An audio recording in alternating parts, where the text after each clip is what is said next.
Chapter 12. A Bargain. A bath was not hard to find, though. Elayne had to wait in the hall, frowning at the lion-carved doors of her apartment's drafts, flickering the mirrored stand lamps, while Rauria and two of the guards' women went in to search. Once they were sure there were no assassins lying in wait, and guards had been arrayed in the corridor and outer room, Elayne entered to find white-haired Ascend waiting in the bedchamber with Naris and Stephanie. The two young tire women she was training Aes was slim, with Elayne's golden lily embroidered over her left breast, and a very great dignity, emphasized by her deliberate way of moving. Though some of that came from age and aching joints, she refused to acknowledge Naris and Stephanie were sisters, fresh-faced, sturdy and shy-eyed, proud of their livery, and happy to have been chosen out for this rather than cleaning hallways, but almost as much in awe of Ada as of Elayne. There were more experienced maids available, women who had worked years in the palace. But sadly, girls who had come seeking any sort of work they could find were safer. Two copper bathtubs sat on thick layers of towing laid atop the rose-cold floor tiles, where one of the carpets had been rolled up. Evidence that word of Elayne's arrival had flown ahead of her. Servants had a knack for learning what was happening, that the tower's eyes and ears might envy. A good blaze in the fireplace and tight casements in the windows made the room warm after the corridors, and Ascend waited only to see Elayne enter the room before sending Stephanie off at a run to fetch the men with the hot water that would be brought up in double-walled pails with lids to keep it from getting cold on the way from the kitchens, though it might be delayed a little by guards' women checking to make sure there were no knives hidden in the water. Avianda eyed the second bathtub almost as doubtfully as a sundry-eyed Vegeta, the one still uneasy about actually stepping into water, and the other still not accepting that anyone more than necessary should be present during a bath.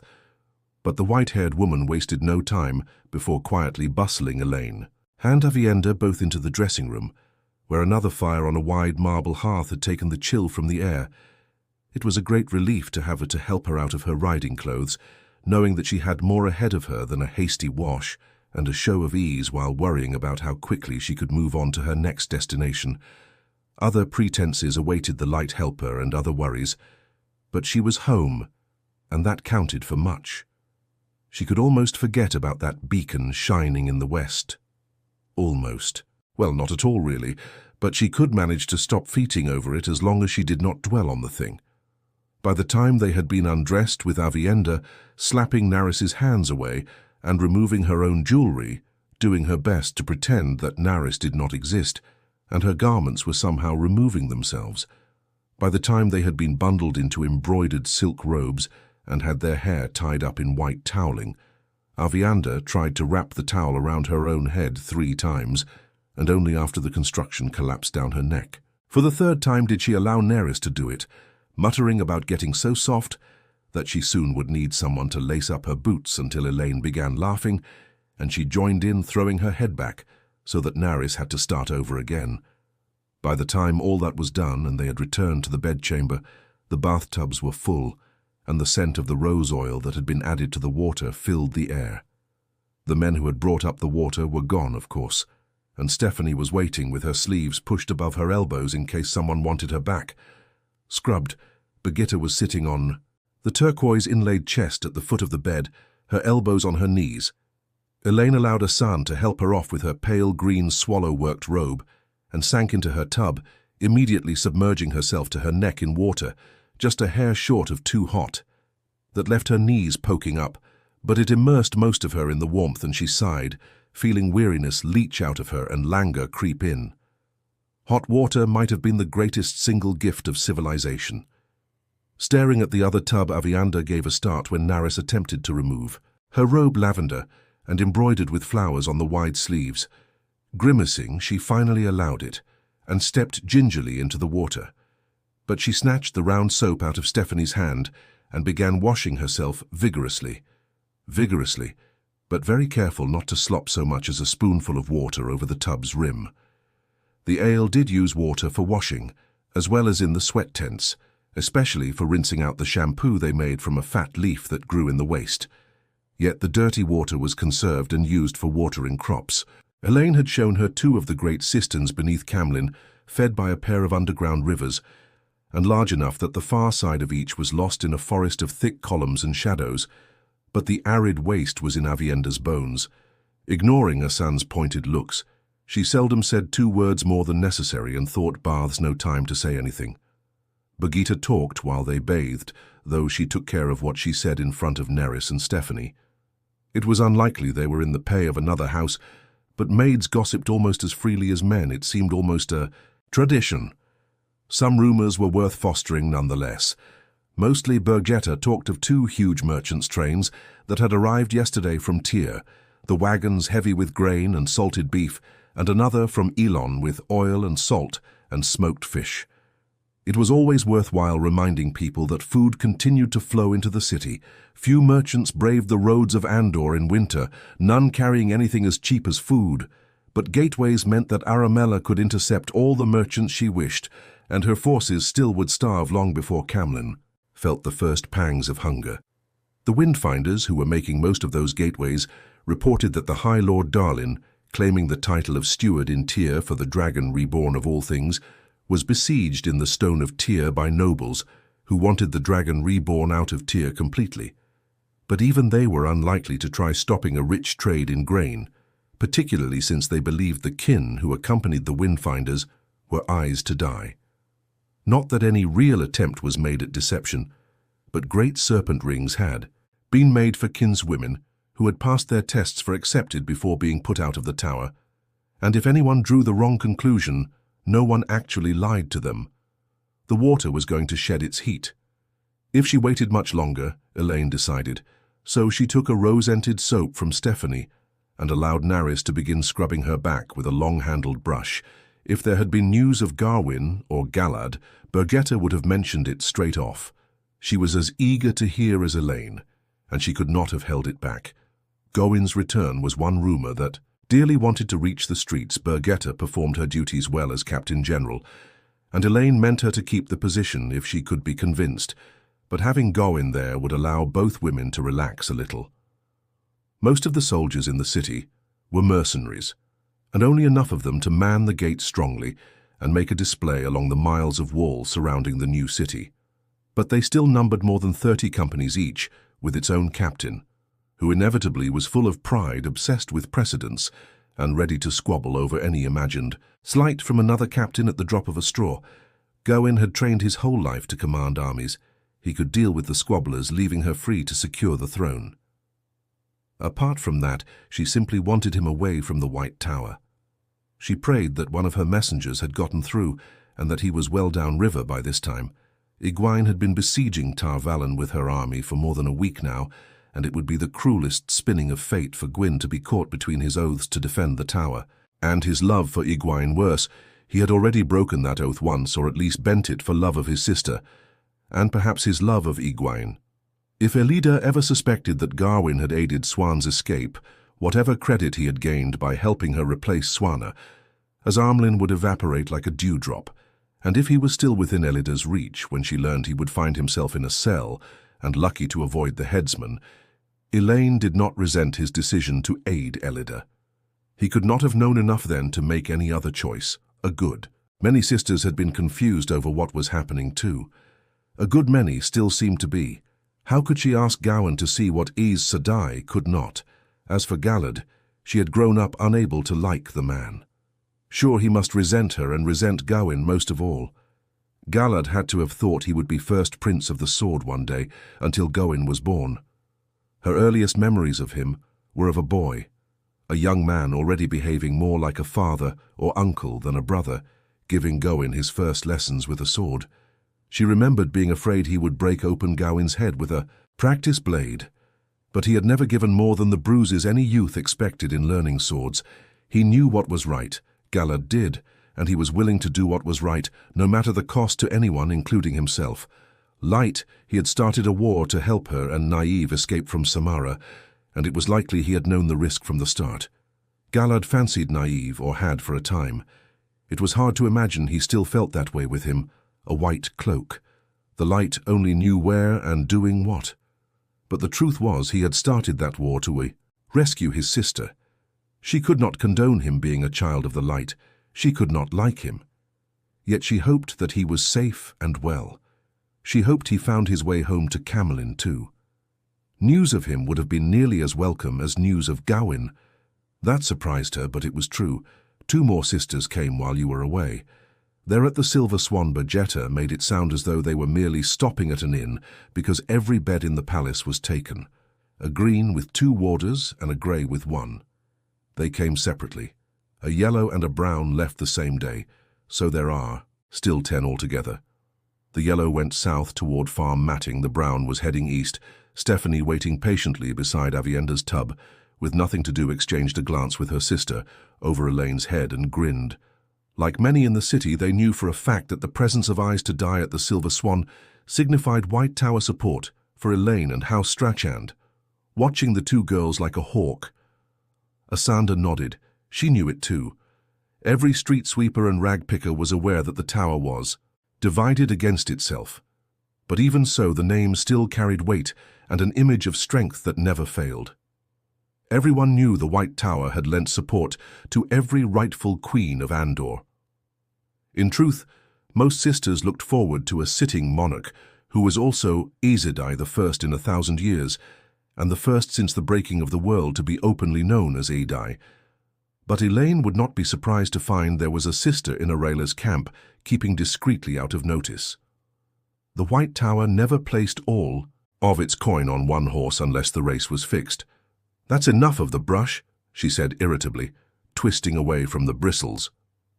Well trained, the girl laid the brush down on a stool and handed her a large Ileana sponge that she used to begin slewing off soap. She wished she knew what those sisters meant. They were like a grain of sand in her slipper, so tiny a thing that you could hardly imagine it being a discomfort, but the longer it remained, the larger it seemed. The sisters at the Silver Swan were becoming a sizable stone just by being there, since before she arrived in Camland. The number at the inn had been changed frequently, a few sisters leaving every week and a few coming to replace them. The siege had not changed anything. The soldiers surrounding Camlin were no more likely to try stopping an Aes Sedai from going where she wanted than were the rebellious nobles in Tyr. There had been Reds in the city too for a while, asking after men heading for the Black Tower. But the more they learned, the more they had let their disgruntlement show, and the last pair had ridden out of the city the day after Aurela appeared before the walls. Every Aes Sedai who entered the city was carefully watched, and none of the Reds had gone near the Silver Swan, so it seemed unlikely the sisters there had been sent by Elida to kidnap her. For some reason she imagined little groups of eyes, sad eyes scattered from the Blight to the sea of storms and constant streams of sisters flowing between, gathering information, sharing information. A peculiar thought. Sisters used eyes and ears to watch the world and rarely shared what they learned unless it was a threat to the tower itself. Likely those at the Swan were among the sisters, sitting out the tower's troubles, waiting to see whether Egwene or Elida would end with the Armorland seat before they declared themselves. That was wrong, and I said I should stand for what she thought was right without worrying over whether she was choosing the winning side. But these made her uneasy for another reason. Recently, one of her watchers at the Swan had overheard a disturbing name murmured, and quickly shushed as if in fear of eavesdroppers. Cadsuin, not a common name that, and Catwin Maladrin had meshed herself closely with Rand while he was in Cayenne. Van did not think much of the woman calling her opinionated and mule-headed, but Karana had almost fainted in awe at hearing her name. It seemed the stories surrounding Cadsuin amounted to legends.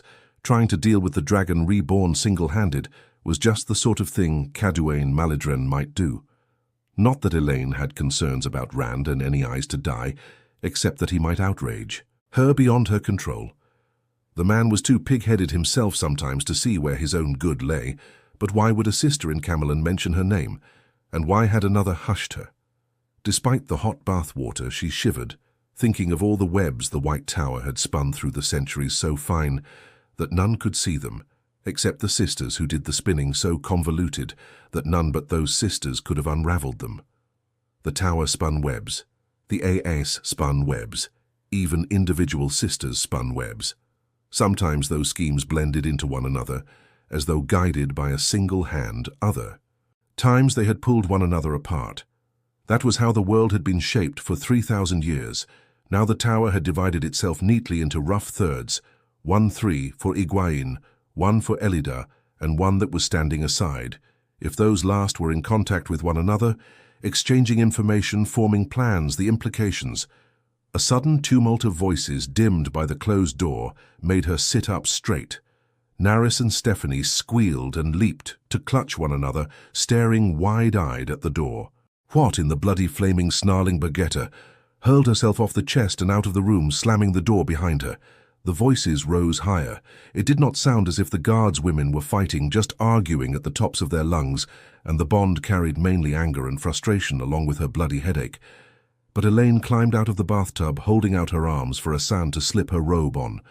The white-haired woman's calmness, and perhaps Elayne, soothed the two maids enough that they blushed when Asan looked at them. But Aviander leaped from her tub, splashing water everywhere, and dashed dripping into the dressing room. Elayne expected her to return with her belt knife, but instead she came back surrounded by the glow of Sidar and holding the amber turtle in one hand. With the other, she handed Elayne the unreal that had been in her belt pouch, an aged ivory carving of a woman clothed only in her hair. Excepting the towel atop her head, Aviendo wore only a wet sheen, and she angrily waved Stephanie away when the woman tried to put her robe on her, knife or no knife. Aviander still tended to think as if she were going to fight with a blade and might need to move suddenly. "Put this back in the dressing room," Elayne said, handing the ivory angreal to Andi. "I really don't think we need to." The door opened a crack, and Birgitte put her head in, scowling. Naris and Stephanie jumped, not so soothed as they had seemed. "Zida wants to see you," Birgitte growled at Elayne. "I told her she'd have to wait." But with a sudden yelp, she staggered into the room, catching her balance after 2 steps and whirling to face the woman who had pushed her. The wave mistress of Clan Catalar did not look as though she had pushed anyone, the ends of her intricately knotted red sash swirling about her knees. She entered the room calmly, followed by 2 windfinders, one of whom shut the door in Rasoria's angry face. All 3 swayed when they moved nearly as much as Birgitte did in her heeled boots. Zida was short with streaks of grey in her tightly curled hair, but her dark face was one of those that grew more beautiful with the years, and her beauty only seemed magnified by the golden chain, heavy with small medallions that connected one of her fat golden earrings to her nose ring. More importantly, her air was one of command, was not of arrogance, but of the knowledge that she would be obeyed. The windfinders eyed Avienda, still glowing with the power, and Shanella's angular face tightened. Yet, aside from a murmur from Cheyenne that the ale girl was ready to weave, they remained silent and waited. The 8 earrings in Sheilin's ears marked her as windfinder to a clan wave mistress, and Shanella's honor chain carried nearly as many golden medallions as that of Zida herself. Both were women of authority, and it was plain in the way they held themselves and moved. Yet one needed to know nothing of the AAN to know as soon as one saw them that Zida. Din Pareda held the first spot. "Your boots must have tripped you, Captain General," she murmured with a small smile on her full lips, one dark tattooed hand toying with the golden scent box that dangled on her chest. Clumsy things. Boots. She and the 2 windfinders were barefoot as always. The soles of the Ata Unmier's feet were as tough as shoe soles, unbothered by rough decks or cold floor tiles. Strangely, in addition to their blouses and trousers of brightly coloured silk brocades, each woman wore a wide stole of plain white that hung below her waist and almost hid her multitude of necklaces. "I was taking a bath," Elayne said in a tight voice as if they could not see that, with her hair done up and her robe clinging to her damply. Es was almost quivering with indignation, which meant she must be beside herself with fury. Elayne felt close to it herself. "I will be taking a bath again as soon as you go. I will speak with you when I have finished taking my bath, if it pleases the light there. If they were going to shove into her rooms, let them chew on. That for ceremony. The grace of the light be upon you also." Elayne said. Izida replied smoothly. She raised an eyebrow at Avienda, though neither at the continuing light of Sidar, since Zida could not channel, nor at her nudity, since the seafoal were quite casual about that, at least out of sight of landmen. "You have never invited me to bathe with you, though it would have been courteous. But we will not speak of that. I have learned that Nestadin Rius Tumuns is dead killed by the Seanchan. We mourn her loss." All three women touched their white stoves and touched fingertips to lips. Yet Zida seemed as impatient with formality as Elayne. Without raising her voice or speeding its pace, she merely pushed on, almost shockingly abrupt and to the point for one of the sea folk. The first 12 of the other must meet to choose another mistress of the ships. What is happening to the west makes it clear there can be no delay. Shillin's mouth tightened, and Chanella raised her pierced scent box to her nose as if to drown the smell of something. Its spicy perfume was sharp enough to slice through the scent of rose oil in the room. However, they had described what they sensed to Zida. She displayed no unease or anything but certainty. Her gaze held steady on Elayne's face. "We must be ready for whatever comes, and for that we need a mistress of the ships. In the name of the White Tower you promised 20 teachers. I cannot take Van Deen in her grief or you, but I will take the other 3 with me. The rest the White Tower owes, and I will expect prompt payment. I have sent to the sisters at the Silver Swan to see whether some of them will meet the tower's debt. But I cannot wait on their reply if it pleases. The light I will bathe with the other wave mistresses tonight at the harbour of Elayne. Fought very hard to keep her own face smooth. The woman just announced that she intended to scoop up every eyes lying around loose in Camlin and carry them off. And it sounded very much as if she did not intend to leave any of the wayfinders behind. That made Elayne's heart sink. Until Rihanna returned, there were 7 of the kin with sufficient strength to weave a gateway, but 2 of those could not make one large enough to admit a horse cart.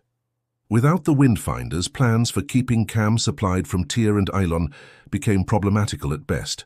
The Silver Swan light, whoever Zida had sent, would reveal every line of the bargain she had made. Egwene was not going to thank her for spilling that mess out into the open. She did not think she had ever had so many problems dropped in her lap in the course of one short statement. "I regret your loss and the Othier's loss," she said. Thinking fast. Nisa Denrius was a great woman. She had been a powerful woman anyway, and a very strong personality. Ela had felt happy to walk away with more than her shift after her one meeting with her. Speaking of shifts, she could not afford time to dress. Zida might not wait. She belted her robe tighter. "We must talk. Have wine brought for our guests, Esand and tea for me, weak tea." She sighed at a burst of caution through the bonds to Birgetta in the smaller sitting room. "Will you join me, Wave Mistress?" To her surprise, Zida merely nodded as if she had expected this. That started Elayne thinking about Zida's side of the bargain between them. The bargains. There were 2 really, and that might be a key point. No one had expected the smaller sitting room to be used for some time, so the air held a chill even after Stephanie rushed with a spark wheel to light the kindling laid beneath split oak on the wide white hearth, and skewered out of the room flames leapt up from the fat wood, catching on the log atop the fire irons, as the women arrayed themselves in the lightly carved low-backed chairs arranged in a semicircle in front of the fireplace. Well, Elayne and the sea folk women arrayed themselves, Elayne arranging her robe carefully over her knees and wishing Zida had delayed just an hour so she could be properly dressed.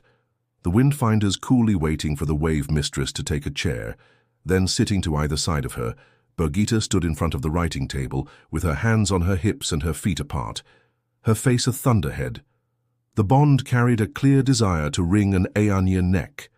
Avienda leaned casually against one of the sideboards, and even when Asan brought her robe and pointedly held it out for her, she merely put it on and resumed her pose, with her arms folded beneath her breasts. She had released Sidar, but the turtle was still in her hand, and Elayne suspected she was ready to embrace the power again in an instant. Neither Avienda's cold, green-eyed stare, nor Birgetta's scowl affected the sea folk in the least. However, they were who they were, and they knew who they were. The Atha Anmir were promised 20 teachers, Elayne said, emphasizing slightly.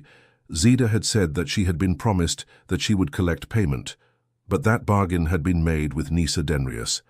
Of course, Zida might believe she would become the new mistress of the ships herself. Proper teachers to be selected. By the Armelan seat, I know that the Atha Anmir pride themselves on meeting their bargains in full, and the tower will meet its side too. But you knew when sisters here agreed to teach that it was temporary, and a bargain quite apart from that, made with the mistress of the ships. You admitted as much when you agreed for Windfinders to weave gateways to bring supplies to Camlin from Eilon and Tyr. Surely you would not have gotten involved in the affairs of the Shorebound for any reason other than paying off a bargain, but if you are, leaving your help is at an end, and so is our requirement to teach. I fear you will harvest no teachers at the Silver Swan either. The Arthur Unmere will have to wait until the Armorland sends teachers according to the bargain made with the mistress of the ships. A pity she could not demand they stay away from the inn, but it might already be too late for that, and every reason she could think of sounded hollow. An argument that shattered for lack of a centre would only embolden Xida. The Arthur Unmere were ferocious hagglers, scrupulous but ferocious. She had to go very slowly, very carefully. My sister has you by the ear. Xida Perida. Endanda crolled, slapping her thigh, hung up by the ankles. In fact, that was a seafoal punishment that she found incredibly amusing for some reason.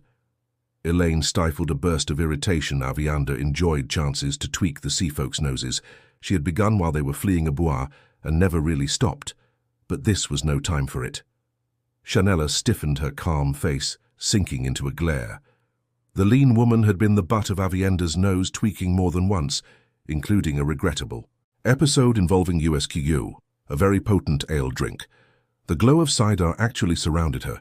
Xida could not see that, but she knew about the Usqua and Shanella being carried to her bed, sicking up the whole way, and she raised a peremptor hand toward the Windfinder. The glow faded and Shanella's face darkened.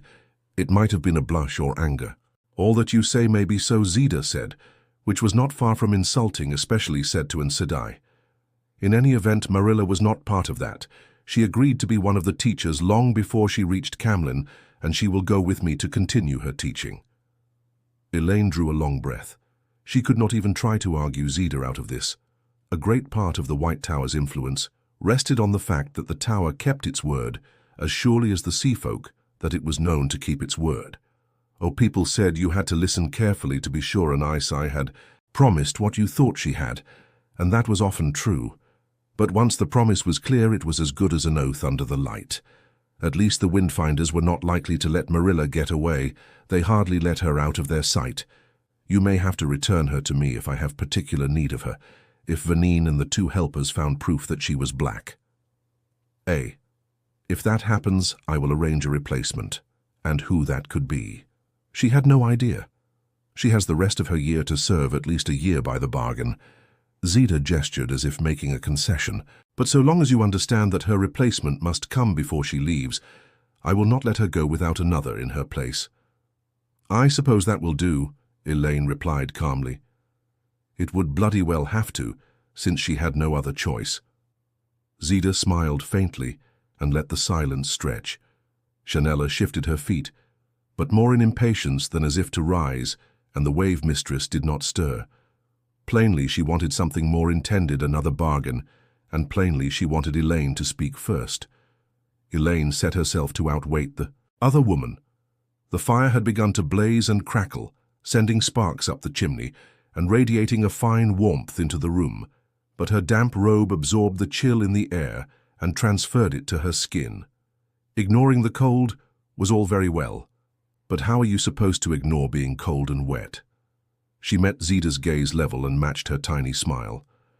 Es returned, followed by Neri and Stephanie carrying ropework trays, the one with a silver teapot in the shape of a lion and thin green cups of sea fog porcelain. The other hammered. Silver cups and a tall-necked wine pitcher that gave off the aroma of spices. Everyone took wine except for Elayne, who was never offered the choice. Peering into her tea, she sighed. She could see the bottom of the cup quite clearly. If they made it any weaker, they might as well give her water. After a moment, Avia strode across the room to set her wine cup back on the tray atop one of the sideboards and pour herself a cup of tea.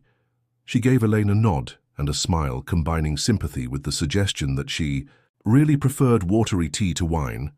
Elayne smiled back in spite of herself. First sisters shared the bad as well as the good. Bergetta grinned over the top of her silver cup and proceeded to empty half of it in a gulp.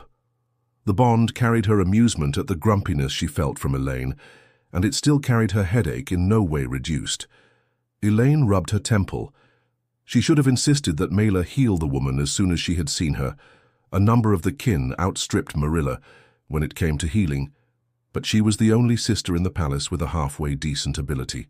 "You have great need of women to make these gateways," Zida said suddenly. Her full mouth was no longer smiling. She disliked having spoken first. Ela sipped her wretched excuse for tea and said nothing. "It might please the light that I could leave 1 or 2 windfinders here," Zida went on for a set time.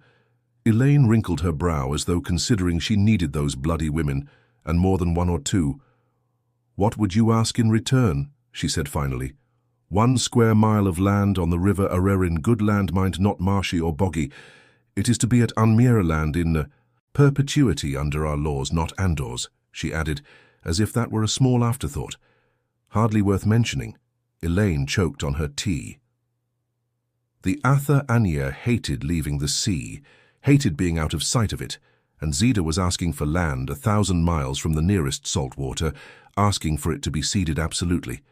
At that Kyrian and Mirandians and even Alarans had bled, trying to take bits of Andor, and Andorans had bled to keep them out.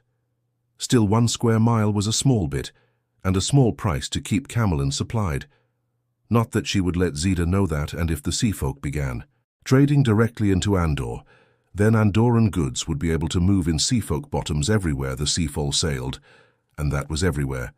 Zida surely knew that already, but there was no point in letting her know that Elayne had thought of it. The warder bond urged caution, yet there were times for boldness, as Birgitta should know better than anyone. Sometimes tea goes down the wrong way, not a lie, merely an evasion. For a square mile of Andor I deserve more than 2 windfinders. The other Amir got 20 teachers and more for help using the Bowl of the Winds. And when they go you will have 20 to replace them. You have 21 windfinders with you for a mile of Andor. I should have all 21 and 21 more in their places when they leave for as long as Aes. I teach seafolk. Best not to let the woman think that was her way of rejecting the offer out of hand. Of course, the normal customs duties would apply to any goods moving off this land into Andor. Zida raised her silver cup to her mouth, and when she lowered it, she wore the tiniest smile. Yet Elayne thought it was a smile of relief rather than triumph. Goods moving into Andor, but not goods coming from the river onto our land. I might leave 3 windfinders for half a year, say, and they must not be used in fighting. I will not have my people die for you, and I will not have other Andorans angry at us because seafolk have killed some of them. They will be asked only to make gateways, Elayne said, though they must make them wherever I require, light, as if she intended using the one power as a weapon. The seafolk did so without a second thought, but she was trying very hard to behave as Alwayan demanded, as though she had already taken the 3 oaths. Besides, if she blasted those camps outside the walls with Sidar, or allowed anyone else to not a house in Andor, would stand with her, they must stay until my crown is secure. Whether that is half a year or longer, the crown should be hers in much less time. But as her old nurse Linny used to say, you counted your plums in the basket, not on the tree. Once the crown was hers, though, she would not need windfinders to supply the city, and in all truth she would be happy to see their backs, but 3 is not nearly enough. You will want Shayin since she is your windfinder. I will keep the rest. The medallions on Zida's honor chain swayed gently as she shook her head. Talon and Matara are apprentices still. They must return to their training. The others have duties too. 4 might be spared until your crown is secure. From there it was just a matter of bargaining. Elayne had never expected to keep the apprentices and windfinders to clan. Wave mistresses could not be spared either, which she had expected. Most wave mistresses used their windfinders and swordmasters as close advisors, and would be parted from one as easily as she would be parted from Birgitta. Zida tried to exclude others as well, such as windfinders who served on large vessels like rakers and skimmers, but that would have disqualified the greater number right there, and Elayne refused to come down in her demands, unless Zida came up in her offers, which the woman did, slowly grudging every concession, but not so slowly as Elayne might have expected. Clearly the wave mistress needed this bargain as much as she herself needed women who could weave gateways under the light. It is agreed, she was able to say at last, kissing the fingertips of her right hand and leaning forward to press them to Zida's lips. Avianda grinned, obviously impressed, Bergetta kept a smooth face, but the Bond said she found it hard to believe Elayne had come out so well. "It is agreed under the light," Xida murmured. Her fingers on Elaine's lips were hard and calloused, though she could not have hauled on a rope herself in many years. She looked quite satisfied for a woman who had yielded 9 of the 14 windfinders who had been on the table.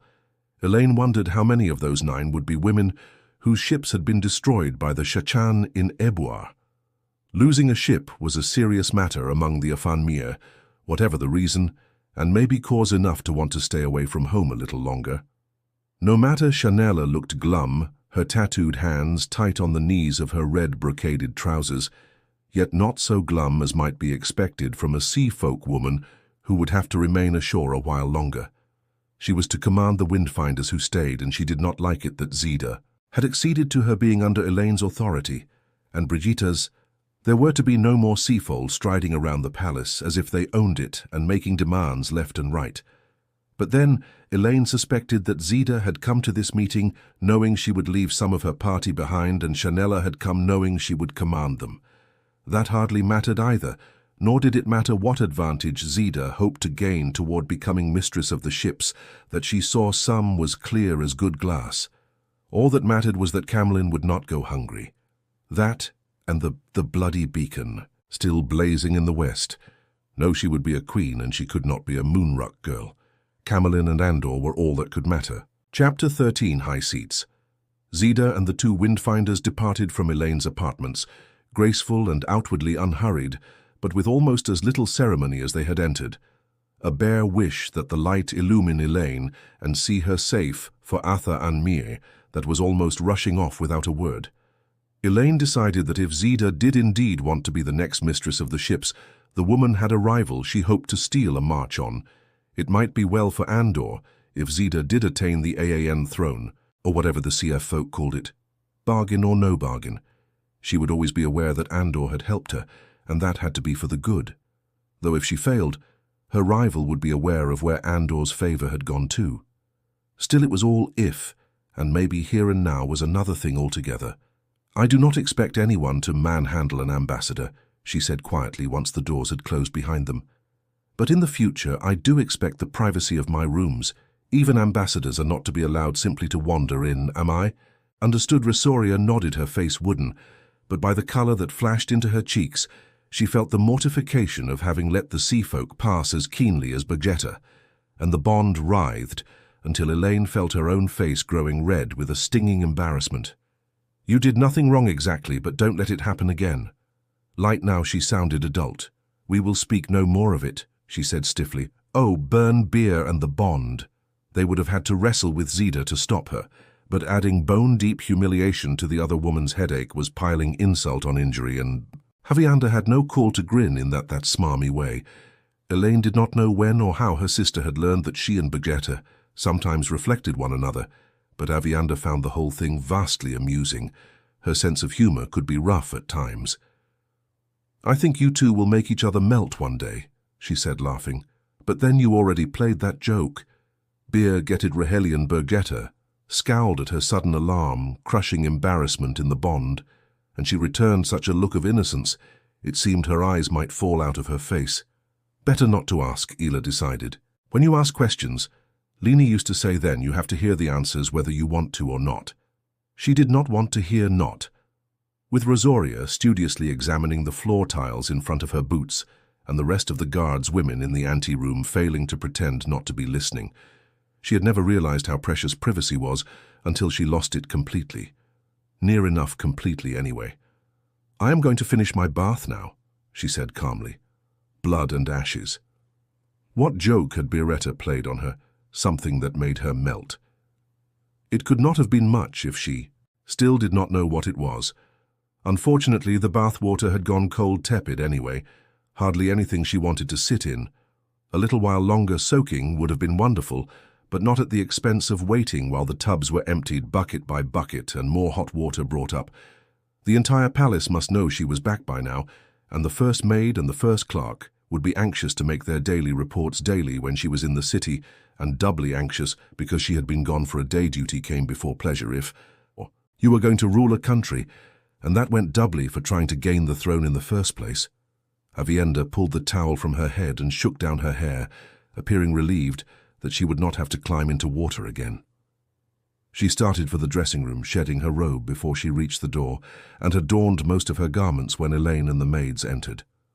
With only a few mutters, she let Nerys complete the job. Although little remained beyond stepping into her heavy woolen skirt, she slapped the maid's hands away and tightened the laces of her soft knee-high boots herself. For Elayne it was not so easy, unless some emergency loomed, as Sand felt slighted when she did not discuss her choice of dresses. With close servants, there was always a delicate balance to maintain. Without exception, a body servant knew more of your secrets than you thought she did, and she saw you at your worst, grumpy, tired, weeping in your pillow in rages and sulks. Respect had to go both ways, or the situation became impossible.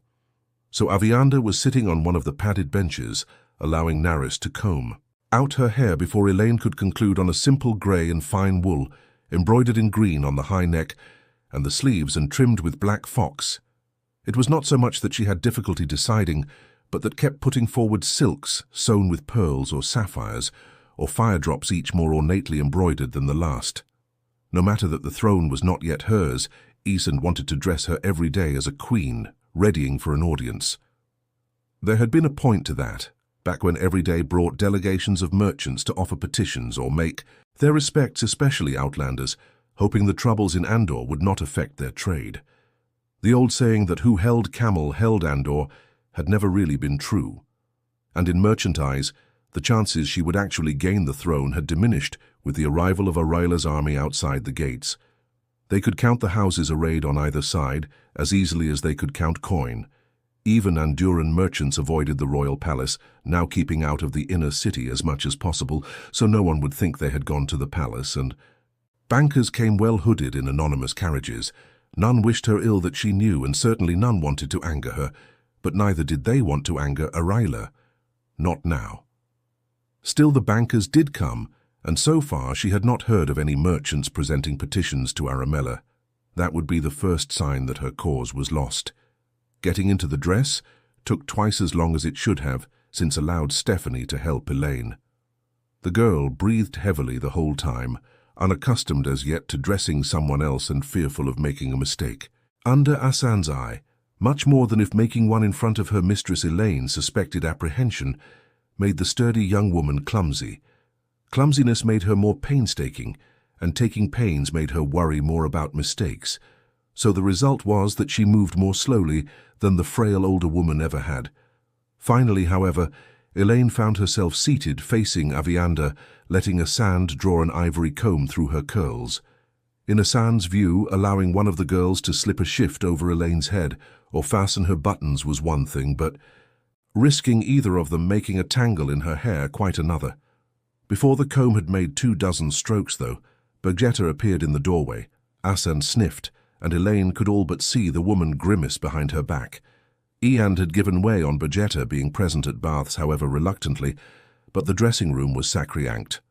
Surprisingly, Bergetta let the maid's disapproval slide past her, without so much as a placating look. Usually she refrained from pushing Asand an inch further than Elayne required. "Dylan has returned, Elayne. She's brought company the high seats of Mantia, Haven, Gilead, and Northern." For some reason, the bond carried streaks of puzzlement and annoyance. Shared headache or no, Elayne could have jumped for joy. If Asanta had not had the comb deep in her hair, she might have 4. She had never expected Dylan to accomplish so much, hoped for it, prayed for it, but never expected it. Certainly not in one short week. In truth, she had been sure Dylan would return empty-handed. 4 gave her an equal footing with Arail. It was gling to think of being on an equal footing with that foolish woman. But truth was truth. Mantia, Haven, Gilead, and Northern. Why not Candred? That was the 5th house Dylan had gone to approach. No, she had 4 more houses, and she was not going to fret over the lack of one. Entertain them in the formal sitting room. Until I can come, Bogita. The small sitting room had been sufficient for Zida. She hoped the Wave Mistress had not noticed the slight but 4 high seats required more, and asked the first maid to arrange apartments light.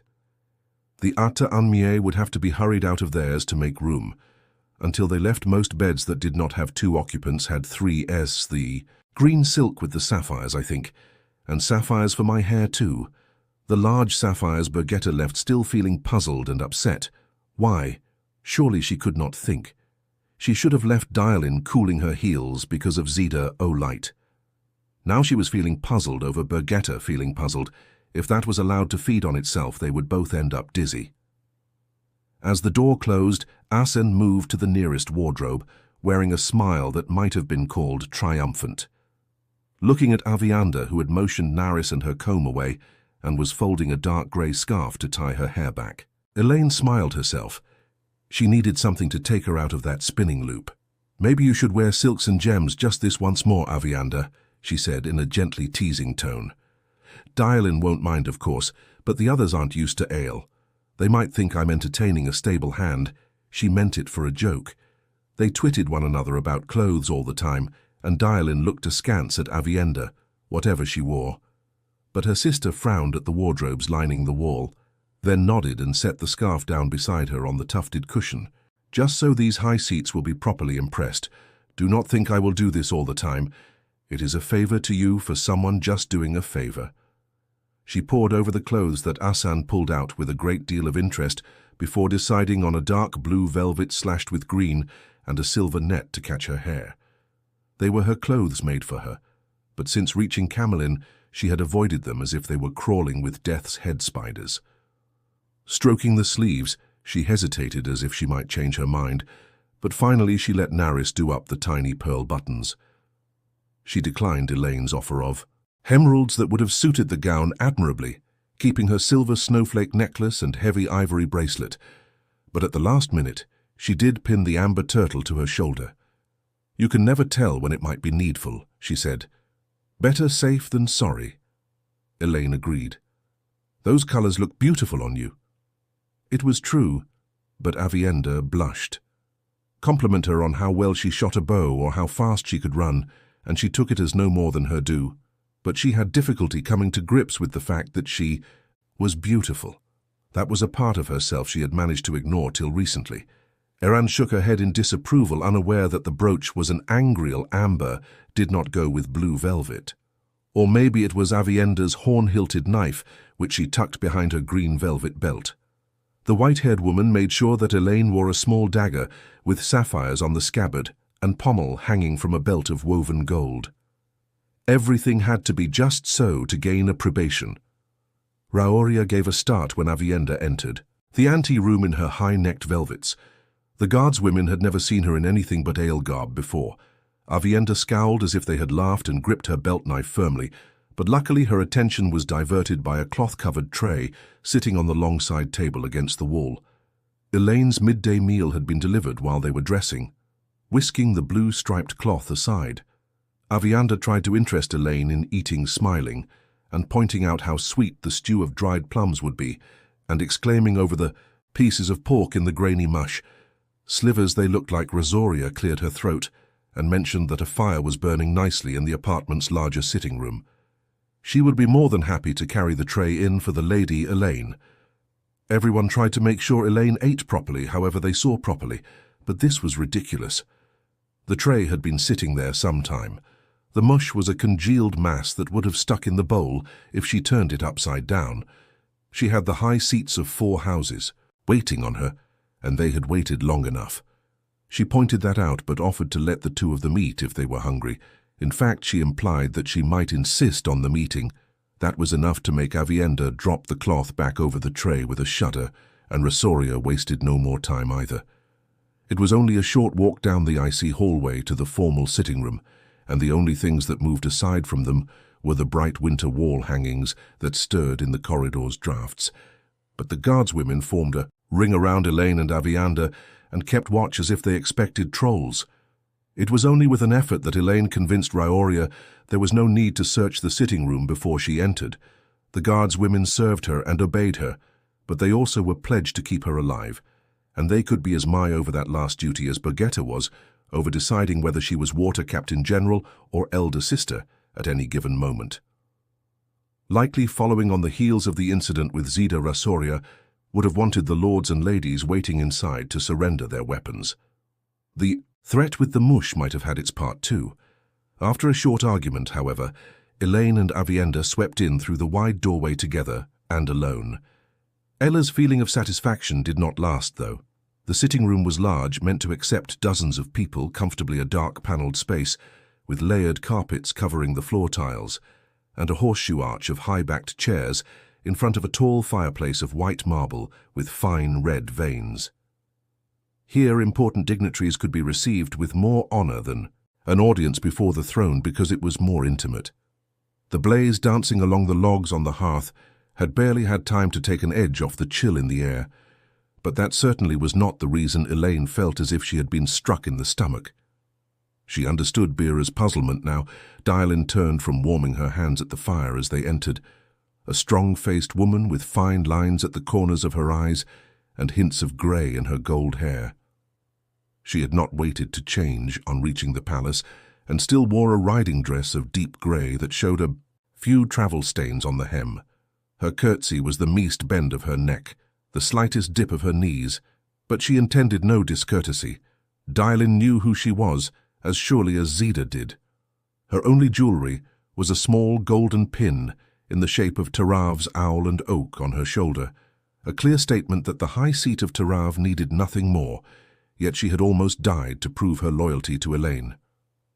"My Lady Lane," she said formally, "it gives me honor to present to you Lord Perrin, High Seat of House Mantiar."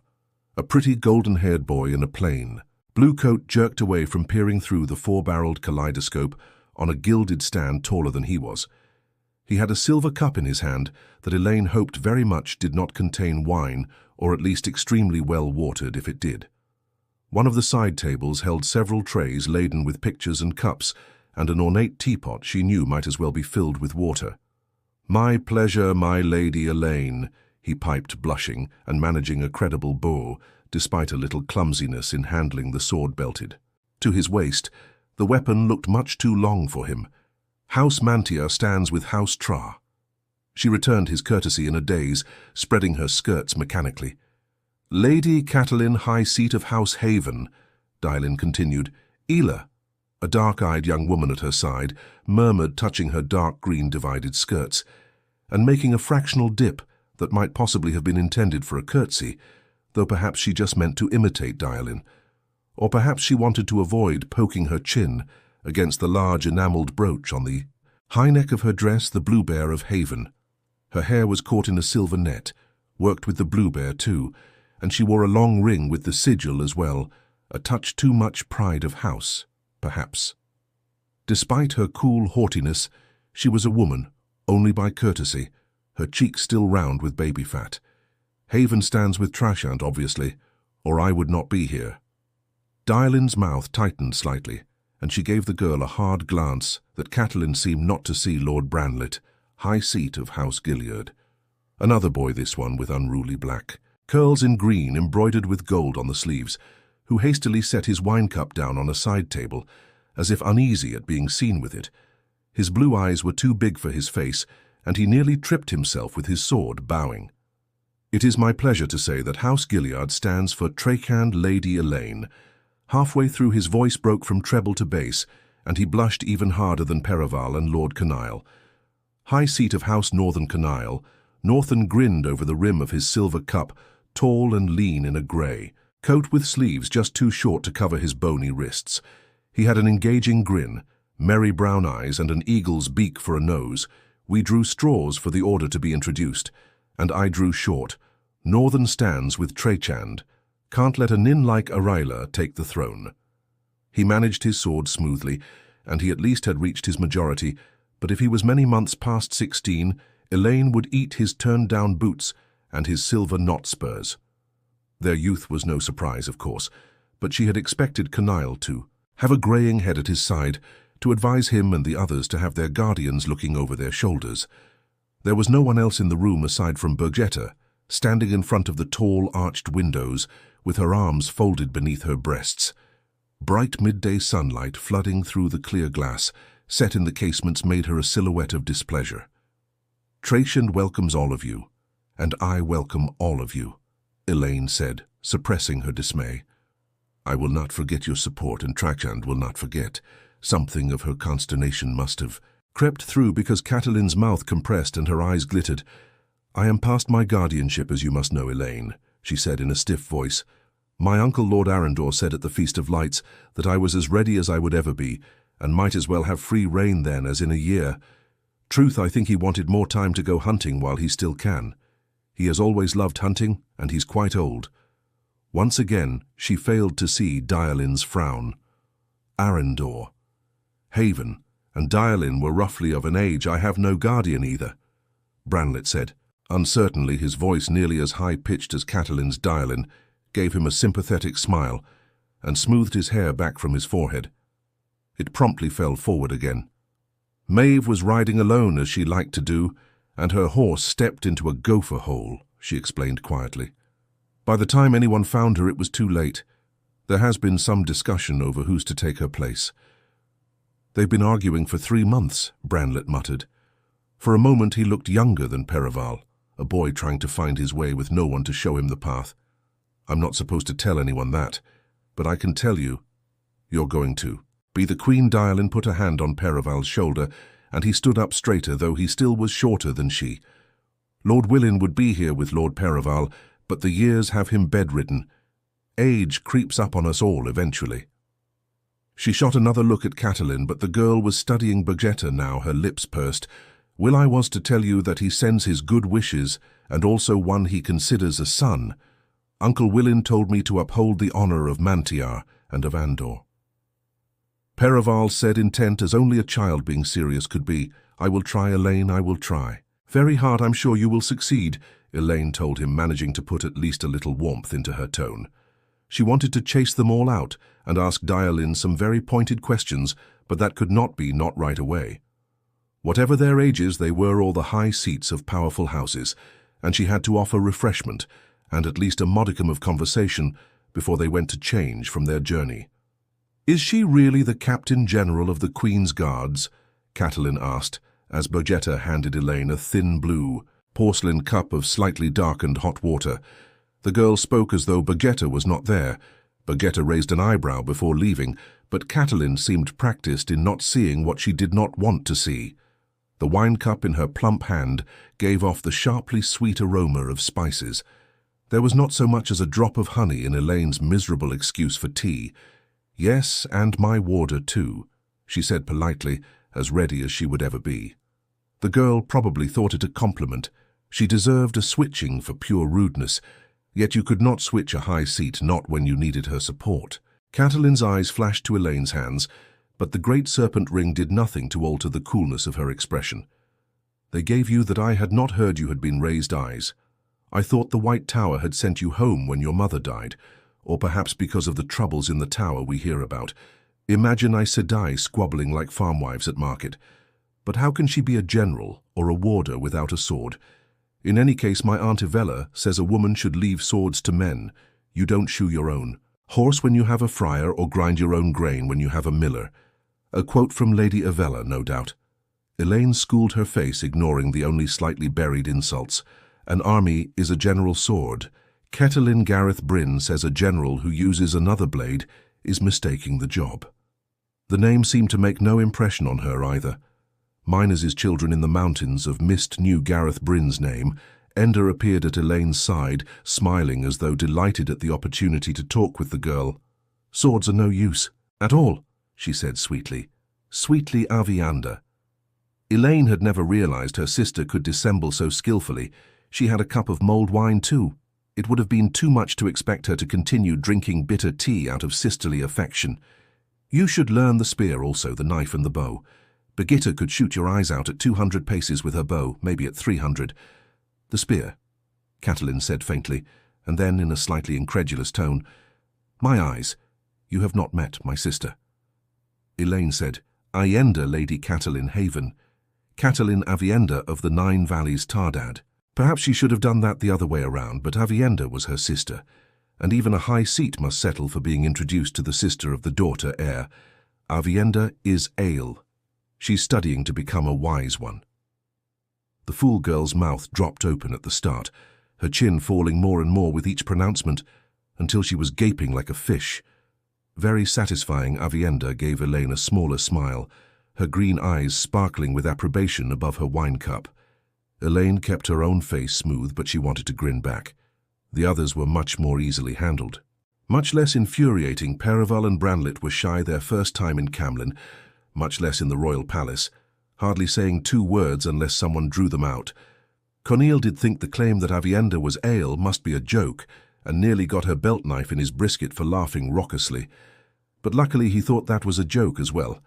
Avienda adopted an icy composure that might have made her seem a wise one in her usual clothes. In velvets, she appeared even more a lady of the court, no matter how she fingered her knife, and Branlet did keep sneaking sidelong peeks. At Bergetta, it took Elayne a little while to realize that he was watching her walk in her heed boots. Those wide trousers were actually quite snug over the hips, but she only sighed. Fortunately, Bergetta never noticed, and the bond would have let Elayne know, even if she tried to hide it. Bergetta liked having men look at her grown men. It would have done Elaine's cause no good if her warders smacked young Branlet's bottom. Mainly they wanted to know whether Rhianna Corley was an Aes Sedai. None of the 4 had ever seen a sister before, but they thought she must be, since she could channel and carry them and their armsmen across hundreds of miles in a step. It was a good opportunity to practice evasion without actually lying, helped by the great serpent ring on her own finger. A lie would taint her relations with these 4 at the start, but it would hardly do to hope that rumors of Aes Sedai aid would filter out to Aryla while spreading the truth about freely. Of course, all 4 were eager to let her know how many armsmen they had brought, a total of just over 3,000, and nearly half of them crossbowmen or halberdiers, who would be especially useful on the walls. That was a sizable force for 4 houses to have had ready to hand when Dylan came calling. But then no house wanted its high seat unguarded in these times. Kidnapping was not unheard of when the throne sat in question, Cornel said as much with a laugh. He seemed to find everything worth a laugh. Branlet nodded and scrubbed a hand through his hair. Elayne wondered how many of his numerous aunts, uncles and cousins knew he was gone, and what they would do when they learned. If Dylan had been willing to wait a few days, Catelyn said, I could have brought more than 200 men.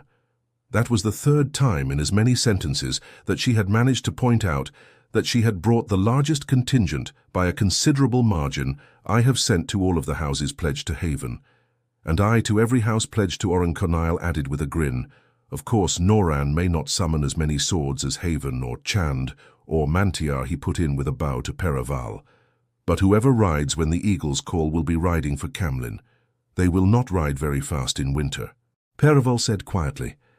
And astonishingly, since no one had spoken to him, I think that whatever we do, we will have to do it with who we have now. Con laughed and cuffed the lad's shoulder and told him to buck up his spirits, because every man with a heart was on his way to Camland to support the Lady Elayne. But Elayne studied Perrin more closely. His blue eyes met hers for a moment without blinking before he shyly lowered his gaze a boy. But he knew what he had written into better than Cornel or Catelyn, who proceeded to tell them yet again how many armsmen she had brought and how many Haven could call on, as if everyone there except Avienda did not know exactly how many rode to each house's summons, entrained soldiers and farmers who had carried a halberd or pike in some war, and villagemen who could be drafted at need. Close enough to exactly anyway. Lord Willin had done good work with young Perrin. Now she had to keep it from going to waste.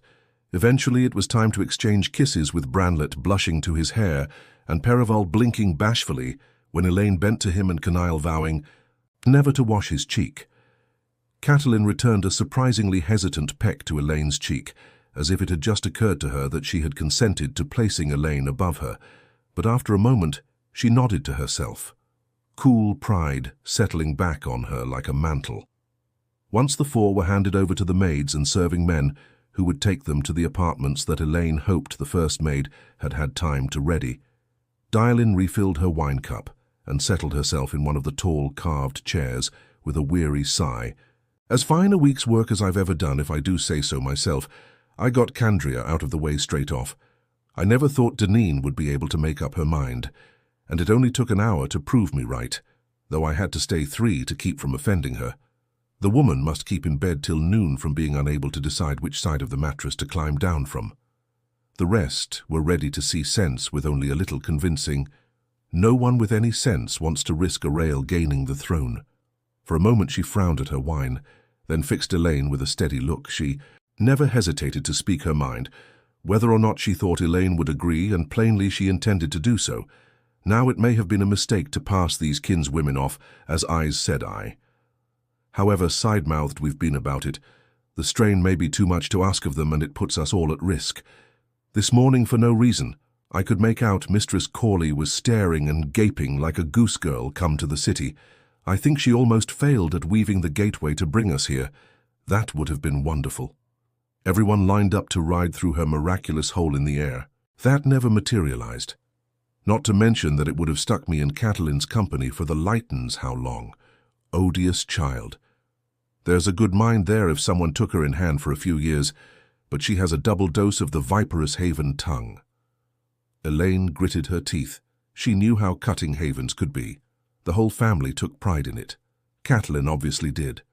And she was tired of explaining what on this day could frighten any woman who could channel. She was tired of being reminded of what she was trying to ignore. That bloody beacon was still blazing in the west. An utter impossibility both for its size and its duration. The thing had been unchanging for hours. Anyone who channeled for this long without a rest must have fallen over with exhaustion by now, and Rand bloody Althor was right there in the heart of it. She was certain of that, he was alive, but that only made her want to slap his face for putting her through this. Well, his face was not there, but slammed her silver cup down on a side table so hard that wine flew everywhere. Summerus was going to sweat to take that stain out of her coat sleeve. A maid would labor for hours to restore the side table's polished children, she barked. People are going to die because of the decisions they make and their flaming children. Canaille, worst of all, you heard him dial in. He wants to challenge Arama's champion. Like Arta. Bloody Hawkwing. Hawkwing never fought anybody's flaming champion, and he knew when he was younger than Lord North that it was a fool's game to rest so much on a flaming duel. But Canaille thinks he can win Ella, the flaming throne, with his flaming sword. Your Gidda Tralian is right, Aviendha said fiercely. Her hands were fists gripping. Her skirts Canaille Northen is a fool. But how could anyone follow those children into the dance of spears? How could anyone ask them to lead? Dyelin regarded them both and chose to answer Aviendha first. She was plainly abused by Aviendha's garb, but then she was abused by Aviendha. And Elayne adopting one another as sisters by Elayne having an Aiel friend in the first place that Elayne chose to include. That friend in their councils was something she tolerated, though not without letting her toleration show. I became house seed of Tarave at 15 when my father died in a skirmish on the Halaran marches. My two younger brothers died fighting cattle raiders out of Miranda.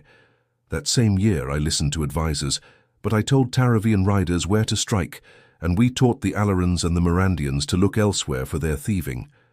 The times choose when children must grow up, Aviendha, not we, and in these times a high seat who is a child cannot be a child any longer.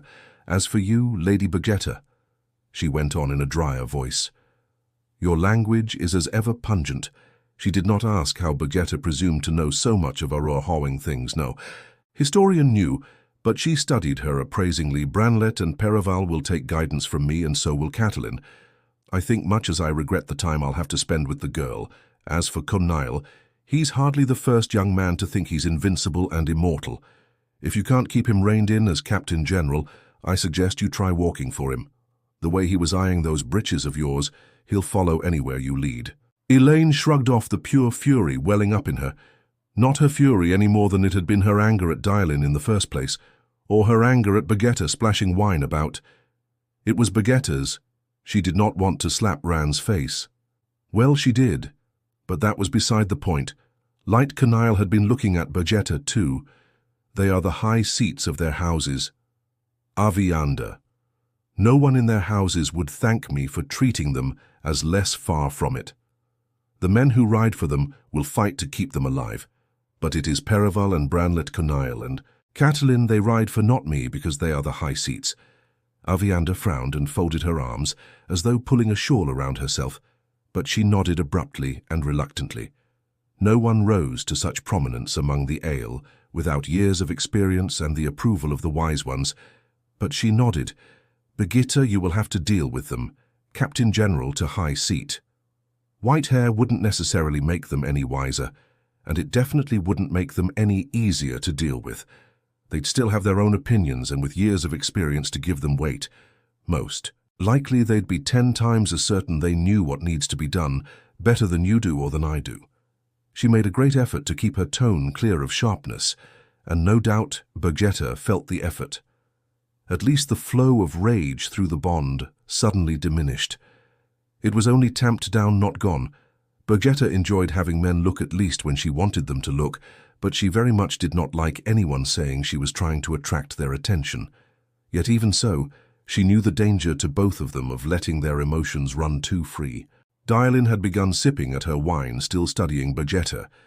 Only a bare handful knew the truth, that Birgitte desperately wanted to keep hidden, and Aiel was not among them.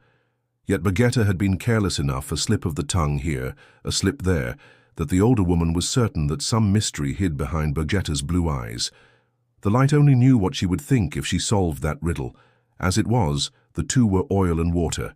They could argue over which way was up and certainly over everything else.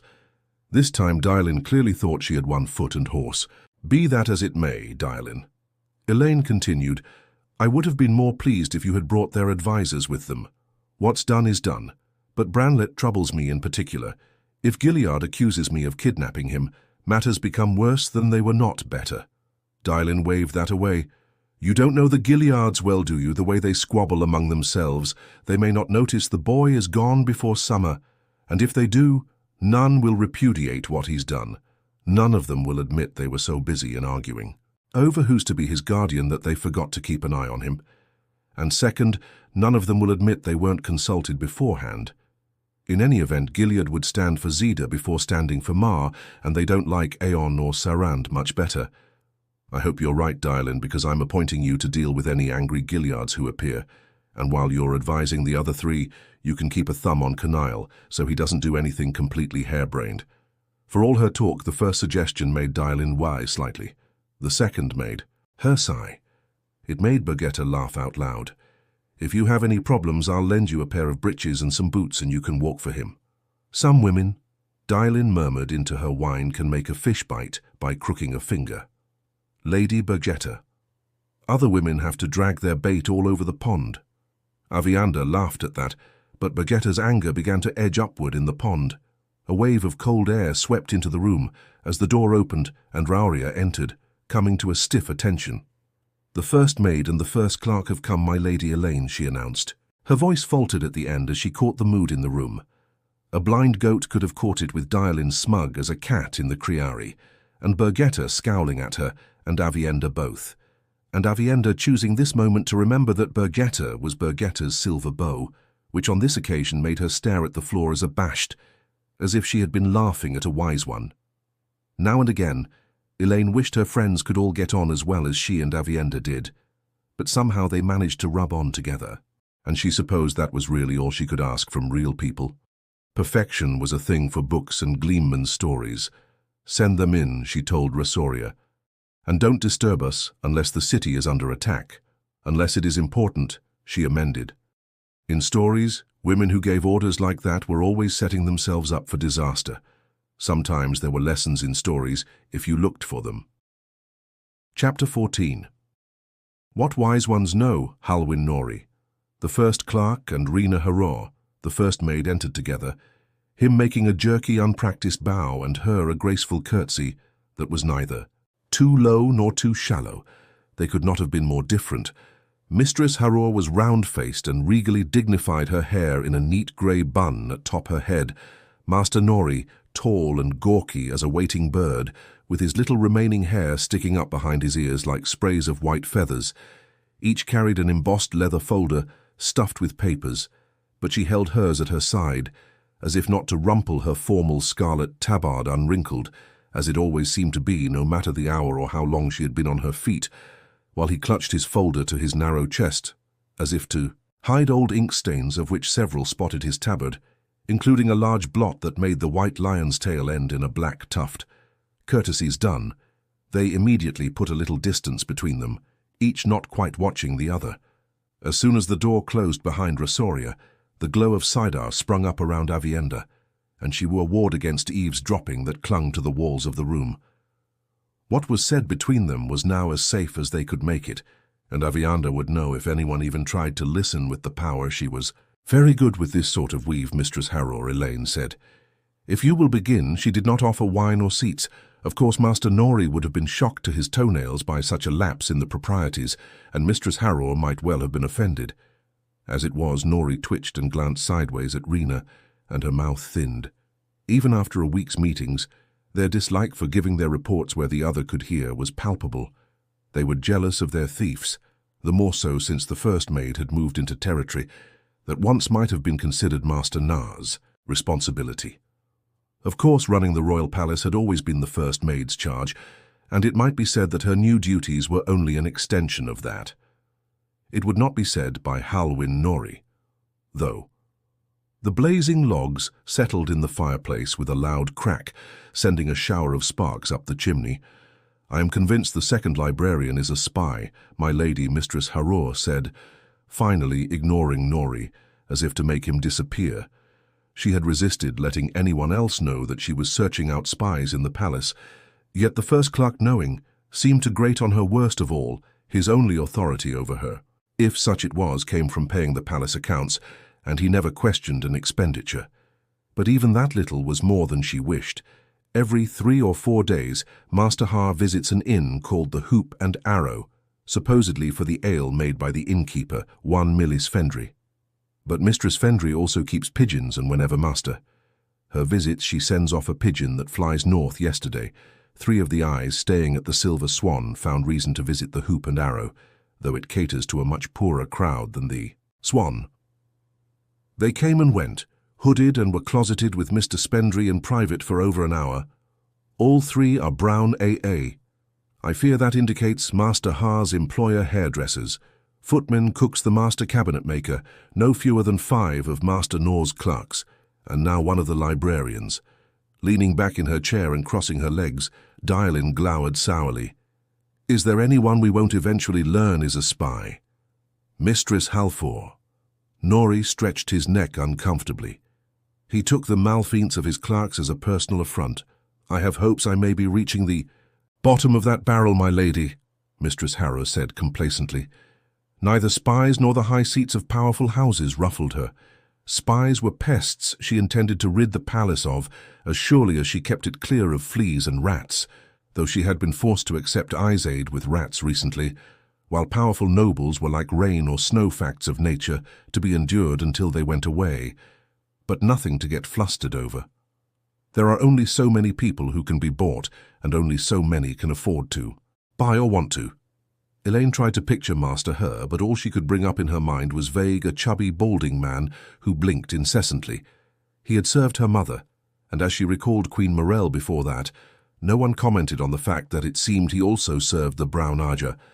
Every ruler's palace between the spine of the world and the Arth Ocean contained the tower's eyes and ears. Any ruler with half a brain expected it. Doubtless the Shashan would soon be living under the White Tower's gaze too if they were not.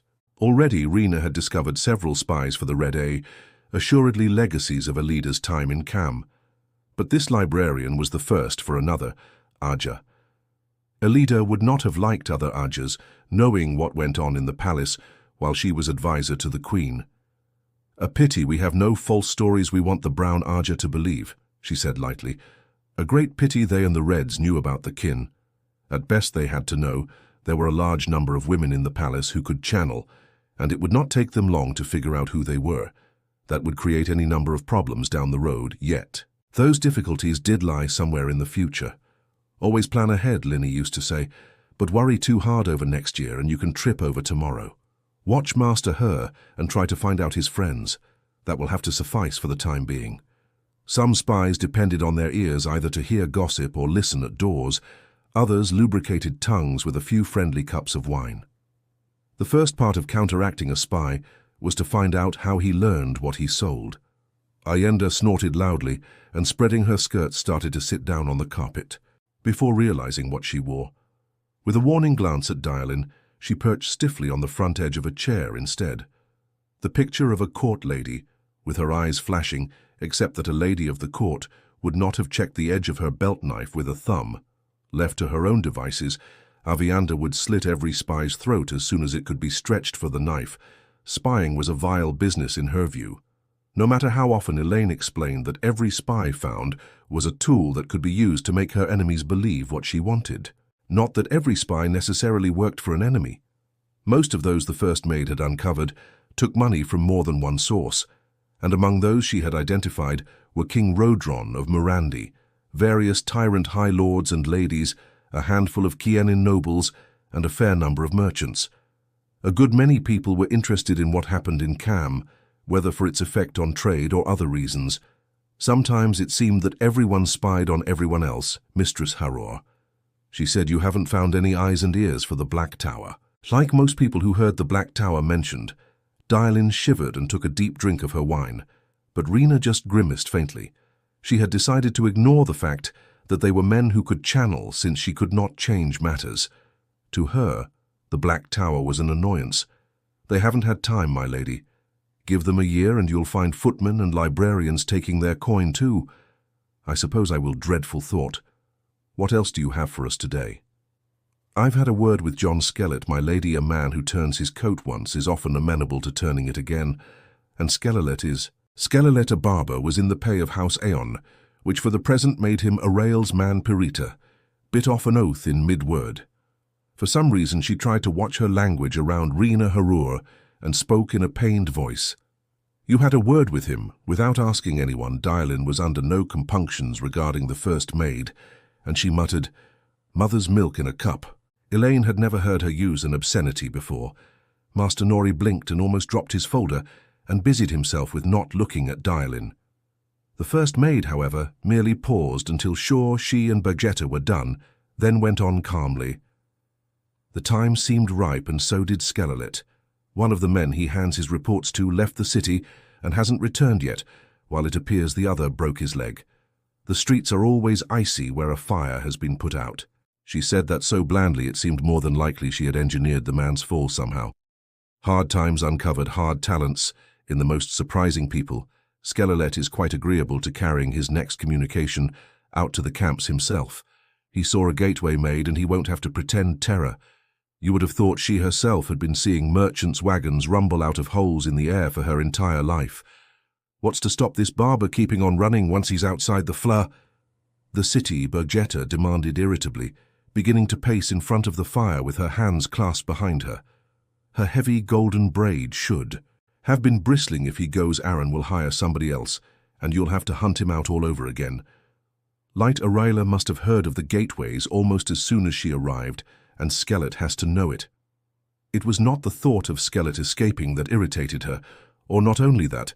The mercenaries thought they had been hired to stop soldiers, but for a few silvers they would allow one or two to slip through the gates by night in either direction.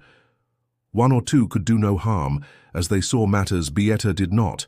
"Like being reminded of that, greed will stop him," my lady Mistress Haror replied calmly.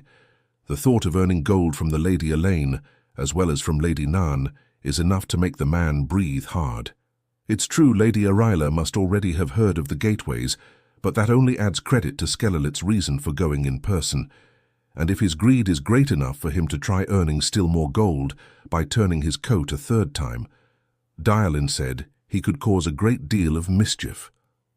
Mistress Harorina's tone became a little crisper, would never step over the boundaries, but she disliked anyone thinking her careless Lady Nain would have him buried under the nearest snowdrift, my lady, as I made certain he is aware.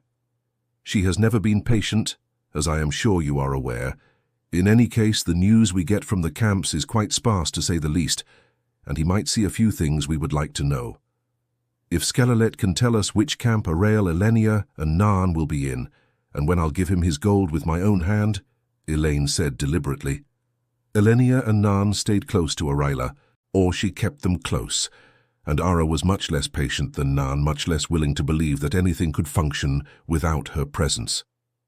She spent half of each day riding from camp to camp, and never slept in the same 2 nights running as far as anyone could learn. That is the only thing he can tell us of the camps that I want to know. Rena inclined her head. "As you say, my lady, I will see to it." She too often tried not to say things straight out in front of Nori, but she gave no sign that she had heard any reproof. Of course, Elayne was not sure she actually would rebuke the woman openly. Mistress Harrow would continue to perform her duties properly if she did, and she certainly would continue hunting spies with undiminished Aeror, if for no other reason than their presence in the palace offended her.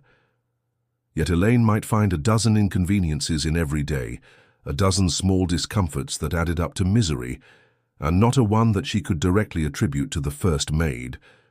We must follow the steps of the dance as surely as our servants, her mother had told her once. You can keep hiring new servants and spend all your time training them and suffering, till they learn only to find yourself back where you started, or you can accept the rules as they do and live comfortably while you use your time to rule. Thank you, Mistress Harrow, she said, for which she received another precise curtsy. Rena Harrow was another who knew her own worth, Master Nari. The heron-like man gave a start and stopped, frowning at Rena. In some ways he saw the gateways as his and not to be. Trifled with "Yes, my lady," of course. His voice was a dusty monotone. I trust the Lady Bergetta already has informed you of the merchant's trains from Elon and Tyr. I believe that is, her usual custom when you return to the city. For a moment, his eyes rested reproachfully on Bergetta. He would never think of causing Elayne the smallest irritation, even if she shouted at him, but he lived by his own set of rules, and in a mild fashion, he resented Bergetta, stealing his chance to enumerate the wagons and casks and barrels that had arrived. He did love his numbers. At least, Elayne supposed it was in a mild fashion.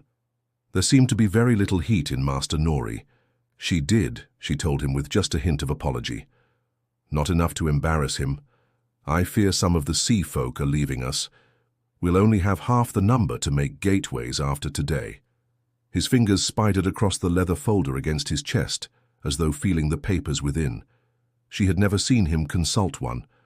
We shall cope, my Lady Wary always coped. To continue, there were 9 arson yesterday, and last night slightly more than usual. 3 attempts were made to fire warehouses storing food. None successful, I hasten to add. He might hasten to add, yet he did it in that same drone. If I may say so, the guards patrolling the streets are having an effect. The number of assaults and thefts has declined to little more than normal for this time of year, but it seems evident that some hand is directing the arson. 17 buildings were destroyed, all save 1 abandoned. His mouth narrowed in disapproval. It would take far more than a siege to make him leave Camlin. And in my opinion, all of the fires were placed so as to draw the water wagons, as far as possible from the warehouses where attempts were made. I now believe that pattern holds for every fire we've seen these past weeks. Bergetta Elayne said, I can try plotting the warehouses on a map. Bergetta replied doubtfully, and put extra guards on the streets that seem to be farthest away, but it's still leaving a lot to chance. She did not look toward Mistress Harrow, but Elayne felt a faint hint of a blush from her. Anybody can have flint and steel in a belt pouch, and it only takes a minute with some dry straw to start a fire. Do what you can, Elayne told her. It would be pure luck if they caught an arsonist in the act and beyond luck. If the arsonist could say more than that, she had been handed coin by someone with a hood hiding her face. Tracing that gold back to Arail or Elenia or Nan would require Mat Kawan's luck. Have you anything more? Master Nari knuckling his long nose. He avoided her gaze. It has, come to my attention, he said hesitantly, that Ma Ion and Sarand have all recently taken very large loans against the revenues of their estates. Mistress Harrow's eyebrows climbed before she got them under control. Peering into her teacup, Elayne discovered that she had actually emptied it. Bankers never told anyone how much they had loaned to whom or against what, but she did not ask how he knew. It would be embarrassing for both of them. She smiled when her sister took the cup, then grimaced when Avienda returned with it, filled again. Avienda seemed to think she should drink weak tea till her eyes floated. Goat's milk was better, but dishwater for tea would do while she would hold the bloody cup, but she did not have to drink. The mercenaries. Dialin growled the heat in her eyes enough to make a bear back up. I've said it before and I'll say it again. The trouble with sellswords is they don't always stay bought. She had opposed hiring mercenaries to help defend the city from the start, though the fact was that without them, Aiel could have ridden in with her army by any gate she picked or near enough. There simply had not been enough men to guard every gate properly, otherwise much less man the walls. Bergetta had opposed the mercenaries too, yet she had accepted Elayne's reasons if reluctantly. She still distrusted them, but now she shook her head. Sitting on the arm of a chair near the fire, she rested her spurred boot on the seat. Mercenaries have a concern for their reputations, if not their honor. Changing sides is one thing. Actually betraying a gate is something else entirely. A company that would never be hired again, anywhere. Aiel would have to offer enough for a captain to live the rest of his life like a lord, and at least convince his men they'd be able to. As well, Nari cleared his throat. Even that sounded dusty somehow. It seems they may have borrowed against the same revenues twice or even 3 times. The bankers, of course, are unaware of this. As yet. Bergetta began to curse, then cut herself off. Aiel scowled at her wine hard enough to make it turn sour. Aviendha squeezed Elayne's hand. Just a quick pressure quickly released. The fire crackled in a shower of sparks, some nearly reaching the carpets. The mercenary companies will have to be watched. Elayne raised a hand to forestall. Bergetta. The other woman had not opened her mouth, but the bond shouted volumes. You will have to find the men for it somewhere. Light. They seem to be guarding against as many people inside the city as outside. It shouldn't take that many, but we need to know if they start to act strangely or secretively, Bergetta. That might be our only warning. I was thinking what to do if one of the companies does sell out, Bergetta said wryly. Knowing won't be enough unless I have men to rush to any gate I think is going to be betrayed, and half the soldiers in the city are mercenaries. Half the rest are old men who were living on their pensions a few months gone. I'll shift the mercenaries' postings at irregular intervals. It will be harder for them to betray a gate if they can't be sure where they'll be tomorrow, but that doesn't make it impossible. Protest how she would that she was no general. She had seen more battles and sieges than any 10 generals living, and she knew very well how these matters unfolded. Elayne almost wished she had wine in her cup. Almost. Is there any chance the bankers will learn what you have, Master Nori, before the loans come due? If they did, some might decide they preferred Aiel on the throne. She could strip the country's coffers to repay those loans. Then she might even do it.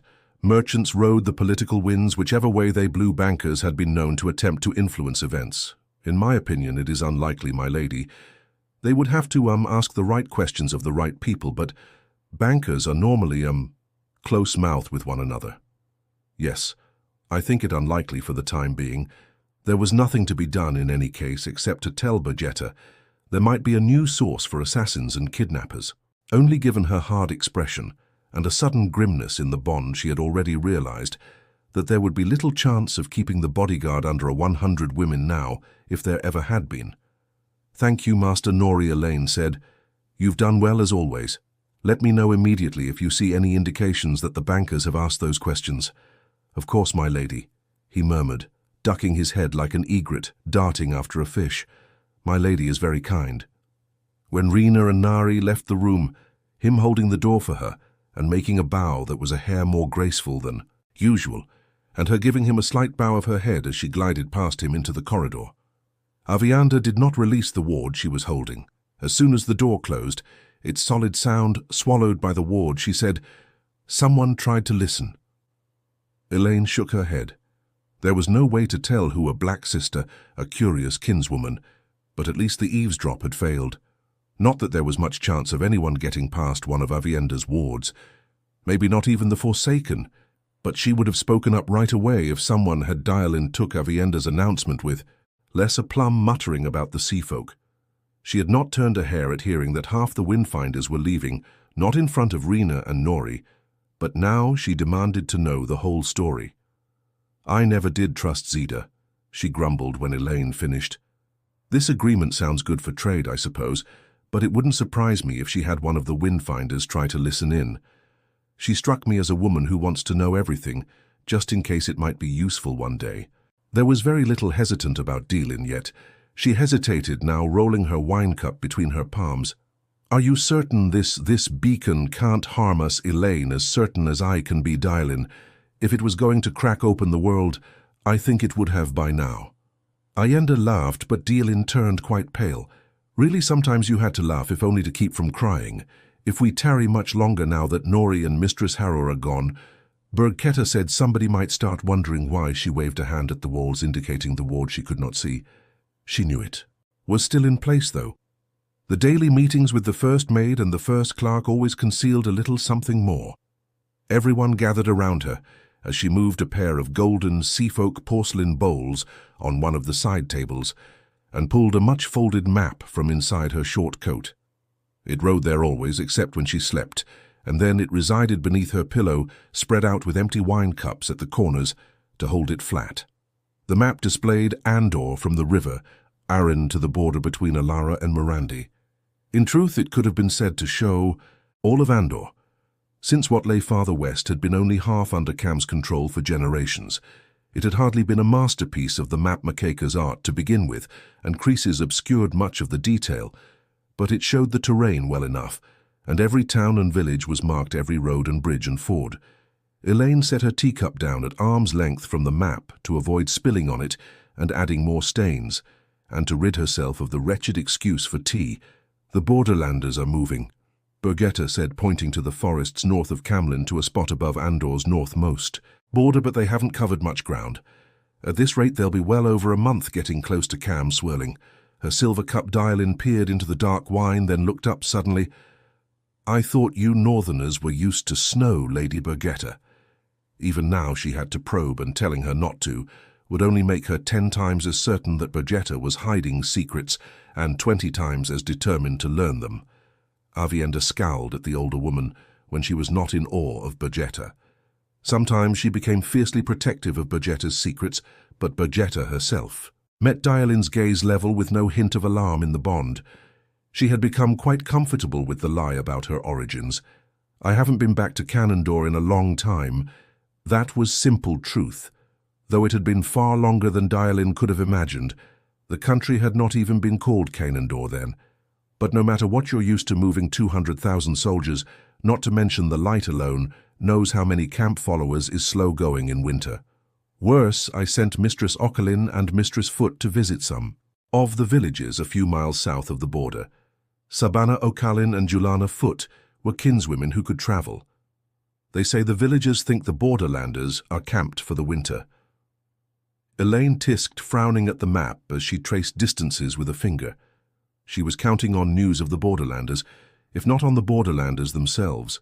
Word of an army that size entering Andor should be leaping ahead of it like wildfire in dry grass. No one but a fool could believe they had marched all those hundreds of leagues to try conquering Andor, but everyone who heard would be speculating on their intentions and what to do about them. A different opinion on every tongue. Once the news began to spread anyway, when it did, she had an advantage over everyone else. She had arranged for the Borderlanders to cross into Andor in the first place, and she had already arranged for them to leave. The choice had not been very difficult. Stopping them would have been a bloody affair, if it could have been managed at all, and they wanted no more than the width of a road to march onward into Murand, where they thought they would find the Dragon Reborn. That was her doing as well. They hid their reason for seeking Rand, and she was not about to give them a true location, not when they had as many as a dozen eyes to die with them, and hid that fact too.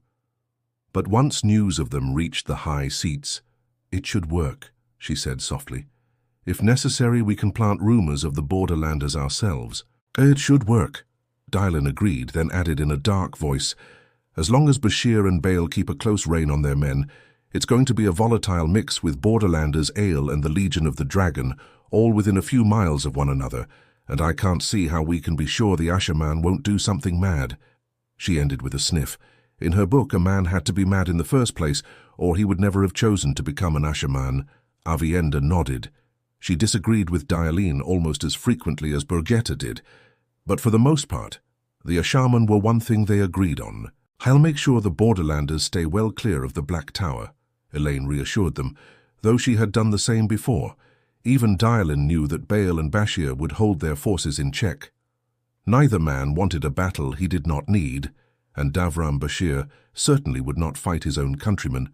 But anyone had a right to be uneasy about the Asherman and what they might do. She slid her finger from the six-pointed star, identifying Camlin across the few miles to the ground the Asherman had usurped.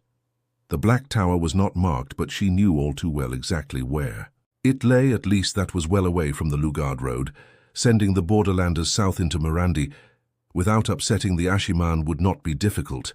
Her mouth compressed at the thought that she must not upset the Asherman, but there was nothing to be done about it any time soon, so she mentally shifted the black-coated men to one side. What could not be dealt with now had to be dealt with later, and the others. She did not have to say more. 6 major houses remained uncommitted, at least to her or Aryla. Elayne claimed they would all come to Elayne eventually, but they showed no sign of it so far. Sabana and Julana had been looking for word of those 6 too. Both women had spent the last 20 years as peddlers, accustomed to hard journeys, sleeping in stables or under the trees, and listening to what people did not say as much as to what they said. They made perfect scouts. It would be a great loss if they had to be shifted to helping keep the city supplied. Rumor has Lord Luan a dozen places east and west, frowning at the much-creased map as though Luon's position should have been marked on it. Bagetta muttered a curse much vile than called for now that Rena Harrow was absent. Always the next village over or the one beyond that. Lady Alorian and Lord Abella seem to have vanished completely. Difficult as that has to be for a high seat, at least Mistress Oaken and Mistress F haven't been able to find a whisper of them, or of any House Pender or House Trey armsman either. Not a man or a horse. That was very unusual. Someone was exerting great effort. Abella was always a ghost when he wanted to be, Elayne muttered. Always able to catch you, wrong-footed Alorian, brushing fingers against her lips. She sighed. The woman's too flamboyant to disappear, unless she's with Abella or Luon or both of them. She was not happy with that idea, no matter what she said. As for our other friends, Bagetta said, Lady Ariella crossed out of Mirand 5 days ago here. She touched the map lightly some 200 miles south of Camlin. 4 days ago Lord Pellar crossed about 5 or 6 miles west of that, and Lady Am here another 5 or 6 miles. Not together, Elayne said, nodding. Did they bring any Mirandians? No good. They could be moving to their estates, Elayne. If they move further apart, we'll know for certain. Those 3 houses made her most anxious of all. They could be heading home. Bagetta agreed reluctantly, as always when agreeing with Elayne. Drawing her intricate braid over her shoulder, she gripped it in a fist, almost the way Nynaeve did. The men and horses must be worn out after marching into Mirandian winter, but all we can be sure of is that they're on the move. Avienda snorted with her in elegant velvets. It was a startling sound. Always assume your enemy will do what you do not want. Decide what you least want them to do, and plan on that. Hymara and Pellar aren't enemies, Elayne protested weakly. Wherever she believed their allegiance would fall in time, those 3 had announced their support of Elayne herself for the throne. Elayne had never read of any queen being forced onto the throne. That sort of thing might not have made it into the histories in any case, yet Amrathella and Pellar seemed willing to try, and not for hope of power for themselves. Elayne did not want the throne, but she would hardly be a passive ruler. The simple fact was that Morgase Drakshan's final year had been marred by blunder after blunder, and few knew or believed that she had been a captive of one of the Forsaken. During that time, some houses wanted anyone except another Trach on the throne, or thought they did. What is the last thing we want them to do? Elayne said, if they disperse to their estates, then they are out of it until spring at the earliest, and everything will be decided by then, the light willing it would. But if they continue on to Camlin without the Mirandians, they don't have enough armsmen to challenge Aryla. Studying the map, Bagetta rubbed her chin. If they don't know by now that the Aiel and the Legion of the Dragon are staying out of this, they'll have to learn of it soon, but they'll want to be careful. None of them seems foolish enough to provoke a fight. They can't win when they don't have to. I'd say they'll camp somewhere to the east or southeast, where they can keep an eye on events and maybe influence what happens. Downing the last of her wine, which must have been cold by now, Elayne exhaled heavily and walked over to fill her cup again. If they come to Camlan, she said in a lean tone, then they are hoping that Luon or Abella Oran will join them. Perhaps all 3. Then we must figure out how to stop them reaching Camelon before our plans come to fruit without making them permanent enemies. Elayne worked to make her voice as sure and firm as Dylan's was dull, and we must plan what to do in case they arrive here too early. If that happens, Dylan, you will have to convince them the choice is between me and Aramella. Otherwise we'll be in a tangle. We may never straighten out and all of Andor in it with us. Dylan grunted as if she had been punched. The last time the great houses split evenly among 3 claimants for the Lion Throne had been nearly 500 years ago, and 7 years of open war followed before a queen was crowned. The original claimants were all dead by that point.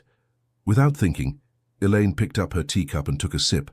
The tea had gone cold, but honey exploded on her tongue. Honey.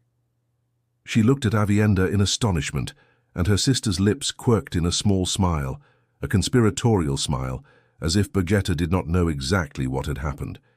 Even their strangely enhanced bond did not extend to her tasting what Elayne did, yet she had surely felt Ila's surprise and pleasure on tasting the tea. Planting fists on hips, she adopted a censorious look, or rather she tried to. Despite all she could do, a smile crept onto her face too. Abruptly, Elayne realized that Bergetta's headache was gone.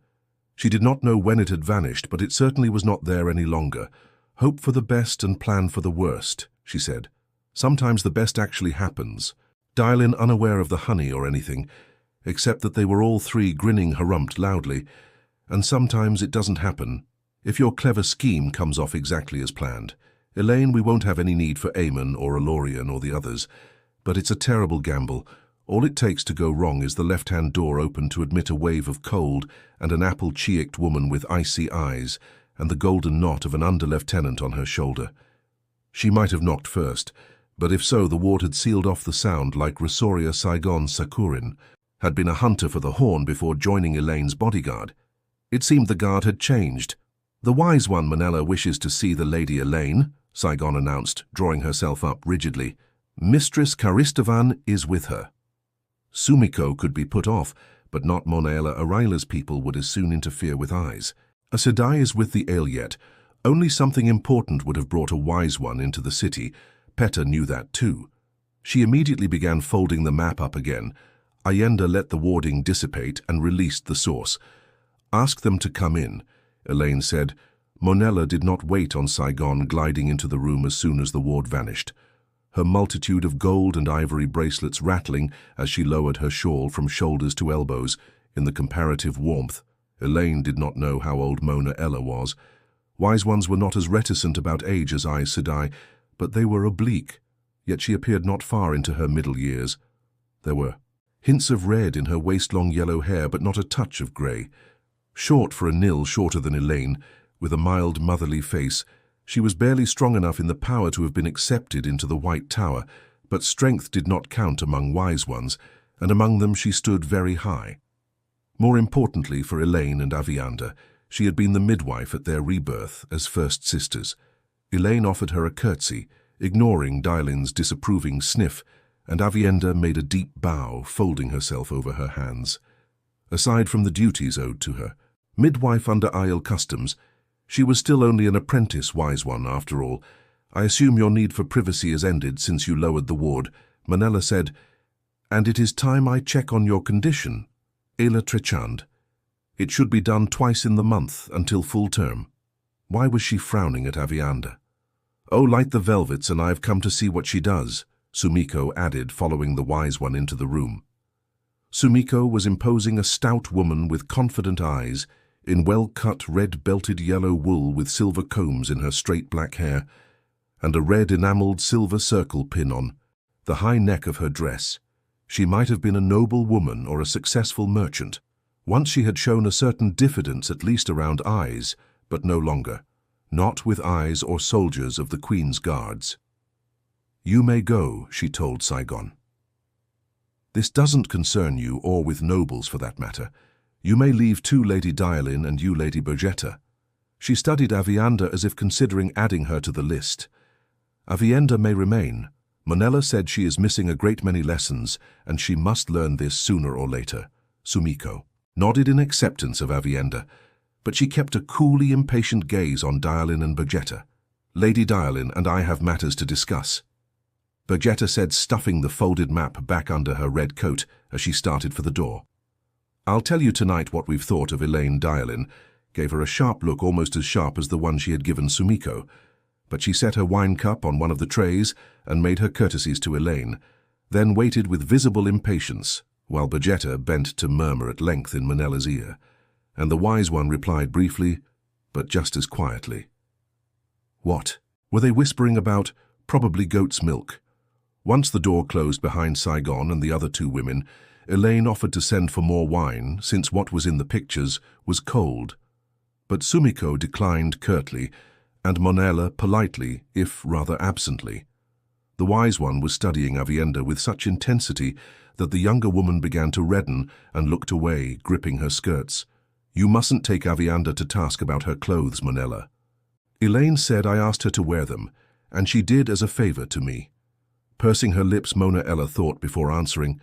First sisters should give one another favors, she said finally. You know your duty to our people. Aviendha, so far you have done well at a difficult task. You must learn to live in two worlds, so it is fitting that you become comfortable in those clothes. Aviendha began to relax until Manella continued, but not too comfortable. From now on you will spend every third day and night in the tents. You can return with me tomorrow.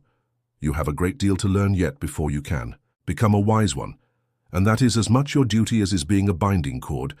Elayne reached out and took her sister's hand, and when Aviendha tried to let go after one squeeze, she held on. After a brief hesitation, Aviendha clung too. In a strange way, having Aviendha there had comforted Elayne for the loss of Rand. She was not only a sister, but a sister who also loved him. They could share strength and make each other laugh when they wanted to cry, and they could cry together when that was needed. 1 night in 3 alone very likely meant 1 night in 3 weeping alone. Light what was Rand doing? That awful beacon to the west was still blazing as strongly as ever, and she was certain that he was in the heart of it. Not one particle had changed in the bond with him, but she was certain. Suddenly she realized that she had a crushing grasp on Aviendha's hand, and Aviendha was holding hers as fiercely. They loosened their grips at the same instant, neither let go, however. Men cause trouble even when they are elsewhere, Aviendha said softly. They do, Elayne agreed. Manella smiled at the exchange. She was among the few who knew about the bonding, of Rand and who the father of Elaine's baby was. None of the kinswomen did, though. I'd think you've let a man cause you all the trouble he could. Elayne, Sumiko said primly. The kin's rule followed the rules for novices and accepted forbidding not only children, but anything that might lead to them, and they held to it strictly. Once a kinswoman would have swallowed her tongue before suggesting an eyes fell short of their rule. Much had changed since then. However, I'm supposed to travel to Tear today so I can bring back a shipment of grain and oil tomorrow. And it is growing late, so if you are done talking about men, suggest you let Manella get on with what she came for. Manella positioned Elayne in front of the fireplace, close enough that the heat from the nearly consumed logs was near to uncomfortable. It was best if the mother was very warm, she explained. Then the glow of cedar surrounded her, and she began to weave threads of spirit and fire and earth. Aviendha watched almost as avidly as Sumiko. What is this? Elayne asked, as the weave settled around her and sank into her. Is it like delving? Every Aes Sedai in the palace had delved her, though only Merililla had sufficient skill with healing for it to be much use. But neither they nor Sumiko had been able to say much more than that she was with child. She felt a faint tingling, a sort of hum inside her flesh. Don't be silly, girl, Sumiko said absently. Elayne raised an eyebrow and even thought of waving her great serpent ring under Sumiko's nose, but the round-faced woman did not appear to notice. She might not have noticed the ring either. She was leaning forward, peering as though she could see the weave inside Elayne's body. The wise ones learned about healing from me and from Naive, I suppose, she allowed after a moment. Oh, Naive would have gone up like an illuminator's firework hearing that. But then Sumiko had outstripped Naive long since, and they did learn the simple form from Aes Sedai. A snort like ripping canvas showed what Sumiko thought of the simple form. the only sort of healing Aes Sedai had known for thousands of years. This is something of the wise one's own. It is called caressing the child, Mona Ella said in an abstracted voice. Most of her attention was focused on the weaver, simple delving to learn what ailed someone. It was simple, come to think would have been finished by now, but she altered the flows and the hum inside. Elayne changed pitch, sinking deeper. It may be some part of healing, a sort of healing, but we have known this since before we were sent to the threefold land. Some of the ways the flows are used are similar to what Sumiko Karistavon and Navalmira showed us. In caressing the child, you learn the health of mother and child, and by changing the weaves you can cure some problems of either. But they will not work on a woman who is not with child, or on a man, of course. The hum grew louder, until it seemed everyone must be able to hear it. Elayne thought her teeth were vibrating. An earlier thought returned to her, and she said, "Will channeling hurt my child? If I channel, I mean no more than breathing does." Manella let the weave vanish with a grin. "You have two. It is too early to say whether they are girls or boys, but they are healthy, and so are you too." Elayne shared a wide smile with Avianda. She could almost feel her sister's delight. She was going to have twins, Rand's babies, a boy and a girl. She hoped, or two boys, twin girls would present all manner of difficulties for the succession. No one ever gained the rose crown with everyone behind her. Sumiko made an urgent sound in her throat, gesturing toward Elayne and Mona. Ella nodded. "Do exactly as I did, and you will see." Watching Sumiko embrace the source and form the weave, she nodded again, and the round kinswoman let it sink into Elayne, letting out a gasp as if she felt the humming herself. "You will not have to worry about birthing sickness," Manella went on, "but you will find that you have difficulty in channeling. Sometimes the threads may slip away from you as though greased or fade like mist, so you will have to try again and again to make the simplest weave or hold it. This may grow worse as your pregnancy progresses, and you will not be able to channel at all while in labor or giving birth. But it will come right after the children are born. Soon will become moody too, if that has not already started. Weepy one minute and snarling the next. The father of your child will be wise to step wearily and keep his distance as much as he can. I hear she's already snapped his head off once this morning." Sumiko muttered, releasing the weave. She straightened and adjusted her red belt around her girth. "This is remarkable, Monella. I never thought of a weave that could only be used on a pregnant woman." Elayne's mouth tightened, but what she said was, "You can tell all of that with this weave, Mona Ella." It was best that people thought her babes were Doilan Millars. Randall Thor's children would be targets stalked for fear or advantage or hatred, but no one would think twice about Millars, perhaps not even Mia. It was for the best, and that was that. Manella threw back her head, laughing so hard that she had to wipe a corner of her eyes with her shawl. "I knew this from bearing 7 children and having 3 husbands.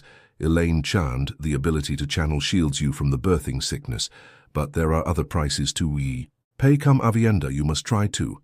Carefully now, exactly as I did, eagerly." Avianda embraced the source, but before she had begun to weave a thread, she let Cedar go and turned her head to stare toward the dark paneled wall toward the west. So did Elayne and Monella and Sumiko. The beacon that had been burning for so long had just vanished. One instant it had been there, that raging blaze of Sidar, and then it was gone, as if it had never existed. Sumiko's massive bosom heaved as she drew a deep breath. "I think something very wonderful or very terrible has happened today," she said softly. "And I think I'm afraid to learn which wonderful," Elayne said. "It was done whatever it was, and Rand was alive. That was wonderful enough." Manella glanced at her quizzically. Knowing about the bond, she could puzzle out the rest, but she only fingered one of her necklaces in a thoughtful manner. In any case, she would pry it out of Avianda soon enough. A knock at the door made them all start. All but Monaiella, anyway. Pretending not to see the other women jump, she focused a little too intently on adjusting her shawl, which made the contrast all the greater. Sumiko coughed to hide her embarrassment. "Come," Elayne said loudly. A half-shout was necessary to be heard through the door, even without a ward. Kayla put her head into the room, plumed hat in hand, then came in the rest of the way, and closed the door carefully behind her. The white lace at her neck and wrists was fresh, the lace and lions on her sash gleamed, and her breastplate sparkled as if freshly burnished, but obviously she had gone right back on duty after cleaning up from their overnight trip. "Forgive me for interrupting, my lady, but I thought you should know right away. The sea folk are. In a frenzy, those that are still here. It seems one of their apprentices has gone missing." What else, Elayne said, a missing apprentice might be bad enough, but something in Chella's face told her there was more Guardsomen. "Azeri happened to tell me that she saw Aes Sedai leaving the palace about 3 hours ago," Sela said reluctantly. "Mela and a woman who was cloaked and hooded. They took horses and a loaded pack mule." Urith said the second woman's hands were tattooed. "My lady." No one had any reason to be looking for Elayne waved her to silence. "No one did anything wrong, Casella. No one will be blamed. Not among the guards, anyway. A fine pickle, this was Talon and Matara. The two apprentice windfinders were very strong in the power, and if Mela had been able to talk either one into trying to become Aes Sedai, she might have been able to convince herself that taking the girl where she could be entered into the novice book was reason enough to evade her own promise to teach the windfinders, who would be more upset over losing Marilla, and more than furious over the apprentice. They would blame everyone in sight, and Elayne most of all. "Is this general knowledge about Mela?" She asked. "Not yet, my lady, but whoever saddled their horses and loaded that mule won't hold their tongues. Stable hands don't have much to gossip about. More of a brush fire than a pickle then, and small chance of putting it out before it reached the barns. I hope you will dine with me later," Manella Elayne said. "But you must forgive me now. Duty to her midwife or no, she did not wait for the other woman's assent. Trying to douse the fire might be enough to stop the barns from catching. Maybe. Casa, inform Bogetta, and tell her I want an order sent to the gates immediately to watch for Marilla. I know. She may be out of the city already, and the gate guards won't stop, and Aes Sedai anyway. But maybe they can delay her or frighten her companion into scuttling back into the city to hide Sumiko. Would you ask Rihanna to assign every kinswoman who can't travel to start searching through the city? It's a small hope, but Marilla may have thought it was too late in the day to start out check every inn, including the Silver Swan, and she hoped Rand had done something wonderful today, but she could not waste time even thinking about that now.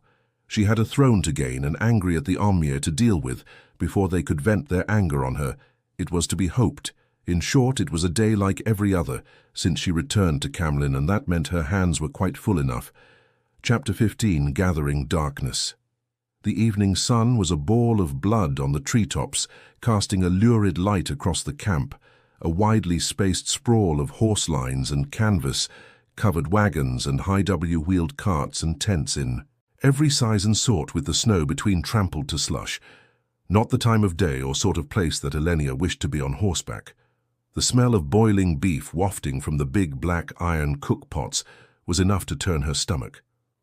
The cold air frosted her breath and promised a bitter night to come, and the wind cut through her best red cloak without regard for the thick lining of plush white fur. Snowfox was supposed to be warmer than other furs, but she had never found it. So holding the cloak closed with one gloved hand, she rode slowly, and tried very hard, if not very successfully, not to shiver. Given the hour, it seemed more than likely she would be spending the night here, but as yet she had no idea where she would sleep. Doubtless in some lesser noble's tent with the lord or lady, shuffled off to find haven elsewhere, and trying to put the best face on being evicted. But Aramella liked leaving her on tent hooks until the very last about beds and everything else. One suspense was no sooner dispelled than another replaced it. Plainly the woman thought the constant uncertainty would make her squirm, perhaps even strive to please. That was far from the only miscalculation Arail had made, beginning with the belief that Elenia Sauron's claws had been clipped. She had just 4 men, with the 2 golden boars on their cloaks as escort, and her maid Janny, of course, huddling in her cloak, till she seemed a bundle of green wool piled on her saddle. And she had not seen a single fellow more in the camp who she could be sure held a scrap of loyalty to Saurand. Here and there one of the clumps of men huddled around the campfires with their laresses and seamstresses displayed house anchars.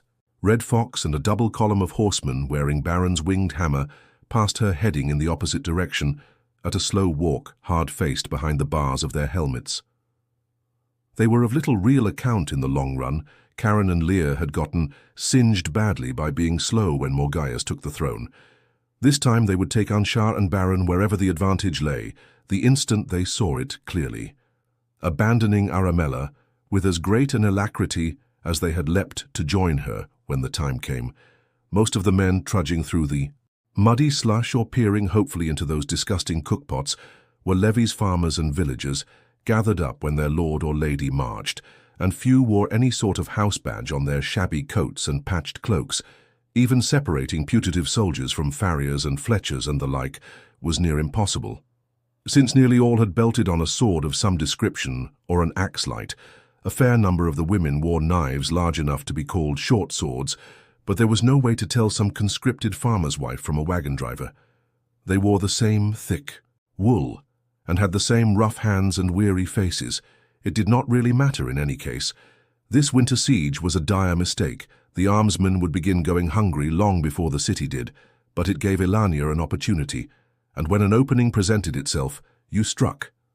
Keeping her hood back far enough to show her features clearly in spite of the freezing wind, she nodded graciously to every unwashed louts who so much as looked in her direction and ignored the surprised starts that some gave at her condescension.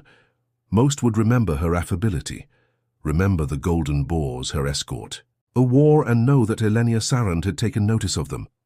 On such a foundation, power was built a high seat as much as a queen stood at top, a tower built of people. True, those at the bottom were bricks of the basest clay. Yet if those common bricks crumpled in their support, the tower fell. That was something Aiel appeared to have forgotten if she had ever known. Elayne doubted that Aiel spoke to anyone lower than a steward or a personal servant. Had it been prudent, she herself would have passed a few words at every campfire, perhaps grasping a grubby hand now and then, remembering people she had encountered before, or at least assembling well enough to make it seem she did pure and simple. Aiel lacked the wit to be queen.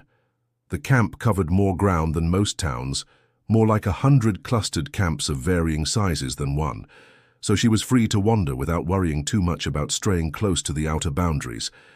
But she took a care anyway. The guards on sentry would be polite, unless they were utter fools, yet without any doubt they had their orders. On principle she approved of people doing as they were told, but it would be best to avoid any embarrassing incidents, especially given the likely consequences.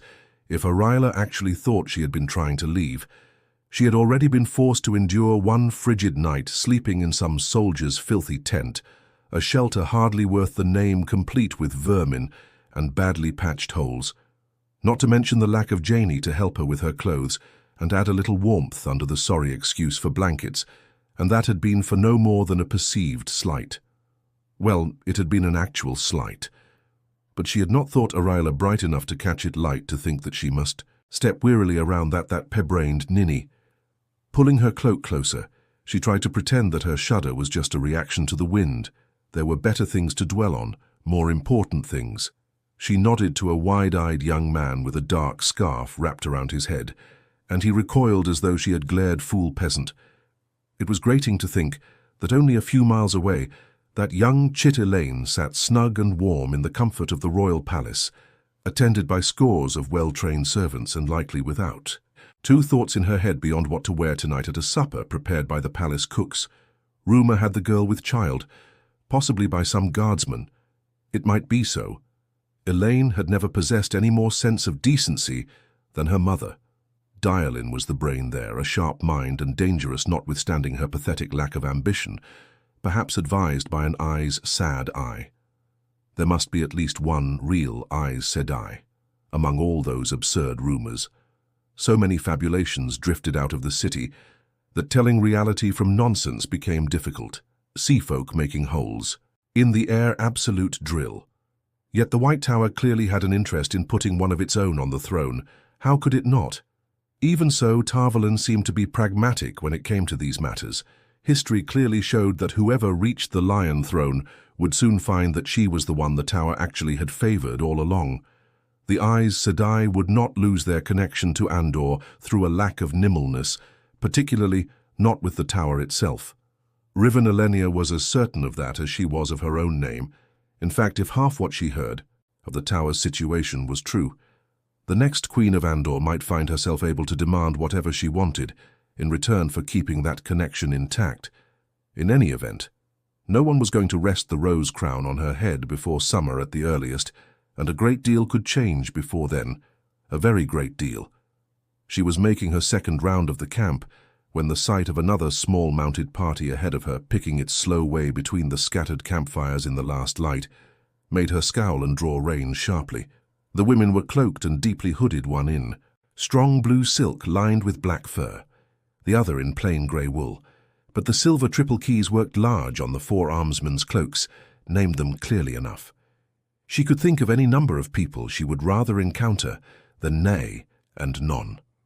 In any case, while Aryla had not precisely forbidden them to meet without her, Elayne heard her teeth grind as much as felt them and forced her face smooth. For the moment it seemed wisest not to press matters, especially when there seemed no possible advantage to such a meeting. Unfortunately, Nan saw her before she could turn aside. The woman spoke hastily to her escort, and while armsmen and maid were still bowing in their saddles, spurred toward Elayne at a pace that sent clouds of slush flying from her black geeling's hooves. The light burned the fool, on the other hand. Whatever was goading Nan to recklessness might be valuable to know and dangerous not to. It might, but finding out presented its own dangers. Stay here and remember that you've seen nothing. Elayne snapped at her own meager retinue and dug her heels into Dawn. Wine's flanks without waiting for any reply. She had no need for elaborate bows and courtesies. Every time she turned around, not beyond what seamless demanded, and her people knew better than to do anything other than what she commanded. It was everyone else she had to worry about. Burn them all. As the long-legged bay sprang forward, she lost her grip on her cloak, and it streamed behind her like the crimson banner of Sarand. She refused to gather the cloak under control, flailing around in front of farmers, and the light alone knew who so. The wind razored through her riding dress. Another reason for irritation, Nain at least had the sense to slow and meet her a little more than halfway beside a pair of heavily laden carts with their empty shafts lying in the muck. The nearest fire was almost 20 paces away, and the nearest tents farther, their entry flaps laced tight against the cold.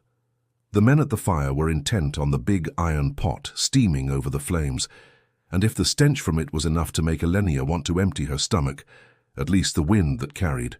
The stink would keep stray words from their ears, but they had better be important words.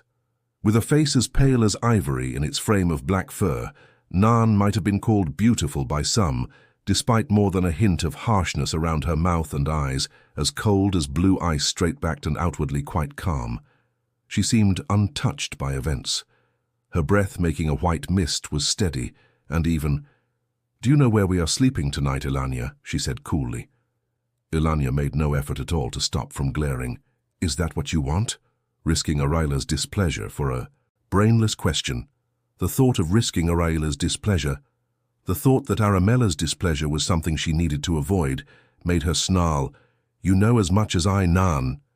Tugging at her reins, she was already turning her mount away when Nan spoke again with just a hint of heat. "Don't play the simpleton with me, Elayne, and don't tell me you aren't as ready as I am to chew off your own foot to escape this trap. Now can we at least pretend to civility?"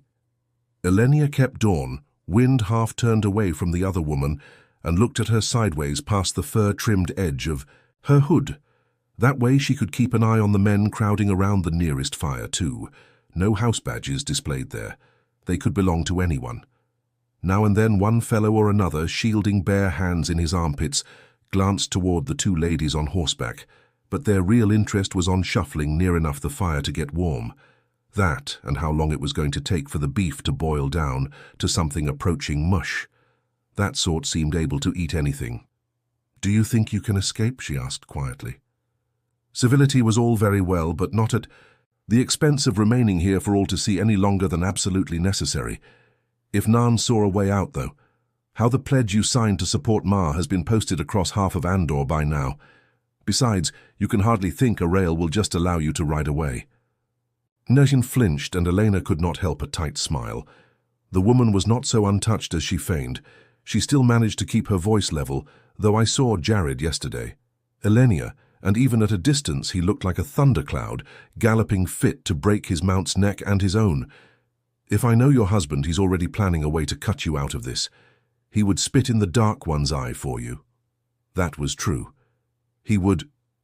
I'm sure you can see. It would be best if I were part of those plans. My husband signed the same pledge you did, Nayen, and he is an honorable man. He was too honorable for his own good in simple fact. But what Elayne wanted had been his guide since before their wedding vows. Jared had signed the pledge because she wrote and told him to, not that she had any choice as matters were, and he would even repudiate it, however reluctantly, if she were mad enough to ask it. Of course, there was the difficulty in letting him know what she did want at the moment. Aiel was very careful not to let her within a mile of him. She had everything in hand as far as she could in the circumstances, but she needed to let Jared know, if only to stop him from cutting her a way out. Spit in the Dark One's eye. He could take them both to ruin in the belief he was helping her, and he might do it even knowing it meant their ruination. It required a great effort not to allow the frustration and fury suddenly welling up inside her to show on her face, but she covered the strain with a smile. She took considerable pride in being able to produce a smile for any situation.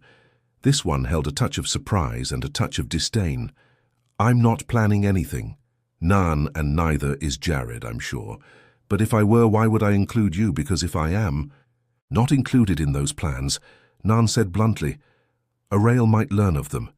She may be a blind fool, but she'll see once she's told where to look, and you might find yourself sharing a tent with your betrothed every night, not to mention protected by his armsmen. Elayne's smile melted, but her voice turned to ice, matching the frozen ball that abruptly filled her stomach. You want to be careful what you say, or Aiel may ask her Terrabona to play cat's cradle with you again. In truth, I think I can guarantee as much. It seemed impossible that Nan's face could grow any whiter, yet it did. She actually swayed in her saddle and caught Elayne's arm as if to keep from falling. A gust of wind flung her cloak about, and she let it flail. Those once cold eyes were quite wide now. The woman made no effort to hide her fear. Perhaps she was too far gone to be capable of hiding it. Her voice came breathy and panicked. I know you and Jared are planning something, Elayne. I know it. Take me with you, and I will pledge a ron to you as soon as I can be free of Aiel. Oh, she was shaken to offer that. Do you want to draw more attention than you already have? Elayne snapped, pulling free of the other woman's grasp. Dawn Wind and the Black Geeling danced nervously, catching their riders' moods, and Elayne reined her bay hard to quiet him. Two of the men at the fire hurriedly put their heads down. No doubt they thought they saw two noble women arguing in the greying evening, and wanted to attract no part of that anger on themselves. Yes, it must be only that. They might carry tales, but they knew better than to get mixed in their betters' arguments. I have no plans to escape, none at all, she said in a quieter voice.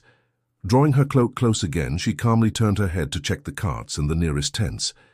If Nain was frightened enough when an opening presented itself, there was no one close enough to overhear, but she still kept her voice low. Matters might change, of course. Who can say? If they do, I make you this promise under the light, and by my hope of rebirth, I will not leave without you. A startled hope bloomed on Nain's face. Now to present the hook. If that is, I have in my possession a letter written in your own hand, signed and sealed, in which you explicitly repudiate your support of Ma, of your own free will, and swear the support of House Seiron to me for the throne under the light, and by your hope of rebirth nothing less will do. Nan's head jerked back and she touched her lips with her tongue. Her eyes shifted as though searching for a way out for help. The black continued to snort and dance, but she barely tightened her res enough to keep him from bolting, and even that seemed unconscious. Yes, she was frightened, but not too frightened to know what Elayne was demanding. The history of Andor contained too many examples for her not to know. 1,000 possibilities remained, so long as nothing was in writing, but the mere existence of such a letter would put a bit between Nain's teeth and the reins in Elayne's hands. Publication meant Nain's destruction, unless Elayne was fool enough to admit to coercion.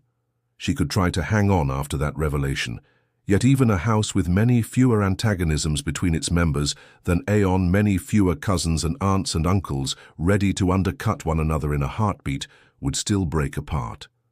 The lesser houses that had been tied to Aeon for generations would seek protection elsewhere, In a matter of years, if not sooner, Narn would be left as the high seat of a minor and discredited remnant. Oh yes, it had happened before. We've been together long enough, Elayne. Gathered her res. I wouldn't want to set tongues wagging. Perhaps we will have another chance to speak alone before Aiel takes the throne. What a vile thought.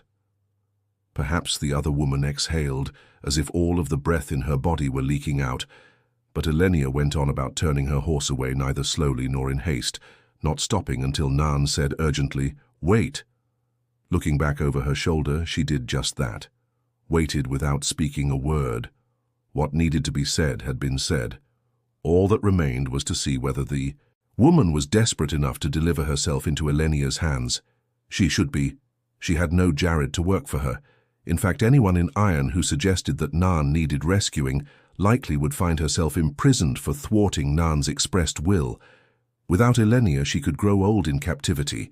With the letter, though her captivity would be of a different kind, with the letter, Elayne would be able to allow her every appearance of complete freedom. Apparently she was bright enough to see that, or maybe just frightened enough of the terra bona. "I will get it to you as soon as I can," she said at last in a resigned voice. "I look forward to seeing it," Elayne murmured, barely bothering to mask her satisfaction. "But don't wait too long," she almost added, and just stopped herself. Narn might be beaten, but a beaten foe could still put a knife in your back if goad too far. Besides which she feared Narn's threat as much as Narn feared hers, perhaps more, so long as Narn did not know that, however, her blade had no point. As she rode back to her armsman Elayne's mood was more buoyant than it had been certainly since before her rescuers had turned out to be Aiel's men. Perhaps since before Dialin had imprisoned her in Aringil in the first place, though she had never lost hope there. Her prison had been the governor's house, quite comfortable even if she had to share an apartment with Narn. Communicating with Jared certainly had presented no problem, and she thought she had made some inroads with the Queen's guards in Arryn. So many of them had been new come out of Cheren that they were unsure where their true loyalties lay. Now this wonderfully fortuitous encounter with Narn lifted her spirits so much that she smiled at Janny and promised her a bevy of new dresses once they were inside Cain, which produced a properly grateful smile from the plump-cheeked woman. Elayne always bought new dresses for her maid. When she felt particularly good, everyone fine enough for a successful merchant. It was one way to ensure loyalty and discretion, and for 20 years, Janny had delivered both. The sun was only a red rim above the trees now, and it was time to find Aiel, so she could be told where she was sleeping tonight. The light's end, it was a decent bed in a warm tent that was not too smoky, with a decent meal beforehand. She could not ask more at present. Even that did not dent her mood, though. She not only nodded to the clusters of men and women they rode past, she smiled at them. She almost went so far as to wave. Matters were progressing better than they had in quite some time. Narn was not simply disposed of as a rival for the throne. She had been leashed and brought to heel, or as good as, and that would be sufficient to bring Karen and Leah. And there were those who would accept anyone other than another Trachand on the throne. Uan, for one more gaze, had had her fogged. Uan would never stand for any Drachand. Arathella and Abella were possibilities too, with their own grievances that could be exploited, perhaps Pelivar or Luon as well. She had her feelers out, and she would not squander the advantage of Camlin as that Huyon Elayne had. Historically holding Camlin was enough to gather the support of at least 4 or 5 houses by itself. The timing would be key, certainly, or all the advantage would fall to Aiel, but Elayne could already see herself seated on the lion throne with the high seats kneeling to swear fealty. She already had her list of which high seats would need to be replaced. No one who had opposed her was going to be allowed to cause her trouble later. A series of unfortunate accidents would see to that. A pity she could not choose their replacements. But accidents could happen with incredible frequency. Her happy contemplation was shattered by the scrawny man who suddenly came up beside her on a stocky grey, his eyes feverishly bright in the fading light. For some reason, Nason had sprigs of green fur stuck in his thin white hair. It made him look as if he had been climbing in a tree, and his red silk coat and cloak were so worked with brightly coloured flowers they could have passed for Ileana carpets. He was ludicrous. He was also high seat of the most powerful single house in Andor, and he was quite mad. "Elayne, my darling treasure," he braided, spraying spittle. "How sweet the sight of you is to my eyes. You make honey seem stale and roses drab, without need for conscious thought." She hastily reined Dawn Wind back and to the right, putting Janny's brown mare between her and him. "I'm not your betrothed, Nason," she snapped, seething at having to say that aloud for everyone to hear. "I am married, you old fool." "Wait," she added, flinging up a hand. The imperative word and the gesture were for her armsmen, who had laid hands on sword hilts and were glaring at Nason. Some 30 or 40 men wearing House Karen's sword and star were following the man, and they would not hesitate to cut down anyone they thought was threatening their high seat. Some already had blades, half-drawn. They would not harm her, of course. Nason would have them hanged to a man if she was even bruised light. She did not know whether to laugh or cry over that. "Are you still afraid of that young oaf Jared?" Nason demanded, angling his mount to follow her. "He has no right to keep bothering you. The better man won, and he should acknowledge it. I'll challenge him." One hand, plainly bony even in its tight red glove, fumbled at a sword he probably had not drawn in 20 years. "I will cut him down like a dog for frightening you." Elayne moved Dawn Wind deftly, so they described a circle around Janny, who murmured apologies to Nason, and pretended to take her mare out of his way while getting in it. Mentally, Elayne added a little embroidery to the dresses she would buy, adult painted as he was. Nason could go in a blink from honeyed words of courtly love to groping at her as if she were the lowest sort of tavern maid that she could not endure. Not again. Certainly not in public circling. She forced a worried smile onto her face, though in truth, the smile took more effort than the worry. If this old fool forced Jared to kill him, it would ruin everything. "You know I could not abide to have men fight over me." Nay, her voice was breathy and anxious, but she did not try to control it. Breathy and anxious suited well enough. "How could I love a man with blood on his hands?" The ridiculous man frowned down that long nose till she began to wonder whether she had gone too far. "He was mad as a spring hare, but not, in everything, not always. I had not realized you were so sensitive," he said finally, without stopping his effort to ride around Janny. His decrepit face brightened. "But I should have known. I will remember. From now on, Jared may live so long as he doesn't pester you." Abruptly, he seemed to notice Janny for the first time, and with an irritated grimace, he raised his hand high, balling it into a fist. The plump woman visibly steeled herself for the blow without moving aside, and Elayne gritted her teeth. Silk embroidery. Definitely unsuitable for a maid, but Jan had earned it. "Lordna, I have been looking for you everywhere," a woman's searing voice cried, and the circling stopped. Elayne exhaled in relief as Aramella rode up in the twilight with her entourage and had to stifle a surge of fury at feeling relief. In over-elaborately embroidered green silk with lace under her chin and at her wrists, Aryla was plump, verging on stout, with a vacuous smile and brown eyes that were always wide with affected interest, even when there was nothing to be interested in. Lacking the brains to tell the difference, she possessed just enough. Cunning to know there were things that should interest her, and she did not want anyone to think she had missed them. The only real concern she had was her own comfort and the income to ensure it. And the only reason she wanted the throne was that the royal coffers could provide greater comfort than the revenues of any high seat. Her entourage was larger than Nason's, though only half were armsmen, wearing the 4 moons of her house. For the most part, hangers-on and sycophants made up the rest, lesser lords and ladies of minor houses, and others willing to lick Aramella's wrist for a place near power. She did love people to fawn over her. Nyan was there too, on the edge of the group with her armsman and maid.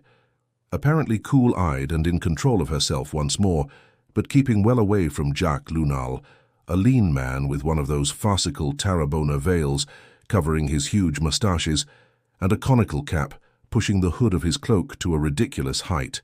The fellow smiled too much as well. He hardly looked like a man who could reduce someone to begging with just a few cords. "Arail," Nason said in a confused tone, then frowned at his fist as if surprised to find it raised. Lowering his hand to the pummel of his saddle, he beamed a smile at the silly woman. "Aramilla, my dear," he said warmly, not with the sort of warmth he often directed at Elayne. Somehow it seemed he had become at least half convinced that Aryla was his daughter, and his favorite at that. Once Elayne had heard him reminiscing at length with the woman about her mother, his last wife dead nearly 30 years now. Aiel managed to hold her end of the conversation too, though she had never met Midella Kyrin. As far as Elayne knew still, despite all his fatherly smiles for Aiel, his eyes sought through the shadowed crowd on horseback behind her, and his face relaxed when he found Silva, his granddaughter, and ere a sturdy, placid young woman who met his gaze unsiling, then pulled her dark fur-lined cowl well forward. She never smiled or frowned or showed any emotion at all that Elayne had ever detected, just kept an unvarying cow-like expression. Plainly she had a cow's wits too. Aiel kept Sylve closer than she did Elayne or Nan, and so long as she did, there was no chance that Nason would be forced to retire from his honours. He was mad assuredly, but sly. "I hope you're taking good care of my little Svay, Aramella," he murmured. "There are fortune hunters everywhere, and I want the darling girl kept safe." "Of course I am," Aiel replied, brushing her overfed mare past Elayne without so much as a glance. Her tone was honey-sweet and sickeningly doting. "You know I'll keep her as safe as I keep myself." Smiling that empty-headed smile, she set about straightening Nason's cloak on his shoulders and smoothing it with the air of someone settling a shawl on a beloved invalid. "It's much too cold out for you. I know what you need. A warm tent and some hot spiced wine. I'll be happy to have my maid prepare it for you. Arlene, accompany Lord Nason to his tent and fix him some good spiced wine." A slim woman in her entourage gave a violent twitch, then rode forward, slowly pushing back the hood of her plain blue cloak to reveal a pretty face and a tremulous smile. Suddenly all those lick-spittles and toad-eaters were adjusting their cloaks against the wind or snugging their gloves, looking anywhere except at Aiel's maid. Especially the women one. Of them could have been chosen as easily, and they knew it. Oddly, Sylve did not look away. It was impossible to see her face in the shadows of her hood, but the opening turned to follow the slender woman. Nason's grin showed his teeth, making him look even more like a goat than usual. Yes, mulled wine would be good. "Arlene, is it, calm Arlene? There's a good girl. Not too chill, are you?" The girl squeaked as he swept a corner of his cloak around her shoulders and gathered her so close she was leaning out of her saddle. "You'll be warm in my tent, I promise." Without so much as a glance back, he rode off at a walk, chartling and whispering at the young woman under his arm. His armsman followed with the creak of leather and the slow, wet clop of hooves in the muck. One of them laughed, as if another had said something funny. Elayne shook her head in disgust. Pushing a pretty woman in front of Nason to distract him was one thing. She did not even have to be that pretty. Any woman the old fool could corner was in danger. But using your own maid was revolting, not as reveling as En himself, though. "You promised to keep him away from me, Aramella," she said in a low, tight voice. That leerous old crack brain might have forgotten her existence for the moment. But he would remember the next time he saw her. "You promised to keep him occupied." Aramella's face grew sullen, and she petulantly tugged her riding gloves tighter. She had not gotten what she wanted.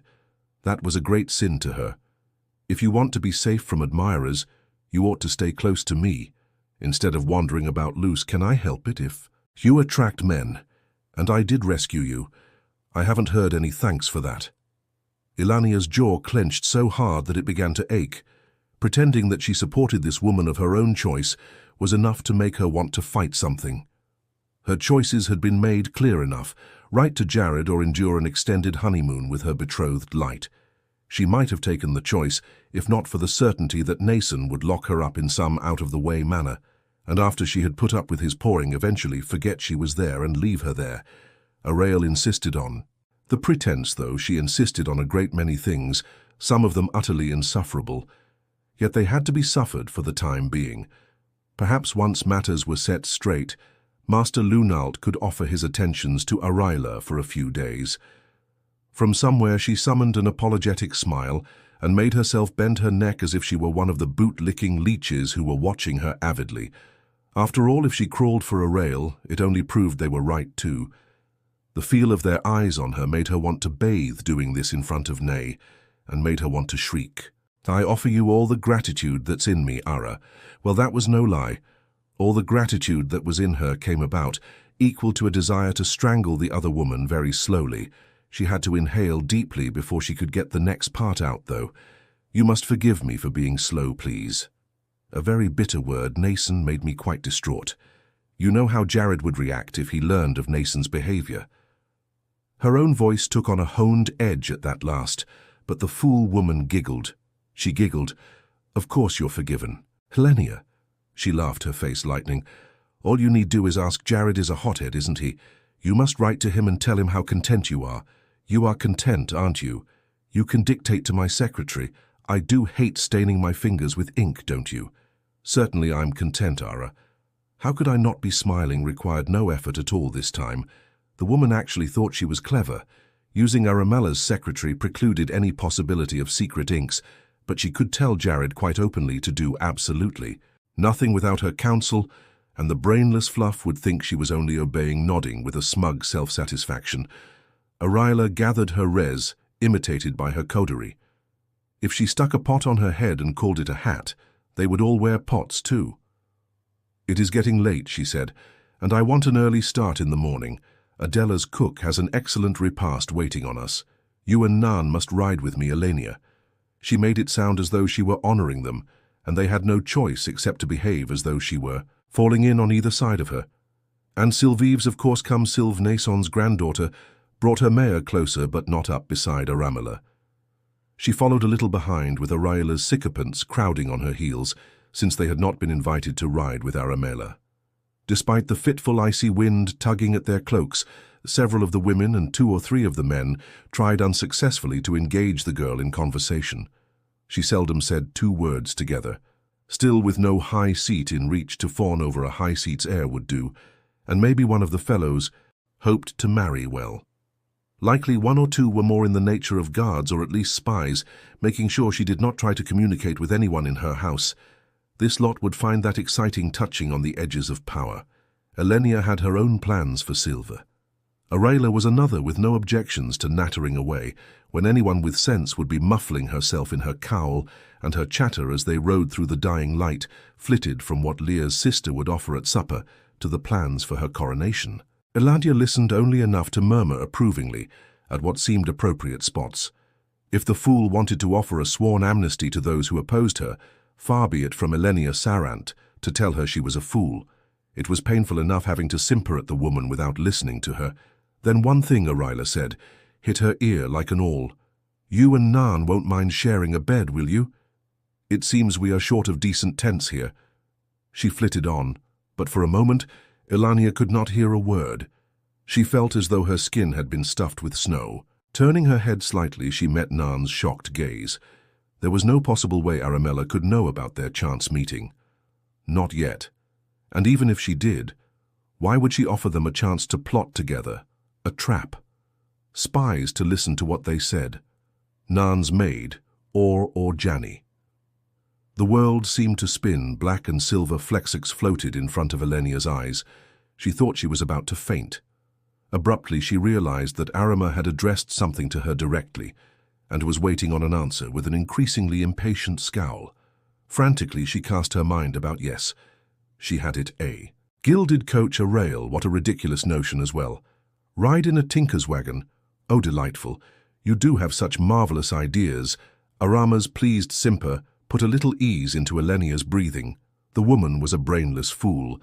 Maybe there was a shortage of suitable tents. More likely she just thought they were safe now tamed. Elayne turned her bared teeth into a simper of her own, but she put aside any idea of having the terrorboner entertain the woman even for an hour.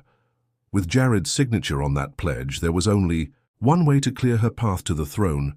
Everything was in hand and ready to go forward. The only question was whether Arama or Nason should die first. Night pressed down on Camlin with a hard cold, driven by sharp winds. Here and there, a glow of light spilling from an upper window spoke of people still awake, but most shutters were drawn, and a thin sliver of moon low in the sky only seemed to emphasize the darkness. Even the snow-coating rooftops, and piled along the fronts of buildings where it escaped the day's traffic, was a shadowy grey. The lone man muffled head to ankles in a dark cloak striding through the frozen. Slush left on the paving stones answered to David Henland or Doran Malar, with equal ease. A name was no more than a coat, and a man changed his coat whenever needed. He had worn a number over the years. Given his wishes, he would have had his feet up in front of a roaring fire in the royal palace, a mug in his hand, a pitcher of brandy at his side, and a willing wench on his knee. But he had others' wishes to serve. At least the footing was better here in the new city. Not good with this frozen muck underfoot that could turn a careless step into a sprawl. Yet a man's boots were less likely to go out from under him here than back on the steeper hills of the inner city. Besides, darkness suited him tonight. There had been few people in the streets when he started out, and the number had dwindled away as darkness deepened. Wise people stayed indoors once night fell. Occasionally dim shapes skulked in the deeper shadows, but after a brief study of Hanland, they scuttled around corners ahead of him or withdrew into alleys, trying to muffle their curses as they floundered in snow that likely had not been touched by the sun. He was not bulky and little taller than the average run of men, with his sword and breastplate hidden by his cloak to boot, but footpads looked for weakness of hesitation, and he moved with an obvious self-confidence plainly unafraid of lurkers, an attitude helped by the long dagger concealed in his gauntleted right hand. He kept an eye out for patrols of guardsmen as he walked, but he did not expect to see any. The strong arms and prowlers would have sought other hunting grounds if the guards were about. Of course he could send nosy guardsmen on their way with a word, yet he wanted no observers of any kind, and no questions why he was so far from the palace afoot. His step hesitated as two heavily cloaked women appeared at a crossing well ahead, but they moved on without glancing his way, and he breathed more easily. Very few women would venture out at this time of night without a man along to wield sword or cudgel, and even without seeing their faces, he would have waged a fistful of gold to a horse-apple. That pair were I had eye or else some of. Those strange women who filled most of the beds in the palace. The thought of that lot brought a scowl and a prickling between his shoulder blades like the brush of nettles. Whatever was going on in the palace, it was enough to give him the grips. The Seafoal women were bad enough, and not just because they went swaying along the halls in that seductive way, then pulled a knife on a man. He had not even thought of patting one on the bottom after he realized they and the eyes were staring at one another like strange cats in a box. And plainly, however, impossibly the Seafoal were the larger cats. The others were worse in a way. No matter what the rumors said, he knew the look of eyes, and it did not include wrinkles, yet some of them could channel, and he had the disturbing notion that they all could, which made no sense at all. Maybe the sea folk had some sort of peculiar dispensation, but as for these kin, as Faile called them, everyone knew that if three women who could channel and were not, I sat down at the same table, I said I would appear before they could finish a picture of wine and tell them to move on and never speak to one another again, and make sure they did it. Besides, that was given. But there those women sat in the palace, over 100 of them, holding their private meetings, walking around eye to eye without one frown between them, until today anyway. And whatever had set them huddling like frightened hens, the eyes had been every bit as anxious. There were too many oddities to suit him. When I said Ei behaved oddly, it was time for a man to look to the safety of his own skin. With a curse, he jerked himself out of his reverie.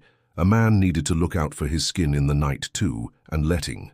His concentration drift was no way to do it. At least he had not stopped or even slowed. After a few more steps, he smiled a thin smile and thumbed the blade of his dagger. The wind sighed down the street and fell, whistled across rooftops and fell, and in the brief silences between he could hear the faint crunch of the boots that had been following him since shortly after he left the palace. At the next crossing street, he turned to his right at the same steady, unhurried pace, then suddenly flattened his back against the front of a stable that stood hard on the corner. The wide stable doors were shut and lightly barred on the inside, but the smell of horse and horse dung hung in the icy air. The inn across the street was closed up tight as well, its windows shuttered and dark. The only sound aside from the wind, the creak of its swinging sign, he could not make out in the night. No one to see what they should not. He had a moment's warning. The sound of boots quickened in an effort not to let him out of sight too long, and then a cowled head was thrust cautiously around the corner. Not cautiously enough, of course. His left hand darted into the cowl to seize a throat at the same time. His right made a practiced stop thrust with a dagger. He half expected to find a breastplate or a mail shirt under the man's coat, and he was ready if he did. But an inch of steel sank easily beneath the fellow's breastbone. He did not know why that seemed to paralyze a man's lungs, so he could not cry out until he had drowned in his own blood. But he knew that it did. Still tonight, he had no time to wait. No guards inside at present did not mean matters would stay that way for long. With a quick wrench, he slammed the man's head against the stable's stone wall hard enough to crack a skull, then shoved his dagger to the hilt, feeling the blade grate as it dug through the fellow's spine. His breathing remained steady. Killing was just a thing that had to be done now and again. Nothing to get excited over, but he hurriedly lowered the corpse to the snow against the wall and crouched beside it, wiping his blade in the dead man's dark coat while sticking his other hand into his armpit to tuck off his steel-backed gauntlet. Head swiving, he watched the street both ways as he felt quickly across the man's face in the darkness. A rasp of stubble under his fingers told him that it was a man, but no more. Man, woman, or child made no difference to him. Fools behaved as though children had no eyes to see or tongues to tell what they saw. Yet he wished there had been a mustache or a bulbous nose, anything to spark a memory and tell him who this fellow had been. A squeeze at the dead man's sleeve found thick wool neither fine nor particularly rough, and a sinewy arm that could have belonged to clerk or wagon driver or footman. To any man, in short, just like the coat. Searching down the body, he rifled through the fellow's pockets, finding a wooden comb and a ball of twine which he tossed aside. At the man's belt, his hand paused. A leather sheath hung there empty. No man on earth could have drawn a dagger after Hanlon's blade found his lungs. Of course, there was good cause for a man to carry his knife unsheathed when he walked out at night, but the reason that came most readily to mind right then was to stab someone in the back or cut a throat. It was only a fleeting pause, though. Wasting no time on speculation, he sliced off the fellow's purse beneath the drawstrings. The weight of the coins he spilled into his hand and hastily stuffed into his own pocket told him there was no gold, likely not even a piece of silver. But a cut purse and no coins would make whoever found the body think him the prey of strong arms. Straightening, he tugged on his gauntlet, and only moments after driving his blade home, he was striding along the slush-covered pavement once more, dagger held close to his side beneath his cloak, and eyes wary. He did not relax until he was a street away from the dead man, and then he did not relax very far. Most people who heard of the killing would accept the tale of murder for theft that he had laid out for them, but not whoever had sent the fellow, following all the way from the palace, meant that he had been sent, but by whom. He was fairly sure that any of the sea folk who wanted a knife put in him would have done the deed herself. For all that the kin troubled him just by being there, they seemed to. They keep quiet and walk small. True people who practiced avoiding notice were the most likely to resort to a hired knife in the night, but he had never exchanged more than 3 words at a time with any of them, and he certainly had never tried to finger one. The Aes Sedai seemed more likely, yet he was sure he had done nothing to rouse their suspicions. Still, any one of them might have her own reasons for wanting him dead. You could never tell with Aes Sedai Burgita. Trillian was a silly bent who seemed to think she really was a character, out of a story, maybe even the real Brigitita if there had ever been a real Brigitita. But she could well think he was a threat to her position. She might be a trumpet wiggling around the quarters in those trousers the way she did. Yet she had a cold eye. That one could order a throat slit without blinking. The last possibility was the one that worried him most, though. His own masters were not the most trusting of people, and not always the most trustworthy. And the Lady Shenavarian, who currently gave him his orders, was the one who had sent a summons that had pulled him into the night where a fellow just happened to be waiting to follow him, knife in hand. He did not believe in coincidence. No matter what people said about this. Althor. Thoughts of turning back to the palace came and went in a flash. He had gold tucked away. He could bribe his way through the gates as easily as anyone else, or just order one opened long enough to let him ride out. But it would mean spending the rest of his life watching his back, and anyone who came inside arm's length of him might be the one sent to kill him. Not so different from the way he lived now, except for the certainty that someone would put poison in his cup, or a knife through his ribs sooner or later. Besides that stone-eyed troll, Brigitita was the most likely culprit, or an Aes Sedai, or maybe he had offended these kins somehow. Still, it always paid to be careful. His fingers flexed around the dagger's hilt. Life was good at the moment, with plenty of comfort and plenty of women impressed or frightened into compliance by a captain of the guards. But life on the run was always preferable to death here and now. Finding the correct street, much less the correct house, was not easy. One narrow side street looked very like another when darkness swathed both, but he took care and eventually found himself pounding on the front doors of a tall, shadowed pile that could have belonged to a wealthy but discreet merchant, except he knew now that it did not. Averin was a tiny house extinct, some said, but one daughter of it remained, and Cheyenne possessed money. One of the doors swung open, and he flung up a hand against the sudden glare of light. His left hand, the dagger in his right, he kept concealed and ready. Squinting through his spread fingers, he recognized the woman at the door in the plain, dark dress of a maid. Not that that eased his mind by a hair. "Give us a kiss, Faile," he said, as he stepped inside, larrying. He reached for her left-handed, of course. The long-faced woman brushed his hand aside and shut the door firmly behind him. "Cheyenne is closeted with a visitor in the front sitting room upstairs," she said calmly, "and the cook is in her bedchamber. There is no one else in the house. Hang your cloak on the rack. I will let her know you are here, but you may have to wait." Alan let his leer vanish and his hand drop. For all of her ageless face, handsome was the best that Faile could be called, and even that might be stretching the truth with her cold gaze and a cold manner in the bargain. She was hardly the sort of woman he would have chosen to fondle, but it seemed she was being punished by one of the chosen, and he was supposed to be part of the punishment, which altered matters to some extent. Tumbling a woman who had no choice had never troubled him, and Faile certainly had none. Her maids. Her dress was simple truth. She did the work of 4 or 5 women by herself, maids and sculls in Spitgirl, sleeping when she could and chuckling whenever Cheyenne frowned.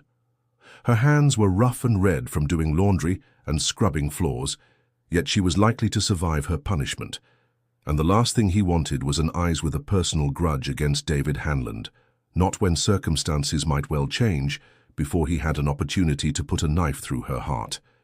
Anyway, reaching an accommodation with her had been easy, though she seemed to have a practical view.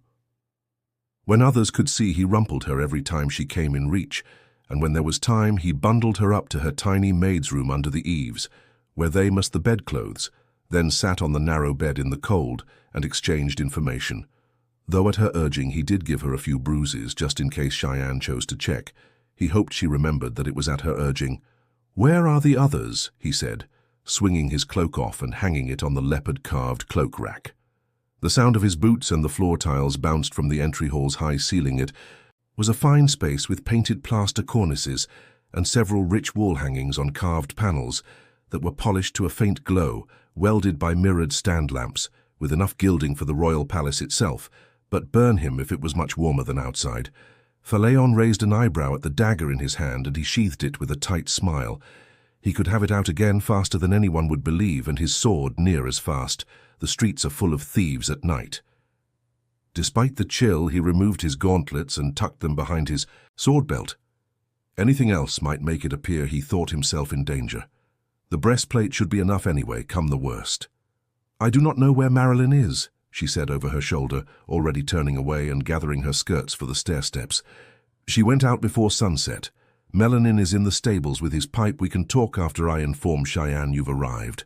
Watching her climb the stairs, he grunted. Melanin, a hulking fellow Hanlon did not like at his back, was banished to the stables behind the house whenever he wanted to smoke his pipe, because Cheyenne disliked the smell of the rough tobacco he used, and since he usually took a pot of ale with him or even a pitcher, he should not be coming in any time soon. Marilyn worried him more.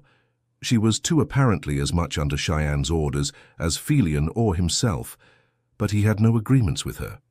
No arguments either. Yet he distrusted any Aes Sedai on principle black AA or not. Where had she gone to do what a man did not know could kill him? And Marilyn Gimlin spent entirely too much time off doing things he knew nothing about. He was coming to the conclusion that there were entirely too many things in Camlin he knew nothing about. Past time he learned if he wanted to live. With Faile gone, he went from the icy entry hall straight to the kitchen at the back of the house. The brick-walled room was empty, of course. The cook knew better than to poke her nose out of her room in the basement once she was sent away for the night, and the black iron Stove and the oven stood cold, but a small blaze in the long stone hearth made the kitchen one of the few rooms in the house that would be warm compared to the rest. At least Cheyenne was a stingy woman, except when it came to her own comforts. The fire here was only in case you happened to want mulled wine in the night or a heated egg milk. He had been in this house above half a dozen times since coming to Camlin, and he knew which cabinets held the spices, and which room off the kitchen always held a cask of wine, always good wine. Cheyenne never stinted there, not with that she intended to drink herself anyway. By the time Faile returned, he had the honey pot and a dish of ginger and cloves sitting on the wide kitchen table with a pitcher full of wine and a poker thrust into the fire. Cheyenne might say, "Come now and mean now," but when she wanted a man to wait, it could be near daylight before she saw him. These calls always cost him sleep, burned the woman. "Who is the visitor?" he asked. He gave no name. "Not to me," Faile said, propping the door to the hall open with a chair that let some of the sparse warmth leak out, but she would want to be able to hear if Shine summoned her, or maybe she wanted to make sure the other woman was not able to eavesdrop. A lean man, tall and hard with the look of a soldier, an officer of some rank, maybe a noble by his manner and Andorin by his accents. He seems intelligent and cautious. His clothes are quite plain, though costly, and he wears no rings or pins. Frowning at the table, she turned to one of the tall open-front cabinets beside the door to the hallway and added a second peter cup to the one he had set out for himself. It had never occurred to him to set out two. Bad enough he had to fix his own wine, I said aye or no eyes, she was the maid. But she took a chair at the table and pushed the dish of spices away from her for all the world, as though she expected him to serve. Cheyenne had 2 visitors yesterday, however more careless than this fellow. She went on 1 in the morning, had the golden boars of Sarand on the cuff of his gauntlets. He probably thought no one would notice small work, if he thought at all. A plump, yellow-haired man in his middle years, who looked down his nose at everything, complimented the wine as though surprised to find a decent vintage in the house, and wanted Cheyenne to have me beaten for showing insufficient respect. She said, even that in a cold, measured voice. The only time she had had any heat in her was when Cheyenne put the strap to her. He had heard her howl right. Enough then, a countryman who has seldom been to Camlin, but believes he knows how his betters behave, I should say. You can mark him by a wart on his chin and a small half-moon scar beside his left eye. The fellow in the afternoon was short and dark, with a sharp nose and weary eyes and no scars or marks I could see, though he wore a ring with a square garnet on his left hand. He was sparing with words, very mindful to give away nothing in the little I heard, but he carried a dagger with the 4 moons of Housemar and the pummel. Folding his arms, Hanlon leaned against the side of the fireplace and kept his face smooth, despite a desire to scowl. He had been sure that the plan was for Elayne to take the throne, though what came after remained a mystery. She had been promised to him as a queen. Whether or not she wore a crown when he took her mattered not a whit to him except for the spice it added. Breaking that long-legged bit to saddle would be pure pleasure if she had been a farmer's daughter, especially after the chick cut a slice off him today in front of all those other women. But dealings with Sarend and Em said maybe Elayne was meant to die uncrowned. Maybe in spite of all the promises that he could romp a queen, he had been placed where he was so he could kill her at some selected moment when her death would bring some specific result sought by Cheyenne, or rather by the chosen who had given her her orders. Moradin the fellow was called a name Han had never heard before coming to this house. That did not trouble him. If a man had the nerve to call himself one of the chosen, Helen was not fool enough to question it. The likelihood that he was no more than a dagger in this did not trouble him so long as a dagger did the job. Would matter if it broke in the doing. Much better to be the fist on the hilt than the blade. "Did you see any gold change hands?" he asked. "Did you hear anything?" "I would have said," she replied thinly, "and by our agreement it is my turn for a question."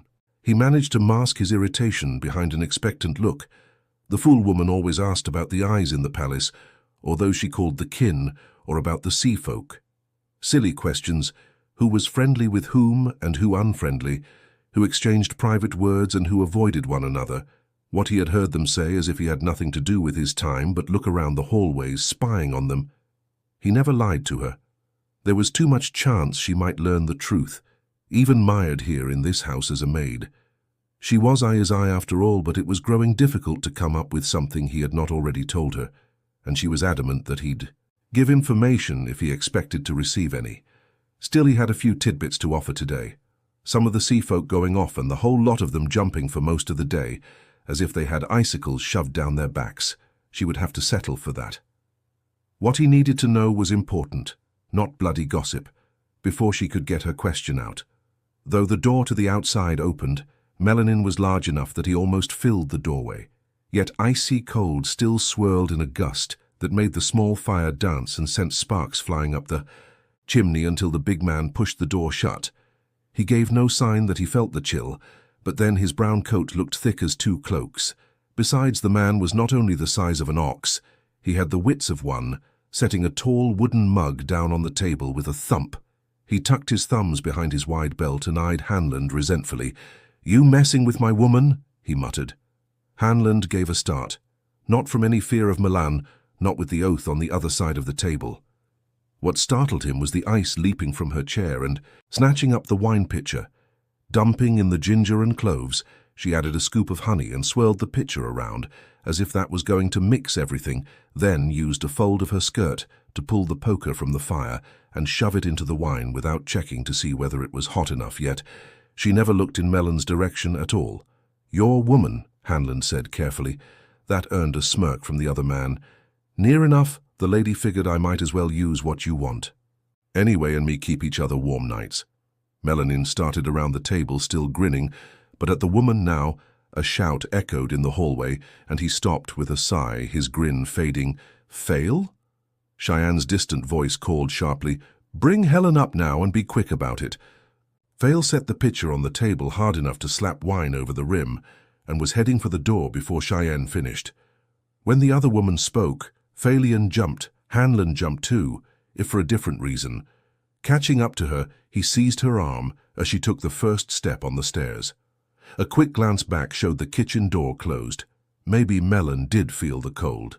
He kept his voice low anyway. What was that all about? "It's none of your business," she said curtly. "Can you get me something that will make him sleep? Something I can put in his ale or wine he will drink. Anything, however it tastes. If Cheyenne thinks I'm disobeying orders, it bloody well is my business, and you ought to see it that way too, if you have two bloody thoughts to rub together." She tilted her head, staring down that long nose at him, cold as a fish. "This has nothing to do with you. As far as Cheyenne is concerned, I will still belong to you when you are here. You see, certain matters changed." Suddenly, something unseen grasped his wrist tightly and pulled his hand from her sleeve. Something else latched onto his throat, squeezing till he could not draw breath. Futilely he scrabbled, left-handed for his dagger. Her tone remained cool. "I thought certain other matters should change accordingly. But Shine does not see things logically. She says that when the great master Moradin wishes my punishment lessened, he will say so. Moradin gave me to her. Melanin is her way of making sure I understand that, her way of making sure I know that I am her dog until she says otherwise." Abruptly she drew a deep breath, and the pressure vanished from his wrist and throat. Air had never tasted so sweet. "You can get what I ask for," she said, as calm as if she had not just tried to kill him with the bloody power. Just the thought that that had been touching him made his skin crawl. "I can't," he began hoarsely, and stopped to swallow, rubbing at his throat. It felt as though it had been cinched in a hangman's noose. "I can get you something that will put him in a sleep he'll never wake from. As soon as it was safe, he was going to gutter like a goose." She snorted derisively. "I would be the first Cheyenne suspected, and I might as well cut my own wrist as object to anything she decided to do. It will be enough if he sleeps the nights through.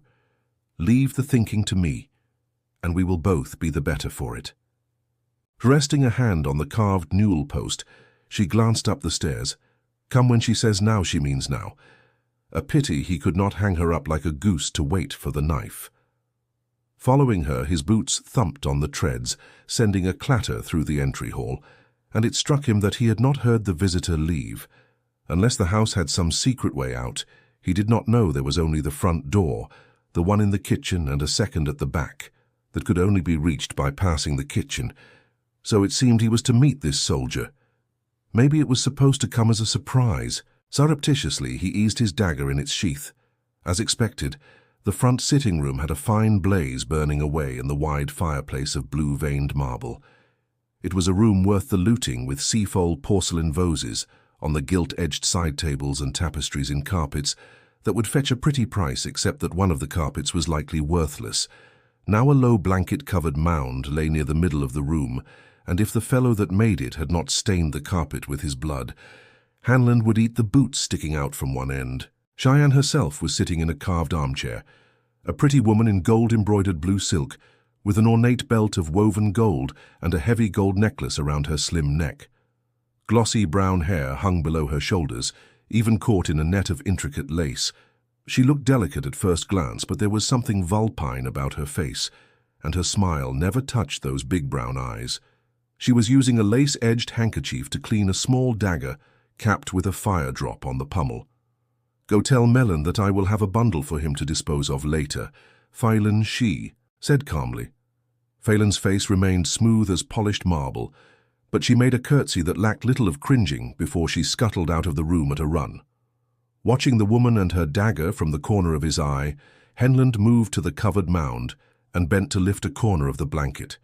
Glazed blue eyes stared out of a face that might have been hard alive. The dead always looked softer. Apparently he had been neither as cautious nor as intelligent as Faile thought him. Helen let the blanket fall and straightened. "He said something you objected to my lady," he said mildly. "Who was he?" "He said several things I objected to." She held her dagger up, studying the small blade to be sure it was clean, then slid it into a gold-worked sheath at her waist. "Tell me, is Ela's child yours? I don't know who fathered the whelp." He said wryly, "Why, my lady, do you think I go soft? The last Chedu claimed I'd gotten a child on her. I stuffed her down a well to cool her head and made sure she stayed there. There were a long-necked silver wine pitcher and 2 chased silver cups sitting on a tray on one of the side tables. "Is this safe?" he asked, peering into the cups. Both had wine in the bottom, but a little addition to one would have turned the dead man into easy prey. "Cottrell Mozen, an ironmonger's daughter from Merrin," the woman said just as smoothly as if it were common knowledge, and he very nearly flinched in surprise. "You split her head open with a rock before you pitched her down, no doubt to spare her drowning." How did she know the wench's name, much less about the rock? He had not remembered her name himself. "No, I doubt you would go soft, but I would hate to think you were kissing the Lady Elayne without letting me know. I would purely hate that." Suddenly, she frowned at the blood-stained handkerchief in her hand and rose gracefully to glide to the fireplace and toss it into the flames. She stood there warming herself, never even glancing in his direction. "Can you arrange for some of the Seanchan women to escape? Best if it can be both those called Suldam and the ones called the Money." She stumbled a little over the strange words, "But if you can't do both, then a few of the Suldam should do. They will free some of the others. Maybe blood and bloody ashes." She was dancing from one thing to another, worse than Faile tonight. "It won't be easy, my lady. They're all guarded close. I didn't ask whether it would be easy," she said, staring into the flames. "Can you shift guards away from the food warehouses? It would please me if some of those actually burned. I am tired of attempts that always fail." "That I cannot do," he muttered. "Not unless you expect me to go into hiding right after. They keep a record of orders that would make a carrion incy, and it wouldn't do any good anyway. Now with those bloody gateways bringing in more wagons every bloody day." In truth, he was not sorry for that, queasy over the means used. Certainly, but not sorry. He expected the palace would be the last place in Camelin to go hungry in any case, but he had lived out sieges on both sides of the lines, and he had no intention of ever boiling his boots for soup again. Cheyenne wanted fires, though. "Another answer I did not ask for." She shook her head, still looking into the fireplace, not at him. "But perhaps something can be done there. How close are you to actually enjoying Elayne's affections?" She finished primly. "Closer than the day I arrived in the palace," he growled, glowering at her back. He tried never to offend those the Chosen had set above him, but the chit was trying him. He could snap that slender neck like a twig. To keep his hands from her throat, he filled one of the cups and held it with no intention of drinking in his left hand. Of course, just because there was one dead man in the room already did not mean she had no plans to make it. 2 corpses. "But I have to go slow." It isn't as if I can back her into a corner and tickle her out of her shift, I suppose not. Cheyenne said in a muffled voice. She is hardly the sort of woman you are used to. Was she laughing? Was she amused at him? It was all he could do not to throw down the wine cup and strangle the fox-faced Bent. Suddenly she turned around, and he blinked as she casually slipped her dagger back into its sheath. He had never seen her draw the bloody thing. He took a swallow of wine without thinking, and almost choked when he realized what he had done. "How would you like to see Camlin looted?" she asked. "Well enough if I have a good company at my back and a clear path to the gates." The wine had to be safe. 2 cups meant she had drunk 2. And if he had picked up the dead man's, there could not be enough poison left in it to sicken a mouse. "Is that what you want? I follow orders as well as the next man," he did, when he seemed likely to survive them, or when they came from the Chosen, as well die for a fool as disobey the Chosen. But sometimes it helps to know more than go there and do that. "If you told me what you're after here in Kimlin, I might be able to help you reach it faster." Of course she smiled a toothy smile while her eyes stayed as flat as brown stones. "But first tell me why there is fresh blood on your gauntlet." He smiled back. "A footpad who got unlucky, my lady. Maybe she had sent the man and maybe not, but he added her throat to the list of those he intended to slit. And you might as well add Marilyn Gimfin too. After all, a lone survivor was the only one who could tell the tale of what had happened." Chapter 16. The Subject of Negotiations. The morning sun sat on the horizon, leaving the nearer side of Tarvalon still wrapped in shadows, but the snow that covered everything gleamed brightly. The city itself seemed to shine behind its long white walls, all bravely towered and bannered. Yet to Egwene, sitting her rangeeling on the riverbank above the city, it seemed even farther away than it really was.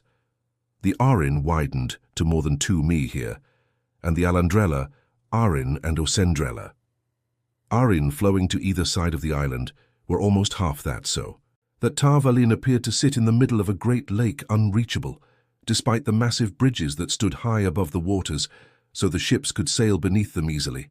The White Tower itself, a thick bone-white shaft, rising to an impossible height from the city's heart, filled her own heart with a yearning for home. Not for the 2 rivers, but for the tower that was her home now. A plume of smoke caught her eye, a faint black line rising from the far bank beyond the city, and she grimaced. Daishar stamped a hoof in the snow, but a pat on the neck sufficed to soothe the ranit. Would take more to soothe his rider. Homesickness was the smallest part of it, minuscule compared to the rest. With a sigh, she rested her res on the high pummel of her saddle and raised the long, brass-bound looking glass. Her cloak fell back, slipping off one shoulder, but she ignored the cold that misted her breath and placed a gloved hand to shield the front lens against the sun's glare. The city walls leapt closer in her sight. She focused on the tall, curving arms of North Harbor that pushed out into the upstream currents. People moved, purposefully atop the battlements that enfolded the harbor, but she could barely discern men from women at that distance. Still, she was glad that she was not wearing her 7-striped stole and that her face was deep within her cowl, just in case someone there had a stronger glass than she. The wide mouth of the man-made harbor was blocked by a massive iron chain drawn taut a few feet above the water. Tiny dots on the water diving birds fishing in front of the harbor gave the chain scale one single pace-long link, would have required 2 men to lift. A rowboat might slip under that barrier, but no vessel of any size would enter, unless the White Tower allowed. Of course, the chain was only intended to keep out enemies. "There they are, Mother," Lord G.T. murmured, and she lowered the glass. Her general was a stocky man in a plain breastplate, worn over a plain brown coat without any touch of gilt or embroidery anywhere. His face was bluff and weathered behind the bars of his helmet, and the years had given him a strange sort of comforting calmness. All you need do was look at Gareth Bryn to know that if the pit of doom opened in front of him, he would smother his fear and go about doing what needed doing, and other men would follow him. He had proved on battlefield after battlefield that following him was the path to victory. A good man to have following her. Her eyes followed his gauntleted hand, pointing upriver, just coming in sight around a point of land. 5-6. No 7 river ships were slicing furrows down the air in large vessels, as such things were seen on the River One with 3 masts. Their triangular sails stood out tight, and their long sweeps cut hard through the blue-green water to add a little more speed. Everything about the craft spoke of a burning desire for speed, a desire to reach Tar Valon. Now the river was deep enough here that ships could run within shouting distance of the banks in places, but these sailed in almost single file, as close to the middle of the Arin as the steersman could manage, and hold the wind. Sailors clinging to the mastheads kept watch along the shoreline and not for mudbanks. In fact, they had nothing at all to fear, so long as they kept out of bowshot true. From where she sat her horse she could have set fire to every one of those ships, or simply cut holes through their hulls and let them sink the work of moments. Yet doing so surely meant some of those aboard would drown. The currents were strong, the water like ice, and the swim to shore long for those who actually could swim. Even one death would make what she did, using the power as a weapon. She was trying to live as though already bound by the 3 oaths, and the oaths protected those vessels from her, or any other sister. A sister who had sworn on the oath rod would not be able to make herself set those weaves, perhaps not even to form them unless she could convince herself she was in immediate danger from the ships, but neither captains nor crews believed that apparently. As the river ships came closer, shouts thinned to threadbare by distance drifted across the water. The lookouts up on the masts pointed to her and Gareth, and it quickly became apparent they took her for an Aes Sedai with her warder, or at least the captains were unwilling to take the chance she was not. After a moment the beat of the sweeps increased only by a fraction, but the oarsmen laboured to find that fraction. A woman on the quarterdeck of the lead vessel, likely the captain, waved her arms as if demanding still more effort, and a handful of men began running up and down the deck, tightening this line or loosening that to change the angle of the sails, though Egwene could not see that they achieved anything. There were men on those decks, other than sailors, and most of those crowded to the railings, a handful raising-looking, glasses of their own. Some seemed to be measuring the distance left to cover before they reached the safety of the harbour. She thought about weaving a flare, a starburst of light, perhaps with a loud bang just above each of the vessels, that would certainly let anyone aboard with brains, realized that neither speed nor distance kept them safe here. Only a forbearance born of the 3 oaths, they should know that they were safe because of eyes. Exhaling heavily, she shook her head and mentally upbraided herself. That simple weave would also attract attention in the city, certainly more than the appearance of a single sister. Sisters often came to the riverbank to stare at Tar Valon and the tower, even if the only reaction to her flares was some sort of counter-display. Once begun, that sort of contest could be very difficult to put a stop to. Once begun, matters might well escalate out of hand. There were too many opportunities for that. As it was the more so these last 5 days, the harbour master hasn't let above 8 or 9 ships in at one time since we arrived, Gareth said as the first vessel drew abreast of them, but the captain seemed to have worked out the timing. Another clutch will appear soon and reach the city, about the time the tower guards are sure these fellows actually came to enlist. Jimar Chubane knows enough to guard against me, sneaking men in aboard ships. He has more of the guards crowded into the harbours than anywhere except at the bridge towers, and not many anywhere else. So far as I can learn, that will change though. The flow of ships starts at first light and keeps up till near nightfall, here and at South Harbour too. This lot doesn't seem to be carrying as many soldiers as most do. Every plan is brilliant until the day comes, Mother. But then you must adapt to circumstances or be ridden down. Egwene made a vexed sound. There must be 200 or more passengers altogether on those 7 ships. A few might be merchants or traders or some other sort of innocent traveller, but the low sun glittered off helmets and breastplates, and steel discs sewn to leather jerkins. How many shiploads arrived each day? Whatever the number, a steady flow was pouring into the city to enlist under High Captain Chubane. Why do men always rush so hard to kill, or be killed? She muttered irritably. Lord GTH looked at her calmly. He sat his horse, a big bay geeling with a white stripe down his nose like a statue. Sometimes she thought she knew one small part of how Swan felt about the man. Sometimes she thought it would be worth whatever effort was needed to startle him, just to see him startled. Unfortunately, she knew the answer to her own question as well as he did, at least as it applied to men going soldiering. Oh, there were men enough who rushed to support a cause, or defend what they thought was right, and some who sought adventure, whatever they believed that was. Yet the simple fact was that for carrying a pike or spear, a man could earn twice each day what he would get for walking behind another man's plough, and half again as much. If he could ride well enough to join the cavalry, crossbowmen and archers fell in between. The man who worked for another could dream of having his own farm or shop one day, or a beginning toward one that his sons could build on, but he surely had heard 1,000 tales of men soldiering for 5 years or 10 and coming home with enough gold to set themselves up in comfort tales of ordinary men who rose to become generals or lords. For a poor man, Gareth had said bluntly, staring down the point of a pike could be a better view than the hind end of somebody else's plough horse, even if he was far more likely to die from the pike than earn fame or fortune. A bitter way to look at it, yet she imagined that was how most of those men on the ships saw matters too. But then, that was how she had gotten her own army, for every man who wanted to see the usurper pulled from the Armorland's seat for every man. Who even knew for certain who Elida was 10, if not 100, had joined for the pay. Some of the men on the ship were raising their hands to show the guards on the harbour walls they were not holding weapons. "No," she said, and Lord Gareth sighed.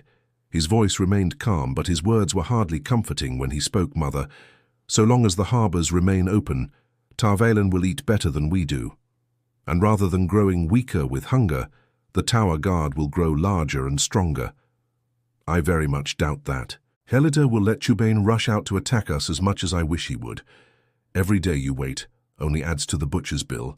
We'll have to pay sooner or later. I've said from the start, it will come to an assault in the end, and that hasn't changed. But everything else has. Have the sisters put me and my men inside the walls now, and I can take Tarvalon. It won't be clean. It never is. But I can take the city for you, and fewer will die than if you delay." A knot formed in her belly, twisted tight till she could hardly breathe carefully. Step by step she performed novice exercises to make it loosen. The bank contained the river, guiding without controlling. Calm settled on her, in her. Too many people had begun seeing the uses of gateways, and in a way Gareth represented the worst.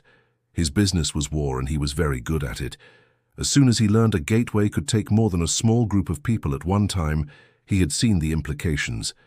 Even the great walls of Tarvalon, beyond the range of any siege catapult, not on a barge and worked with the power, till the largest catapult could not mark them. In any case might as well be made of paper against an army that could travel.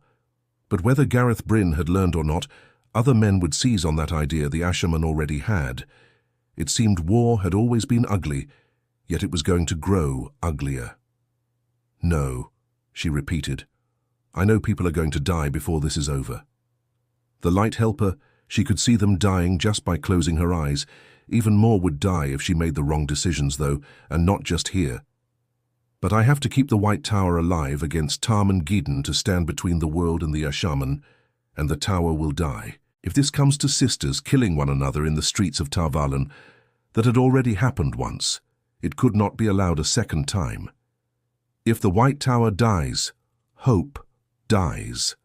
I shouldn't have to tell you that again." Dar snorted and tossed his head, lunging as though he had sensed her irritation.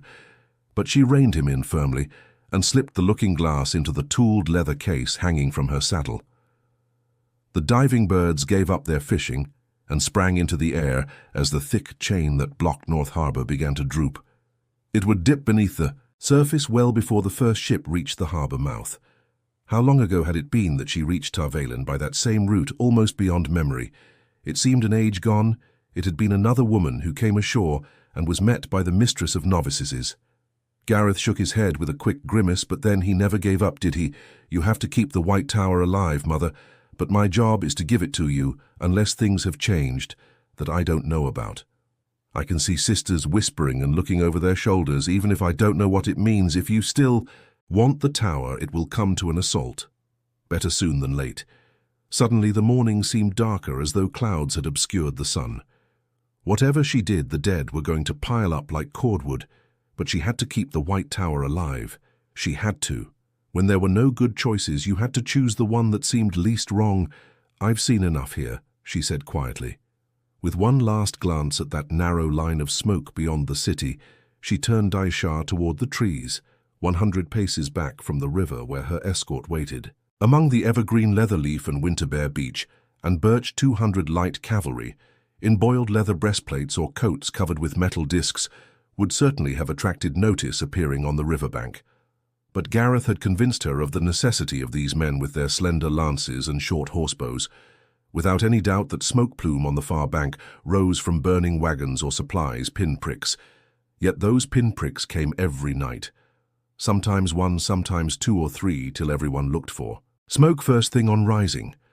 Hunting the raiders down had proved impossible so far.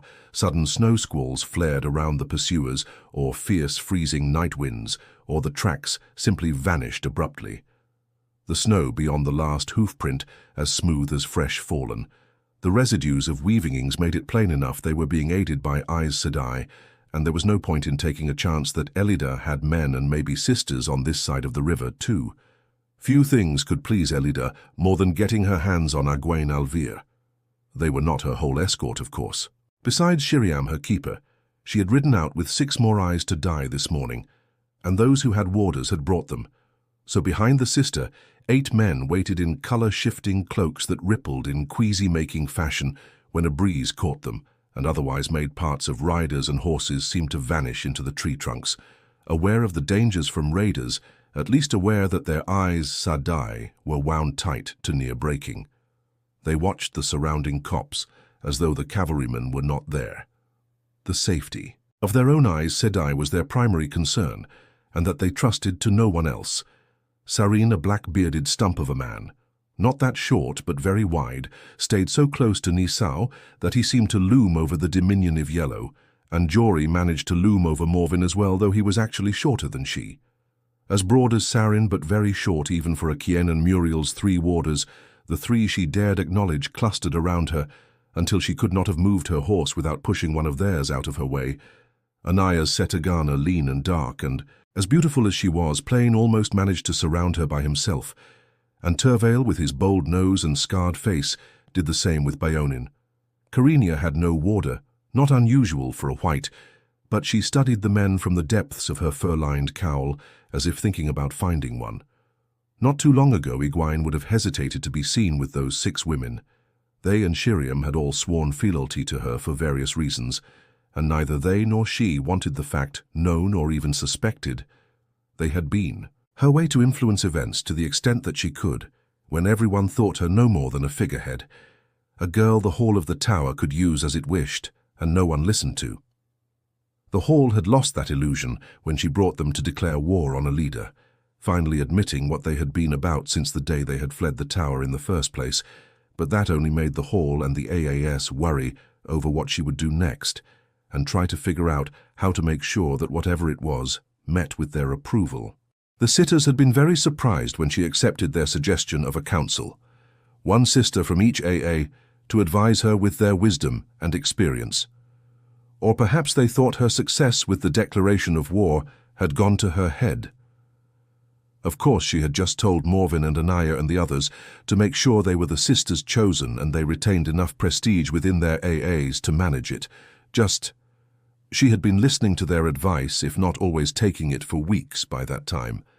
But now there was no longer any need to arrange furtive meetings or pass messages in secret. It seemed, however, that there had been an addition to the party while Egwene was staring at the tower. Shirion, wearing the narrow blue stole of her office outside her cloak, managed a very formal bow from her saddle. The flame-haired woman could be incredibly formal at times.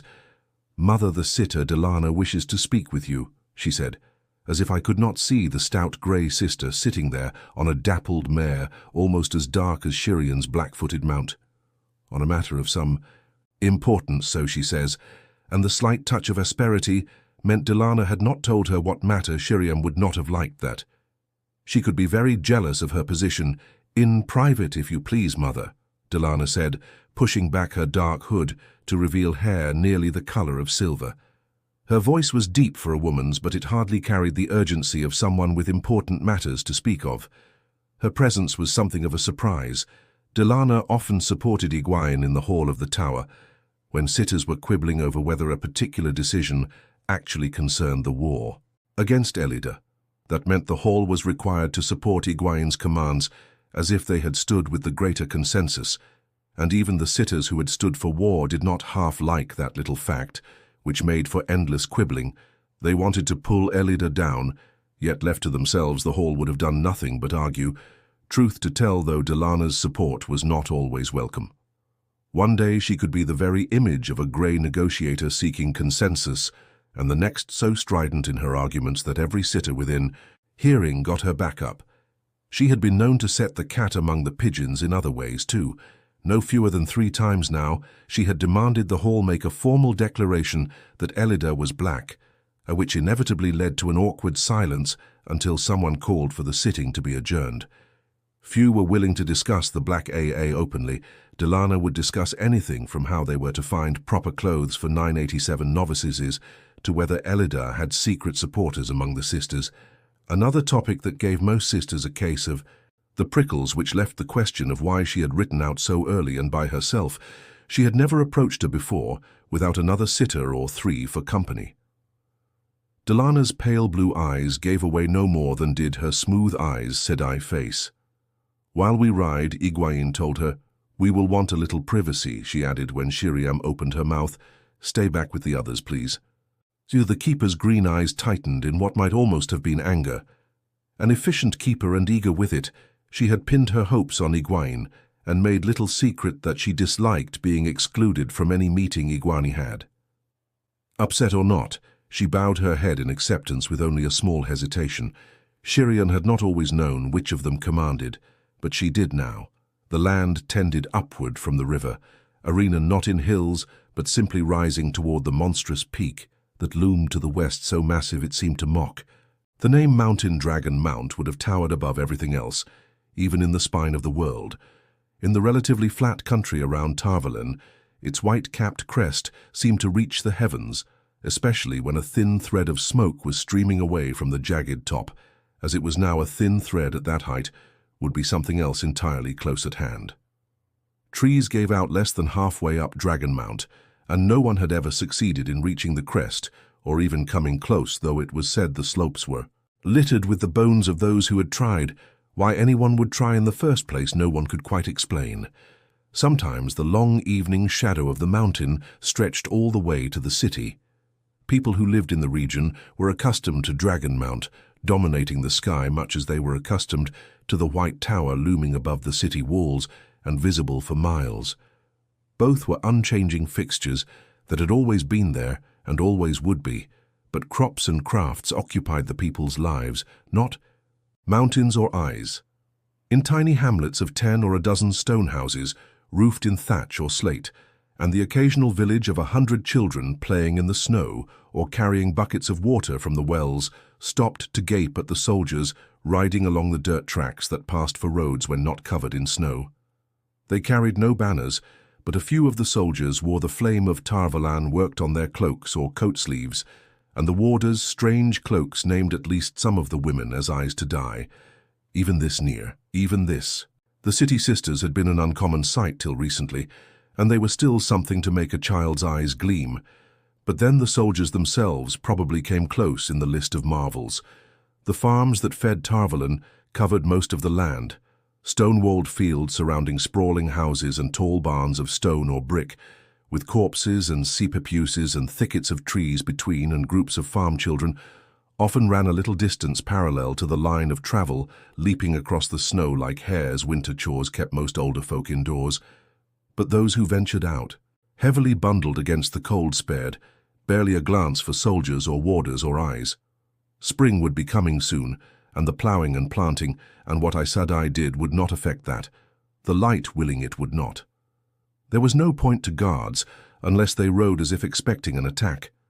And Lord GTH had arranged a strong party of fora riders and lines of flankers with trailers riding to the rear, while he led the mass of the soldiers right behind the warders, who followed closely on the heels of Shiriam and the council. They all made a large lopsided ring around Egwene, and she could almost imagine she was riding through the countryside alone with Dana, if she did not look around too closely, or if she looked beyond. Instead of pressing the grey sitter to speak, It was a long ride back to camp, and no one was allowed to weave a gateway where the weave might be observed. There was plenty of time to hear what Delaana had to say. Egwene compared the farms they passed to those in the Two Rivers. Perhaps the realization that the Two Rivers was no longer home made her study. Them acknowledging the truth could never be a betrayal. Yet she needed to remember the Two Rivers. You could forget who you were if you forgot where you came from, and sometimes the innkeeper's daughter from Emond's Field seemed a stranger to her. Any of these farms would have looked decidedly odd set down near Emond's Field, though she could not put a finger on why exactly a different shape to the houses, a different slant to the roofs, and more often slate top to house than thatch here, when you could make out either through the snow that was often mounded on the rooftops. Of course there was less thatch and more stone and brick in the Two Rivers now than there had been. She had seen it in Terran Riod change, came so slowly you never noticed it creeping up on you, or far too fast for comfort, but it came. Nothing stayed the same, even when you thought it did or hoped it would. "Some think you're going to bond him, your warder," Delaana said suddenly in a quiet voice. She might have been engaging in casual conversation. Her whole attention seemed to be on arranging the hood of her cloak with green-gloved hands. She rode well, blending with the motion of her mare so effortlessly that she appeared unaware of the animal. "Some think perhaps you already have. I haven't had one myself for some time, but just knowing your water is there can be a comfort if you choose the right one." Egwene raised an eyebrow. She was proud that she did not gape at the woman. This was the very last topic she would have expected, and Delaana added, "Lord Gareth, he spends a great deal of time with you. He's rather older than is usual, but Greens often choose a more experienced man for their first. I know you never actually had an AI, yet I often think of you as a Green. I wonder will Swan be relieved if you bond him or upset. Sometimes I think one, sometimes the other. Their relationship, if it can be called that, is most peculiar yet. She seems completely unembarrassed. You must ask Swan herself about that." Egwene's smile had some bite in it, so did her tone for that matter. She did not entirely understand herself why Gareth Bryn had offered her his loyalty, but the Hall of the Tower had better uses for its time than gossiping like village women. "You can tell whoever you choose that. I've bonded no one, Delaana. Lord Gareth spends time with me, as you put it, because I am the Armlane and he is my general. You may remind them of that as well." So Delaana thought of her as a Green. That was the AA she would have chosen, though in truth she wanted only one warder. But Garwin was either inside Tarvalin or else on his way to Cam, and either way she would not lay hands on him soon. She patted Daisha's neck unnecessarily and tried to keep her smile from becoming a glare. It had been pleasant to forget the Hall among other things for a while. The Hall made her understand why Swan had so often looked like a bear, with a sore tooth when she was Armelin. "I wouldn't say it has become a matter for wide discussion," Delaana murmured so far. "Still, there is some interest in whether you will bond a warder, and who I doubt that Gareth Bryn would be considered a wise pick." She twisted in her saddle to look behind them. At Lord Gareth, Egwene thought, but when the sitter turned back around, she said very softly, "Shiriam was never your choice for keeper, of course, but you must know that the Aes set the rest of that lot to watch you as well." Her dappled grey mare was shorter than Daisha, so she had to look up at Elayne, which she tried to do without seeming to. Those watery blue eyes were suddenly quite sharp. There was some thought that Swan might be advising you too well after the way you brought about the declaration of war against Elida. But she's still resentful over her changed circumstances, isn't she? Shiriam is seen as the most likely culprit now. In any case, the AA want a little warning if you decide to pull another surprise. "I thank you for the warning," Egwene said politely. Culprit. She had proven to the Hall that she would not be their puppet, yet most insisted on thinking she had to be someone's. At least no one suspected the truth about her counsel. It was to be hoped no one did. "There is another reason you should be wary." Delaana went on, the intensity in her eyes belying the casualness of her voice. This was more important to her than she wanted to know. "You may be sure that any advice one of them gives you comes straight from the head of her Aja. And as you know, the head of an Aja and its sitters don't always see eye to eye. Listening too closely could put you at odds with the Hall. Not every decision concerns the war, remember, but you will surely want some of those to go your way. An Armelin should listen to every side before making any decision." Egwene replied, But I'll remember your warning when they advise me, daughter. Did Delana think she was a fool? Or perhaps the woman was trying to make her angry. Anger made for hasty decisions and rash words that sometimes were hard to take back. She could not imagine what Delana was aiming at. But when sitters could not manipulate her one way, they tried another. She had gotten a great deal of practice in sidest-stepping manipulation since being raised. Taking deep, regular breaths, she sought the balance of calm and found it. She had entirely too much practice at that too of late. The grey looked up at her past the edge of her hood, her face utterly smooth, but her pale blue eyes were very sharp now, like augers. You might inquire what they think on the subject of negotiations with Elida Mother. Almost smiled. The pause had been very deliberate. Apparently, Delana disliked being called daughter by a woman younger than most novices is, younger than most who had come from the tower, let alone the newest. But then Delana herself was too young to be a sitter, and she could not hold her temper as well as the innkeeper's daughter.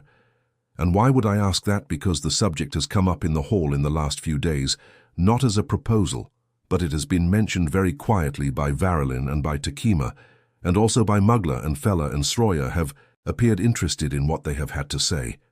Calm or no calm, a worm of anger suddenly writhed inside Egwene, and crushing it was no easy task.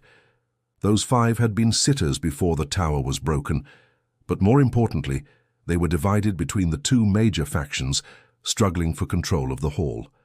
In reality, they were divided between following Romanda or Elayne, yet that pair would oppose one another if it meant they both drowned. They also kept an iron grip on their followers. She might believe the others had been panicked by events, but not Romanda or Elayne. For half a week now, talk of a leader or retaking the tower had been all but overwhelmed by worried conversations over that impossibly powerful, impossibly long eruption of the power. Nearly everyone wanted to learn what had caused it, and nearly everyone was afraid to learn. Only yesterday had Egwene been able to convince the hall that it must be safe for a small party to travel to where that eruption had been. Even the memory was strong enough for everyone to pinpoint exactly where it had been, and most sisters still seemed to be holding their collective breath until Aaron and the others returned. Every AA had wanted a representative, but Aaron had been the only eyes to push forward. Neither Elayne nor Romanda seemed concerned, however. Violent and prolonged as the display had been, it also had been very far away, and no harm done that they could see. If it was the Forsaken's work, as seemed certain, the chance of learning anything was vanishingly small, and the possibility that they could do anything to counter it even smaller. Wasting time and effort on impossibilities was senseless when an important task lay right in front of them. So they said, gritting their teeth over finding themselves in agreement. They did agree that Elida must be stripped of the stolen staff, though Romanda with almost as much fervor as Elayne, and if Elida unseating a former Blue as Armlin had enraged Elayne. Elida's proclamation that the Blue AA was disbanded had made her near rabid.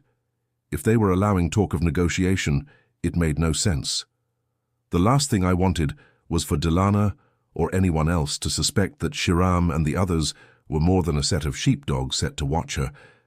But she summoned them with a sharp call. They were smart enough to keep the secrets that needed keeping, since their own AAs would have their hides if even the half came out, and with no great haste they came forward and rode in a cluster around her, their faces all masks of Aes' serenity and patience. Then Egwene told Dana to repeat what she had said. For all her initial request for privacy, the Grey made only a perfunctor demurral before complying, and that was the end of calm and patience. "That's madness," Shiriam said before. Anyone else could open her mouth. She sounded angry and perhaps a little frightened. Well, she might be. Her name was on a list of those marked for stilling. None of them can really believe negotiation is possible. I should hardly think so, Anaya put in dryly. Her plain face belonged on a farm wife rather than a Blue sister, and she dressed very simply publicly, at least in good wool, but she handled her beigeling as easily as Delana did her mare. Very little could ruffle Anaya's calm. Of course, there was no Blue among the sitters talking negotiation. Anaya looked an unlikely soldier, but for Blues this was war to the knife. No quarter asked or given. Elida has made the situation quite clear. Elida is irrational, Corinia said with a toss of her head that made her cowl fall to her shoulders and shook her short dark curls. She pulled the hood back into place irritably. Corinia seldom showed any hint of emotion, yet her pale cheeks were nearly as flushed as she arms, and heat filled her voice. She cannot possibly believe that we will all come crawling back to her now. How can Sawyer believe she will accept anything? Less crawling is what Elida has demanded, though, Morven muttered accurately. Her usually placid round face wore a sour expression too, and her plump hands were tight on her reins.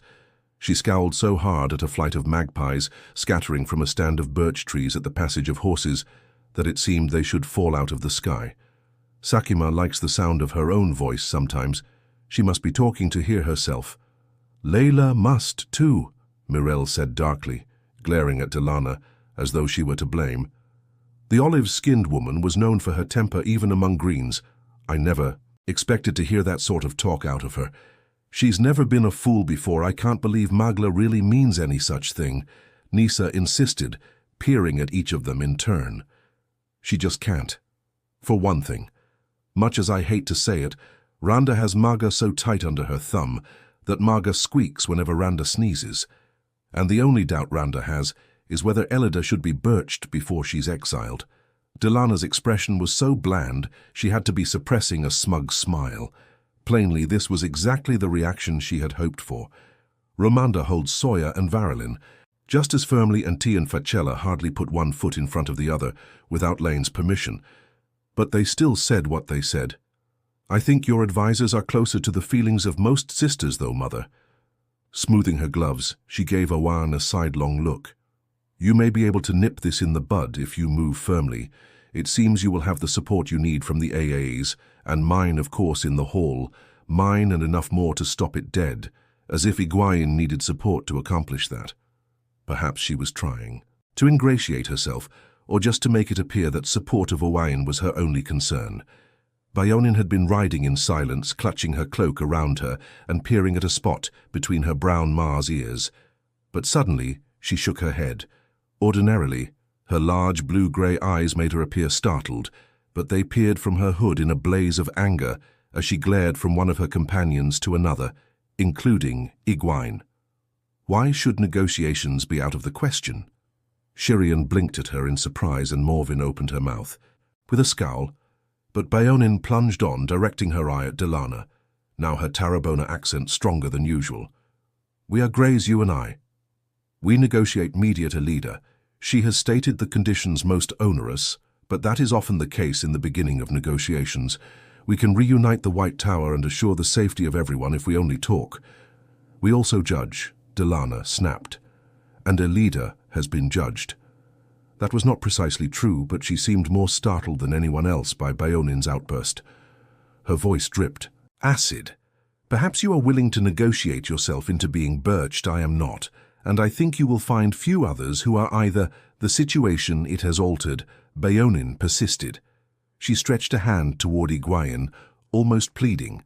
Elida would not have made the proclamation she did concerning the Dragon Reborn, unless she had him in hand one way or another. That flare of Sidar was a warning. The Forsaken must be moving, and the White Tower. It must be enough, Egwene cut in. You are willing to open negotiations with Elida with the sitters still in the tower? She amended. Elida would never talk. Yes, Bayonin said fervently. Matters can be arranged to everyone's satisfaction. I know they can. Then you have my permission. Immediately everyone but Bayonin began talking frantically on top of one another, trying to dissuade her, telling her this was insanity. Anaya shouted as loudly as Shiriam, gesturing emphatically, and Delana's eyes bulged in what looked like near terror. Some of the Utar Riddidas began looking toward the sisters, as much as they watched the farms they were riding past, and there was a stir among the warders who certainly had no need of their bonds at the moment to know. Their Aes Sedai were agitated, but they held their places. Wise men kept their noses out of the way when Aes Sedai began raising their voices. Egwene ignored the shouts and arm-waving. She had considered every possibility she could think of for ending this struggle with the White Tower whole and united. She had talked for hours with Swan, who had more reason than anyone to want to unseat Elida. If it could have saved the tower, Egwene would have surrendered to Elida. Forget whether the woman had come to the Armorland seat legally, Swan had nearly had apoplexy at the suggestion, yet she had agreed reluctantly that preserving the tower superseded every other consideration. Beonin wore such a beautiful smile, it seemed a crime to quench it. Egwene raised her voice just enough to be heard over the others. You will approach Varylin and the others. Delaana named and arranged to approach the White Tower. These are the terms I will accept. Elida is to resign and go into exile, because Elida would never accept back the sisters who had rebelled against her. And Amarlin had no say over how an Ajah governed itself. But Elida had declared that the sisters who fled the tower were no longer members of any Ajah. According to her, they would have to beg readmittance to their AAs after serving a penance under her direct control. Elida would not reunite the tower, only shatter it worse than it already was. Those are the only terms I will accept, Beonin. The only terms. Do you understand me? Bernine's eyes rolled up in her head, and she would have fallen from her horse if Morin had not caught her muttering under her breath as she held the grey upright and slapped her face not lightly. Everyone else stared at Dwayne as though they had never seen her before, even Delaana, who must have planned for something like this to happen. From the first word she had said, they had come to a halt with Beon's fainting fit, and the ring of soldiers around them drew up at a shouted command from Lord Gath. Some stared toward the eyes, Sedai, their anxiety plain even with their faces hidden behind the bars of their helmets. "It's time to get back to camp," Egwene said calmly. What had to be done had to be done. Perhaps surrender would have healed the tower, but she could not believe it, and now it might come down to Aes Sedai facing one another in the streets of Tarvalin, unless she could find a way to make her plan succeed. "We have work to do," she said, gathering her reins, "and there isn't much time left." She prayed there was enough. Chapter 17, Secrets. Once Delaana was sure that her noxious seed had taken root, she murmured that it might be best if they were not seen arriving back at the camp together, and slipped away, pushing her mare to a quick trot through the snow and leaving the rest of them to ride on in uneasy silence except for the crunch of the horses' hooves.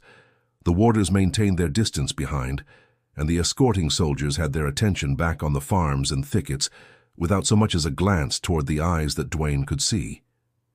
Now men never knew when to keep their mouths shut, though. Telling a man to be quiet only made him gossip all the harder. Just close friends he could trust, to be sure, as if they in turn would not tell everyone who would listen. The warders might be different. I always insisted they were those who had warders. But no doubt the soldiers would talk of sisters arguing, and no doubt they would say Delaana had been sent off with a flea in her ear. The woman had planned this very carefully, worse than fireweed or strangler vine could grow if that seed was allowed to sprout. But the grey sitter had sheltered herself from blame very neatly. Truth almost always did come out in the end. But by the end, truth was often so wrapped around with rumors and speculation and absolute lies that most people never did believe it. "I trust I don't have to ask whether any of you had heard about this before."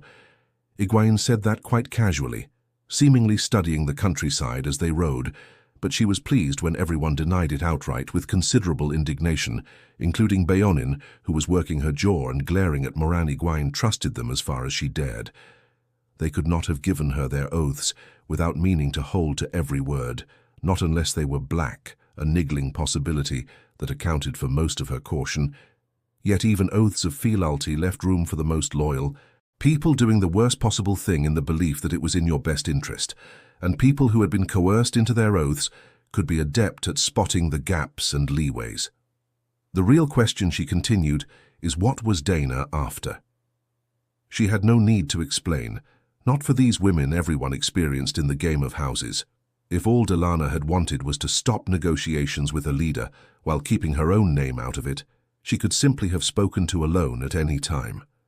Sitters needed no excuse to come to the Arlen study, or she could have used TMA, who slept on a pallet in Egwene's tent most nights. Despite being Delaana's secretary, Egwene was troubled with headaches, and some nights only Hail Lima's massages could soothe them so she could sleep. For that matter, an anonymous note might have been sufficient to make her present the hall with an edict forbidding negotiations. The touchiest quibbler would have to admit that talks to end the war certainly touched on the war, but plainly Delaana wanted Shiriam and the others to know too. Her tail-bearing was an arrow aimed at another target. "Strife between the Argerheads and the Sitters," Karinia said, as cool as the snow. Perhaps strife between the Argers, casually adjusting her cloak, intricately embroidered white on white, but lined with dense black fur. She might have been discussing the price of a spool of thread. Why she wants these things I can't begin to say, but those will be the results, unless we are very careful. And she could not know we would be careful, or that we have any reason to be, so logically, one or both must be her aim. The first answer that comes to mind isn't always correct, Cara Morin said. There's no saying that Delana thought her actions through as carefully as you have, or that she thought along the same lines. The stout Brown believed more in common sense than logic, or so she said, but in truth she seemed to blend the two, a combination that made her very hard-headed and suspicious of quick or easy answers. Which was not a bad thing to be. Delana may be trying to sway some among the Sitters on some issue that's important to her. Maybe she hopes to get Elida declared Black AA after all. No matter the results. Her goal may be something we don't even suspect. Sitters can be as petty as anyone else. For all we know, she might have a grudge against one of those she named dating back to when she was a novice, and they taught her, better to concentrate on what will come of it than to worry about why until we know more. Her tone was as placid as her broad face, but Karinia's cool composure flickered to cool disdain for a moment. Her rationality made few concessions for human foiblesse or for anyone disagreeing. With her, Anaya laughed a sound of almost motherly amusement that made her bay dance a few steps before she reined him back to a walk. A motherly farm wife amused by the antics of others in the village. Even some sisters were foolish enough to dismiss her that easily. Don't sell Karinia. You are very probably right. No more than she probably is. In any event, I believe we can squash any hopes she has for discord. That did not sound amused at all. No Blue was amused by anything that might hamper pulling Elida down. Myril gave a savage nod of agreement, then blinked in surprise when Nissa said, "Can you afford to stop this, Mother?" The tiny yellow did not speak up often. "I don't mean whatever Delana is trying to do. If we can settle on what that is," she added quickly, making a gesture at Morven, who had opened her mouth again. Niso looked a child alongside the other women, but it was a peremptor gesture. She was yellow after all, with all the self-assurance that implied, and unwilling to step back for anyone in most circumstances. "I mean the talk of parley with the Sitters in the tower." For a moment everyone gaped at her, even Bayonin, and why would we want to allow that? Anihas said finally in a dangerous voice, "We didn't come all this way to talk to Elida. She was a farm wife with a cleaver hidden behind her back, and a mind to use it now." Nissa looked up at her and sniffed dismissively. "I didn't say we wanted it. I asked whether we dare stop it. I hardly see the difference." Shiriam's voice was icy and her face pale. With anger, thought, but it might have been fear. "Then think for a while and you might see it," Nisal said dryly. Dry the way a knife blade was dry and equally cutting. At present, talk of negotiations is limited to 5 sitters and very quiet. But will it remain so? Once word spreads that talks were proposed and rejected, how long before despair sets in? No, hear me out. We all set off full of righteous fury for justice. Yet here we sit, staring at the walls of Tervalen, while Elida sits in the tower. We've been here nearly 2 weeks, and for all anyone can see, we may be here 2 years or 20. The longer we sit with nothing happening, the more sisters will start making excuses for Elida's crimes. The more they'll start thinking that we have to mend the tower, never mind the cost.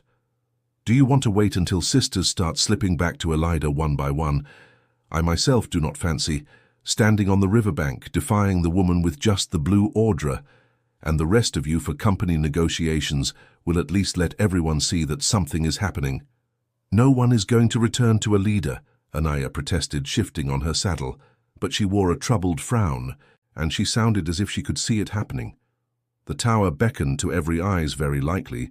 Even Black Sisters yearned for the tower to be whole again.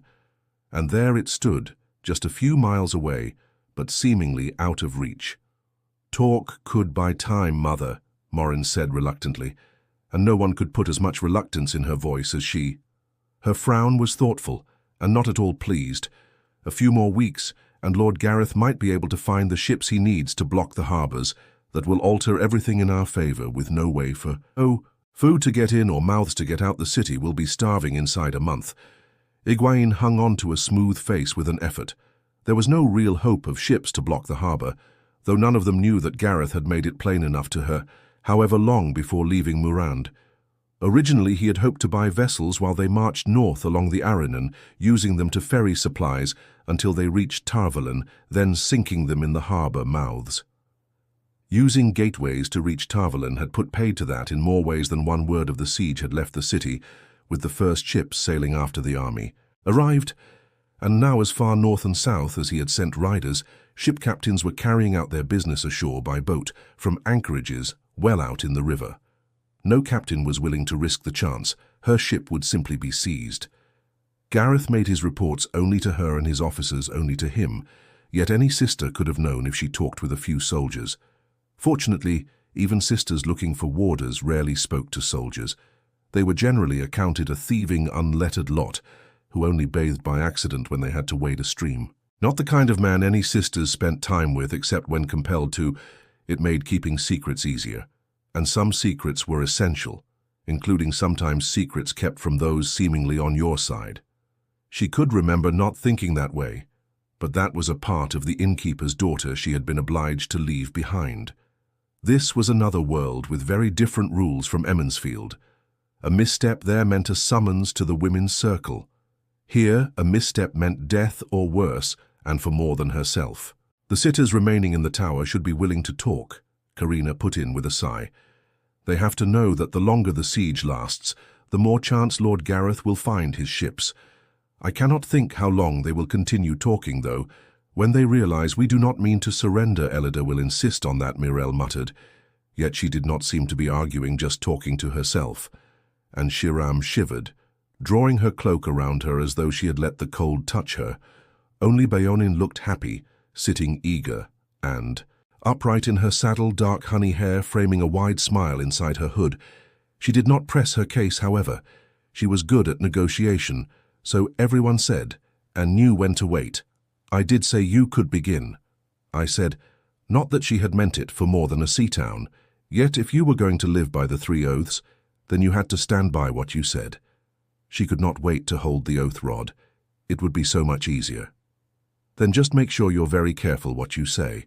Unless they think we all grew wings to fly here, they must suspect we've rediscovered traveling.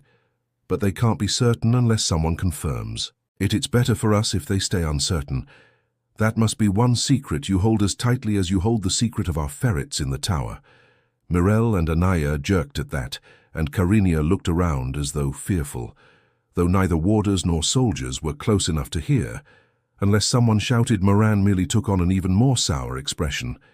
Even Nissa looked a little ill, though she had had nothing to do with the decision to send sisters back to the tower in secret, supposedly answering Elida's summons.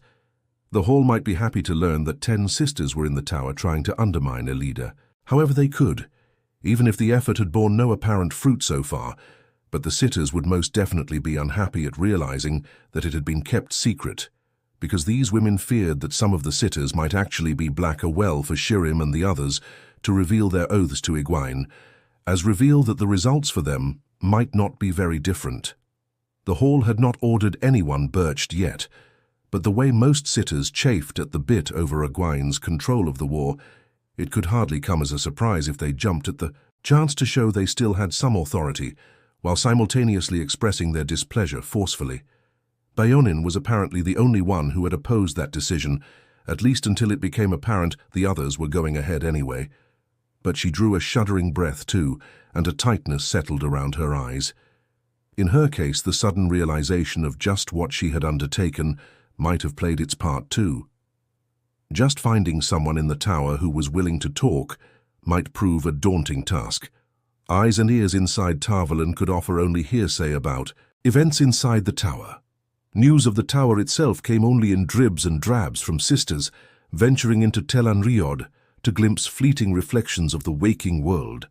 But every last one of those scraps told of Elida ruling by edict and caprice, with not even the hall daring to stand against her.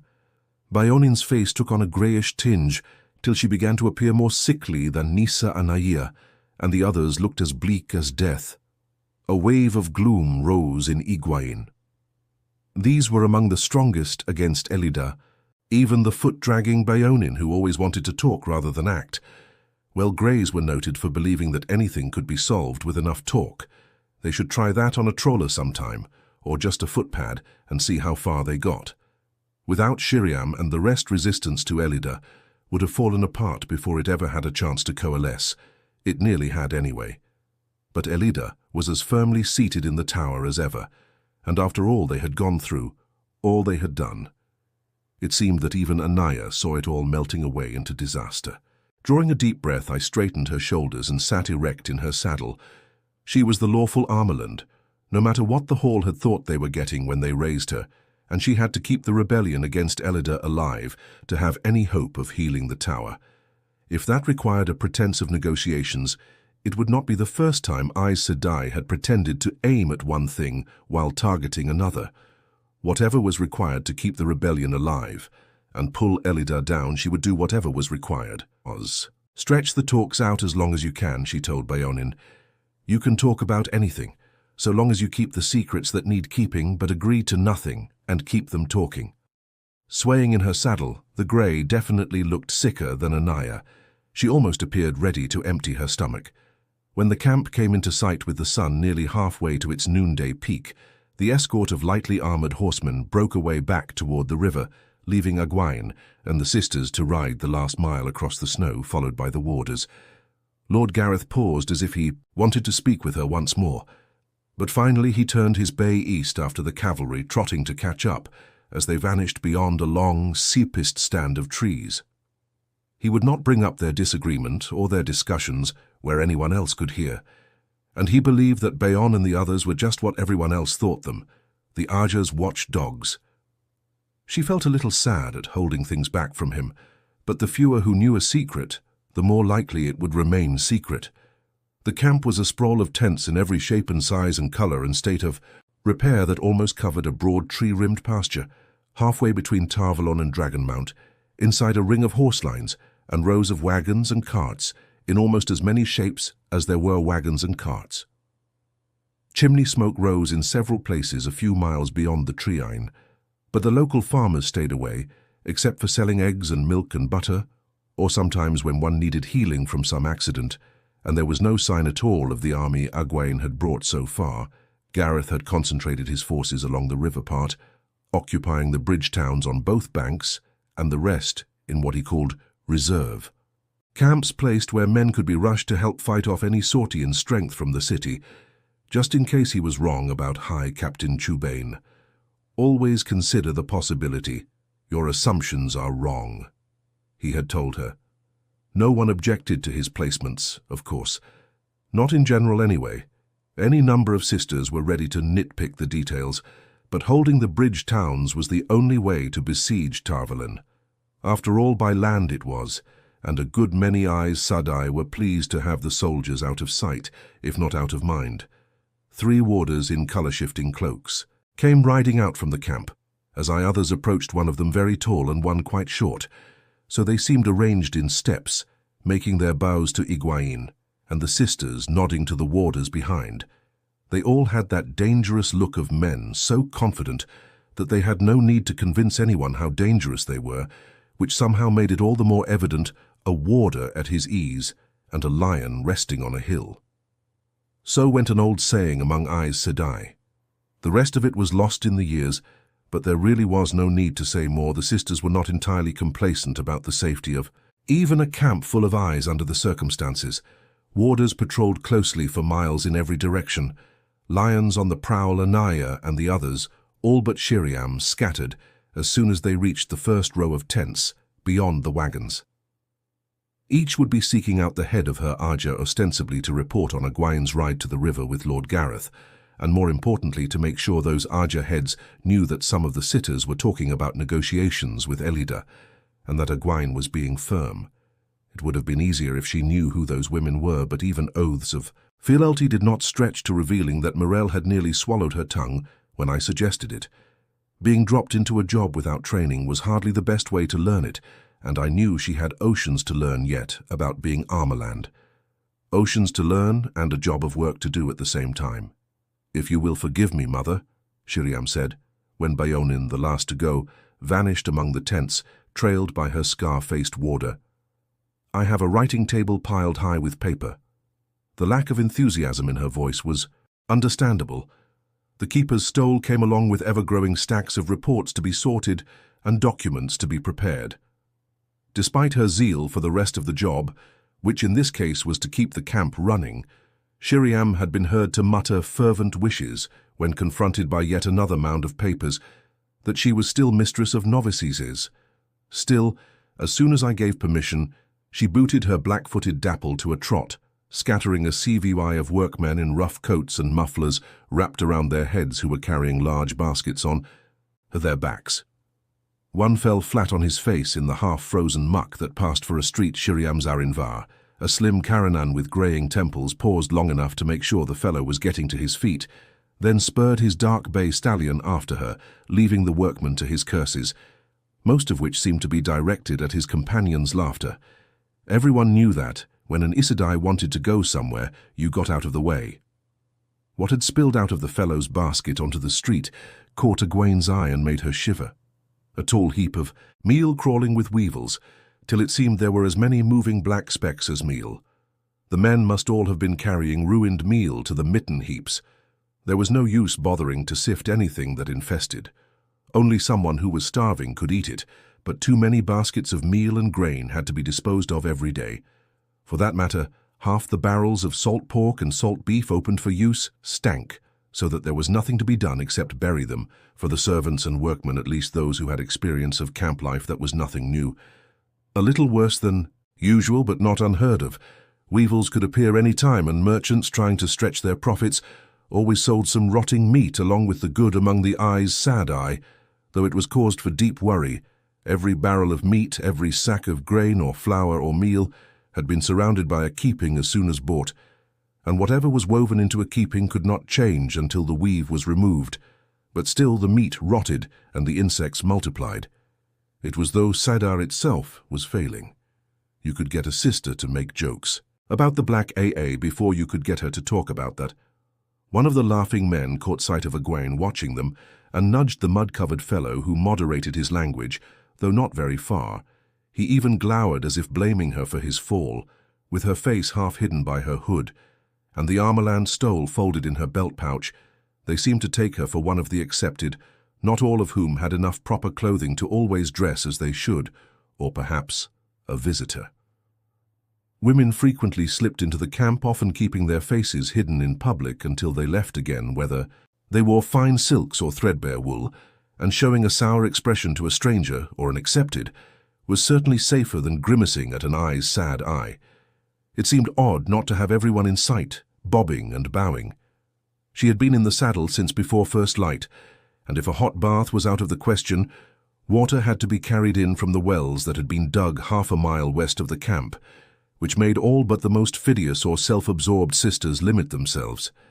If a long hot soak was not to be had, she still would have liked to put her feet back on the ground, or better yet, put them up on a foot-tool. Besides, refusing to let the cold touch you was not at all the same as warming your hands at a toasty brayer. Her own writing table would have its pile of paper too. Last night she had told Shiriam to give her the reports on the state of wagon repairs and the supply of fodder for the horses. They would be dry and boring, but she checked on different areas every day so she could at least tell whether what people told her was based on fact or wishes. And there were always the eyes and ears. Reports. What the Ahas decided to pass along to the Armorland seat made for fascinating reading when compared to what Swan and Lyanna gave her from their agents. It was not so much that there were contradictions, yet what the AA chose to keep to themselves could draw interesting pictures. Comfort and duty both pulled her toward her study. Just another tent, really, though everyone called it the Armorland study, but this was an opportunity to look around without having everything hastily made ready ahead of her arrival. Pulling her hood a little further forward to better conceal her face, she touched her heels lightly to Daisha's flanks. There were a few people mounted, mostly warders, though the infrequent groom added to the traffic, leading a horse at as close to a trot as could be managed in the ankle-deep slush, but no one seemed to recognize her or her mount. In contrast to the nearly empty streets, The wooden walkways, no more than rough planks pegged at top-sawn logs, shifted slightly under the weight of people.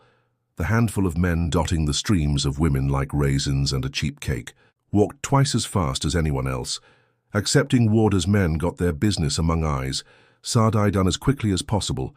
Nearly all the women had their faces hidden, their breath misting in the openings of their hoods. Yet it was easy to pick out eyes, Sedai from visitors, whether their cloaks were plain or embroidered and lined with fur. The crowds parted in front of a sister. Anyone else had to weave her way through. Not that many sisters were about on this frigid midday morning. Most would be snug in their tents, alone in twos or threes. They would be reading or writing letters, or questioning their visitors about whatever information those women had brought, which might or might not be shared with the rest of a sister's Aja, much less with anyone else. The world saw Aes Sedai as a monolith, towering and solid, or it had before the current division in the tower became common knowledge. Yet the pure fact was that the Aes stood apart in all but name, the hall, their only true meeting point, and the sisters themselves were little more than a convocation of hermits, speaking 3 words beyond what was absolutely required only with a few friends or with another sister. They had joined in some design. Whatever else changed about the tower, Egwene was sure that never would.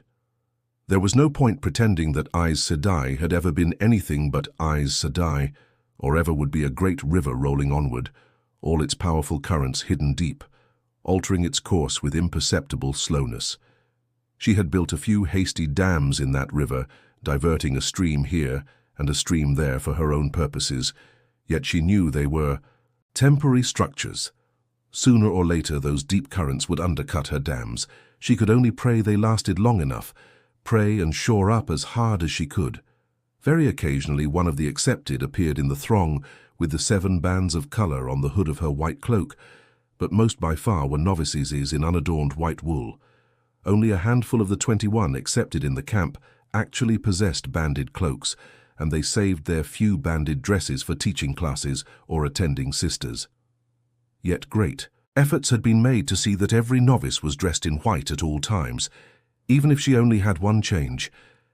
The accepted inevitably tried to move with the swan-like glide of Aes Sedai, and 1 or 2 nearly managed, despite the tilting of the walkways underfoot. But the novices darted along almost as quickly as the few men scurrying on errands or hurrying to classes in groups of 6 or 7. Aes Sedai had not had so many novices to teach in a very long time, not since before the Troll Wars, when there had been many more eyes as well, and the result of finding themselves with near 1,000 students had been utter confusion until they were organized into these families.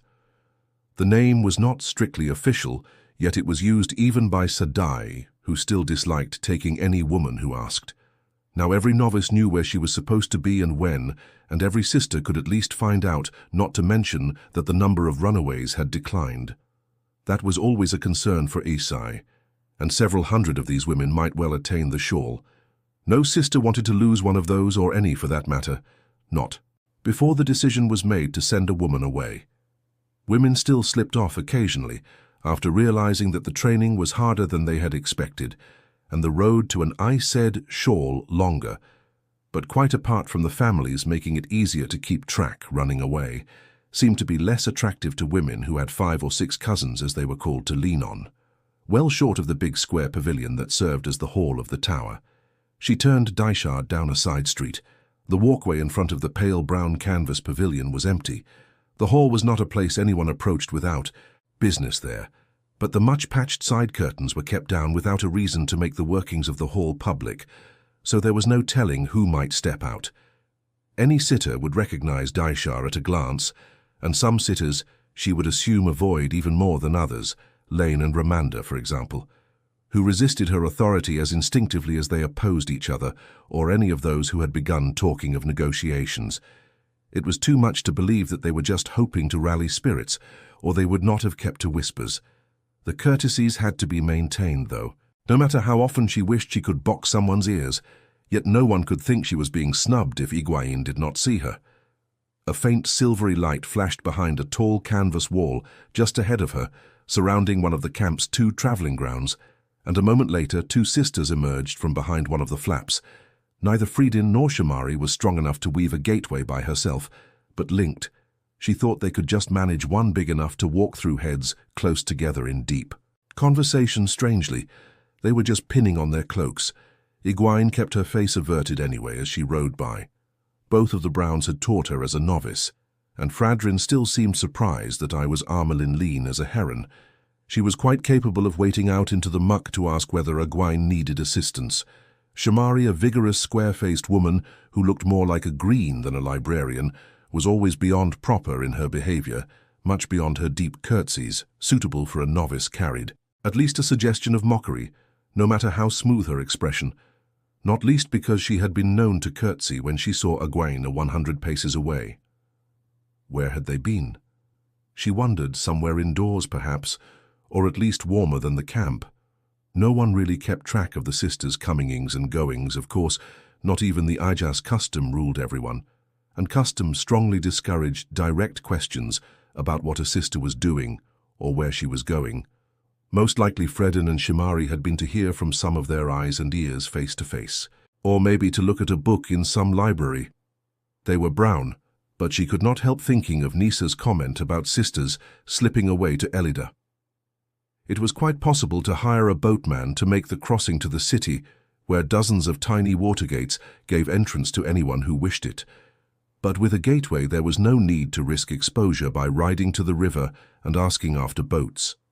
Just one sister returning to the tower with the knowledge of that weave would give away their largest advantage, and there was no way to stop it except to keep heart in. The opposition to Elida, except to make the sisters believe there could be a quick end to this, if only there was a way to a quick end. Not far beyond the travelling ground, Egwene drew rein and frowned at a long wall tent, even more patched than the hall. Aes Sedai came swinging down the walkway. She wore a plain dark blue cloak and the cowl hid her face, but novices and others skipped out of her way, as they never would have for a merchant say, and paused in front of the tent, looking at it for a long moment, before pushing aside the entry flap to go inside her. Unwillingness as clear as if she had shouted Egwene had never gone in there. She could feel Cedar being channeled inside, though faintly. The amount necessary was surprisingly small. A quick visit from the Armorland should not draw too much attention. However, she very much wanted to see what she had set in motion. Dismounting in front of the tent, though she discovered a trifling difficulty, there was nowhere to tie Daishar. The Armorland always had someone rushing to hold her stirrup and take away her horse, but she stood there holding the Geeling's E. Reins and clusters of novices bustled past, with no more than a quick glance dismissing her as one of the visitors. By this time every novice knew all of the accepted on sight, but few had seen the Armland seat close up. She did not even have the ageless face to tell them she was Aes Sedai. With a rueful laugh she put a gloved hand into her belt pouch. The stole would tell them who she was, and then she could order one of them to hold her horse for a few minutes, unless they thought it was a joke in bad taste. At least some of the novices from Emond's Field had tried to pull the stole from her neck to keep her from getting in trouble. No, that was past and dealt with. Abruptly, the entry flap was pushed open, and Lyanna emerged fastening her dark green cloak with a silver pin in the shape of a fish. The cloak was silk and richly embroidered in silver and gold, as was the bodice of her riding dress. Her red gloves were embroidered on the backs too. Lyanna paid minute attention to her clothes since joining the Green Air. Her eyes widened lightly at the sight of Owain, but her coppery face smoothed immediately. Taking in the situation at a glance, she put out a hand to stop a novice who appeared to be by herself. Novices went to classes by family. "What's your name, child?" Much had changed about Lyanna, but not her briskness, except when she wanted it to anyway. Most men turned to putty when Lyanna's voice grew languorous, but she never wasted that on women. "Are you on an errand for a sister?" The novice, a pale-eyed woman close to her middle years, with an unblemished skin that had never seen a day's work in the field, gaped openly before recovering enough to make her curtsy a smoothly practiced spreading of her white skirts with mittened hands. As tall as most men, but willowy and graceful and beautiful, Lyanna lacked the ageless look too, yet hers was one of the two most well-known faces in the camp. Novices pointed her out in awe, a sister who had once been keeper, who had been stilled and healed, so she could channel again if not so strongly as before, and then she had changed Aes. The newest women in white already had learned that that just never happened, though the other was becoming a part of lore, unfortunately. It was harder to make a novice go slowly, when you could not point out that she risked ending her quest for the shawl by burning herself out and losing the one power forever. "Lettice Murrow, I said I," the woman said respectfully, in a lilting Mirandian accent. She sounded as if she wanted to say more, perhaps to give a title. But one of the first lessons on joining the tower was that you had left behind who you used to be. It was a hard lesson for some, especially those who possessed titles. "I'm going to visit my sister. I haven't seen her more than a minute since before we left Mirandi." Relatives were always put in different. Novice families, as were women who had known each other before being entered in the novice book. It encouraged making new friends and cut down on the inevitable tensions when one was learning faster than the other or had a higher potential.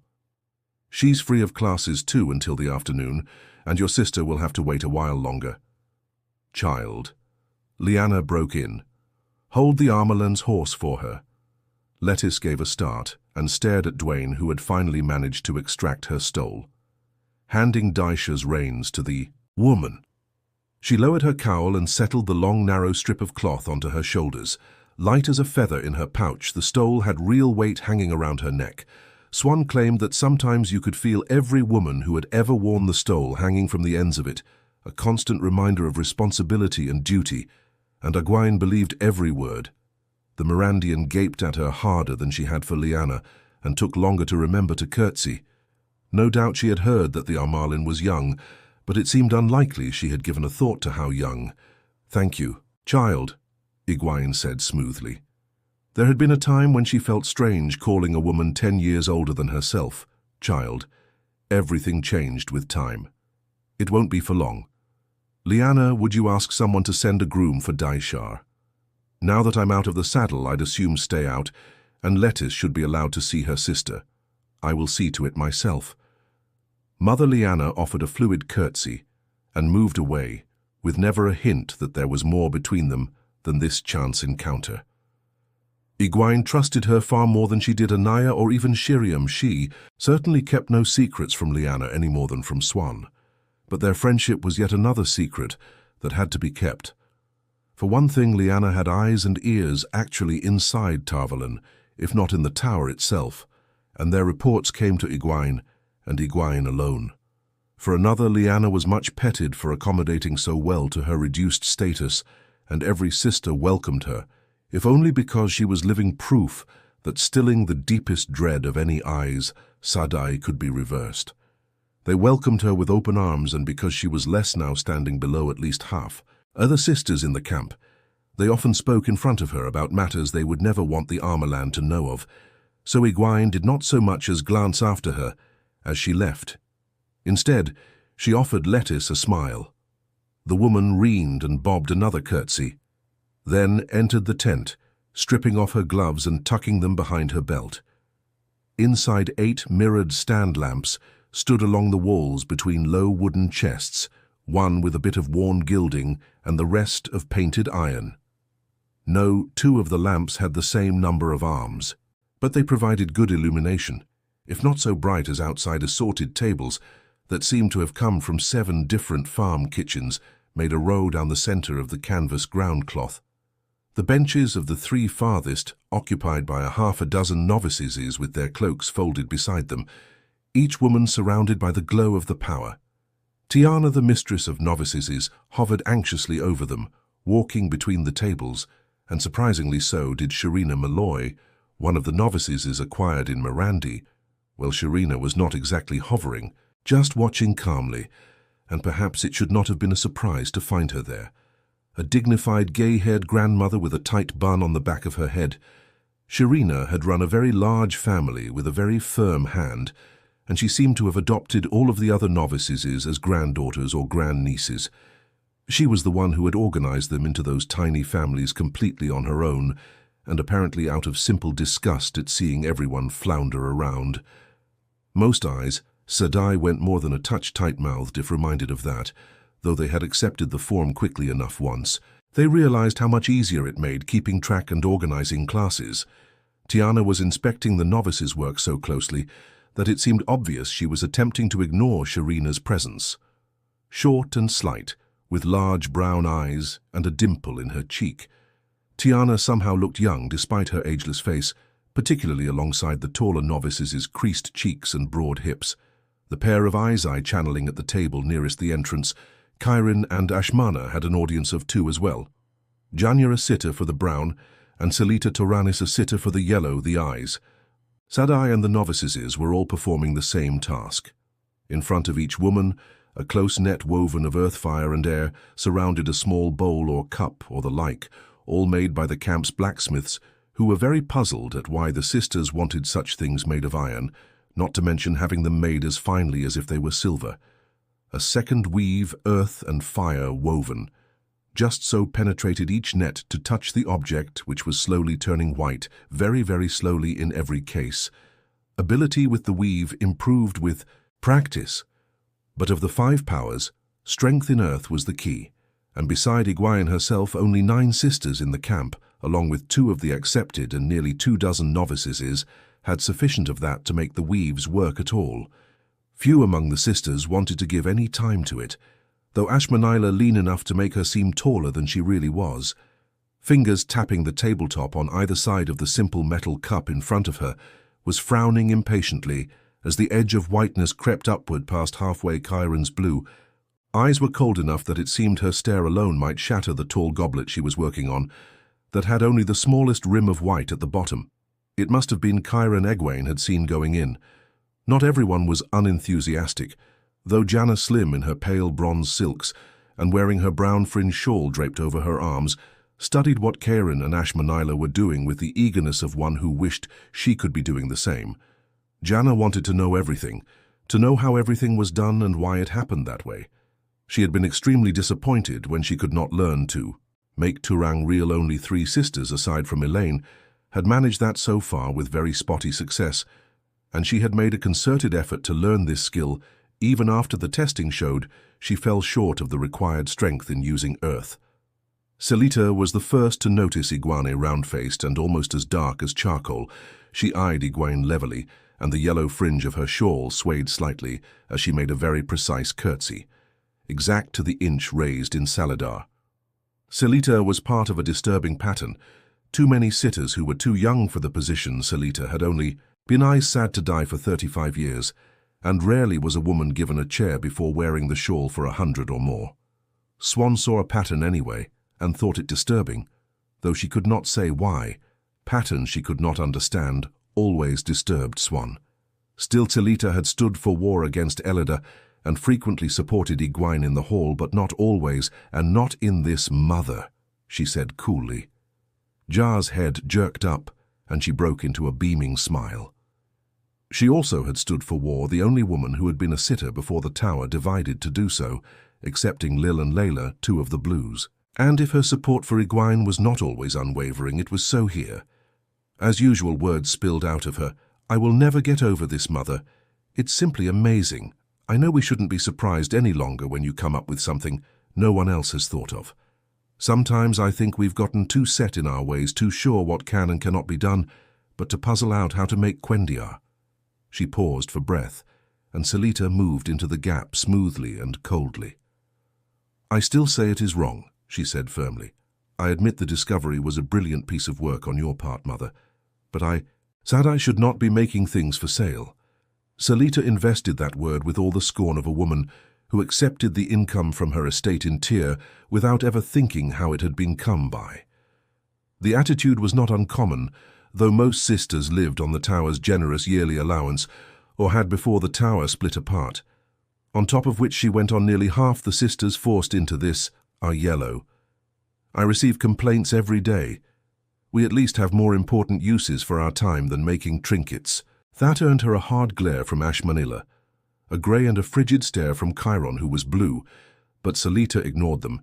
She was one of those yellows who seemed to think the other Ajas were only adjuncts to her own, which of course had the only truly useful purpose among them. And novices should not be doing weaves of this complexity at all, Tiana added, joining them. The mistress of novices was never shy about speaking up to sitters or to the arm lane, and she wore a disgruntled expression. She did not appear to realize that it deepened her dimple and made her look sulky. It is a remarkable discovery, and I, for one, have no objections to trade. But some of these girls can barely manage to make a ball of fire change color with any shitty. Letting them handle weaves like this will only make it more difficult to stop them from leaping to things they can't handle, and the light knows that's difficult enough already. They may even do themselves an injury. "Nonsense, nonsense!" Jar exclaimed, waving a slender hand as if to brush away the very idea. Every girl who's been chosen can already make 3 balls of fire at once, and this requires very little more of the power. There's no danger at all so long as they're under a sister's supervision, and they always are. I've seen the roster. Besides, what we make in a day will bring enough to pay the army for a week or more, but the sisters alone can't produce near that much. Squinting slightly, she suddenly appeared to be looking through Tiana. The cascade from her tongue never slowed, yet she seemed to be talking at least half to herself. "We will have to take great care in the selling. The Seafoal have a voracious appetite for Quendar, and there are plenty of their ships still at Elon and Tyr by all accounts. The nobles there agree for it too, but even ravenous appetites have limits. I still cannot decide whether it will be best to appear with everything at once or let it trickle out. Sooner or later, even the price of Quendia will begin to drop." Abruptly, she blinked and peered first at Tiana, then at Chalita, tilting her head to one side. "You do see my point, don't you?" Chalita glowered and hitched her shawl up on her shoulders. Tiana threw up her hands in exasperation. Egwene held her. "Peace." For once she felt no shame at being praised for one of her supposed discoveries. Unlike nearly everything else except traveling, this one actually was hers. Though Mugad'Din had pointed the way before, she escaped. The woman did not know how to actually make anything.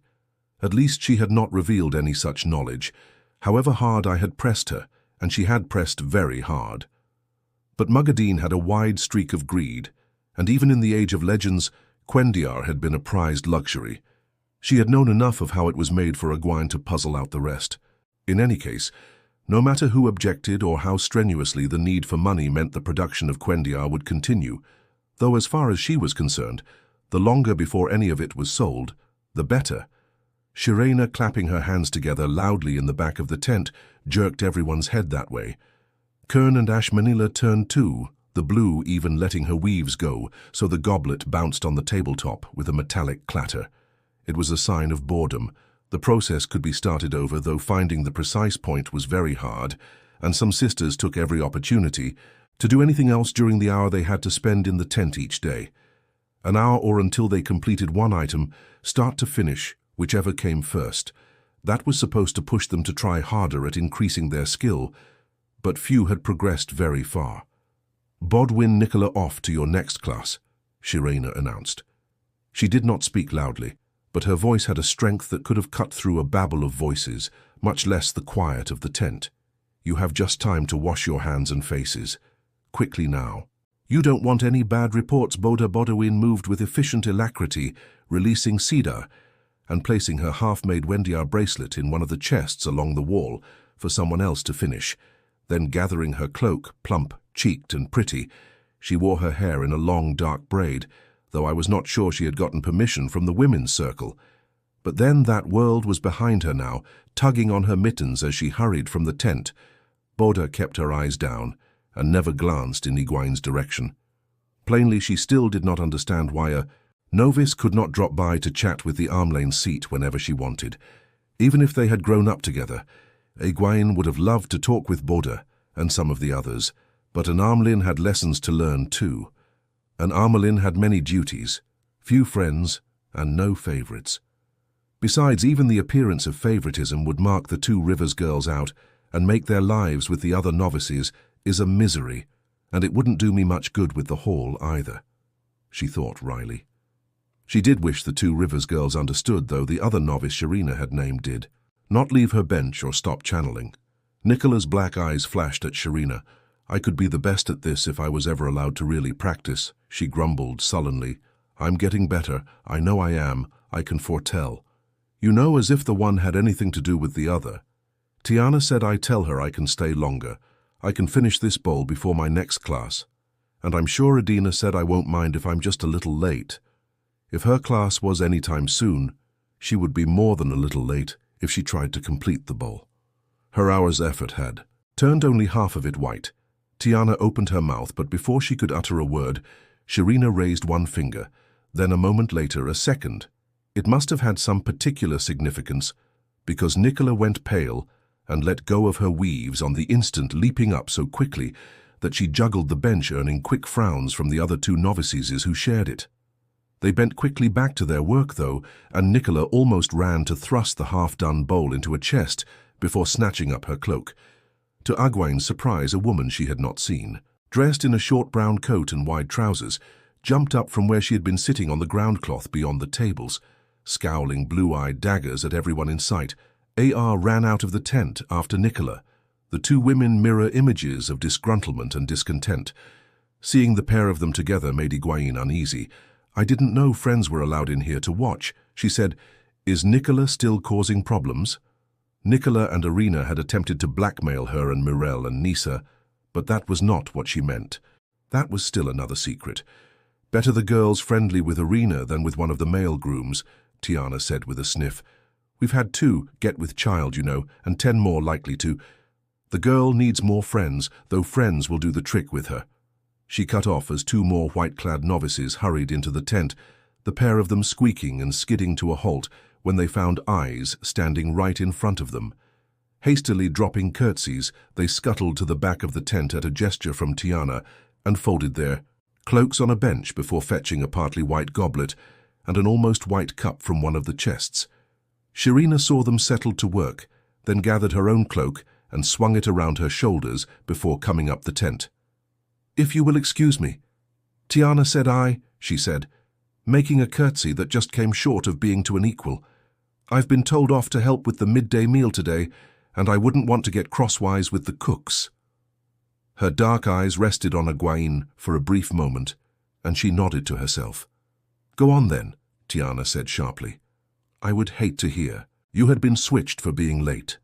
Without turning a hair, Shirina offered her courtesies again, neither in a hurry nor dragging it out to Tiana, to the sitters, to Egwene, with another glance that was penetrating, but too short for offense. And when the tent flap swung shut behind her, Tiana blew out her cheeks in exasperation. "Nicola causes less trouble than some," she said darkly, and Janna shook her head. "Shirina doesn't cause problems, Tiana." She spoke as quickly as ever but quietly, so her voice would not carry to the back of the tent. Disagreements between sisters were never aired in front of novices, especially when the disagreement was over a novice. She already knows the rules better than any accepted, and never puts a toe over the line. She never shirks at even the dirtiest chores either, and she's the first to lend a hand when another novice needs one. Shirina is simply who she is light. You can't allow a novice to intimidate you. Tiana stiffened and opened her mouth angrily, but once Jar had the bit between her teeth, getting a word in edgewise was no easy matter. Nicola, on the other hand, causes all sorts of problems. Mother the Brown rushed on. "Ever since we found out she has the foretelling, she's been foretelling 2 or 3 times a day to hear her tell it, or rather to hear Arena tell it. Nicola is smart enough to know everyone is aware she can't remember what she says when she foretells. But Arena always seems to be there to hear and remember and help her interpret. Some of the sort of thing anyone in the camp with half a brain and a credulous nature might think. Of battles with the Seanchan or the Ashaman. And Amalin imprisoned the Dragon Reborn, doing 9 impossible things, visions that might be Tarman Gaiden or a bilious stomach, and the rest all just happened to indicate that Nicola ought to be allowed to go faster with her lessons. She's always too greedy for that. I think even most of the other novices have stopped believing her. She also pokes her nose everywhere. Chelita put in the moment. Jar gave her an opening, her and the groom, both. Her face remained smooth and cool, and she shifted her shawl as though that were the focus of her attention, but she rushed her words a little, perhaps fearing that the Brown would take over again.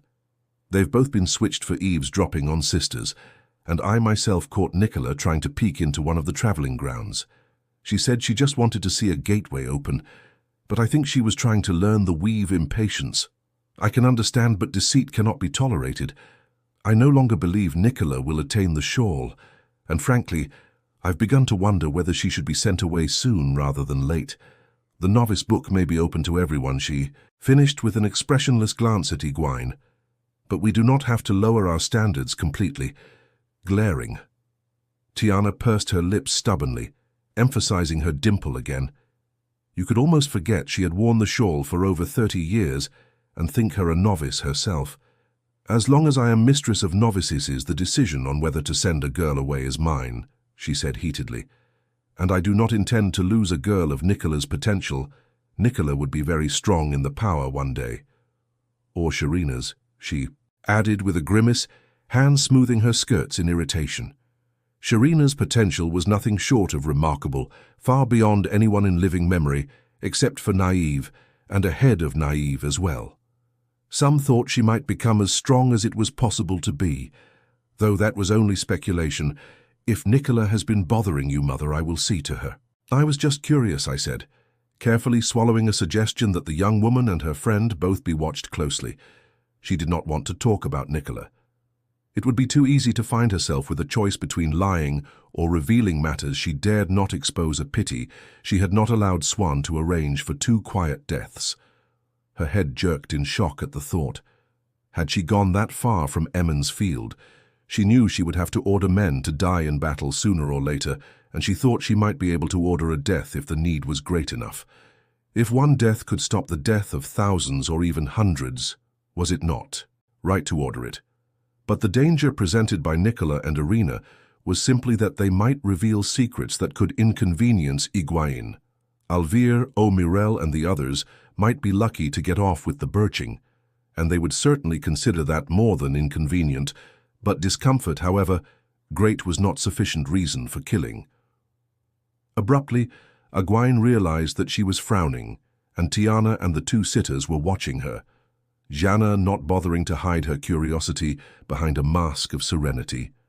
To cover herself, Egwene shifted her frown to the table where Kern and Ashmanila were once more at work. The white on Ashmanila's cup had climbed a little farther, but in just that short time, Kern had caught up, more than caught up in fact, since her goblet stood twice as high as the cup. Your skill is improving, Chiron, Egwene said approvingly. The blue looked up at her and drew a deep breath. Her oval face became an image of cool calm around those icy blue eyes. There isn't much skill involved, Mother. All that's needed is to set the weave and wait. The last word held a touch of acridness, and for that matter, there had been a slight hesitation before Mother Chiron had been sent off from Saladar on a very important mission, only to see it collapse in a shambles, though from no fault of hers, and she had returned to them in Mirandi to find everything she had left behind stood on its head, and a girl she remembered as a novice wearing the Armelan's stole. Of late, Kirin had been spending a good deal of time with Elayne. She is improving in some things, Janna said with a pointed frown, for the blue sister Jar might have been as sure as any. Other sitter that the hall was getting a puppet when they raised Egwene, but she seemed to have accepted that I did wear the stole and deserved the proper respect from everyone. Of course, I doubt she'll catch Lyanna unless she applies herself, much less yourself, Mother. Young Bodawin might catch her. In fact, I wouldn't want to be outdone by a novice myself, but I suppose some don't feel that way. A stain of red crept into Chiron's cheeks, and her eyes dropped to the goblet. Tiana sniffed. Bodwin's a good girl, but she spends more time giggling and playing with the other novices than applying herself if she inhaled. Sharply, if she isn't watched yesterday, she and Alan Conley tried 2 items at once just to see what would happen, and the things fused together in a solid lump, useless for sale, of course. Unless you find someone who wants a pair of half-iron, half-Quendiar cups, joined at angles, and the light knows what might have happened to the girls. They didn't seem to be harmed, but who can say about the next time? Make sure there isn't a next time, I said absently, her attention on Chiron's cup. The line of white crept upward steadily. When Lyanna did this weave, black iron turned to white Quendiar as if the iron was sinking quickly into milk. For Egwene herself, the change was faster than the blink of an eye. Black to white in a flash. It would have to be Kern and Lyanna, but even Lyanna was barely fast enough. Kern needed time to improve, days, weeks, whatever was necessary, because anything less meant disaster for the women involved, and for the men who would die fighting in the streets of Tarvalin, and maybe for the tower. Suddenly Egwene was glad she had approved Bayan's suggestion. Telling Kern why she needed to try harder might have spurred her efforts, but this was another secret that had to be kept until the time came to unveil it to the world. Chapter 18. A chat with Swan Daishar had been taken away when I left the tent, of course, but the 7-striped stole hanging from the opening of her cowl worked better than an eye's face at making a way through the crowd. She moved in a ripple of curtsies with the occasional bow thrown in from a warder or a craftsman who had some task among the sisters' tents. Some novices squeak-ached when they saw the Armline stole, and whole families stepped hurriedly off the walkway, making their deep curtsies in the mire of the street. Since she had been forced to order punishment for some of the 2 rivers, women word had spread among the novices that the Armlin was as hard as Sorella Begand, and it was best to avoid incurring her temper, which could spring up like wildfire.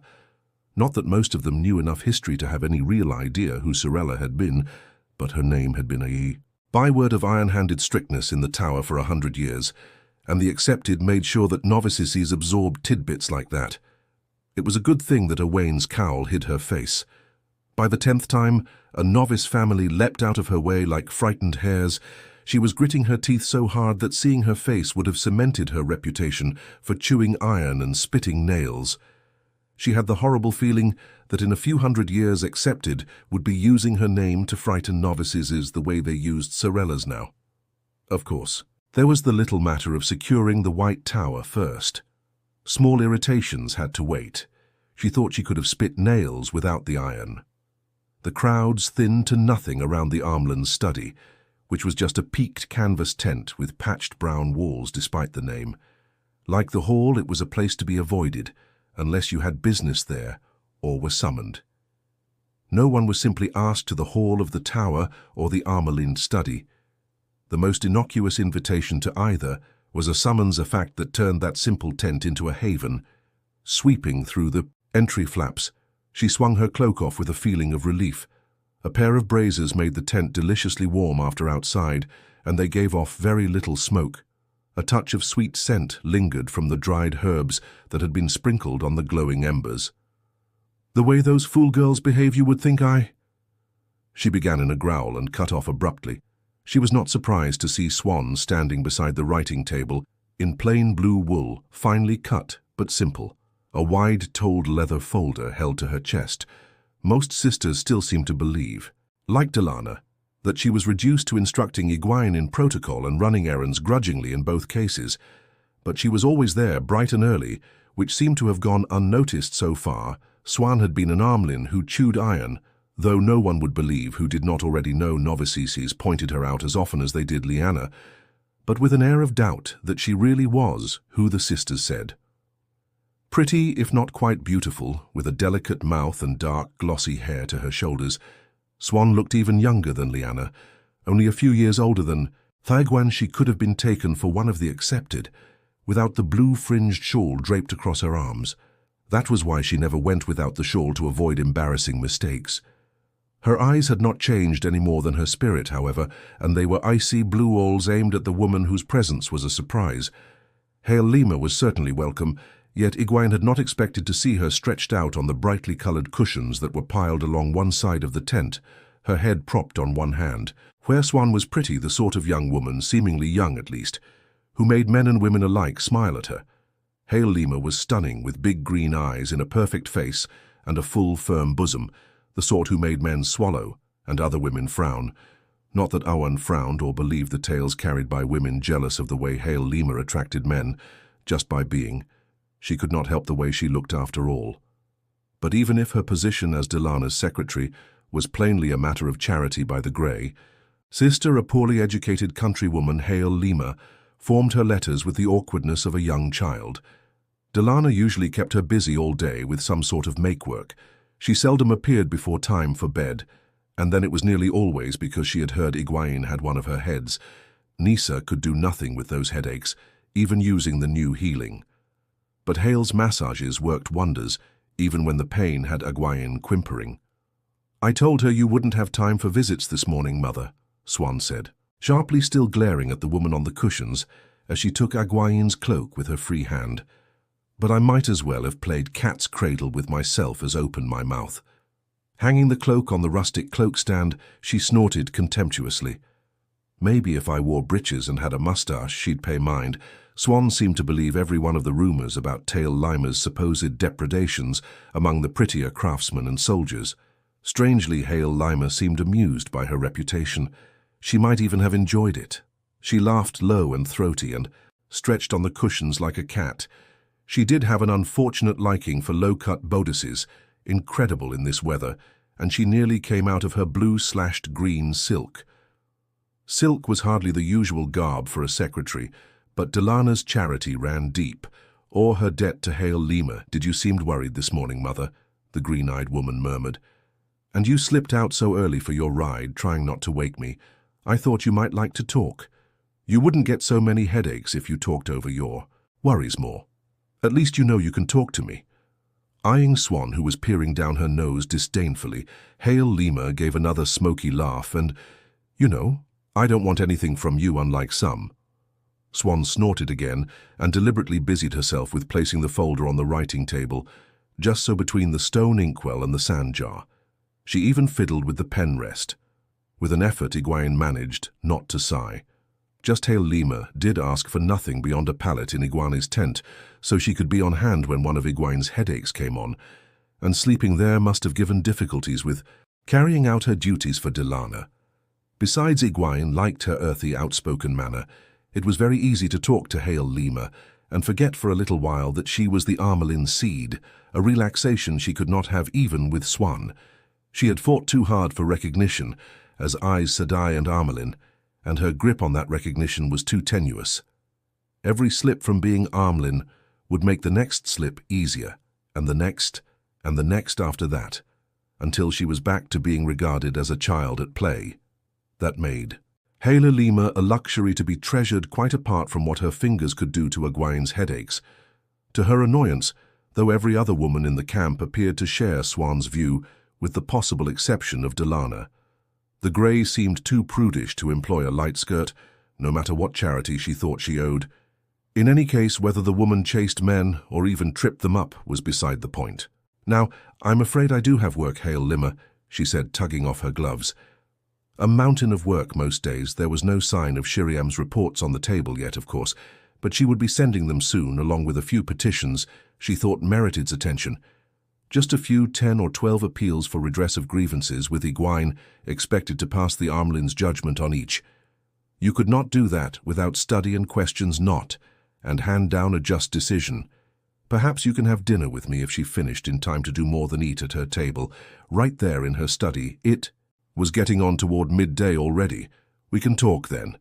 Helma sat up abruptly, eyes flashing and full lips compressed, but her scowl vanished as quickly as it had come. A smouldering remained in her eyes, though, had she been a cat, she would have had her back arched and her tail like a bottle brush. Rising gracefully to her feet on the layered carpets, she smoothed her dress over her hips. "Very well. Then, if you're certain you don't want me to stay." With remarkable timing, a dull throb began behind Dwayne's eyes, an all-too-familiar precursor to a blinding headache. But she shook her head anyway, and repeated that she had work to do. Hail Lima hesitated a moment longer, her mouth going tight once more, hands fisting in her skirts. Then she snatched her fur-lined silk cloak from the cloak stand and stalked out of the tent without bothering to pull the garment around her shoulders. She could do herself an injury going about like that in the cold. "That fishwife temper will get her in trouble sooner or later," Swan muttered, before the entry flap stopped swaying. Scowling after Hail Lima, she twitched her shawl up onto her shoulders. "The woman holds it in around you, but she doesn't mind giving me the rough side of her tongue. Me or anybody else. She's been heard screaming at Delana. Whoever heard of a secretary screaming at her employer, and a sister at that, a sitter? I don't understand why Delana puts up with her. That's Delana's business, surely." Questioning another sister's actions was just as forbidden as interfering with them, only by custom, not law.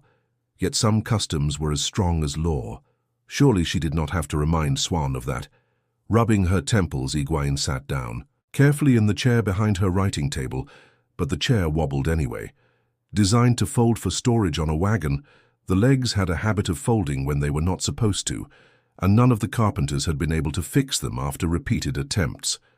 The table folded as well, but that held up more firmly. She wished she had taken the opportunity to acquire a new chair in Mirand. Yet there had been so many things that needed buying, and not enough coin to stretch when she already had a chair. At least she had acquired a pair of stand lamps and a table lamp, all three plain red-painted iron but with good. Mirrors that were free of bubbles. Good light did not seem to help her headaches yet. It was better than trying to read by a few tallow candles and a lantern. If Swan heard any rebuke, it did not slow her down. It's more than just a temper. Once or twice I've thought she was on the brink of trying to strike me. I suppose she has sense enough to hold back from that, but not everyone is Aes Sedai. I'm convinced she managed to break a wheel right's arm somehow. He says he fell, but he looks to be lying to me with his eyes shifting and his mouth twitching. He wouldn't like admitting a woman bent his elbow backwards. Now would he give over, Swan, Egwene said wearily. The man likely tried to take liberties. He must have. She could not see how Hail Lima could have broken a man's arm. In any event, however you describe the woman, muscular did not come into it. Instead of opening the embossed folder that Swan had laid on the table, she rested her hands on either side of it. That kept them away from her head. Maybe if she ignored the pain, it would go away this time. Besides, for a change, she had information to share with Swan. It seems that some of the sitters are. Talking about negotiating with Elayne, she began expressionless. Swan balanced herself atop one of the two rickety three-legged stools in front of the table and listened attentively, only her fingers moving lightly, stroking against her skirts until I finished. Then she made fists and growled a set of curses that were pungent, even for her beginning with a wish for the lot of them to choke to death on weak old fish guts and sliding downhill fast from there. Coming from that young, pretty face only made them worse. I suppose you're right, letting it go. Forward, she muttered, once her invective ran down. The talk will spread, now it's begun, and this way you gain a jump on it. Bayonin shouldn't surprise me, I suppose. Bayonin's ambitious, but I always thought she'd have gone scurrying back to Elayne if Shiriam and the others hadn't stiffened her backbone. Voice quickening, Swan fixed her eyes on Egwene as if to lend weight to her words. I wish Verilyn and that lot surprised me. Mother, discounting the blue 6 sitters from 5 AAs, fled the tower after Elayne carried out her coup. Her mouth twisted slightly on the word. And here we have. One from each of those 5. I was in Teleran last night in the tower. I hope you were careful, I said sharply. Swan hardly seemed to know the meaning of careful. Sometimes, the few dreamed Tangreal in their possession had lines of sisters panting to use them, mostly to visit the tower. And while Suan was not precisely forbidden, when it was the next thing to, she could have put her name down forever without the hall granting her a single night. Quite aside from the sisters who blamed Swan for the tower being broken in the first place, she was not accepted back quite as warmly as Lyanna on that account, nor courted by anyone. Quite aside from that, too many remembered her rough teaching when she was one of the few who knew how to use the dream. Tangreal Swan did not suffer, fools gladly, and everyone was a fool their first few times in Teleran. So now she had to borrow Lyanna's turn when she wanted to visit the world of dreams. And if another sister saw her there, the next thing too might become an outright ban or worse, set off a search for who had loaned her. A Tangreal which might end by unmasking Lyanna in Telriod, Swan said, with a dismissive gesture.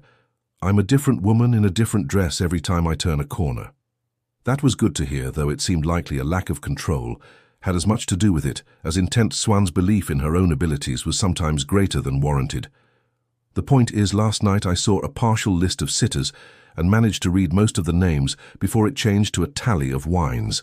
That was a common occurrence in Teleran, where nothing stayed the same for long, unless it was a reflection of something permanent in the waking world.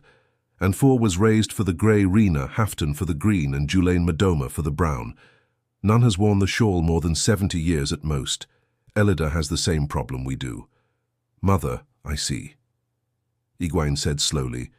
She realized that she was massaging the side of her head. The throb behind her eyes beat on. It would grow stronger, it always did. By nightfall she was going to regret having sent Taylor Lima away. Bringing her hand down firmly, she moved the leather folder in front of her, a half-inch to the left, then slid it back.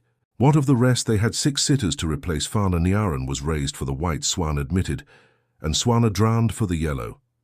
They've both been in the hall before. There was only a partial list and I didn't get to read it all. Her back straightened and her chin shot out stubbornly. 1 or 2 raised before time would be unusual enough. It happens, but not often. But this makes 11, maybe 12, but 11 for sure between us and the tower. I don't believe in coincidences that big. When the fishmongers are all buying at the same price, you can bet they were all drinking at the same inn last night. You don't have to convince me anymore, Swan. With a sigh, Egwene sat back, automatically catching the chair leg that always tried to fold when she did that. Clearly, something odd was happening. But what did it mean?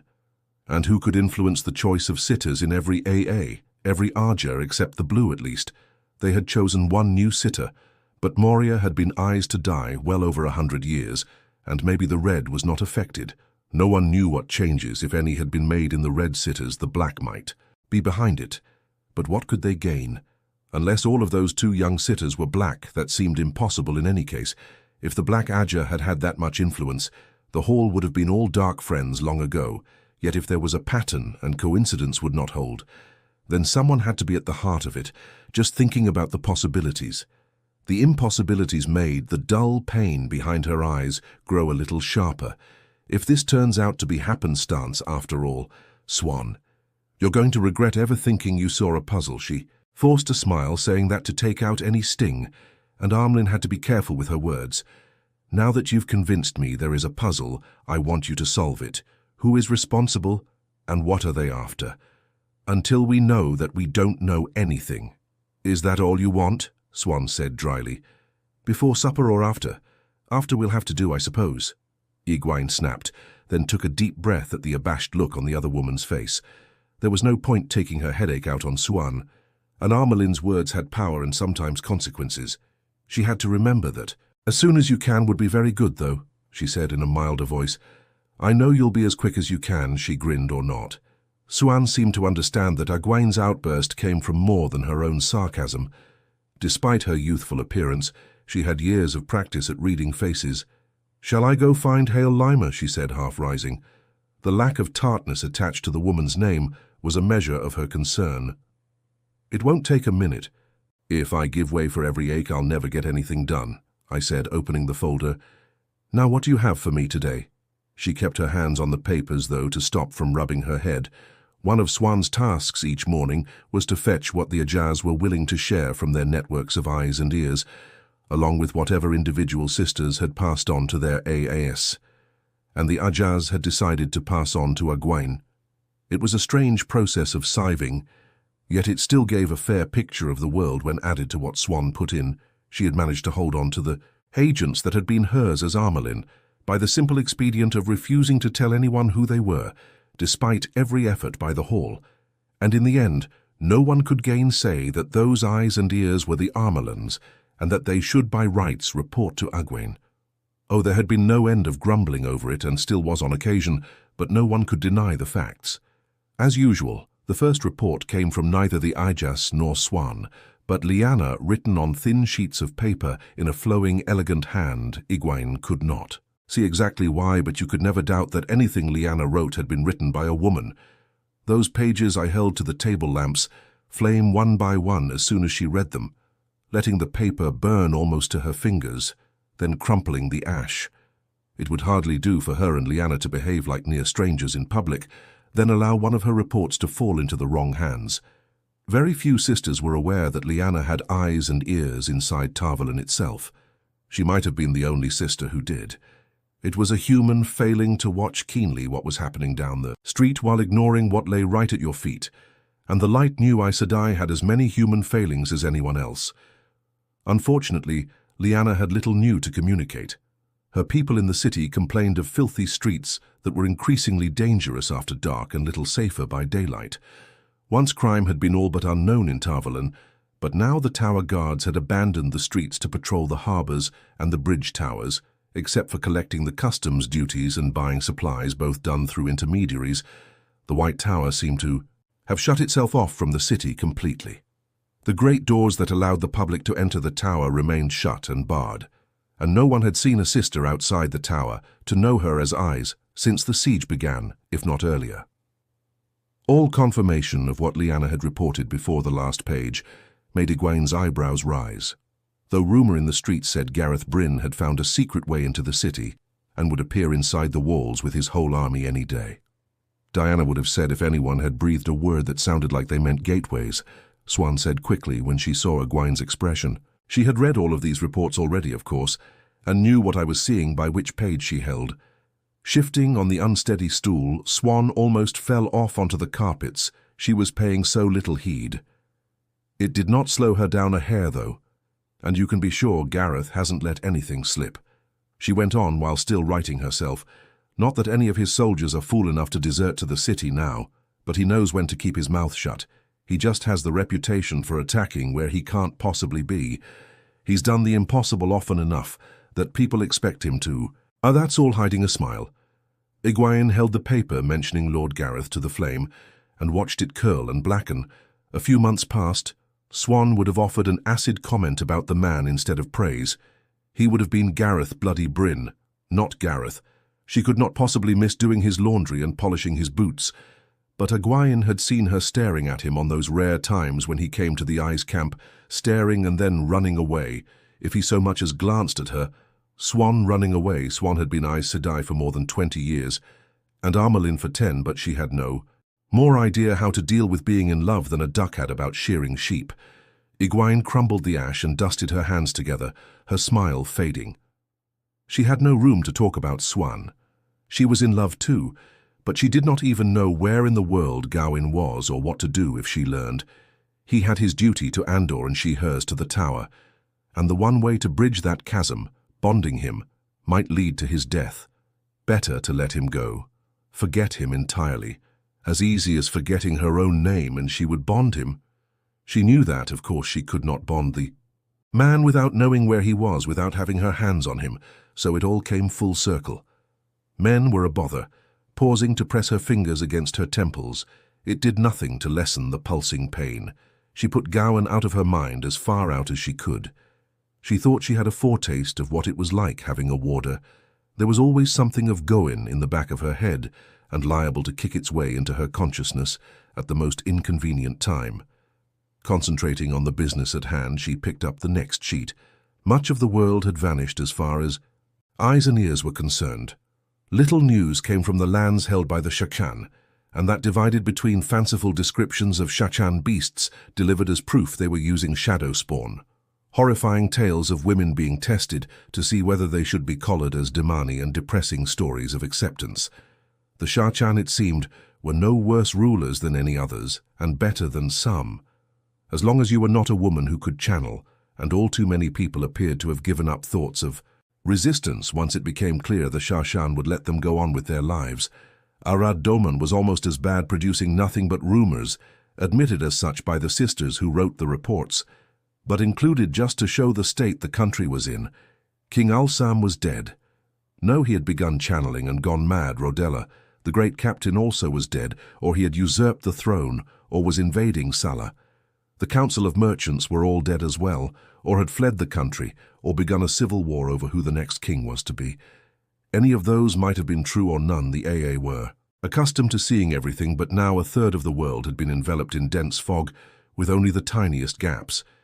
At least if there were any clearer views, no Aja had deigned to pass on what they saw there. Another problem was that the AAS saw different things as having paramount importance, and largely ignored anything else. The Greens, for example, were particularly concerned over tales of borderland armies near New Burr, hundreds of leagues from the blight they were supposed to be guarding. Their report talked of the borderlanders, and only the borderlanders, as if something had to be done and done now. Not that they suggested anything or so much as hinted, yet frustrations came through in the cramped, hasty handwriting that spidered urgently across the page. Egwene had the truth of that situation from Elayne, but she was content to let the Greens gnash their teeth for the moment, since Swan had revealed why they were not rushing off to set matters straight. According to her agent in New Bra, the borderlanders were accompanied by 50 or 100 sisters, perhaps 200. The number of Aes Sedai might be uncertain, and it must be wildly inflated, of course, but their presence was a fact the Greens had to be aware of, though the reports they sent to Egwene never mentioned them. No Aja had mentioned those sisters in their reports. In the end, though, there was little difference between 200 sisters and 2. No one could be certain who those sisters were or why they were there. Yet poking a nose in would surely be seen as interfering. It seemed strange that they could be engaged in a war between Aes Sedai and still be held back from interfering with another. Sister by custom, but thankfully it was so. At least they don't suggest sending anyone to Camlin, Egwene. Blinked the pain behind her eyes, sharpened by following the tight letters. Swan gave a derisive snort. Why should they? As far as they know, Elayne is letting Marilla and Vanine guide her, so they're sure they'll get their Aes Sedai queen and Egwene at that. Besides, as long as the Ashams stay out of Camlin, no one wants to take the chance of stirring them up. The way things stand, we might as well try pulling wasp jellies out of the water with our bare hands, and even the Greens know it. Anyway, that won't stop some Sister Green or otherwise from dropping into Camlin. Just a quiet visit to see one of her eyes and ears, or to have a dress made, or buy a saddle, or the light nose. Why else? Even the Greens, Egwene said tartly. Everyone thought of browns being this way, and whites that even when it was demonstrably not so. Yet sometimes she bristled a little at hearing Greens lumped together, as if they were all the same woman. Maybe she did think of herself as a Green, or as having been one which was silly. The Armlin was of all. Scarce and none. She adjusted the stole on her shoulders, reminding herself of the fact represented by those 7 stripes, and she had never belonged to one in the first place. Yet she did feel a not fondness that was too strong a sense of sameness between herself and Green sisters. How many sisters are unaccounted for, Swan? Even the weakest can travel wherever they want linked, and I wish I knew where they went. For a moment, Swan frowned in thought. About 20. I think, she said finally. Maybe a few less. The number changes day to day. No one keeps track, really. No sister would stand still for it. She leaned forward, carefully balancing herself this time, when the uneven legs made her stool lurch. You've juggled matters beautifully so far, Mother, but it can't last. Eventually, the Hall will find out everything that's going on in Camlin. They might accept keeping the Seanchan prisoners secret. That will be seen as Van Dien's business, or Marilla's. But they already know they're a CF, and they'll learn about the bargain with them sooner or later, and the kin, if not your plans for them. Swan snorted again, though faintly. She was not certain how she herself felt about the idea of Aes Sedai retiring into the kin, much less how other sisters would take to the notion. My eyes and ears haven't picked up a glimmer yet, but somebody's will as sure as certain. You can't delay much longer, or we'll find ourselves waiting through a school of silver pike. One of these days, Egwene muttered. I'll have to see these silver pike you're always talking about. She held up a hand as the other woman opened her mouth. One day the agreement with the sea folk will cause problems, she confessed. But when the AA hear hints, they won't realize right away what they're hearing. Sisters teaching sea folk in Camlin. It's unheard of. But who is going to ask questions or interfere against all custom? I'm sure there will be all sorts of grumbling, maybe some questions called in the hall, but before it comes out that there is a bargain, I will have introduced my plan for the kin. You think that won't sharpen their teeth? Shifting her shawl, Swan barely bothered to hide her incredule. In fact, she scowled with it. It will cause argument, Egwene allowed, judiciously. A considerable understatement. It would cause an uproar was what it would do once the whole was known, likely as close to a riot as had ever been seen among Aes Sedai. But the tower had been dwindling for 1,000 years now, if not more, and she planned to put an end to that. But I do intend to go slowly. I said I may be reluctant to talk about age, Swan, but they'll figure out soon enough that swearing on the oath rod shortens our lives by half at least. No one wants to die before they must if they're convinced there really is a kinswoman who's 600 years old, Swan said in grudging tones, and I sighed with vexation. That was another thing the other woman was uncertain about the kin's claims of longevity. She valued Swan's advice, valued that she did not just say what I wanted to hear, but at times the woman seemed to drag her heels as hard as Randa or Lane. If need be, Swan, she said irritably. I'll just let the sisters talk to a few women, 100 years or more older than any of them. They may try to dismiss them as wilders and liars, but Rhianna Corley can prove she was in the tower, and Wenso can. Others, with luck, I'll convince the sisters to accept being freed of the 3 oaths, so they can retire into the kin before they ever learn. There's a bargain with the ANR. And once they accept any sister being freed of the oaths, it won't be nearly as hard to convince them to let the sea folk sisters go. Beside that, the rest of that agreement is small turnips. As you keep saying, skill and a deft hand are necessary to get anything done in the hall, but luck is absolutely required. Well, I'll be as skillful and deft as I can be, and as for luck, the odds seem to be in my favor for once. Swan grimaced and hemmed and hawed, but she had to agree in the end. She even agreed that Egwene might pull it off with luck and timing. Not that she was convinced about the kin or the agreement with the Ata Anmier, either one. But what Egwene proposed was so unprecedented that it seemed the greater part of it might pass the hall before they realized what was falling on them. Egwene was willing to settle for that. Whatever was laid before the hall, almost always enough sitters stood in. Opposition to make finding a consensus hard work at best, and nothing was done in the hall without at least the lesser consensus, and usually not without the greater. It seemed to her that most dealings with the hall consisted of convincing them to do what they did not want to. There was certainly no reason for this to be any different. While the Greens concentrated on the borderlanders, the Greys focused south at present. Every was fascinated by the reports from Elon and Tyr of large numbers of wilders among the seafolk, which they found interesting if true, though there seemed strong doubt that it could be true, or else sisters would have known about it before this. After all, how could such a thing be hidden? No one mentioned that they had just accepted what they saw on the surface and never looked deeper. The Greys, though, were fascinated by the continued Shashan threat to Elon and the recently begun siege of the Stone of Tyr Wars, and threats of war always mesmerized Greys since they were dedicated to ending strife and to extending their influence.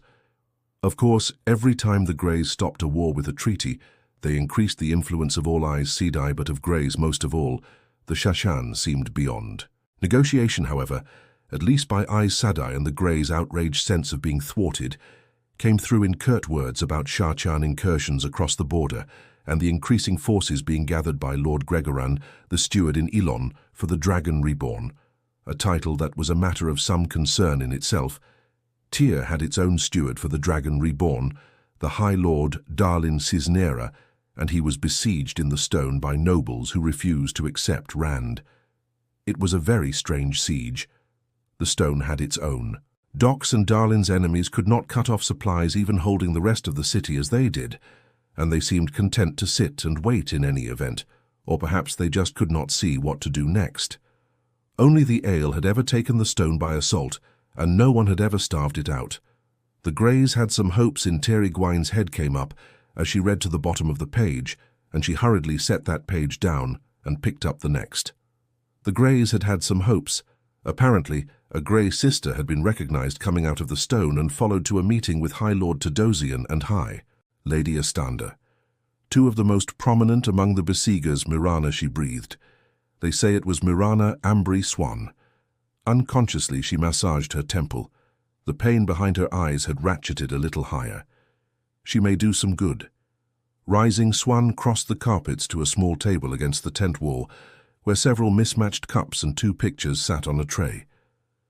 The silver pitcher held spiced wine and blue-glazed pottery tea, both set there at first light against the Amalan's arrival, and both long since gone cold. No one had expected to go riding off to the river, as long as Tadosian and the others don't realize who she's really working for.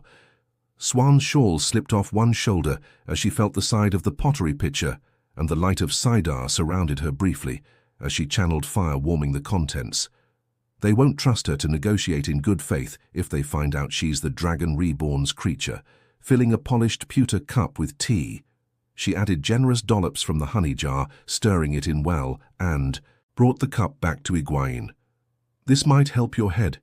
It's some sort of herb concoction Chassa found, but honey cuts the taste. Egwene took a cautious sip and set the cup down with a shudder. If it tasted that sharp with honey, she did not want to imagine it without the headache might be better. How can you take this so calmly? Swan Mirana turning up in Tyr is the first real proof we've had. I'll take your sitters as coincidence before that. In the beginning, there had only been whispers from the Ajaz or from Swan's eyes and ears. There were eyes in Kyrie, and they seemed to move freely in and out of the Sun Palace while the Dragon Reborn was there. Then the whispers grew and uneasy, hesitant. The eyes and ears in Kyrie did not want to say it. No one wanted to repeat what their agents said. There were eyes in Kyrie, and they seemed to be following the orders of the Dragon Reborn. Worse were the names that trickled out. Some were women who had been in Salidar among the first to resist Elida, while others were women known to be loyal to Elida. No one had mentioned compulsion aloud that Egwene knew of, but they had to be thinking it. "No use pulling your hair when the wind isn't blowing the way you want," Swan replied, taking her stool again. She started to cross her knees, but hastily put both feet back on the carpet when her stool tilted. Muttering under her breath, she adjusted her shawl with the twitch of her shoulders and was forced to balance against another lurch. You have to trim your sails to take advantage of how the wind is blowing. Think coolly, and you'll make it back to shore. Get your neck hot, and you'll drown. Sometimes Swan could sound as if she still worked a fishing boat. I believe you need more than one sip for that to do any good. Mother, with a grimace, Egwene pushed the cup a little farther from her. The taste clinging to her tongue was at least as bad as her headache. Swan, if you see a way to make use of this, I wish you'd tell me. I don't even want to think about using the fact that Rand may have compelled sisters. I don't want to think about the possibility that he could have, neither about the possibility that he knew such a repulsive weave, or that he could lay that weave on anyone she knew. It another little gift from Mugad'Din, and she very much wished she could forget how to make it. In this case, it isn't so much a matter of using as figuring out the effects he'll have to be dealt with eventually and maybe taught a lesson. But you don't want sisters flying off after him now, and these tales out of Kyrie make everyone cautious. Suan's voice was calm enough, but she fidgeted, clearly, agitated inwardly. It was nothing any eyes could speak of too calmly. At the same time, once everyone thinks it through, they'll realize this makes nonsense out of those stories about him submitting to Elida. She might have sent sisters to watch over him, but they wouldn't accept sisters who want to pull Elida down. Realizing that, will put a little backbone in those who've started thinking, maybe Elida has him on a lead. That's one less reason for anyone to consider yielding to her. What about Kaduai and Egwene said of all the names coming out of Kyrie that one had sent the most shock through the sisters, Kaduai? Malydren was a legend, and there were as many disapproving versions of the legend as approving. Some sisters had been sure it must be a mistake. Cadwain must be dead by now. Others just appeared to wish she were dead. Are you certain she remained in Carrion after Rand disappeared? I made sure my people kept an eye on her as soon as I heard her name, Swan said, no longer sounding at all calm. I don't know if she's a dark friend, I just suspect, but I can guarantee that she was in the Sun Palace a week after he vanished. Squeezing her eyes shut, I pressed the heels of her palms against her lids. That hardly seemed to affect the pulsing needle in her head. Maybe Rand was in company with a black sister, or had been. Maybe he had used compulsion on Aes Sedai, bad enough on anyone, but somehow worse used on Aes Sedai, more ominous. What was dared against Aes Sedai was 10 times 100 times as likely to be used against those who could not defend themselves. Eventually, they would have to deal with him somehow. She had grown up with Rand, yet she could not allow that to influence her. He was the Dragon Reborn, now the hope of the world, and at the same time maybe the single greatest threat the world faced. Maybe the Shashan could not do as much damage as the Dragon Reborn, and she was going to use the possibility that he had compelled sisters. The Armorland seat really was a different woman from that innkeeper's daughter. Scowling at the pewter cup of so-called tea, she picked it up and made herself drink the vile stuff down, gagging and spluttering the whole way.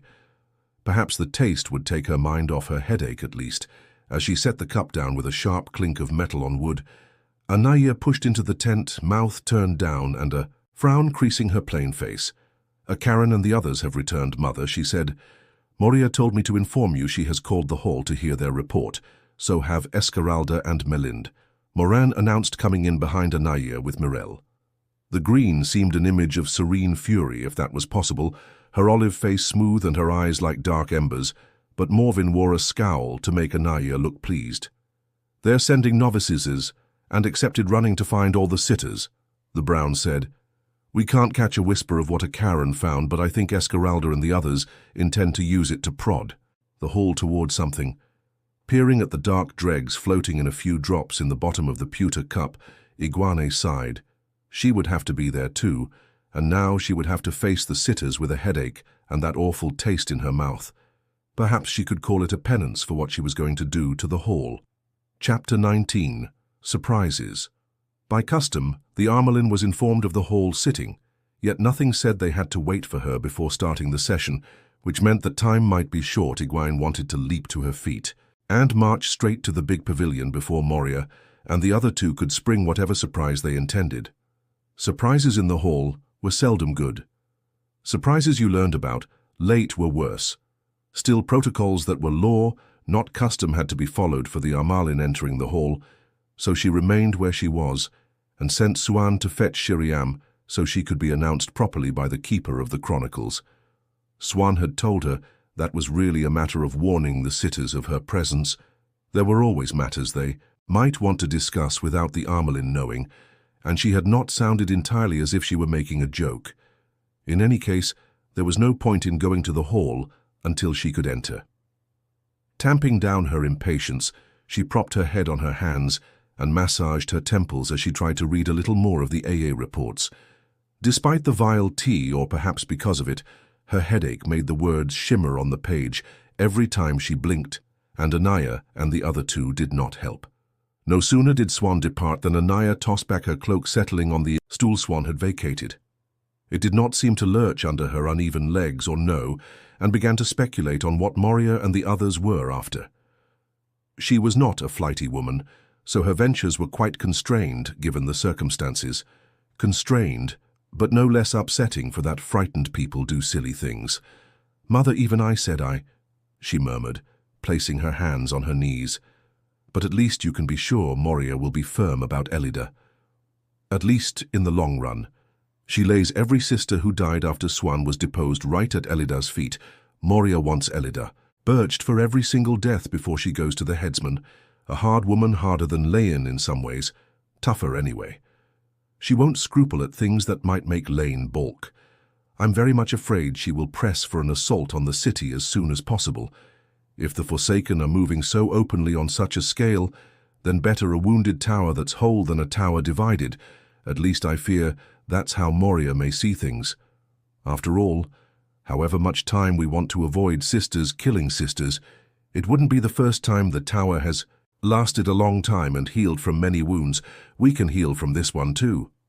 Anaya's voice suited her face, warm and patient and comforting, but making those remarks it seemed like fingernails screeching down a slat. Light for all, Anya saying this was what she feared out of Moria.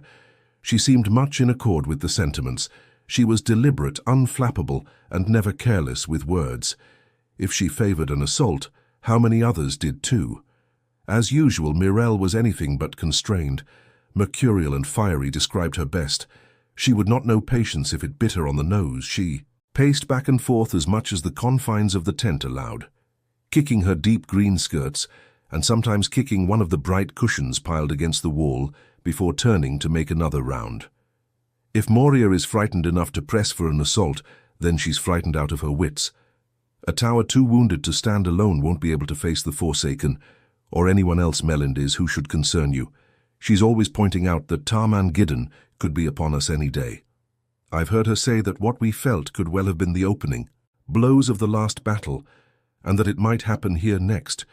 Where better for the shadow to strike than Tarvalin, Melind has never been afraid to make hard choices or to retreat when she thought it necessary. She would abandon Tarvalin and the tower at once.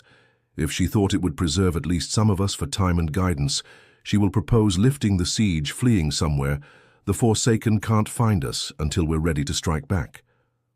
If she puts the question to the hall in the right way, she might even get the greater consensus in support.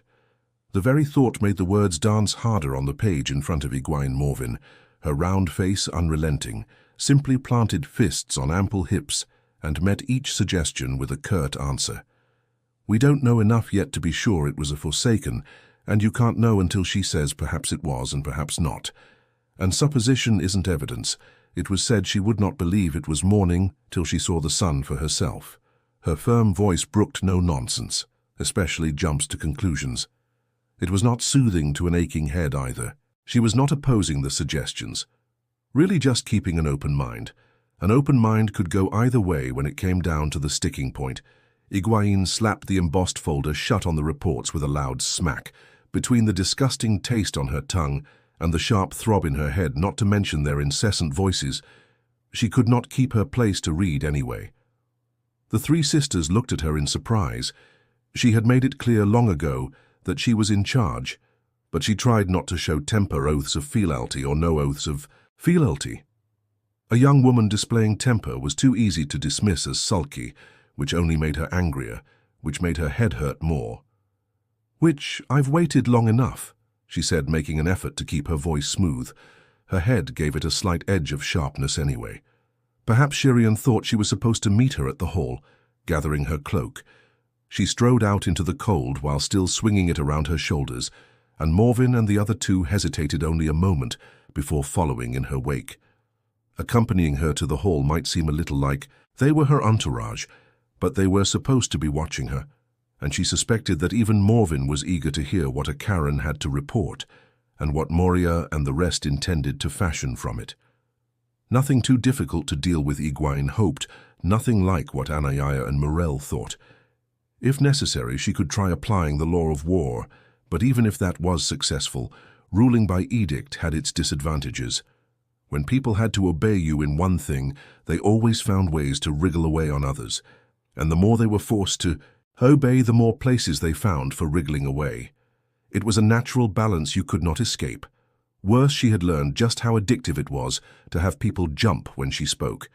You came to take it as the natural way of things, and then when they failed to jump, you were caught on the wrong foot. Besides, with her head pounding, it was pounding now, not throbbing though, perhaps not as sharply. With her head, she was ready to snap at anyone who looked at her crosswise, and even when people had to swallow it, that never went down well, went. The sun stood straight overhead, a golden ball in a blue sky with a scattering of white clouds, but it gave no warmth, only wan shadows, and a glitter to the snow wherever it remained untrampled. The air felt as chill as it had by the river. Egwene ignored the cold, refused to let it touch her, but only the dead could have been unaware with everyone's breath misting white in front of their faces. It was time for the midday meal, yet there was no possibility of feeding so many novices at once. So Egwene and her escort still moved through a wave of white-clad women, leaping out of their way and starting to curtsy in the street. She set such a pace that they were usually passed before the knots of novices could more than spread their skirts. It was not a long way, with only 4 places that they needed to wade across the muddy streets. There had been talk of wooden bridges tall enough to ride under, but bridges suggested a permanence to the camp that no one wanted. Even the sisters who spoke of them never pressed to have them built, which left wing, slowly, and taking care to keep your skirts and cloak high if you were not to arrive filthy to your knees. At least the remaining crowds vanished as they approached the hall that stood alone, as always, or nearly so. Nissa and Carinia were already waiting in front of the big canvas pavilion, with its patched side curtains, the tiny yellow fatting her underlip with her teeth, and eyeing Egwene anxiously.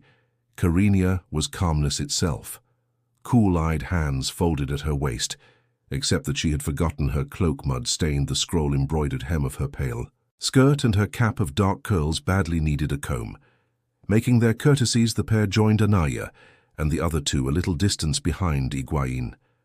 The lot of them murmured softly the snatches that Egwene caught innocuous about the weather, or how long they might have to wait. This was no place for them to seem too closely associated with her. Baonin came down the walk at a run, her hurried breath misting, and skittered to a halt, staring at, before joining the others. The strain around her blue-grey eyes was even more apparent than earlier. Perhaps she thought this would affect her negotiations. But she knew the talks would be a sham, just a ploy to gain time. Egwene controlled her breathing and practiced novice exercises, yet none of it helped her head. It never did. There was no sign of Shiriam among the tents in any direction, but they were not precisely alone on the walkway outside the pavilion. A Karen and the 5 other sisters who had gone with her, 1 from each, were waiting in a cluster on the other side of the entrance. Most offered curtsies to Egwene, distractedly, yet kept their distance. Perhaps they had been warned to say nothing to anyone until they spoke before the hall. Egwene could simply have demanded their report on the spot. Of course, they might even have given it to the Armlane, likely they would have. On the other hand, an Armalan's relations with the Ajas were always delicate, often including the Aja. She had been raised from nearly as delicate as relations with the hall. Egwene made herself smile and bow her head graciously. If she gritted her teeth behind that smile, well, that helped keep her mouth shut. Not all that the sisters seemed aware of her presence. A Karen slender in plain brown wool and a cloak with surprisingly elaborate green embroidery was staring at nothing, nodding to herself now and then. Apparently she was practicing what she would say inside. Aaron was not strong in the power, little more than Swan, if at all, but only one other of the 6 Thurva, a slim woman in yellow slashed riding skirts and a cloak edged with yellow, stood even as high as she. That was a distressing measure of just how frightened the sisters were by that strange beacon of Sidar. The strongest should have stepped forward for the task that had been given to these, but except for Karen herself, zeal had been notably lacking. Her companions still appeared less than enthusiastic. Shana normally maintained a deep reserve, despite eyes that made her appear constantly startled, but now they seemed ready to come out of her head with worry. She peered at the entrance to the hall, closed off by heavy flaps, and her hands fiddled with her cloak, as if she could not keep them still. Raiko, a stout Arafalan blue, kept her eyes down, but the silver bells in her long dark hair chimed faintly, as if she were shaking her head inside her cowl. Only Thurva's long-nosed face wore a look of absolute serenity, completely unperturbed and unshakable, yet that in itself was a bad sign. The Yellow Sister was excitable by nature. What had they seen? What were Moria and the other 2 sitters after Egwene controlled her impatience? The hall plainly was not sitting yet. It was gathering, but several sitters strolled past her and into the big pavilion. None hurrying, Selita hesitated, as if she might speak, but then only dipped her knees before raising her yellow-fringed shawl onto her shoulders and sweeping inside. Mesa peered down her sharp nose at Egwene, while making her curtsy, and peered down her nose while studying. Anaja and the others briefly, but then the slim grey peered down her nose at everyone. She was not tall, but she tried to seem so Barana, face a mask of haughtiness and big brown eyes as cold as the snow paused to offer cool courtesies to Egwene and frown at a Karen. After a long moment, perhaps realizing that a Karen did not even see her, she smoothed her silver-embroidered white skirts, which did not need it, adjusted her shawl along her arm, so the white fringe hung just so, and glided through the entry flaps as though she just happened to be going in that direction. All 3 were among the sitters. Swan had pointed out as too young, as were Melind and Esmeralda. But Moria had been Aes Sedai for 130 years. Light Swan had her looking for conspiracies in everything, just as Awaian began to think that her head would explode from frustration, if not from her headache. Shiriam suddenly appeared, hiking her cloak and skirts while half running across the dirty slush of the street.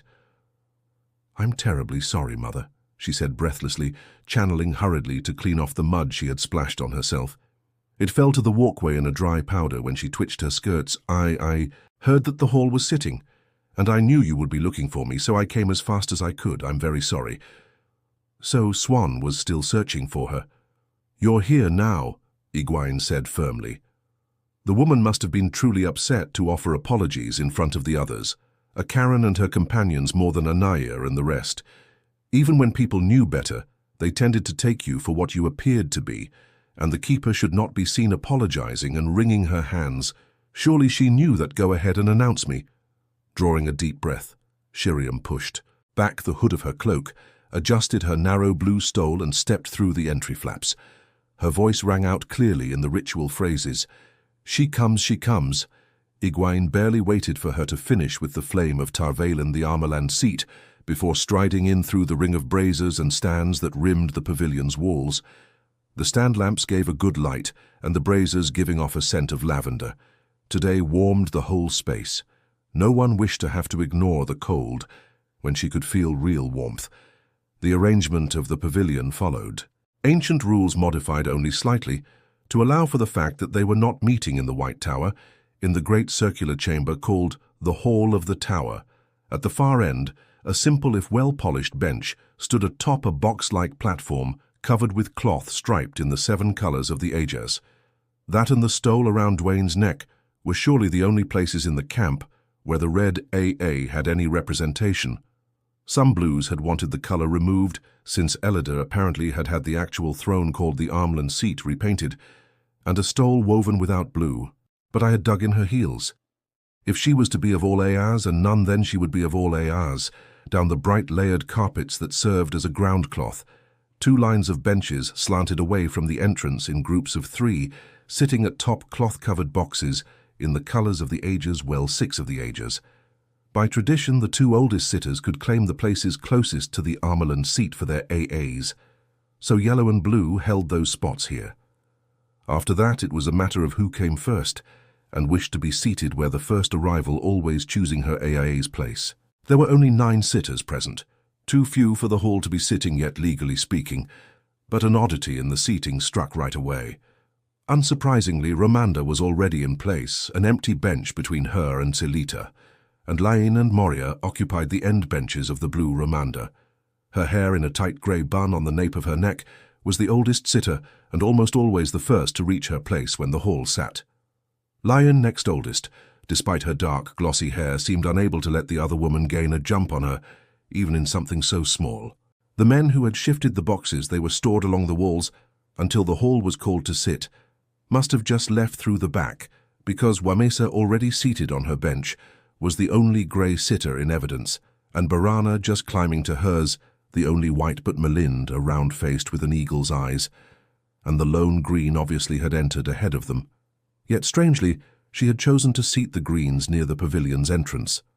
The nearer the Armland Seat, the better was the usual thing, and directly opposite her, Esmeralda stood in front of the brown-covered boxes in hushed argument with Taima, almost as short as Nisa. Taima was a quiet, bird-like woman, but she could be forceful when she wished, and with her fists on her hips, she looked like a sparrow in a temper, feathers all puffed out to make her seem larger. By the way, she kept darting sharp looks toward Barana. The seating was what upset her. It was too late for anything to be changed for this sitting, of course, but in any case, Esmeralda loomed back at Taima, as if she expected to have to fight for her choice. It amazed Egwene how Esmeralda could do that loom, that was. She stood inches shorter even than Nisa. It must have been sheer force of will. Esmeralda never backed down when she thought she was in the right, and she always did think she was in the right. If Moria really did want an immediate assault on Tarvalon, and Malind really wanted to retreat, what did Esmeralda want? For all Swan's talk of sitters wanting to be warned, Egwene's entrance caused no great stir. For whatever reasons Melinda and the others had called the hall to hear a Karen's report, they had not considered the matter so sensitive that it needed to be held for sitters' ears alone. So little clusters of 4 or 5 Aes Sedai were standing behind the benches of their A-sitters, and they made their curtsies as I walked down the carpets toward her own seat. The sitters themselves merely watched her, or perhaps inclined a head briefly. Elayne eyed her coolly, then returned to frowning faintly at Moria, a quite ordinary-appearing woman in plain blue wool. So ordinary, in fact, that you could miss the ageless quality in her face at first glance. She sat staring straight ahead, absorbed in her own thoughts. Romanda was one of those to tilt her head a fraction. Inside the hall, the Armland Seat was still the Armland Seat, but a little less so than outside it. Inside the hall, sitters felt their power. In a way, the Armland could be said to be only the first among equals inside the hall. Well, perhaps a little more than that, but not by much. Swan said as many Armlands had failed by believing the sitters were fully her equals, as by believing the difference was wider than really existed. It was like running along the top of a narrow wall with fierce mastiffs on either side. You maintained a careful balance and tried to watch your feet more than the dogs, but you were always aware of the dogs. Unpinning her cloak as she stepped up onto the striped box, Egwene folded it across her bench before sitting. The benches were hard, and some sitters brought cushions when they thought the sitting would be long. Egwene preferred not to. The prohibition on speeches seldom stopped at least 1 or 2 women from drawing their comments out at length, and a hard seat could help you remain awake through the worst. Shiriam took the keeper's place standing to Owain's left, and there was nothing to do. But wait, maybe she should have brought a cushion. The other benches were beginning to fill, though slowly. Aladdin and Sawyer had joined Barana. Aladdin plump enough to make the other two appear slim. Of course, the vertical lines of white scrollwork running down Sawyer's skirts had that effect anyway, while Aladdin's wide white sleeves and the snowy panel running down the front of her dress did just the opposite.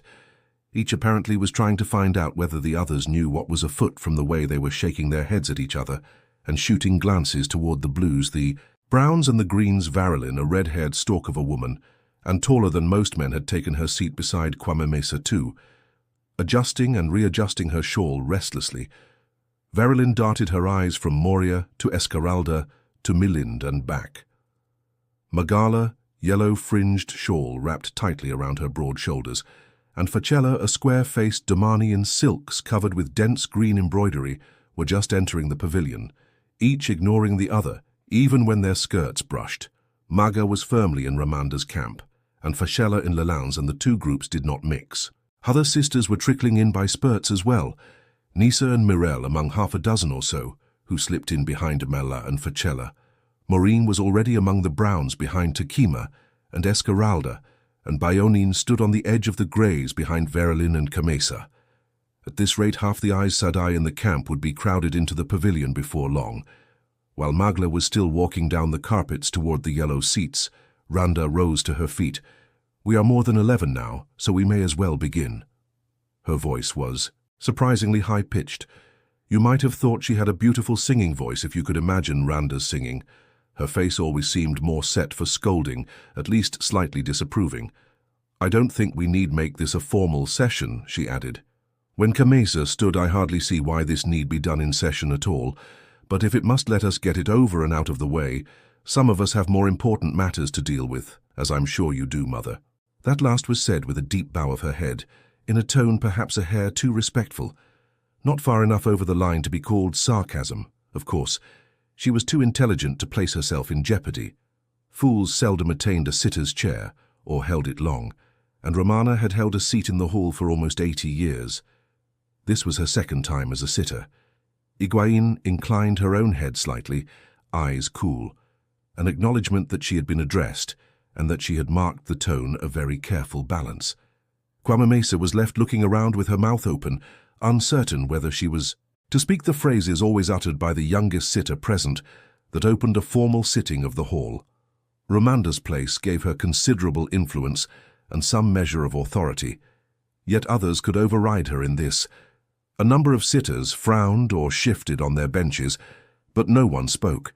Layla glided into the pavilion, glided toward the blue benches, tall for a Kyrian woman, which made her of average height for almost anywhere else. She was elegant in blue, slashed silk, embroidered on the bodice with red and gold, her movements flowing. Some said she had been a dancer before coming to the tower as a novice. By comparison, Solin, the fox-faced green who entered on her heels, seemed to stride mananishly, though there was nothing at all awkward about the Mirandian woman. They both seemed surprised to see Kamesa on her feet, and hurried to their respective benches.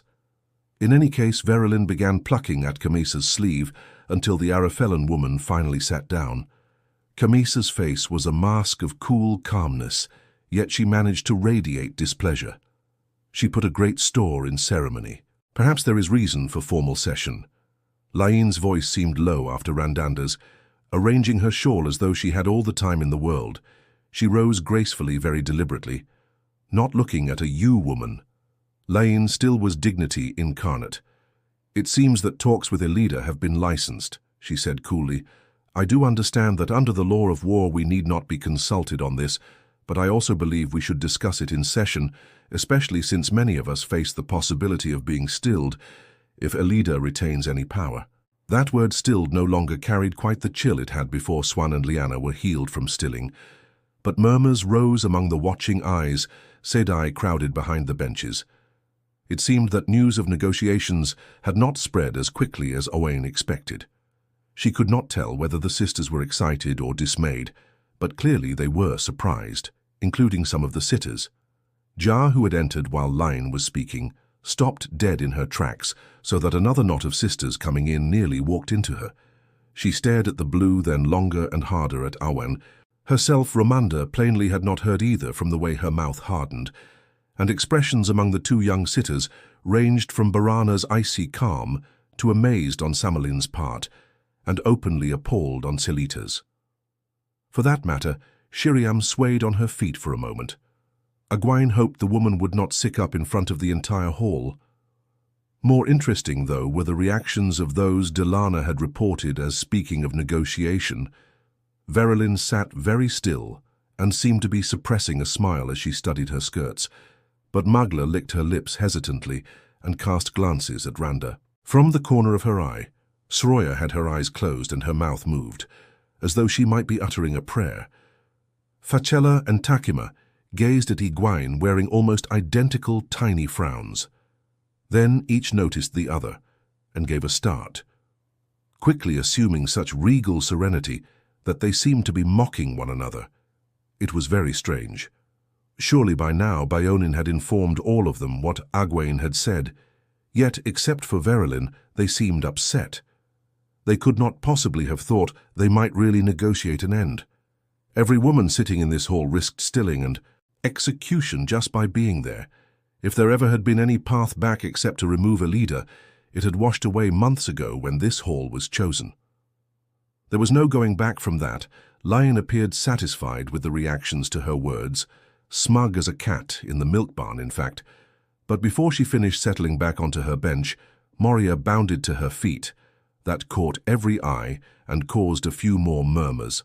No one called Moria particularly graceful, but the Ileana was not a woman who bounded. That do need discussion, she said, but it must come later.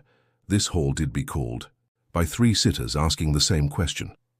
That question must be addressed before any other. What did Erin and her party find? I do ask they be brought in to make their report before the hall. Elayne scowled at her fellow blue, and she could scowl with the best her eyes as sharp as awls. Yet Tower law was quite plain on the subject for once, and well known to everyone. Often enough it was neither. In an unsteady voice, Shiriam asked Aladdin, the youngest Afterwar, to go and escort Erin and the others before the hall. Egwene decided she had best talk to the fire-haired woman as soon as this sitting was done. If Shiriam kept on this way, she would soon become worse than useless as keeper. Delana darted into the pavilion amid a cluster of sisters, the last sitter to arrive, and was on her bench draping her shawl across her elbows by the time the plump white sitter returned with the 6 sisters and led them to stand before Egwene. They must have left their cloaks on the walkway outside because none was wearing one now. Delana peered at them, an uncertain frown drawing her eyebrows down. She seemed out of breath as though she had run to get there. Apparently Aladdin felt that whether or not the sitting was formal, she at least should carry on with proper formality. "You have been called before the hall of the tower to relate what you have seen," she said in a strong Tarrabona accent. Her combination of dark golden hair and brown eyes was not unusual in Tarrabon, though she wore her shoulder-length hair caught in a lacy white net rather than in beaded braids. "I charge you to speak of these things without the evasion or holding back, and to answer all questions in complete fullness, leaving out nothing. Say now that you will do so under the light and by your hope of the rebirth and salvation, or suffer the consequences." Those ancient sisters who made this part of the hall's ceremony had been well aware of how much leeway the 3 oaths gave. A little left out here, a touch of vagueness there, and the whole meaning of what you said could be stood on its head. All the while you spoke only the truth. A Karen spoke the assurance loudly and somewhat impatiently, the other 5 with varying levels of formality and self-consciousness. Many sisters had lived their entire lives without being called to testify in front of the hall. Aladdin waited until the last had repeated every word before marching back toward her bench. "Tell us what you did see, Orin," Moria said. As soon as the white sitter turned away, Aladdin stiffened visibly, and when she took her seat, her face was utterly expressionless, but bright spots of color highlighted her cheeks. Moria should have waited. She must have been very anxious. By tradition, there were many more traditions and customs than laws, and the Light knew there were more laws than anyone really knew. Often contradictory, layers of law laid down over the centuries, but tradition and custom ruled eyes said as much as Tower law ever had, perhaps more so. By tradition, Aaron addressed her response to the Armalind seat. "What we saw Mother was a roughly circular hole in the ground, she said, nodding for emphasis at nearly every other word. She seemed to choose those words carefully, as if to make sure she was absolutely clear to everyone. It may have been a precise circle, originally shaped like half of a ball, but the sides have collapsed in some places. The hole is approximately 3 menais across, and perhaps 1.5 miles deep. Someone gasped loudly, and Karen frowned as though whoever it was had tried to interrupt. She went on without pausing, however. We could not be entirely certain of the depth. The bottom is covered with water and ice. We believe it may become a lake eventually. In any event, we were able to ascertain our exact location without too much difficulty, and we are prepared to say that the hole is located where the city called Shadar Logoth once stood. She fell silent, and for a long moment the only sound was the rustle of skirts.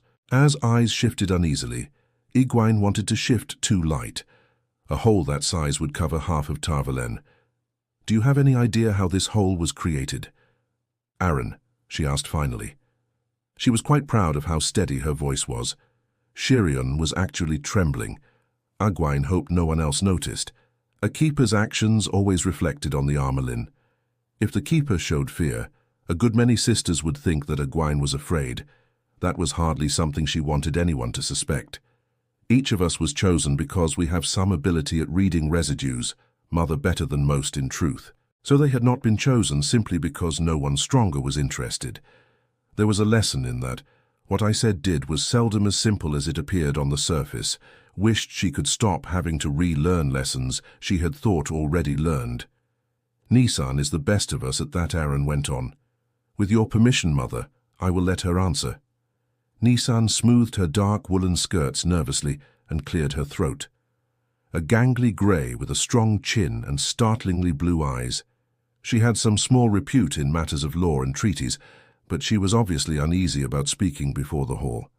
She looked straight at Egwene with the air of someone who did not want to actually see all the sitters assembled. Given the amount of cider used there, Mother, it was no surprise to find the residues near as thick as the snow. More than a hint of Mirandy clung to her tongue. A lilting sound. Even after so long, I should have been able to grasp some idea of what was woven if it was at all like anything I'm familiar with. But I have none. I could all but trace the weave, Mother, and it made no sense at all. None, in fact, it seemed so alien it might not have been clearing her throat again. She swallowed. Her face grew a little paler. It might not have been woven by a woman. We thought it must have been the Forsaken, of course, so I tested for resonance. We all did. Half turning to gesture to her companions, she hurriedly turned back. She definitely preferred looking at it to the sitters, all leaning forward intently. I can't say what was done beyond scooping 3 miles out of the earth or how it was done, but Sedine was definitely used too. The resonance was so strong, we should have been able to smell it. There was more Sidene used than cedar, much more dragon mount beside a foothill, and that is all I can say, Mother. A sound fluttered through the pavilion, the sound of sisters letting out the breath they had been holding. Shiriam's exhalations seemed the loudest, but perhaps that was just because she was nearest Egwene schooled her face to stillness. The Forsaken and a weave that could tear away half of Tar Valon. If Mind did propose flight, could she try to make the sisters remain and face that? Could she abandon Tar Valon and the tower and the like? Knew how many tens of thousands of lives. Does anyone else have a question, she asked. I have one, Rwanda said in a dry tone. Her calm had not cracked by a hair, but not for these sisters. If no one has any further questions for them, I'm sure they would like to be away from having the hall stare at them. It was not precisely her place to suggest that, but neither was it precisely not. So Egwene let it pass. No one else had questions for Aaron or her companions, as it turned out, and Randa offered them surprisingly warm thanks for their efforts. Again, not precisely. Her place, who is your question for? Egwene asked, as Aaron and the other 5 scattered to join the growing numbers of sisters crowding among the stand lamps and braziers. They were eager, as Ramanda had said, to get out from under the hall's eyes, but they did want to hear what came of their work. It was very difficult for Owain to keep a parity out of her voice. Randa affected not to notice, or perhaps did not notice. For Moria, she said, we suspected the Forsaken from the start. We knew that whatever happened was powerful and far away. All we've learned really is that Shadar Log is gone, and of that I can only say the world is better off without that sinkhole of the shadow. She fixed the blue sitter with a frown that had made many, and I said I squirm like a novice. My question is this: has anything changed for us? It should, Moria replied, meeting the other woman's stare levelly. She might not have been in the hall as long as Rwanda, but sitters were at least supposedly on an equal footing. We have long had preparations in case the Forsaken do come against us. Every sister does know to form a circle if she be able, or join one. She does find forming until every circle does reach 13. Everyone is to be brought in. Even the novices is even the newest. Elayne looked up at her sharply, but however much she wanted to chide Moria, they were of the same AA. They must give at least the appearance of a common front. The effort of keeping her mouth shut thinned Elayne's lips. Though Ramanda was under no such constraint. Must you explain what everyone here already knows? We are the ones who made those arrangements, perhaps you have forgotten. This time her voice was cutting. Open displays of anger were forbidden in the hall, but not goating. If Moria felt the prick, though she gave no outward sign beyond adjusting her shawl, I must explain from the beginning because we have no thought far enough. Melind, can our circle stand against what Aaron and Nisan described? Despite her fierce eyes, Melind's full mouth always looked ready to smile. But she was quite stern as she stood, and she stared at each sitter in turn, as if to impress her words on them.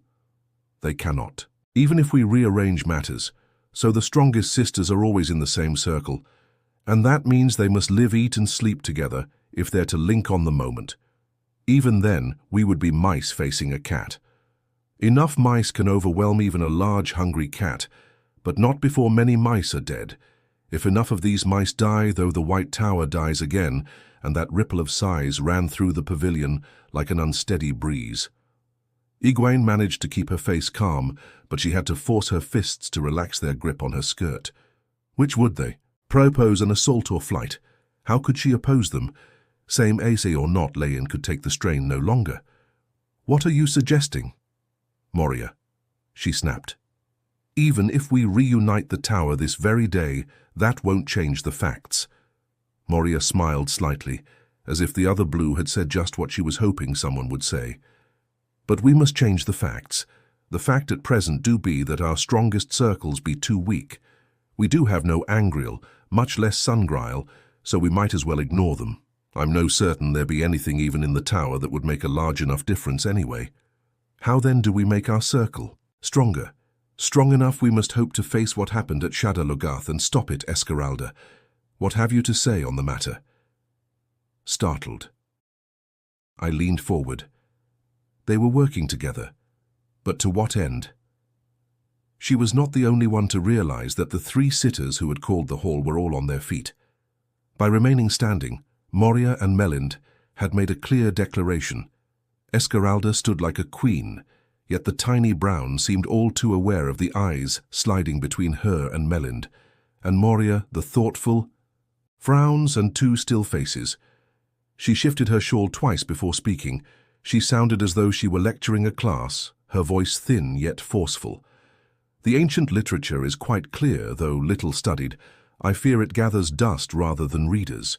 Writings collected in the earliest years of the tower make it plain that circles were not limited to 13 in the age of lessons. The precise mechanism, I should say, the precise balance is unknown, but it should not be too difficult to work out. For those of you who have not spent the time you should have in the tower library, the manner of increasing the size of a circle involves, for the first time she faltered and visibly forced herself to continue, involves the inclusion of men who can channel. Faile popped to her feet. What are you suggesting? She demanded, and sat down immediately as though someone might think she was standing in support. I do ask that the hall be cleared, Magla said, rising. Like Moria, she was Ileana, and agitation thickened her accent, market Kedley. This do no be a matter for discussion, before any saved the hall in closed sitting. She too dropped back onto her bench as soon as she finished and sat glowering, wide shoulders hunched and hands opening and closing on her skirts. I do fear it be too late for that, Moria said loudly. She had to speak loudly to be heard over the murmur of sisters talking excitedly behind the benches, a hum like a huge beehive. What has been said and heard by too many sisters for anyone to try shutting the words away now. Her bosom rose as she pulled in a deep breath, and she raised her voice a notch louder. I do put before the hall the proposal that we do enter into an agreement with the Bark Tower that we may bring men into our circles at need. If she sounded a trifle strangled at the end, it was no wonder few eyes said I could say that name without emotion. Disgust, if not outright hatred. It struck against the buzz of voices and produced absolute silence for the space of 3 heartbeats. That is madness. Shiriam's shriek shattered the stillness in more ways than one. The keeper did not enter discussions in the hall. She could not even enter the hall itself without the Armelin face flooding with red. Shiriam drew herself up perhaps to face the inevitable rebuke, perhaps to defend herself. The hall had other things on its mind than rebuking her, though leaping up from their benches just long enough to get their words out. Sitters began to speak, to shout sometimes on top of one another. Madness hardly begins to describe it, Facella shouted, at the same time that Varelin cried, "How can we ally ourselves with men who can channel?"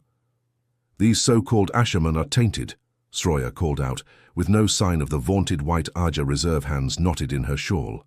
She trembled so hard that the long, snowy fringe swayed, tainted with the Dark One's touch.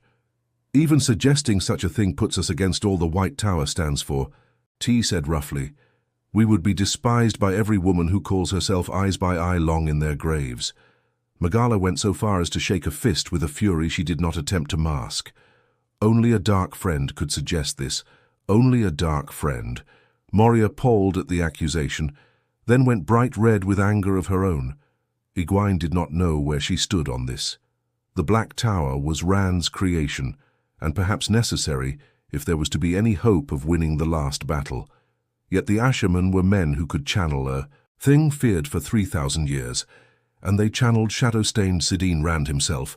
Was a man who could channel, yet without him, the shadow would win at Tarman Giddon. The light helped her foreseeing it so coldly, but it was hard truth. Wherever she stood on the matter, matters were getting out of hand there and then. Esmeralda was exchanging insults with Facella, both at the tops of their lungs. Open insults in the hall. Sawyer had abandoned the last shreds of white Aja coolness and was screaming at me, and who screamed back, neither waiting. On the other, it would have been a wonder if either could understand what the other was saying, and perhaps a blessing if they could not. Surprisingly, neither Randa nor Elayne had opened her mouth since the beginning. They sat staring at one another, unblinking. Likely each was trying to read how the other would stand just so she could stand in opposition. Magla got down from her bench and stalked toward Moria with the glare of someone eager to come to blows, not words but fists. Magla's were clenched at her sides. Her vine worked, shawl slid off. Onto the carpets unnoticed.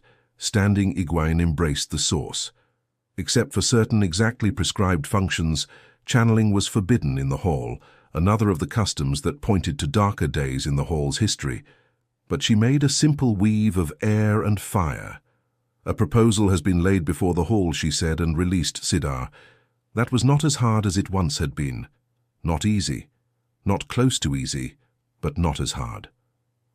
A memory of the power's sweetness remained enough to sustain her, until the next time magnified by the weave. Her words boomed in the pavilion like thunder. "Eyes." Sedai shrank back, wincing and covering their ears. The silence after seemed incredibly loud. Magla gaped at her in astonishment, then gave a start at realizing that she was standing halfway to the blue benches. Hastily unloosing her fists, she paused to snatch up her shawl and hurried back to her own seat. Shiriam stood weeping openly. Surely it had not been that loud. "A proposal has been laid before the hall," I repeated into the silence. After that power-magnified blare, her voice rang in her own ears. Perhaps it had been louder than she thought. That weave had never been intended for use inside walls, even patched canvas walls. How speak in support of an alliance with the Black Tower Moria? She sat down as soon as she finished. How did she stand on this? What difficulties would it present her? How could it be used to advantage the light, help her indeed? Those were the first two things to come to mind. She wished Shirian would dry her eyes and straighten her backbone. She was the Armelin seat, and she needed a keeper, not a milk soup. It took a few minutes for order to restore itself, sitters straightening clothes and smoothing skirts, unnecessarily avoiding each other's eyes, and especially not looking at the watching sisters crowded behind the benches. Some sitters' faces became stained with red that had nothing to do with anger. Sitters did not shriek at one another like farmhands at shearing most, especially not in front of other sisters. "We do be faced with two seemingly insurmountable difficulties," Moria said finally. Her voice was composed and cool once more, but a hint of flush still hung in her cheeks. "The Forsaken have discovered a weapon, discovered or uncovered. They surely would have used it before now had they possessed it. A weapon we can no counter, a weapon we can no match, though the light do know why we would wish to, but most importantly, a weapon we can neither survive nor stop. At the same time, the shaman have grown like weeds. Reliable reports do put their numbers at nearly equal to all the eyes to die living. Even if that number do be inflated, we can no afford to believe it exaggerated far, and more men come every day. The eyes and ears do be too consistent to believe anything else. We should take these men and gentle them, of course, but we have ignored them because of the Dragon Reborn. We have put them off to be dealt with later. The bitter truth do be that it be too late to try taking them. They do be too many. Maybe it did be too late when we did first learn what they were doing. If we can know. Gentle these men, then we must control them somehow. An agreement with the Black Tower Alliance be too strong a word. With a carefully worded agreement, we can take the first steps toward protecting the world from them. We also can bring them into our circles." Raising a cautionary finger. Moria ran her gaze along the benches, but her voice remained cool and composed and firm. "We must make it clear that a sister will always meld the flows. I do not suggest letting a man control a linked circle, but with men in the circles we can expand them. With the blessings of the light, perhaps we can expand the circles far enough to counter this weapon of the Forsaken. We do kill two hares with one stone, but these hares do be lions, and if we do no cast that stone, one of them will surely kill us. It is as simple as that." Silence fell, excepting Shiriam at least standing hunched in on herself, a few feet from Egwene, shoulders shaking. She still had not mastered her weeping. Then Rwanda sighed heavily. "Perhaps we can expand the circles enough to counter the Forsaken," she said in a quiet voice, in a way that gave her words more weight than if she had shouted. "Perhaps we can control the Ashaman." A thin word perhaps in either context. "When you do be drowning," Moria replied, equally quiet, "you do grab at whatever branch floats by, even when you can no be sure it will support your weight until you have hold. The water has no closed over our heads yet, Rwanda, but we be drowning. We do be drowning again." There was silence, but for Shiriam's snivelling. Had she forgotten all self-control? But then, no one among the sitters wore a pleasant expression, not even Moria or Melind or Esmeralda. It was not a pleasant prospect that lay in front of them. Delana's face had turned decidedly greenish. She looked as if she might be the one to sick up rather than Shiriam. Egwene stood once more long enough to ask the required question. Even when the unthinkable was proposed, the rituals must be followed. Perhaps more so then than ever, who speaks against this proposal? There was no shortage of speakers there, though everyone had regained herself enough for them to follow protocol. Several sitters moved at once, but Magla was first on her feet, and the others sat back with no outward displays of impatience. Faile followed Magar and Varilyn followed Facella. Then came Sawyer and finally T. Each spoke at length. Velin and Sawyer coming very near, making the forbidden speeches, and each spoke with all the eloquence she could summon. No one reached a sitter's chair lacking eloquence at need.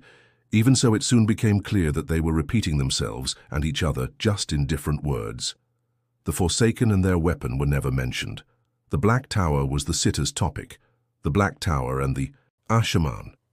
The Black Tower was a blight on the face of the earth, as great a threat to the world as the last battle itself. The very name suggested connections to the shadow, not to mention being a direct slap at the White Tower, the so-called Ashaman. No one used the name without adding so-called or saying it with a sneer. Guardians it meant in the old tongue, and they were anything but guardians. The so-called Ashaman were men who could channel men doomed to go insane if the male half of the power did not kill them first. Madmen wielding the one power from Magla to Takima, everyone. Of them invested that with every scrap of horror in them. 3,000 years of the world's horror, and the breaking of the world before that. Men like this had destroyed the world, destroyed the age of legends, and changed the face of the world to desolation. This was who they were being asked to make alliance with. If they did so, they would be anathema in every nation, and rightly. They would be scorned by every eye, sad eye, and rightly. It could not be. It could not. When T finally sat arranging her shawl carefully along her arms, she wore a small but quite satisfied smile. Together they had managed to make the Ashermen seem more fearsome, more dangerous than the Forsaken, and the last battle combined, maybe even a match for the Dark One himself. Since I had begun the ritual questions, it was for her to finish, and she rose long enough to say, "Who stands for an agreement with the Black Tower?" She had only thought there was silence in the pavilion before Shiriam had finally governed her weeping, though tears glistened on her cheeks still. But her gulp sounded like shouts in the quiet. That followed that question. Tama's smile slid sideways when Jar stood as soon as the question left's mouth. "Even a slim branch is better than no branch when you're drowning," Janna said. "I'd rather try than trust a hope until I go under." She had the habit of speaking when she was not supposed to. Slalin rose to stand beside Mainde, and suddenly there was a rush. Salita and Barana and Aladrin, together with Quamesa, only a tick behind 9 sitters on their feet. And there it hung as the moment stretched out. Egwene realized she was biting her lip and stopped hurriedly, hoping no one had noticed. She could still feel the impression of her teeth. She hoped she had not drawn blood. Not that anyone was looking at her. Everyone seemed to be holding their breath. Romanda sat frowning up at Chelita, who was staring straight ahead, her face grey and her lips trembling. The tyrant sister might not be able to hide her fear, but she was going ahead. Romanda nodded slowly and then shockingly stood. She, too, decided to violate custom. Sometimes she said, looking straight at Lion, "We must do things we would rather not." Lion met the gay-haired Yellow's eyes without blinking. Her face might have been cast in porcelain. Her chin rose by slow increments, and suddenly she stood glancing down impatiently at Layla, who gaped at her a moment before coming to her feet. Everyone stared. No one made a sound. It was done. Almost done anyway. Egwene cleared her throat, trying to catch Shiram's attention.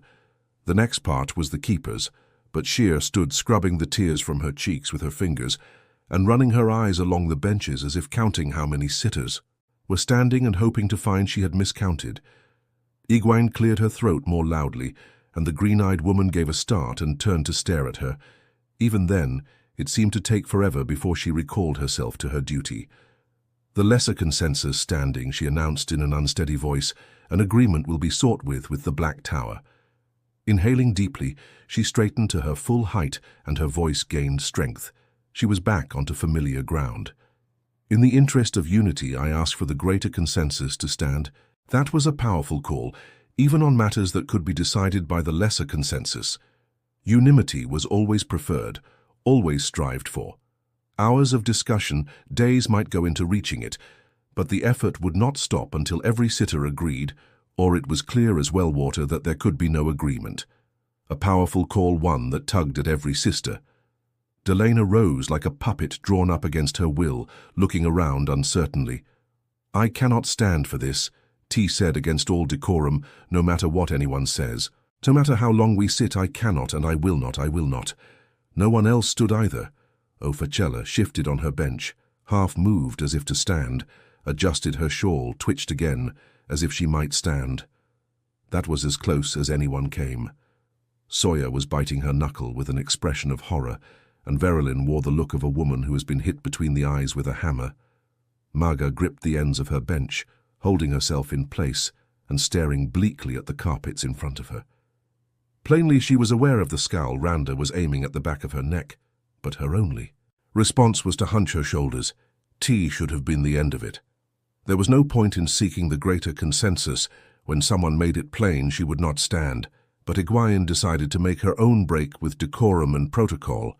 "Is there anyone who feels she must leave her chair over this?" she asked in a loud, clear voice. Gasps filled the pavilion, but she was holding her breath. This could shatter them, but better to have it out in the open now, if that was what was to come of it. Sawyer looked at her wildly, but no one. "Oh, moved then we will go forward," she said. "Carefully.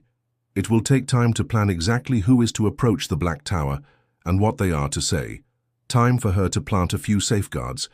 It was to be hoped, like she was going to have to scramble to deal with this first. Are there suggestions for our embassy?" Chapter 20 in the night. Long before the sitting ended, in spite of the cloak folded beneath her, Egwene's bottom was quite numb from the hard wooden bench. After listening to endless discussion, she wished her ears were numb as well. Shiriam, forced to stand, had begun shifting her feet as if wishing for a chair, or maybe just to sit down on the carpets Egwene could have left, freeing herself and Shiriam. Nothing required the armland to stay, and at best her comments were listened to politely, after which the hall galloped off in its own direction.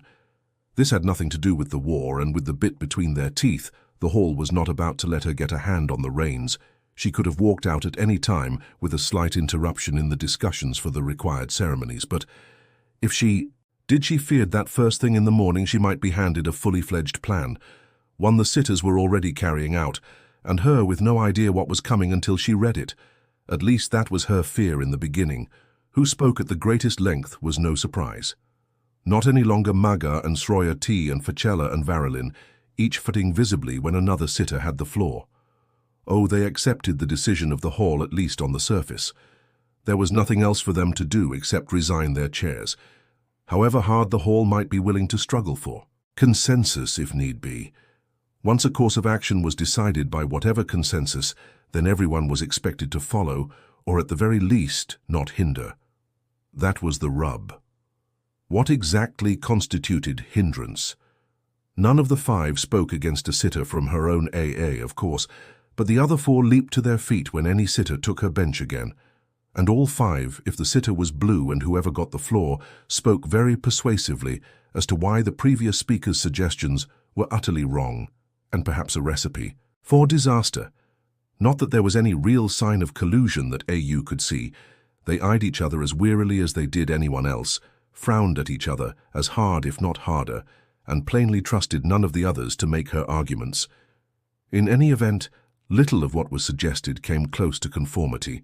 The sitters disagreed on how many sisters should be sent to the Black Tower, and how many from each Aja on, when those sisters were to be sent, what they must demand, what they should be allowed to agree to and what ordered to refuse. Entirely. In a matter this delicate, any error could lead to disaster, on top of which every AA, except the Yellow, considered itself uniquely qualified to provide the leadership of the mission. From Camesa's insistence that the goal was negotiating a treaty of sorts to Esmeralda's claim that historical knowledge was a necessity for such an unprecedented undertaking. Barana even pointed out that an agreement of this nature must be reached by absolute rationality. Dealing with the Asherman was sure to inflame passions, and anything except cold logic would surely lead to disaster on the spot. She grew rather heated about it. In fact, Romanda did want the party led by a Yellow. Yet since it hardly seemed there would be any great need for healing, she was reduced to a stubborn insistence that anyone else might be swayed by her. A special interests and forget the point of what they were doing. Sitters of the same supported one another, only to the extent of not openly opposing, and no two AI were willing to stand together on much beyond the fact that they had agreed to send an embassy to the Black Tower. Whether it should be called an embassy remained in dispute. Even by some who had stood in its favor at the start, Moria herself seemed taken back by the very idea Egwene was not the only one who found the constant argument and counter-argument wearing. The points chopped so fine that nothing remained and everything had to begin over. Sisters drifted away from behind the benches, others replaced them, and then drifted away in turn after a few hours. By the time Shiriam uttered the ritual, "Depart now in the light," night had descended, and only a few dozen remained besides Egwene and the sitters, several of whom sagged as though they had been run through a mangle-like damp bed. Linens and nothing at all had been decided, except that more talk was necessary before anything could be decided. Outside, a pale half-moon hung in a velvet black sky dusted with glittering stars, and the air was bitter cold, her breath curling a pale mist in the darkness. Egwene walked away from the hall smiling as she listened to the sitters scattering behind her, some still arguing Romanda, and Elayne were walking together, but the Yellow's clear, high voice rose perilously close to shouting, and the Blues was not far behind. They usually argued when forced into one another's company, but this was the first time I had seen them choose it when they did not have to. Shiriam half-heartedly offered to fetch the reports on wagon repairs and fodder that she had asked for that morning, but the weary-eyed woman did not attempt to hide her relief when Egwene sent her off to her bed. With a hurried curtsy, she went scurrying away into the night, clutching her cloak around her. Most of the tents stood dark shadows in the moonlight. Few sisters remained awake long after nightfall lamp oil, and candles were never in generous supply. For the moment, delay suited Oanne perfectly, but that was not the only reason for her smile. Somewhere in all that argument, her headache had gone away entirely. She would have no difficulty at all going to sleep this night. Hail Lima always remedied that. Yet her dreams were always troubled after one of Hail Lima's massages. Well, few of her dreams were light, but these were darker than any others, and strangely, she could never remember anything except that they were dark and troubled. Doubtless both things came from some remnant of the pains that Hail Lima's fingers would not reach, yet the last was disturbing in itself. She had learned to remember every dream. She had to remember every dream. Still, with no headache tonight, she should have no problems, and dreaming was the least of what she had to do. Like the hall and her study, her tent stood in a little clearing with its own strip of wooden walkway, the nearest tents a dozen spans off to give the Armelin a bit of privacy. At least, that was how the spacing was explained. It might even have been the truth now. Egwene Alvear was certainly not irrelevant anymore. The tent was not large short of 4 paces on a side, and crowded inside with 4 brass-bound chests full of clothing stacked against one wall, 2 cots and a tiny round table, a bronze brayer, a washstand, a stand mirror, and one of the few real chairs in the camp. A simple piece with a little plain carving. It took up entirely too much room, but it was comfortable and a great luxury when she wanted to curl her feet beneath her and read when she had time to read anything for pleasure. The second cot was Hail Lima's, and she was surprised to see the woman was not already there waiting on her. The tent was not unoccupied, however. "You had nothing but bread for breakfast, mother," Chessa said in a mildly accusing voice as Oanne ducked through the entry flaps. Not far from stout in her plain grey dress, Egwene's maid was sitting on the tent stool darning stockings by the light of an oil lamp. She was a pretty woman without a touch of grey in her hair, yet sometimes it seemed that Chessa had been in her employee forever, rather than just since Salidar. She certainly took all the liberties of an old servant, including the right to scold. "You ate nothing at all midday as far as I can learn." She went on, holding up a snowy silk stocking to study the patch she was making in the heel. "And your dinner's gone cold there on the table an hour ago at least." "Nobody's asked me. But if they did, I'd say those heads of yours come from not eating. You're much too skinny." With that, she finally put the stocking down atop her mending basket and rose to take Egwene's cloak and to exclaim that Egwene was cold as ice. That was another cause of headaches in her book. I said I went around ignoring freezing cold or steaming heat. But your body knew whether you did or not. Best to bundle up warm and wear red shifts. Everyone knew red was warmest. Eating helped too. An empty belly always led to shivering. He never saw her shivering now, did you? "Thank you, mother," I said lightly, which earned a soft snort of laughter and a shocked look. For all her liberties, Chessa was a stickler for the proprieties to make Aladdin seem lax. The spirit anyway. If often not the letter. "I don't have a headache tonight, thanks to that tea of yours." Maybe it had been the tea vial, as that tasted as a cure. It was no worse than sitting through a session of the hall lasting more than half a day. And I'm not very hungry, really. A roll will be enough. Of course, it was not quite so simple as that. The relationship between mistress and servant was never simple. You lived in one another's sleeve, and she saw you at your worst, knew all your faults and foibles. There was no such thing as privacy. From your maid. Chassa muttered and grumbled under her breath the whole time she was helping Egwene undress, and in the end, wrapped in a robe, red silk, to be sure, edged with frothy Mirandian lace, and embroidered with summery flowers. A gift from Mania Egwene let her remove the linen cloth covering the tray on the little round table. The lentil stew was a congealed mass in the bowl, but a little channeling fixed that, and with the first spoonful, discovered she did have some appetite. She ate every scrap and the piece of blue-veined white cheese and the somewhat shriveled olives and the 2 crusty brown rolls, though she had to pick weevils out of both. Since she did not want to fall asleep too quickly, she drank only 1 cup of the spiced wine, which needed reheating too, and had a slight bitterness for it. But Chassa beamed with approval, as if she had cleaned the tray. Peering at the dishes empty, except for the olive pits and a few crumbs, she realized she had at that. Once she was in her narrow cot, 2 soft woolen blankets and a goose-down comforter pulled to her chin, Chassa took up the dinner tray, but she paused at the tent's entrance. "Do you want me to come back, Mother? If you get one of your heads well, that woman's found company, or she'd be here by now. There was open scorn in that woman I could brew another pot of tea. I got it from a peddler who said it was sovereign for aching heads and joints, and belly upsets too." "Do you really think she's a light-skirt chaser?" Egwene murmured. Already warm under her covers, she felt drowsy. She wanted sleep, but not just yet. Heads and joints and bellies. Nynaeve would laugh herself sick to hear that.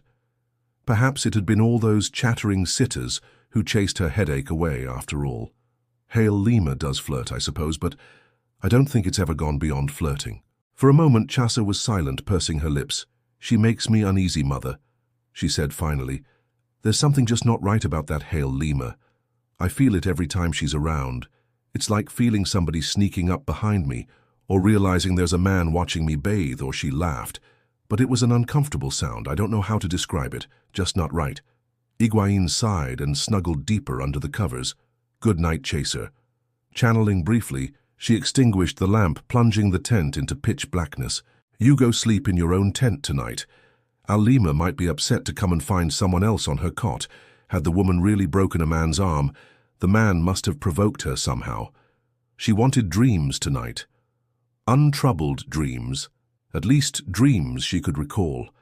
Few of her dreams were what anyone would call untroubled, but she had another sort of dream to enter first, and for that it had been some time since she needed to be asleep, nor did she need one of the Turangrial. The hall guarded so closely. Slipping into a light trance was no harder than deciding to do so, especially as tired as she was, and bodiless she floated in an endless blackness, surrounded by an endless sea of lights, an immense swirl of tiny pinpoints, glittering more sharply than stars on the clearest night, more numerous than the stars.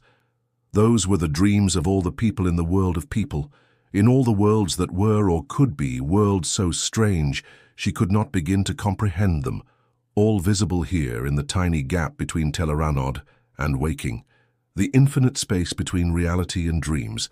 Some of those dreams she recognized at a glance. They all looked the same, yet she knew them as surely as she did the faces of her sisters. Some she avoided. Rand's dreams were always shielded, and she feared he might know when she tried to peek in. The shield would keep her from seeing anything anyway.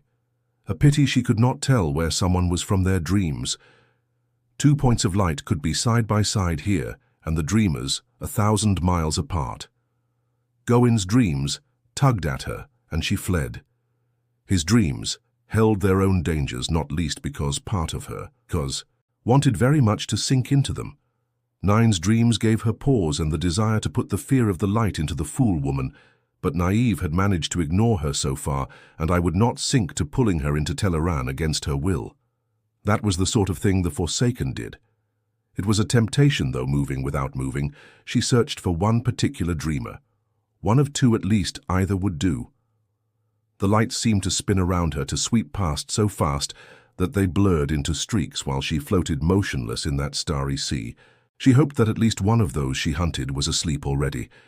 The light knew it was late enough for anyone. Vaguely aware of her body in the waking world, she felt herself yawn and curl her legs up beneath her covers. Then she saw the point of light she sought, and it swelled in her sight as it shimmered toward her from a star in the sky, to a full moon, to a shimmering wall that filled her vision, pulsing like a breathing thing. She did not touch it, of course. That could lead to all sorts of complications even with this dreamer.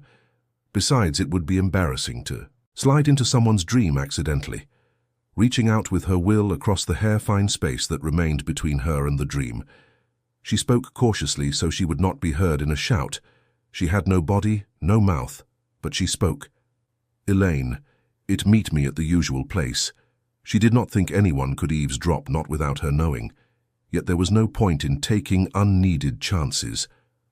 The pinprick winked out. Elayne had wakened, but she would remember and know.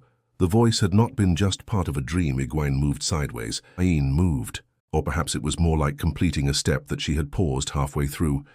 It felt like both she moved, and she was standing in a small room, empty, saved for a scarred wooden table and 3 straight-back chairs. The 2 windows showed deep night outside, yet there was light of an odd sort, different from moonlight or lamplight or sunlight. It did not seem to come from anywhere, it just was. But it was more than enough to see that sad, sorry little room clearly. The dusty wall panels were riddled by beetles, and broken panes in the windows had allowed snow to drift in atop a litter of twigs and dead leaves. At least, there was snow on the floor sometimes and twigs and leaves sometimes. The table and chairs remained where they stood, but whenever she glanced away, the snow might be gone when she looked back, the twigs and brown leaves in different places, as if scattered by a wind. They even shifted while she was looking, simply here then there, that no longer seemed any odder to her than the feel of unseen eyes watching. Neither was truly real, just the way things were in Teleran. A reflection of reality and a dream all jumbled together. Everywhere in the world of dreams felt empty, but this room had the hollow emptiness that only came from a place that was truly abandoned in the waking world. Not so many months passed. This little room had been the Armelin study. The inn that held it was called the Little Tower, and the village of Saladar, reclaimed from the encroaching forest, had bustled the heart of resistance to Elida. Now if she walked outside, she would see saplings thrusting through the snow in the middle of those streets that had been so painfully cleared. Sisters did travel to Saladar still to visit the Dovecuts, all jealous that a pigeon sent by one of their eyes and ears might fall into another's hands, but only in the waking world. Going to the Dovecuts here would be as useless as wishing for the pigeons to find you by a miracle. Tame animals seem to have no reflections in the world of dreams, and nothing done here could touch the waking world sisters. With access to the dream, Tangriel had other places to visit than a deserted village in Alara, and certainly no one else had reason to come here in the dream either. This was one of the places in the world Egwene could be sure no one would catch her by surprise. Too many others turned out to have eavesdroppers, or bone-deep sadness. She hated seeing what had become of the 2 rivers since she left, waiting for Elayne to appear. She tried to quell her impatience. Elayne was not a dream walker. She needed to use a Turangriel, and she would want to tell Avianda where she was going, no doubt. Still, as the minutes stretched out, Egwene found herself pacing the rough floorboards irritably. Time flowed differently here. An hour in Teranriod could be minutes in the waking world, or the other way around. Elayne could be moving like the wind. Egwene checked her clothing, a grey riding dress, with elaborate green embroidery on the bodice and in broad bands on the divided skirts. Had she been thinking of the green a simple silver net to catch her hair? Sure enough, the Armelan's long, narrow stole hung around her neck. She made the stole vanish, then, after a moment, allowed it to return. It was a matter of letting it come back, not consciously thinking of it. The stole was part of how she thought of herself now, and it was as Armelin that she needed to speak to Elayne. The woman who finally appeared in the room, though just flashing into existence, was not Elayne, but Avianda, surprisingly. Garbed in silver-embroidered blue silk, with pale lace at her wrists and throat, the heavy bracelet of carved ivory she wore seemed as much out of place with that dress as the dream Turiel that dangled from a leather cord around her neck. A strangely twisted stone ring flecked with colour. "Where is Elayne?" Egwene asked anxiously. "Is she all right?" The alewoman gave a startled glance at herself, and abruptly she was in a dark, bulky skirt and white blouse, with a dark shawl draped over her shoulders, and a dark kerchief folded around her. Temples to hold the reddish hair that now hung to her waist, longer than in life. Egwene suspected everything was mutable in the world of dreams. A silver necklace appeared around her neck.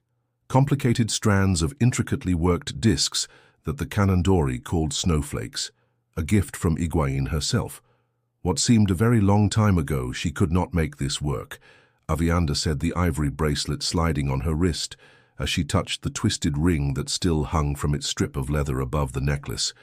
Now the flows kept slipping away from her. It is the babes. Suddenly she grinned. Her emerald eyes seemed almost to shine. She has a wonderful temper sometimes. She threw the ring down and jumped up and down on it. Egwene sniffed babes, so there was to be more than one. Oddly, Avianda took it in stride that Elayne was with child, though Egwene was convinced the woman loved Rand too. Her ways were peculiar to say the least. Egwene would not have thought it of Elayne, though, and Ran. No one had actually said he was the father, and she could hardly ask something like that, but she could count, and she very much doubted that Elayne would lie with another man. She realized that she was wearing stout woolens, dark and heavy, and a shawl much thicker than Avienda's. Good Two Rivers garments, the sort of clothes a woman would wear to sit in the women's circle, say when some fool woman had let herself get with child, and showed no sign of marrying. A deep, relaxing breath, and she was back in her green-embroidered riding dress. The rest of the world was not the same as the Two Rivers liked. She had come far enough to know that much.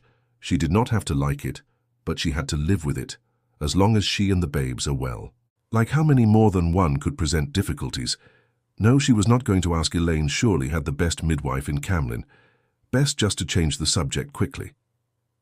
Have you heard from Rand or Nynaeve? I have some words for her, running off with him that way. We have heard from neither, Avienda replied, adjusting her shawl as carefully as any Aes Sedai. Avoiding her Armelin's eyes, was her tone careful too. Egwene clicked her tongue, vexed with herself. She really was beginning to see conspiracies everywhere, and suspicions in everything. Rand had gone into hiding, and that was that Nynaeve was Aes Sedai, free to do as she wished. Even when the Armelin commanded, Aes Sedai often found a way to do exactly as they wished anyway, but the Armelin was still going to set Nynaeve Almir down hard once she laid hands on her. As for Rand, I'm afraid trouble is heading your way, she said. A fine silver teapot appeared on the table, on a hammered silver tray, with two delicate green porcelain cups. A thread of steam rose from the spout. She could have made the tea appear already in the cups, yet pouring seemed part of offering someone tea, even ephemeral tea with no more reality than a dream. You could die of thirst trying to drink what you found in Teleran, much less what you made, but this tea tasted as if the leaves had come from a new cask, and she had put in just the right amount of honey. Taking a seat on one of the chairs, she sipped hers as she explained what had happened in the hall and why. After the first words, Avianda held her cup on her fingertips without drinking and watched Egwene without blinking. Her dark skirts and pale blouse became the Cudden-saw coat and trousers of grey and brown that would fade into shadows. Her long hair was suddenly short and hidden by a chua, the black veil hanging down her chest. Incongruously, the ivory bracelet still hung from her wrist, although maidens of the spear did not wear jewelry. All of this because of the beacon, we felt. She muttered half to herself when I finished, because they think the shadow-souled have a weapon. An odd way to put it. What else can it be?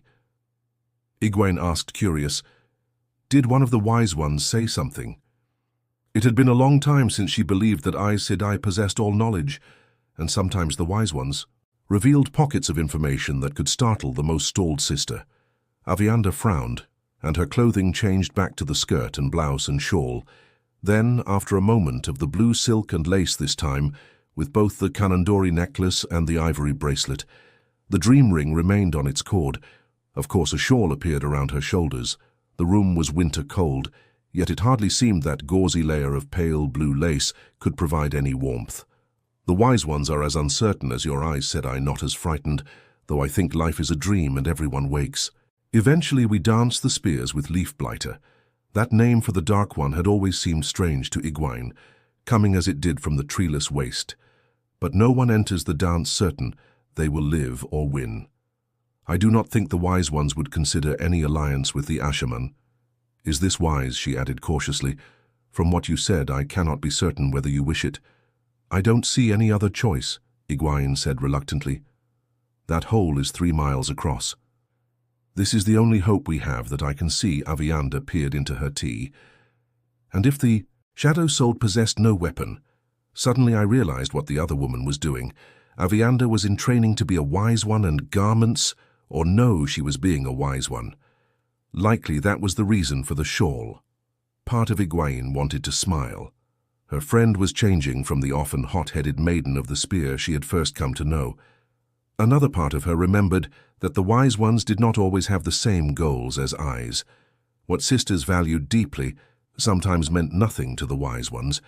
It made her sad that she must think of Aviander as a wise one instead of just a friend. A wise one who would see what was good for the Aiel rather than what was good for the White Tower. Still, the question was a good one. We do have to deal with the Black Tower sooner or later. Aviander and Moria was right. There are already too many Ashaman for any thought of gentling them all. And that's if we dared think of gentling them before the last battle. Maybe a dream will show me another way, but none has so far. None of her dreams had showed her anything useful so far. Well, not really. This does give us at least the beginning of a way to handle them.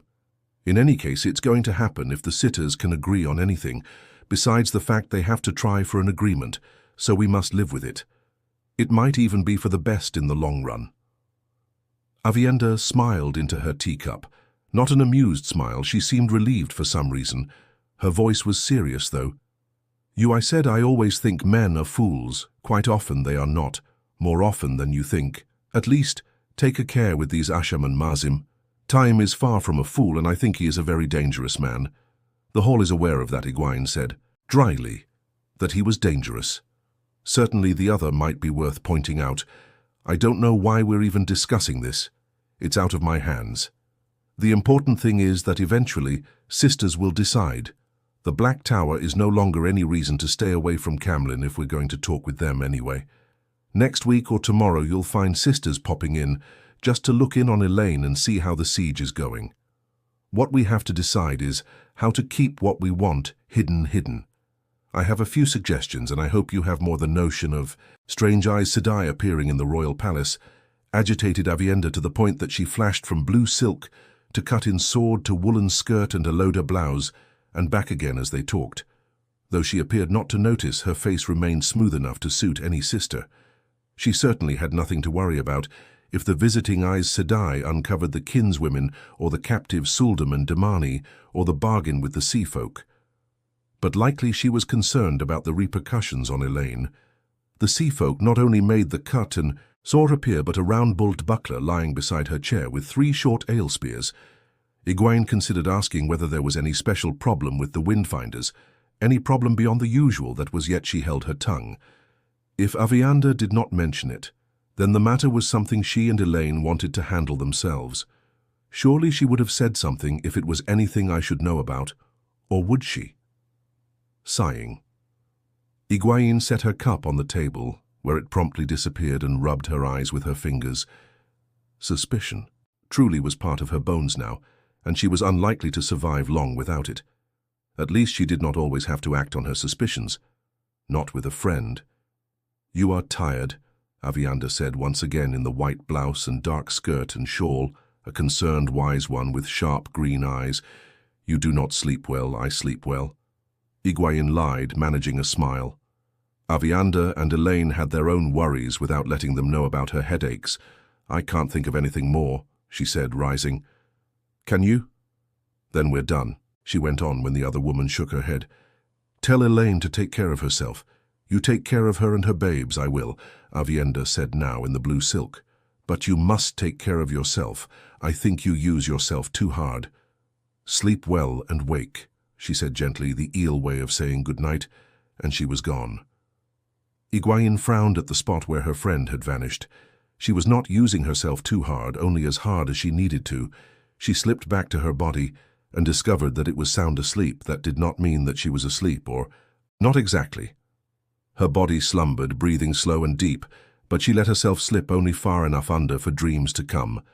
She could just have waited until she woke and recalled the dreams then, as she wrote them into the little leather-bound book that she kept at the bottom of one of her clothing chests tucked under thin linen shifts that would not be taken out well into spring.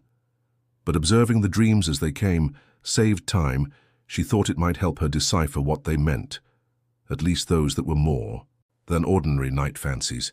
There were plenty of those, often featuring Gawain, a tall, beautiful man who took her in his arms and danced with her and made love with her. Once, even in her dreams, she had shied away from thoughts of making love with him. She had blushed to think about it awake. That seemed so foolish now, so childish. She would bond him as her warder one day somehow, and she would marry him and make love to him until he cried for mercy. Even in her sleep she giggled at that.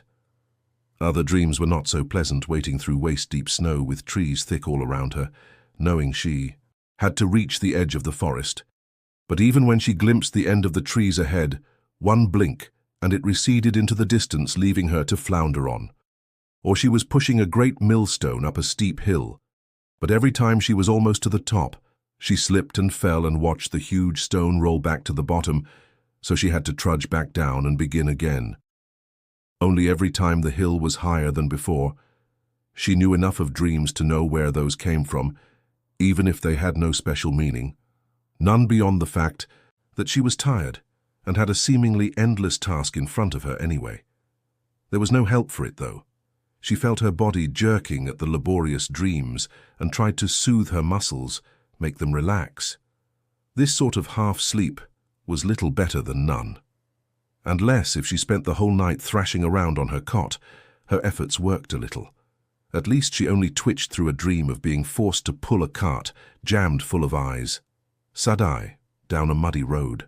Other dreams came betwixt and between. Mat stood on a village green playing at bowls. The thatch-roofed houses were vague in the manner of dreams. Sometimes the roofs were slate, sometimes the houses seemed of stone, sometimes wood, but he was sharp and clear, dressed in a fine green coat and that wide-brimmed black hat, just as he had been the day he rode into Saladar. There was not another human being in sight. Rubbing the ball between his hands, he took a short run and casually rolled it across the smooth grass. All 9 pins fell scattered as if they had been kicked. Mat turned and picked up another ball, and the pins were back upright. No, there was a fresh set of pins. The old still lay where they had fallen. He hurled the ball again, a lazy, underhanded bowl, and Dwayne wanted to scream. The pins were not turned pieces of wood. They were men standing there watching the ball roll toward them. None moved until the ball sent them flying.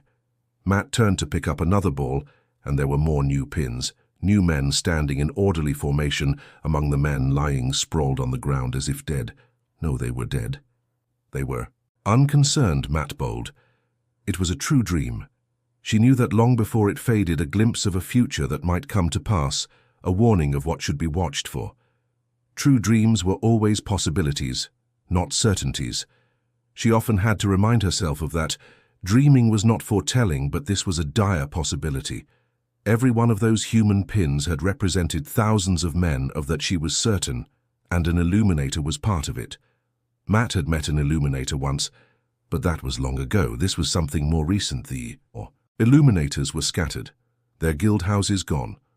One was even working her craft with a traveling show that Elayne and Nynaeve had traveled with for a time. Mat might find an Illuminator anywhere. Still, it was only a possible future, bleak and blood-stained, but only possible. Yet she had dreamed of it at least twice.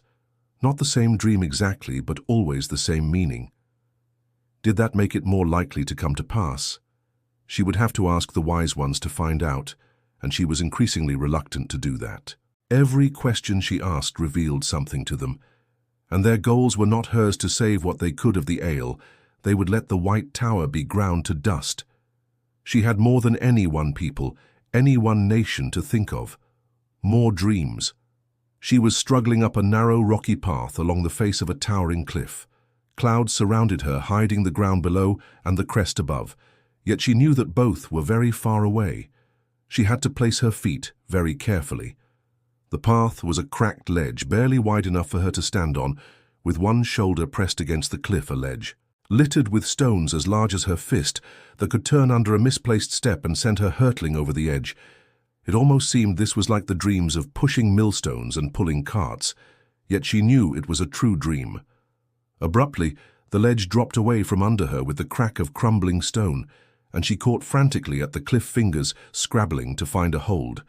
Her fingertips slid into a tiny crevice, and her fall stopped with a jolt that wrenched her arms, feet dangling into the cloud. She listened to the falling stone crash against the cliff until the sound faded to nothing without the stone ever hitting the ground. Dimly, she could see the broken ledge to her left, 10 ft away. It might as well have been a mile off, for all the chance she had of reaching it. In the other direction, the mists hid whatever remained of the path, but she thought it had to be farther away still. There was no strength in her arms. She could not pull herself up, only hang there by her fingertips until she fell. The edge of the crevice seemed as sharp as a knife under her fingers. Suddenly a woman appeared clambering down the sheer side of the cliff, out of the clouds, making her way as deftly as if she were walking downstairs. There was a sword strapped to her back. Her face wavered, never settling clearly, but the sword seemed as solid as the stone. The woman reached Egwene's level and held out one hand. "We can reach the top together," she said in a familiar drawing accent. Egwene pushed the dream away as she would have a viper. She felt her body thrash, heard herself groan in her sleep, but for a moment she could do nothing. She had dreamed of the Seanchan before, of a Shan woman somehow tied to her, but this was a Seanchan who would save her. No, they had put a leash on her, made her Demani. She would as soon die as be saved by a Seanchan. A very long time passed before she could address herself to calming her sleeping body, or maybe it only seemed a long time. Not a Shan, never that. Slowly the dreams returned. She was climbing another path along a cliff shrouded in clouds, but this was a broad ledge of smoothly paved white stone, and there were no rocks underfoot. The cliff itself was chalky white and as smooth as if polished. Despite the clouds, the pale stone almost gleamed. She climbed quickly, and soon realized that the ledge was spiraling around. The cliff was actually a spire. No sooner did that thought occur than she was standing on the top of it, a flat, polished disc walled by mist. Not quite flat, though a small white plinth stood centered in that circle, supporting an oil lamp made of clear glass. The flame on that lamp burned bright and steady without flickering. It was white, too. Suddenly a pair of birds flashed out of the mist, 2 ravens, black as night, streaking across the spire top. They struck the lamp and flew on without so much as a pause. The lamp spun and wobbled, dancing around the top, the plinth flinging off droplets of oil. Some of those drops caught fire in mid-air and vanished. Others fell around the short column, each supporting a tiny, flickering white flame, and the lamp continued to wobble on the edge of falling. Egwene woke in darkness, with a jolt. She knew for the first time she knew exactly what a dream meant, but why would she dream of a Seanchan woman saving her, and then of the Seanchan attacking the White Tower, an attack that would shake the eyes to die to their core and threaten the tower itself? Of course, it was only a possibility, but the events seen in true dreams were more likely than other possibilities. She thought she was considering calmly, but at a rough rustle of canvas from the entry flaps, she very nearly embraced the true source. Hastily, she ran through novice exercises to compose herself, water flowing over smooth stones, wind blowing through high grass light. She had been frightened. It took 2 to achieve any sort of calm. She opened her mouth to ask who was there. A sleep hail. Lima's voice muttered softly. She sounded wound up tight, almost excited. "Well, I wouldn't mind a good night's sleep myself." Listening to the woman undress for bed in the dark, Egwene lay very still. If she let her know she was awake, she would have to talk with her, and at the moment that would be embarrassing. She was fairly certain that Hail Lima had found herself company. If not for the whole night, Hail Lima could do as she wished. Of course, but Egwene was still disappointed. Wishing that she had remained asleep, she found herself slipping under once more, and this time she did not try to stop halfway. She would remember any dreams that came, and she did need some actual sleep. Chaser came bright and early to bring her breakfast on a tray and help her dress. Actually, it was early and not bright at all. There was only the meast hint of sunlight, and the lamp's light was necessary to see anything.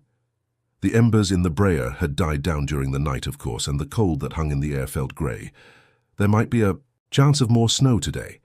Hail Lima wriggled into her silk shift and dress, making laughing jokes about how she would like to have a maid, while Chassa was doing up the rows of buttons that ran down Owain's back. The plump woman wore a set face, ignoring Hail Lima altogether. Egwene said nothing. She said nothing very determinedly. Hail Lima was not her servant. She had no right to set standards for the woman. Just as Chassa finished the last of the tiny buttons and gave Egwene's arm a pat, Nyssa ducked into the tent, letting in a fresh wave of cold air. The brief glimpse afforded before the flaps fell behind her showed that it was still grey outside, definitely a chance of snow. "I must speak to the mother alone," she said, holding her cloak around her as if she already felt the snow. Such a firm tone was unusual from the small woman. Egwene nodded to Chassa, who curtsied but still cautioned, "Now don't let your breakfast get cold." On her way out of the tent, Hail Lima paused, eyeing Nyssa and Awan both before scooping up her cloak from where it lay in an untidy heap at the foot of her cot. "I suppose Delana has work for me," she said, sounding irritated. Nyssa frowned at the woman's back as she left, but without saying anything she embraced Cedar and Wua Ward against eavesdropping around her and Egwene without asking permission. "Ani and her water are dead," she said. Some of the workmen bringing in sacks of coals last night heard a noise like someone thrashing around, and for a wonder they all went running to see what it was. They found Anaya and Setagana lying in the snow-dead. Egwene sat down slowly on her chair, which did not feel particularly comfortable at the moment Anaya dead. She had had no beauty except her smile, but when she smiled it warmed everything around her, a plain-faced woman who loved lace on her robes. Egwene knew she should feel sadness for Setana too, but he had been a warder. If he had survived Anaya, it was unlikely he would have lived long. "How?" she said. Nis would not have woven that ward just to tell her Anaya was dead. Nis's face tightened, and despite the ward she looked over her shoulder, as if she feared someone might be listening at the entry flaps. The workmen thought they had eaten badly preserved mushrooms. Some farmers are careless in gathering what they intend to sell, and the wrong sort can paralyze your lungs or make your throat swell up so you die struggling for air. Egwene nodded impatiently. She'd grown up in a country village after all. Everyone seemed willing to accept that Nyssa went on, but she did not hurry. Hands twisting and flexing on the edges of her cloak, she appeared reluctant to reach her conclusion. There were no wounds, no injuries of any sort, no reason to think it was anything but a greedy farmer selling bad mushrooms, but she sighed, glancing over her shoulder again, and lowered her voice. "I suppose it was all the talk of the Black Tower in the hall today. I tested for resonance. They were killed with Sidene." A grimace of disgust crossed her face.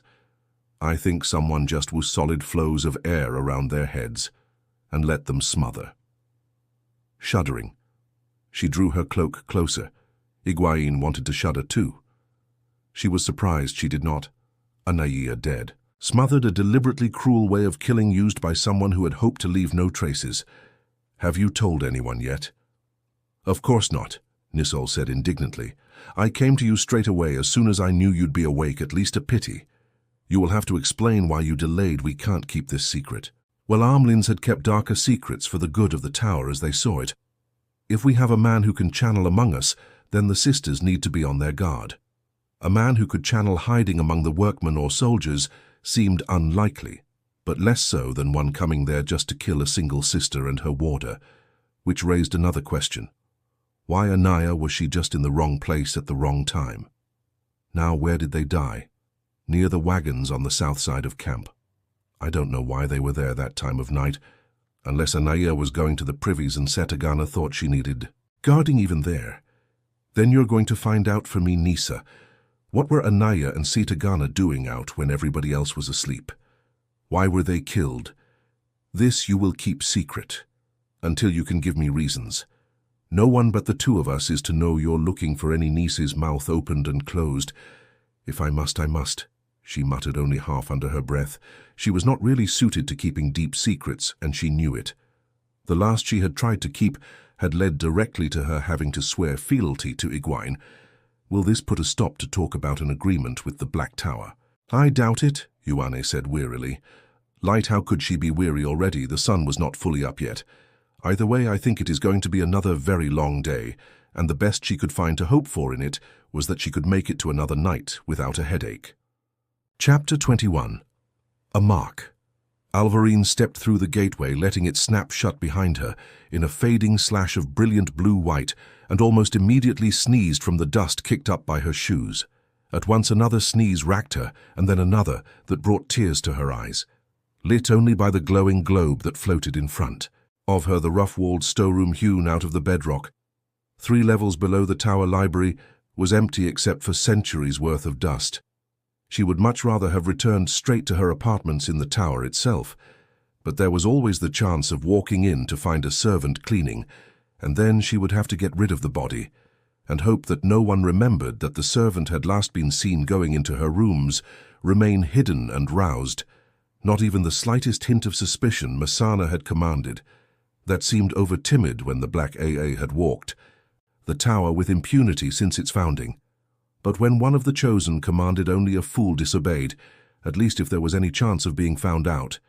Irritably, Alvarin kneeled to force the dust out of the air, slamming it down so hard that the stone floor should have shaken. She would not have to go through this every time if she simply swept all the dust into a corner rather than leaving it spread out. No one else had come this far into the library basements in years. No one would notice the room was clean, but someone was always doing what no one ever did. She often did so herself, and she did not intend to be caught through a foolish mistake. Still, she grumbled under her breath as she channeled the reddish mud from her shoes and the hem of her skirts and cloak. It seemed unlikely that anyone would recognize it as coming from Tremolking, the largest of the Seafolk Islands, but someone might wonder where she had been to get muddy. The tower grounds would be buried in snow except where they had been shoveled clear and the dirt frozen hard. Still muttering to herself, she channeled again to muffle the squeal of rusted hinges as she pushed open the rough wooden door. There was a way to make a weave and hide it, so she would not have to soften that creak every time she was certain there was, but Mesaana refused to teach it to her. Mesaana was the real source of her annoyance. The chosen taught what she wished, and nothing more hinted at wonders than withheld them. And Mesaana used her like an errand girl. She sat at the head of the Supreme Council and knew the names of every black sister in every heart, which was more than Mesaana could. Say the woman showed little interest in who would carry out her orders, so long as they were carried out, and to the absolute letter. All too often she wanted them carried out by Alvarin herself, forcing her to deal with women and men who thought themselves her equals just because they also served the Great Lord. Too many of the friends thought themselves equal to Aes Sedai, or even superior. Worse, Mesaana forbade her to make an object lesson of even one, repellent little rodents, none able to channel. And Alvarin had to be polite just because some of them might be serving another of the chosen. It was obvious that Mesaana did not know for sure she was one of the chosen, and she made Alvarin smile at the dust of the street for her uncertainty. The ball of pale light floating ahead of her for illumination, Alvarin glided down the rough stone corridor, smoothing the dust behind with feathery brushes of air, so it would seem undisturbed, and rehearsing several choice things she would like to say to Mesaana. She would actually say none of them, of course, which only honed her irritation. Criticizing one of the chosen in even the mildest terms was a short path to pain, perhaps to death. Almost surely both in truth. With the chosen, grovel and obey was the only way to survive, and the first was as important as the second. The prize of immortality was worth a little graveling. With that, she could gain all the power she wished, much more than any Armelin had ever wielded. First, though it was necessary to survive. Once she reached the top of the first ramp leading upward, she no longer bothered hiding her traces. There was not nearly so much dust here, and that marked by the wheels of handcarts and scuffs from shoes. Another set of faint footprints would never be noticed. She still walked quickly, though. Usually the thought of living forever brightened her. The thought of eventually wielding power through Mesaana, as she now did through Elida.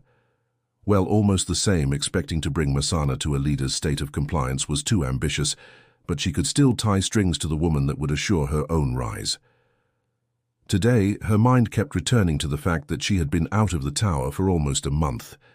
Mesaana would not have bothered to keep Elida under control during her absence, though the chosen would surely lay the fault at Alvarin's feet if anything had gone amiss. Of course, Elida was properly cowed after the last time. The woman had begged for release from taking private penances from the mistress of novices. Of course, she was too cowed to have stepped out of line. Of course, Alvarin pushed Elida firmly to the back of her head, but she did not slow her steps. A second ramp took her to the highest basement, where she let the glowing ball vanish and released Saidea. The shadows here were dotted with pools of wan light that nearly touched one another, cast by lamps sitting in iron brackets along stone walls that were neatly dressed on this level. Nothing moved, except for a rat that went scuttling away with a faint click of claws on the floor stones that almost made her smile. Almost. The Great Lord's eyes riddled the tower now. Though no one seemed to have noticed that the wardings had failed, she did not think it was anything Missana had done. The wards simply no longer worked as they were supposed to. There were gaps.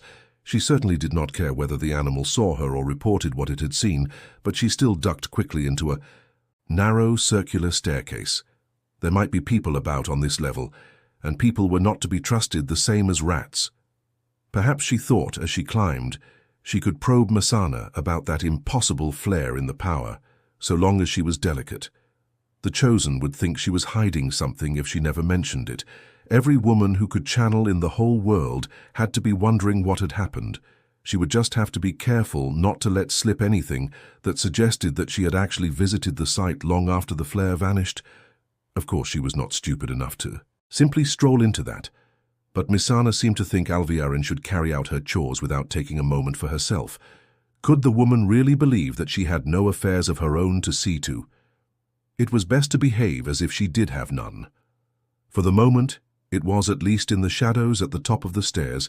She stopped in front of the small, plain door, roughly finished on this side in order to take hold of herself as she folded her cloak over her arm.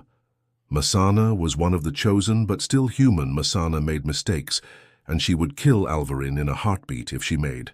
One Gravel, obey and survive and always be wary.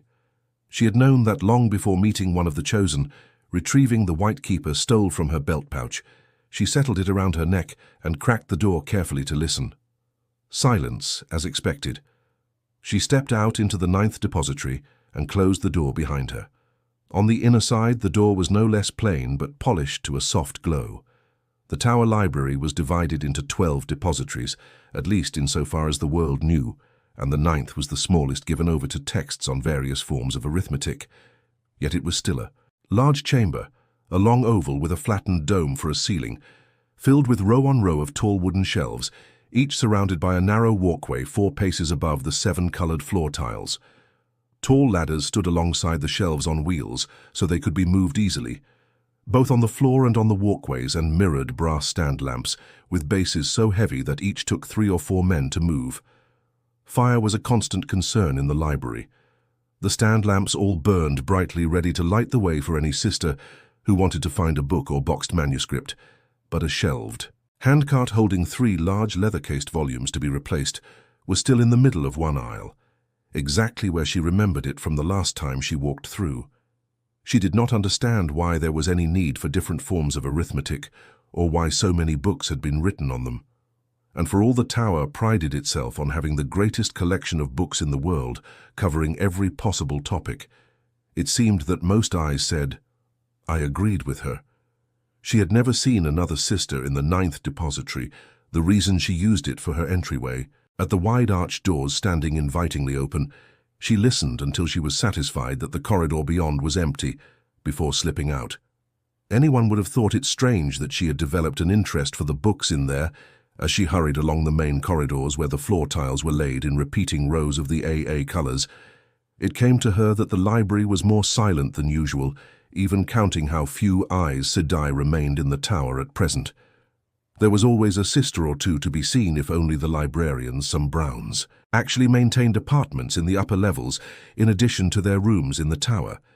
Yet the huge figures carved into the corridor's walls, fancifully garbed people and strange animals, 10 feet tall or more, might have been the library's only inhabitants.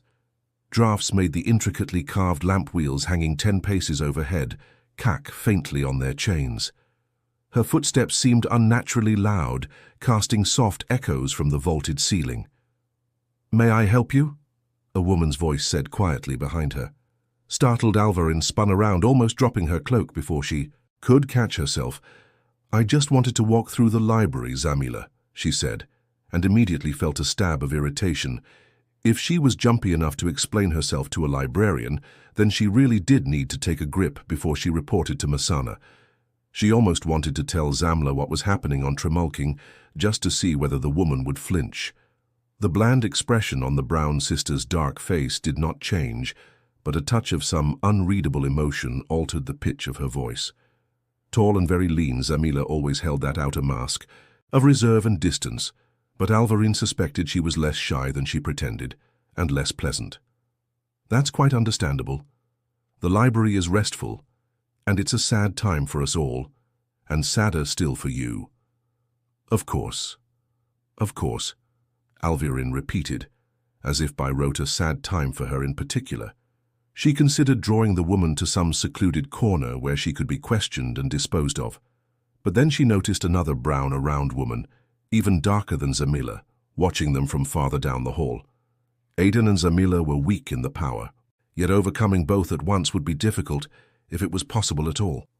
Why were they both down here on the ground floor? The pair was seldom seen shuttling between the rooms on the upper levels they shared with Nani, the third Sea Folk sister, and the so-called 13th depository where the secret records were kept. All three worked there, willingly immersed to their necks in their labors.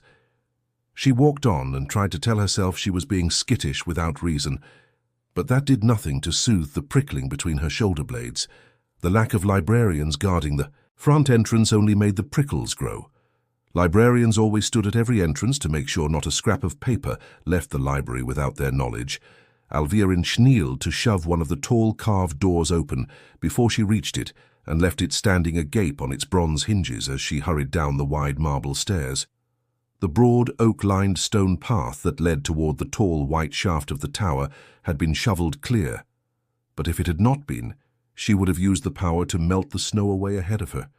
Let anyone think of it what they would, Mesaana had made crystal clear the price of taking the risk that anyone might learn the weave for traveling, or even that she knew it else, she would have traveled from the spot.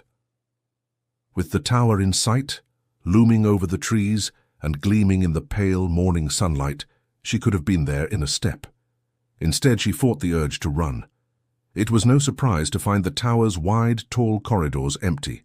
A few scurrying servants with the white flame of Tarvalin on their breasts bobbed their bowels and curtsies as she passed, but they were no more use, no more important than the draughts that made the gilded stand lamps flicker and rippled the bright tapestries hanging on the snowy white walls. Sisters kept to their own Aya quarters, as much as possible these days, of course, and unless she encountered a member of her own heart. Even seeing an Aes Sedai, she knew was black Aa would have been useless. She knew them, but they did not know her. Besides, she was not about to reveal herself to anyone. She did not have to. Perhaps some of those marvelous instruments from the Age of Legends that Mesaana talked about would allow her to question any sister immediately one day, if the woman ever actually produced them. But now it was still a matter of ciphered orders left on pillows or in secret spots. What had once seemed almost instantaneous responses now seemed interminably delayed. A stocky, bald-headed serving man making his bow gulped audibly, and she smoothed her features. She prided herself on her icy detachment, always presenting a cool, unruffled surface. In any event, scowling her way through the tower was going to get her exactly nowhere. There was one person in the tower. She was sure she knew exactly where to find someone she could demand answers from. With no fear of what the woman thought, a little caution was needed, even there, of course. Careless questions revealed more than most answers were worth, but Elida would tell her anything. With a sigh, she began to climb. Mesaana had told her of another marvel of the Age of Legends that she wished very much to see, a thing called a lift. The flying machine sounded much grander, of course, but it was far easier to envision a mechanical contrivance that whisked you from floor to floor. She was not really certain that buildings several times as high as the White Tower could really have existed either. In the whole world, not even the Stone of Tyr rivaled the tower's height, but just knowing about lifts made climbing up spiraling hallways and sweeping flights of stairs seemed laborious.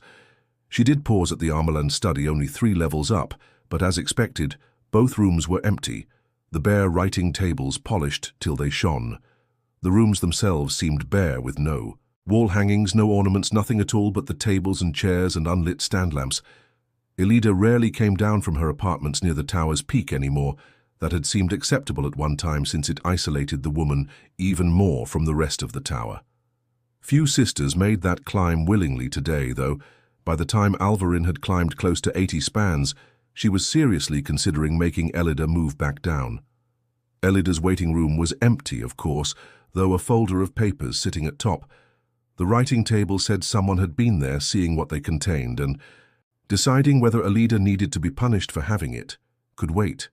Though Alvarin tossed her cloak down on the writing table and pushed open the door, newly carved with the flame of Tarvalon, and awaiting the gilder that led deeper into the apartments. She was surprised at the surge of relief she felt at seeing Elida sitting behind the starkly carved and gilded writing table.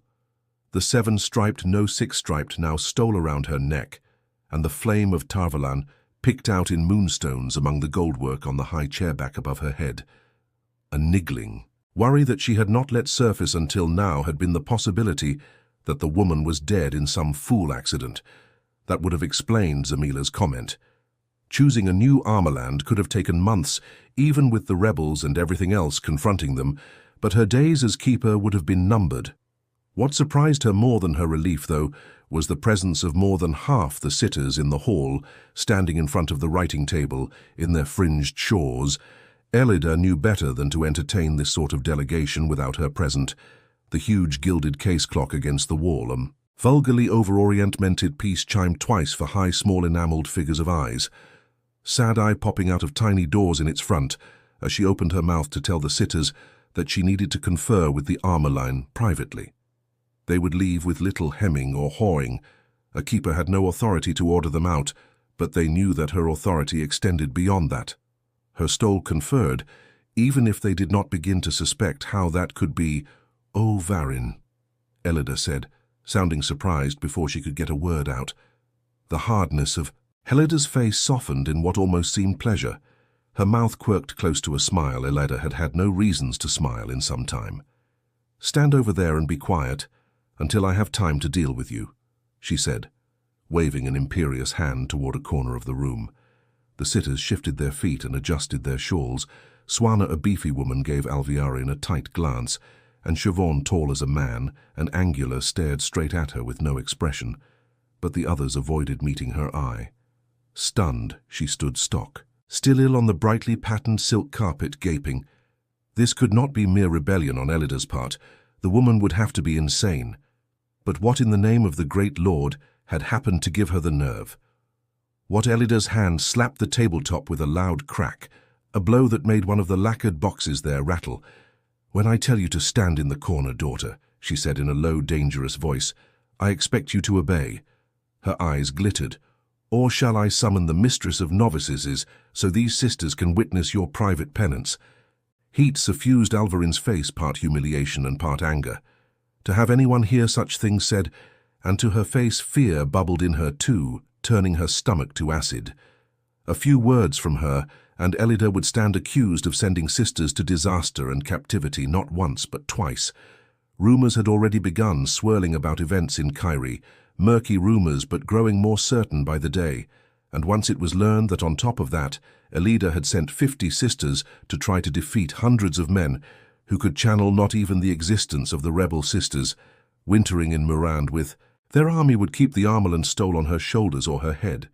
She could not dare to do this unless she could discredit Alvarin as Blackae. That might gain her a little time. Only a little, surely, once the facts about Doomy's Wells and the Black Tower were known, but Elijah might be ready to grasp at straws. No, it was not possible. Could not be possible. Flight certainly was impossible. For one thing, if Elida was ready to lay charges, flight would only confirm them. For another, Masana would find her and kill her if she fled, all that flashed through her head as she moved on lean feet, to stand in the corner like a penitent novice. There had to be a way to recover from this, whatever had happened. There was always a way to recover. Listening might find it for her. She would have prayed if the Dark Lord listened to prayers. Elida studied her for a moment, then gave a satisfied nod.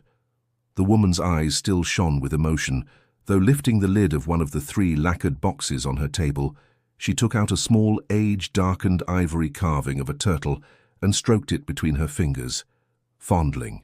The carvings in that box was a habit she had when she wanted to soothe her nerves. Now she said, "You are explaining to me why I should enter negotiations."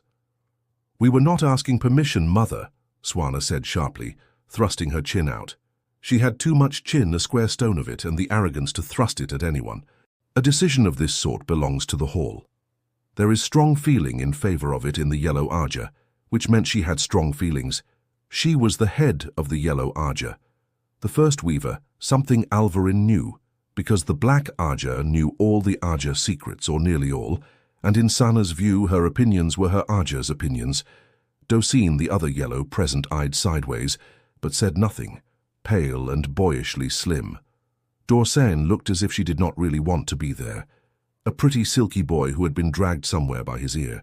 Sitters often bulked at arm, twisting from their Arja's head. Yet it was not beyond possibility that Swana had found some way. "Many whites also support talks," Verona said, frowning distractedly at an ink stain on one plump finger. "It is the logical thing to do under the present circumstances." She was first reasoner head of the White Arja, but less likely than Sana to take her own views for those of the entire. A little less likely, Fana often seemed as vague as the worst of the Browns.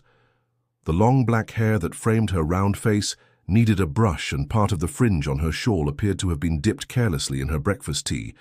But she could catch the slightest crack in the logic of an argument.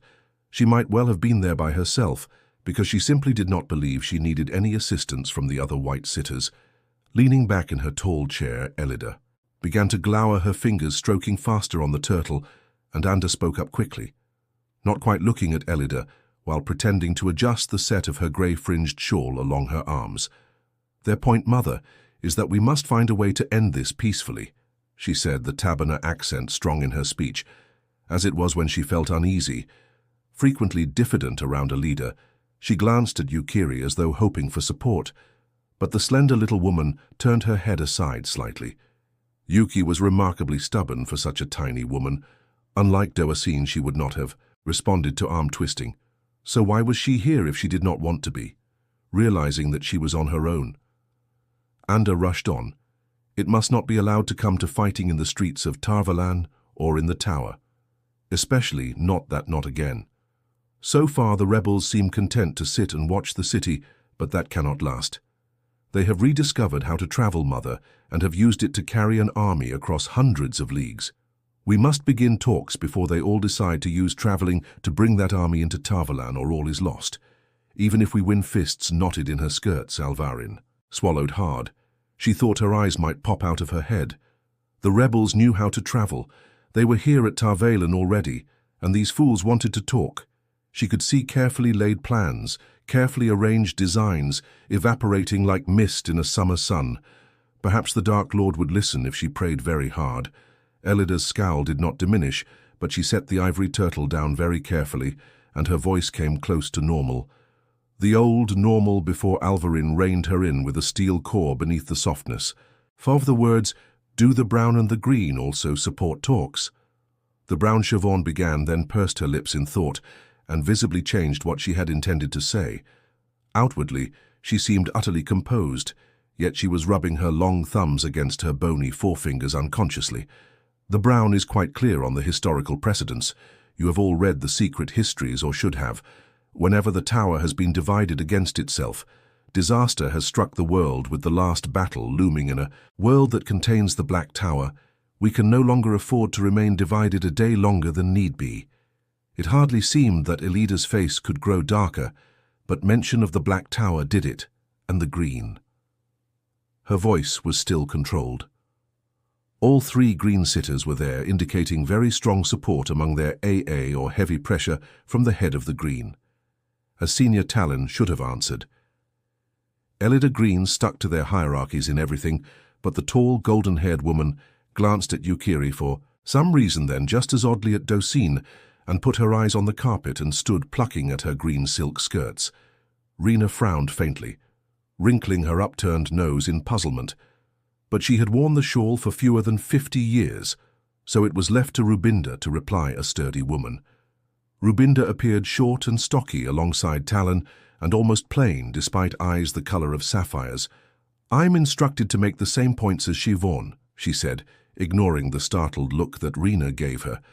Plainly there had been pressure from Adalora, the Green Captain General, and plainly Rubinda disagreed if she was. "Willing to make it public Tarman Geeden is coming. The Black Tower is almost as great a threat, and the Dragon Reborn is missing if he isn't dead. We can no longer afford to be divided.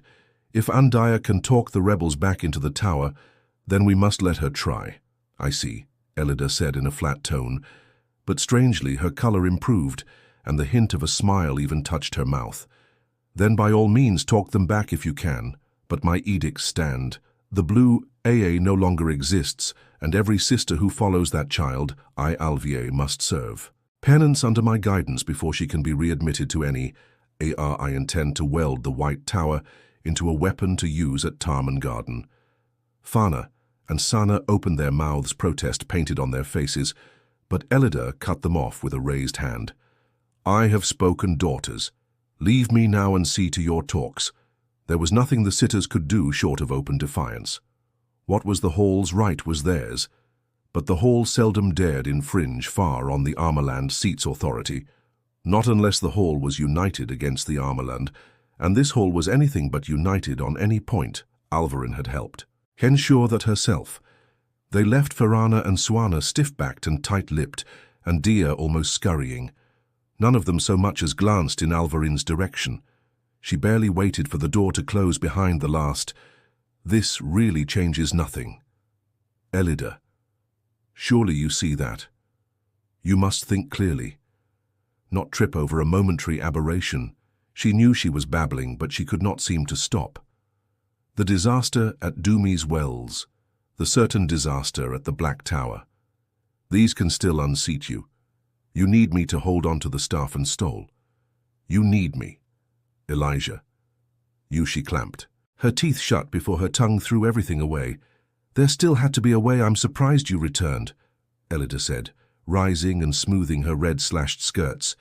She had never given up her way of dressing as a red. Strangely, she was smiling as she came around the table. Not a hint at a smile, but a full pleased curve of her lips. "Have you been hiding somewhere in the city since the rebels arrived? I thought you'd have taken ship as soon as you learned they were here. Who would have thought they would rediscover traveling? Imagine what we can do once we know that." Smiling, she glided across the carpet. "Now let me see, what do I have to fear from you? The stories out of Karen are the talk of the tower. But even if sisters really were obeying the Althor boy, which I for one cannot believe, everyone blames Quirin. She had the responsibility of bringing him here, and she has as good as been tried and convicted in the minds of the sisters." Elida stopped in front of Alvarin, hemming her into the corner. That smile never touched her eyes. She smiled and her eyes glittered. Alvarin could not break away from that gaze. "In the last week we've heard a good many things about the Black Tower as well." Elida's lips twisted in disgust around the name. "It seems there are even more men than you supposed, but everyone thinks Tuon must have had the sense to learn that before she attacked. There has been a good deal of discussion over it. If she comes dragging back here defeated, she will harvest the blame. So your threats staggered into the wall, blinking away spots, before she even realized that the other woman had slapped her. Her cheek already felt swollen. The glow of Saidar had surrounded Elida, and the shield settled on Alviarin before she could twitch, cutting her off from the power. But Elida did not intend to use the power. She drew back a fist, still smiling. Slowly the woman drew a deep breath and let her hand fall. She did not remove the shield, however. "Would you really use that?" she asked in an almost mild tone. Alvarin's hand sprang away from the hilt of her belt knife.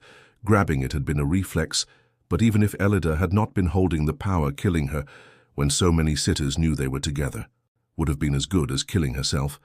Still her face burned when Elida sniffed contemptuously. "I look forward to seeing your neck stretched on the headsman's block for treason." "Alvarin, but until I have the proof I need, there are still a few things I can do. Do you remember how many times you had Sylviana come to give me private penance? I hope you do. Because you are going to take 10 for every day I suffered." And oh yes, with a jerk, she pulled the keeper stole roughly from Alvarin's neck. Since no one could find you when the rebels arrived, I asked the Hall to remove you as keeper. Not the full Hall, of course. You may still have a little influence there, but it was surprisingly easy to gain the consensus from those who were sitting that day. A keeper is supposed to be with her Armelin, not wandering off on her own. On second thought, you may not have any influence at all, since it turns out you were hiding in the city all along. Or did you sail back to find disaster and actually think you could recover something from the ruins? No matter. It might have been better for you to leap on the first ship you could find leaving Tarvalon. But I must admit, the thought of you scuttling from village to village, ashamed to show your face to another sister, pales beside the pleasure I'll take seeing you suffer.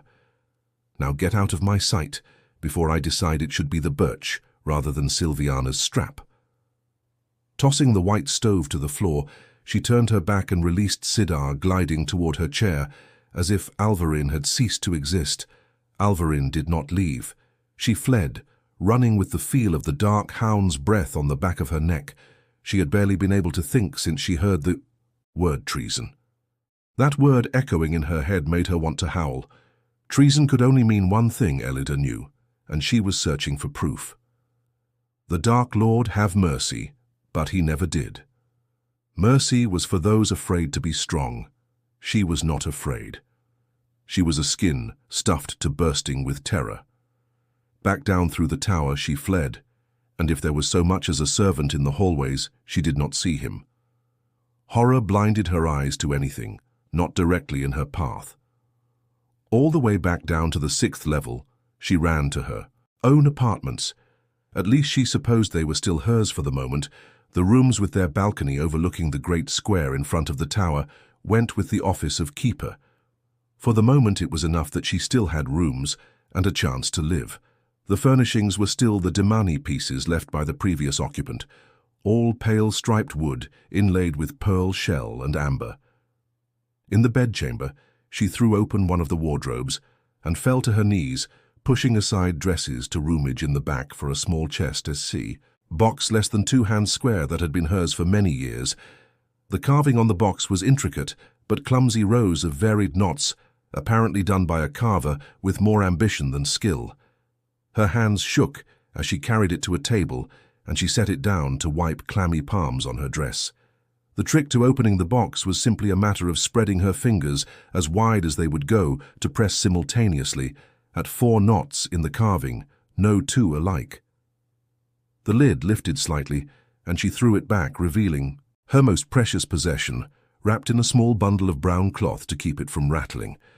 If a maid shook the box, most tower servants would not risk stealing, but most did not mean all. For a moment, Alvarin only stared at the package. Her most precious possession, a thing from the age of legends, but she had never dared use it before.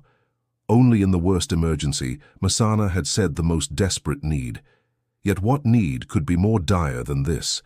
Masana said the thing could take hammer blows without breaking, but she undid the wrappings with the care she would have used with a piece of fine-blown glass revealing a terangrial, a brilliant red rod, no larger than her forefinger, utterly smooth, except for a few fine lines worked into the surface in a sinuous interconnecting pattern.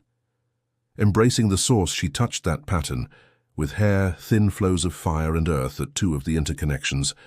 That would not have been necessary in the age of legends, but something called the standing flows no longer existed. A world where almost any tangriel could be used by people unable to channel seemed odd beyond comprehension. Why had it been allowed pressing one end of the rod hard with her thumb? The one power was not enough by itself. She sat down heavily and leaned against the chair's low back, staring at the thing in her hand. It was done. She felt hollow now, a vast, empty space with fears fluttering through the darkness like enormous bats. Instead of rewrapping the terangrial, she tucked it into her belt pouch and got up long enough to stuff the box back into the wardrobe until she knew she was safe. She did not intend to let that rod out of her possession, but then all she could do was sit and wait, rocking back and forth with her hands clasped between her knees. She could not stop rocking any more than she could stop the low moans that trickled between her teeth. Since the founding of the tower, no sister had ever been charged with being black. Aja. Oh, there had been suspicions by individual sisters, and from time to time Aes had died to make sure those suspicions never went further, but never had it come to official charges. If Elida was willing to speak openly of the headsman's block, she must be close to bringing charges, very close. Black sisters had been made to disappear too when suspicions grew too great. The Black AA remained hidden whatever the cost. She wished she could stop moaning. Suddenly the light in the room dimmed, enveloping the chamber in swirling twilight shadows. The sunlight at the case seemed unable to penetrate beyond the glass panes. Alviarin was on her knees in a breath, eyes down. She trembled with wanting to pour out her fears, but with the chosen, the forms must be followed. "I live to serve, great mistress," she said, and nothing more. She could not waste a moment, much less an hour. Screaming in pain, her hands were clutched together to keep them from shaking. "What is your grave emergency, child?" It was a woman's voice, but a voice of crystal chimes. Displeased.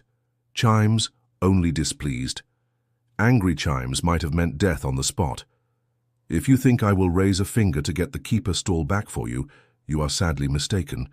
You can still do what I wish done with a little extra effort, and you may consider your penances with the mistress of novices a small punishment from me. I did warn you about pushing Elida quite." So hard Alvarin swallowed her protests. Elida was not a woman to bend without hard pushing. Masana had to know that. But protests could be dangerous with the chosen. Many things were dangerous with the chosen. In any case, Sylviana's strap was a trifle compared to the headsman's axe. "Elida knows, great mistress," she breathed, raising her eyes. In front of her stood a woman of light and shadow, clothed in light and shadow, all stark blacks and silvery whites that flowed from one to the other and back. Silver eyes frowned from a face of smoke, with silver lips drawn in a tight line. It was only illusion, and really not done any better than Alvarin could have. A flash of green silk skirt embroidered with elaborate bands of bronze showed as Masana glided across the Damani carpet, but Alvarin could not see the weaves that made the illusion any more than she had felt, those the woman had used to arrive or cast the room in shadows. For all she could sense, Masana could not channel at all. The lust for those two secrets usually cut at her, but today she hardly noticed. "She knows I am black, our great mistress. If she has uncovered me, then she has had. Someone digging deep. Dozens of us may be at risk. Perhaps all of us best to make a threat as large as possible if you wanted to be sure of a response. It might even be so." But Masana's response was a dismissive wave of one now silver hand. Her face glowed like a moon around eyes blacker than coals. "That is ridiculous. Elida cannot decide from one day to the next whether she even believes the Black Ara exists. You are just trying to save yourself a little pain. Perhaps a little more will instruct you in your error." Alvarin began to plead as Masana raised that hand higher, and a weave she remembered much too well formed in the air. She had to make the woman understand. Abruptly, the shadows in the room lurched. Everything seemed to shift sideways, as the darkness thickened in midnight lumps, and then the darkness was gone. Startled, Alvarin found herself with her begging hands stretched up toward a blue-eyed woman of flesh and blood, garbed in bronze-embroidered green, a tantalizingly familiar woman who looked just short of her middle years. She had known Masana walked the tower disguised as one of the sisters. Though no chosen she had met showed any sign of agelessness, but she could not match that face to any name. And she realized something else as well. That face was afraid, hiding it, but afraid she's been very useful. Masana said, not sounding afraid at all, in a voice that tugged the edge of recognition, "And now I will have to kill her." "You were always overly wasteful," replied a harsh voice like rotten bone crumbling underfoot. Alviarin fell over in shock at the tall shape of a man in sinuous black armor, all overlapping plates like the scales of a snake standing in front of one window. It was not a man, though. That bloodless face had no eyes, just smooth dead white skin where they should have been.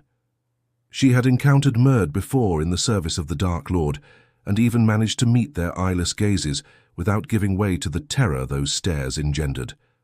But this one made her scrabble back across the floor until her back jarred a leg of the table. Lurks were alike as two raindrops, tall and lean and identical, but this one stood a head taller, and fear seemed to radiate from it, soaking into her bones. Unthinking, she reached for the source and nearly screamed. The source was gone. She was not shielded. There was simply nothing there for her to embrace. The Murd looked at her and smiled. Lurks never smiled. Never. Her breath came in ragged panting. "She can be useful," the Murdrel rasped. "I would not want the Black AA destroyed. Who are you to challenge one of the Chosen?" Miss Sana demanded contemptuously, then ruined the effect by licking her. "Lips, do you think Hand of the Shadow is just a name?" The Murd's voice no longer grated hollow. It seemed to boom down caverns from some unimaginable distance. The creature grew as it spoke, swelling in size till its head brushed the ceiling over 2 spans up. "You were summoned and you did not come. My hand reaches far, Masana." Shaking visibly, the Chosen opened her mouth perhaps to plead, but suddenly black fire flashed around her, and she screamed as her clothing fell away in dust. Bands of black flame bound her arms to her sides, wrapped tight around her. Legs and a seething ball of black appeared in her mouth, forcing her jaws wide. She writhed there, standing naked and helpless, and the look in her rolling eyes made Alvarin want to soil herself. "Do you want to know why one of the Chosen must be punished?" The voice was a bone-grating rasp once more, the murder seemingly only a too tall lurk, but Alvarin was not fooled. "Do you want to watch?" it asked. She should go face down on the floor gravel for her life. But she could not move. She could not look away from that eyeless stare. No great lord she managed with a mouth as dry as dust. She knew it could not be, but she knew tears were rolling down her cheeks. She realized the Murd smiled again. Many have fallen from great heights for wanting to know too much. It flowed toward her. No, not it. The great lord clothed in the skin of a murder flowed toward her. He walked on legs, yet there was no other description for the way he moved. The pale, black-clad shape bent toward her, and she would have shrieked when he touched a finger to her forehead. She would have shrieked if she could have summoned any sound at all. Her lungs were airless sacs. The touch burned like red-hot iron. Vaguely she wondered why she did not smell her own flesh burning. The great lord straightened, and the searing pain dwindled, vanished. Her terror did not lessen in the slightest. "Though you are marked as mine," the great lord rasped. "Messana will not harm you now unless I give her permission. You will find who threatens my creatures here and deliver them to me." He turned away from her, and the dark armor fell from his body. She was startled when it hit the carpeted floor tiles with a crash of steel rather than simply vanishing.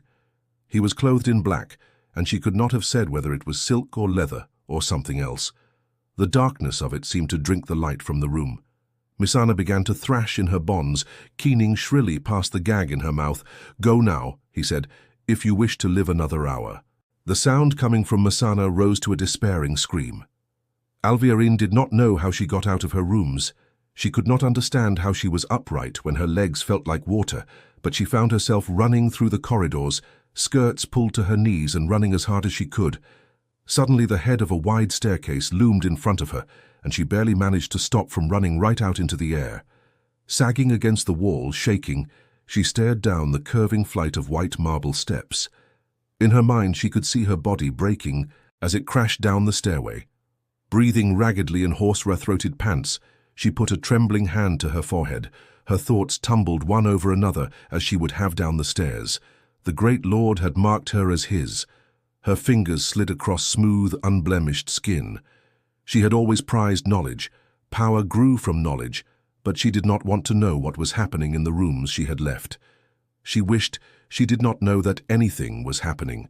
The great lord had marked her, but Messana would find a way to kill her for knowing that the great lord had marked her and given her a command. She could live if she found who was hunting the Black Aja.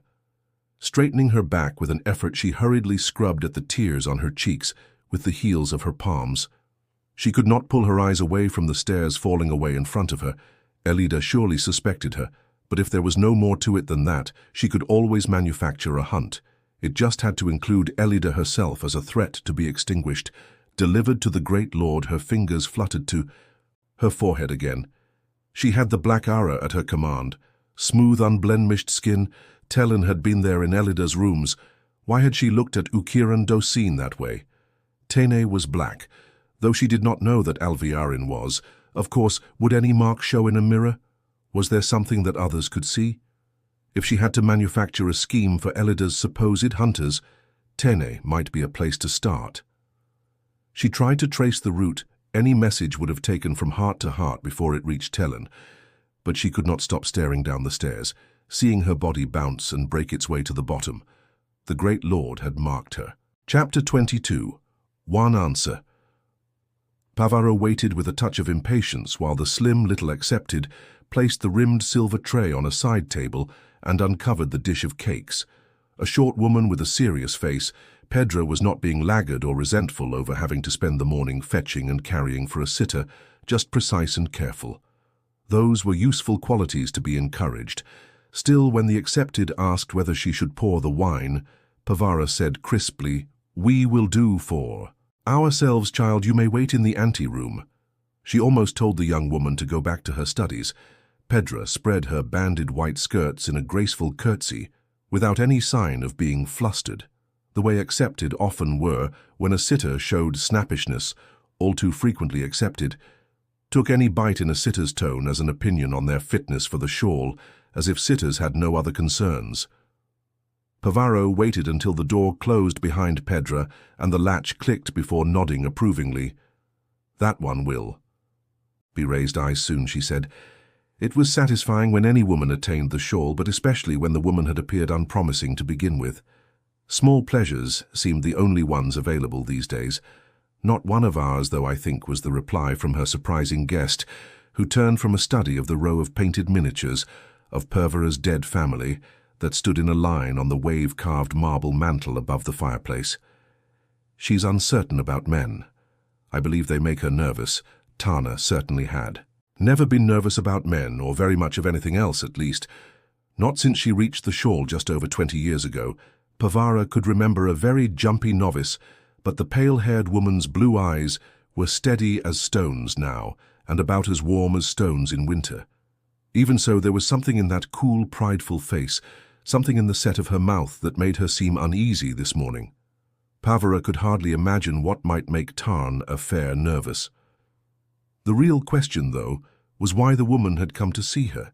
It bordered on impropriety for her to visit any sitter. Privately, particularly a Red Tana still maintained her rooms here in the Red Quarter. But so long as she held her new position, she was no longer part of the Red AA, despite the crimson embroidery on her dark grey dress. Delaying the move to her new apartment might be taken as a show of delicacy by those who did not know her. Anything out of the ordinary made Pavara wary, since Cain had pulled her into hunting the Black AA, and Elida trusted Tana just as she had trusted Galena. It was wise to be very cautious with anyone.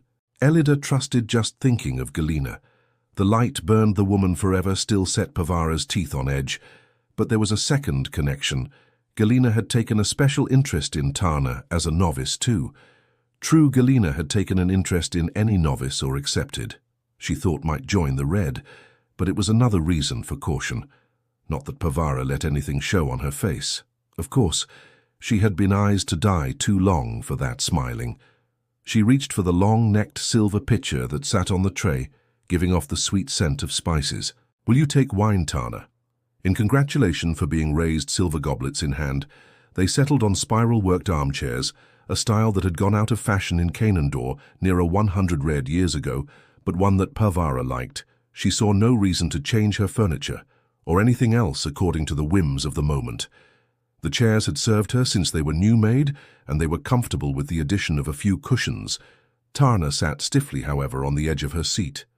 No one had ever called her languid, but clearly she was uneasy. "I am not certain congratulations are in order," she said, fingering the narrow red stole draped around her neck. The exact shade was not prescribed, except that anyone who saw it must call the color red, and she had chosen a brilliant scarlet that nearly shone. Elida insisted, and I could not refuse. Much has changed since I left the tower inside as well as out. Alvarin made everyone watchful of the keeper. I suspect some will want her birched when she finally returns, and Elida. She paused to sip at her wine, but when she lowered the goblet, she went on in a different vein.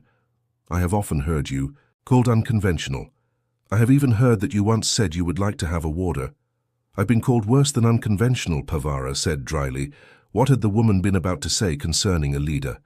She sounded as though she would have refused the keeper's stole given her wishes. Strange Tarna was hardly shy or shrinking. Silence seemed best.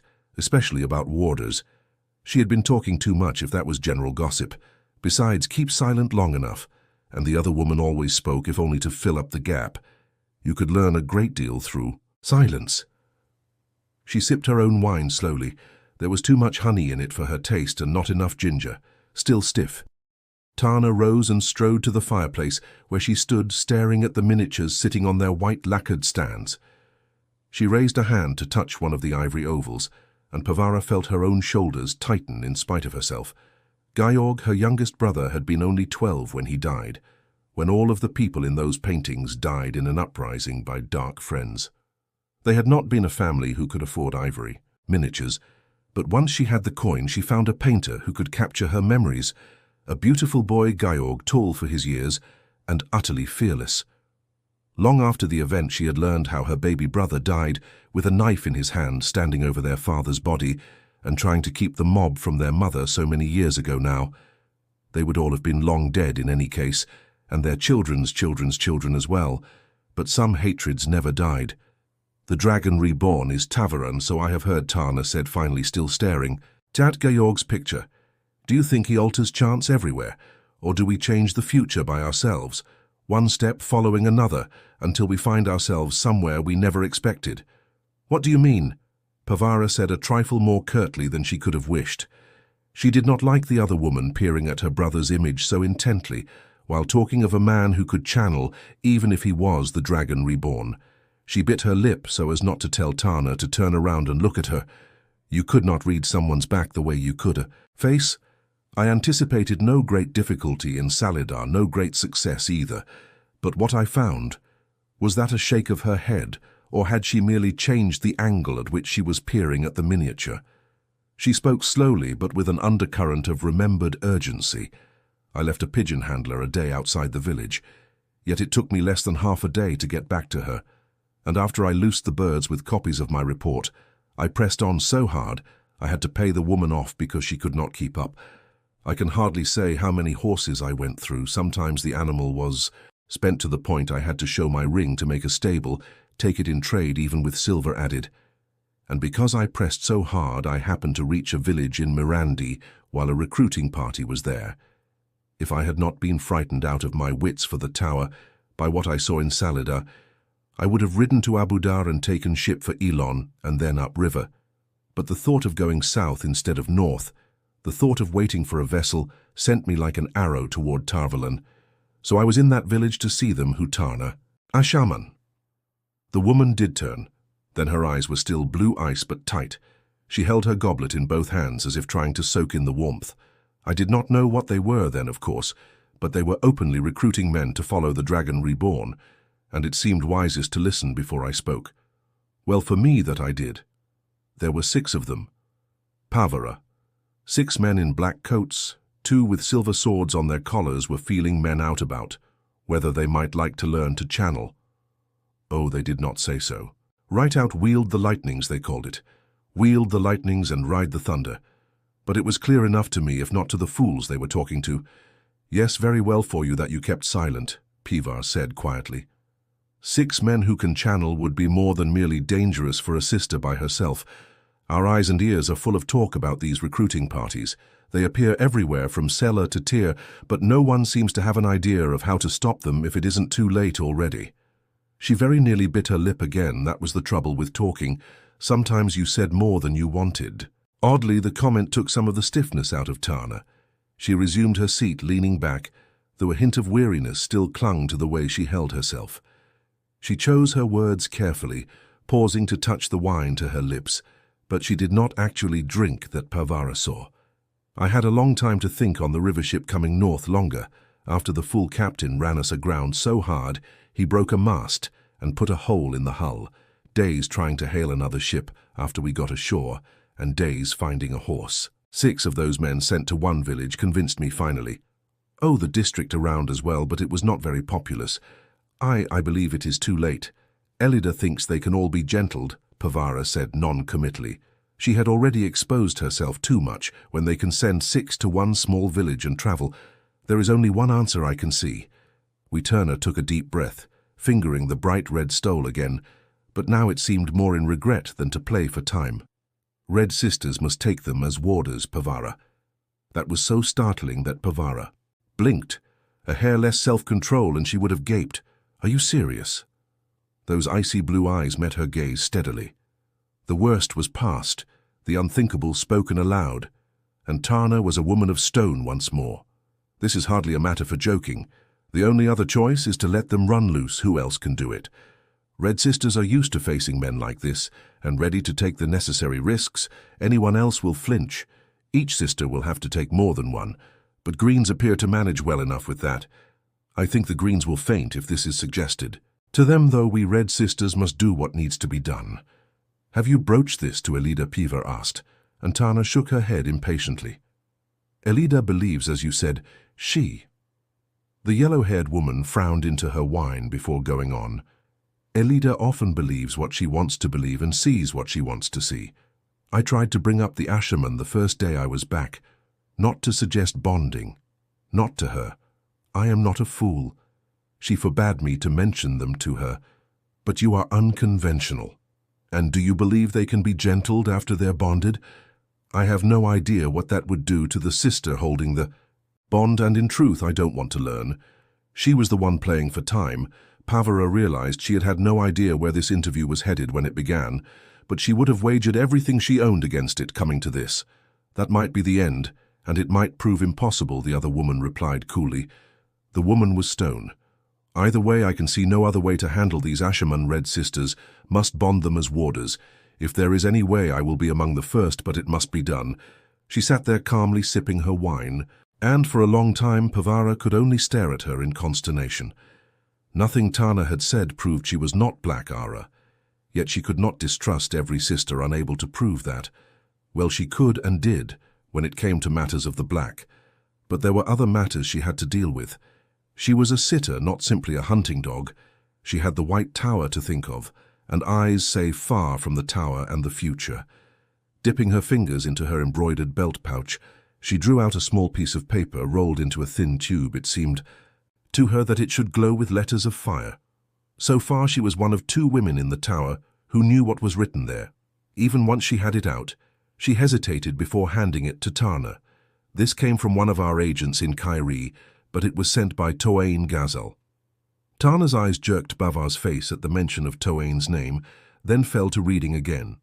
Her stony face did not change, even after she finished, and let the paper roll back into a tube in her hand.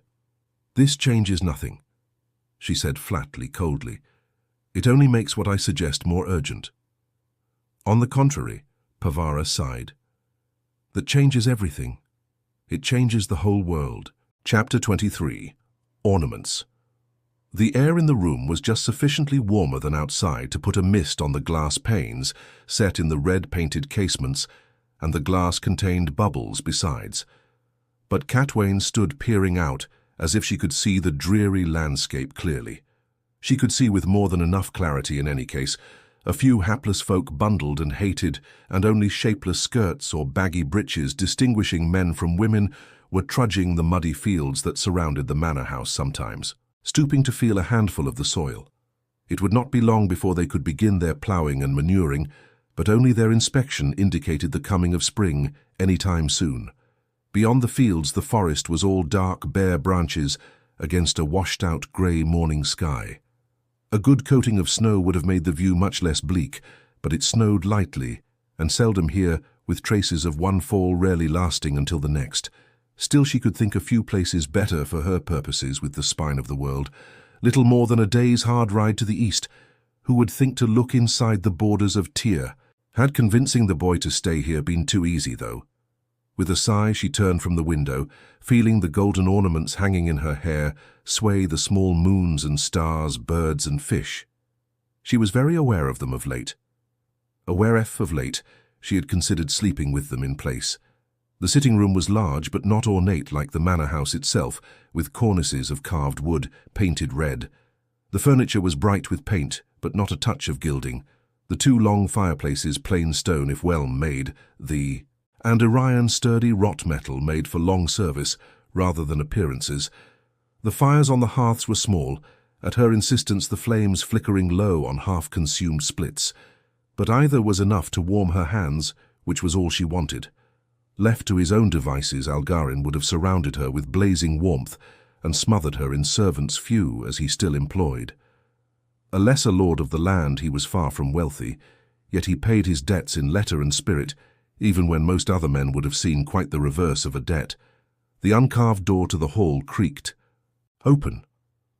Most of Algarin's servants were nearly as old as he, and though they kept everything dusted and neat, the lamps topped with oil and the wicks trimmed, hinges in the manor seemed to escape regular oiling. The door creaked open to admit Vin, still dressed for a journey in simple brown wool, with divided skirts, and carrying her cloak over her arm, still patting her grey-streaked hair into place. The stout little sister's square face wore a vexed expression, and she was shaking her head. Well, the sea folk are delivered to Ter Catswain. I didn't go near the stone, but I heard that High Lord Astaril stopped, complaining about his creaking joints, and mustered inside with Darlin. Who'd have thought Astaril would stir himself? And on Darlin's side, the streets are full of armsmen, most getting drunk and picking fights with each other when they're not fighting at the Anmier. There are as many sea folk in the city as everyone else put together. Harina was aghast. She went rushing out to the ships as soon as she could hire a boat, expecting to be declared mistress of the ships and set everything to rights. There seems no doubt that nested in Roose is dead. Catswain was content to let the round little woman chatter on. Vin was not nearly so vague as she pretended. Some Browns really were capable of tripping over their own feet from not noticing them. But Vin was one of those who wore an assumed cloak of unworldliness.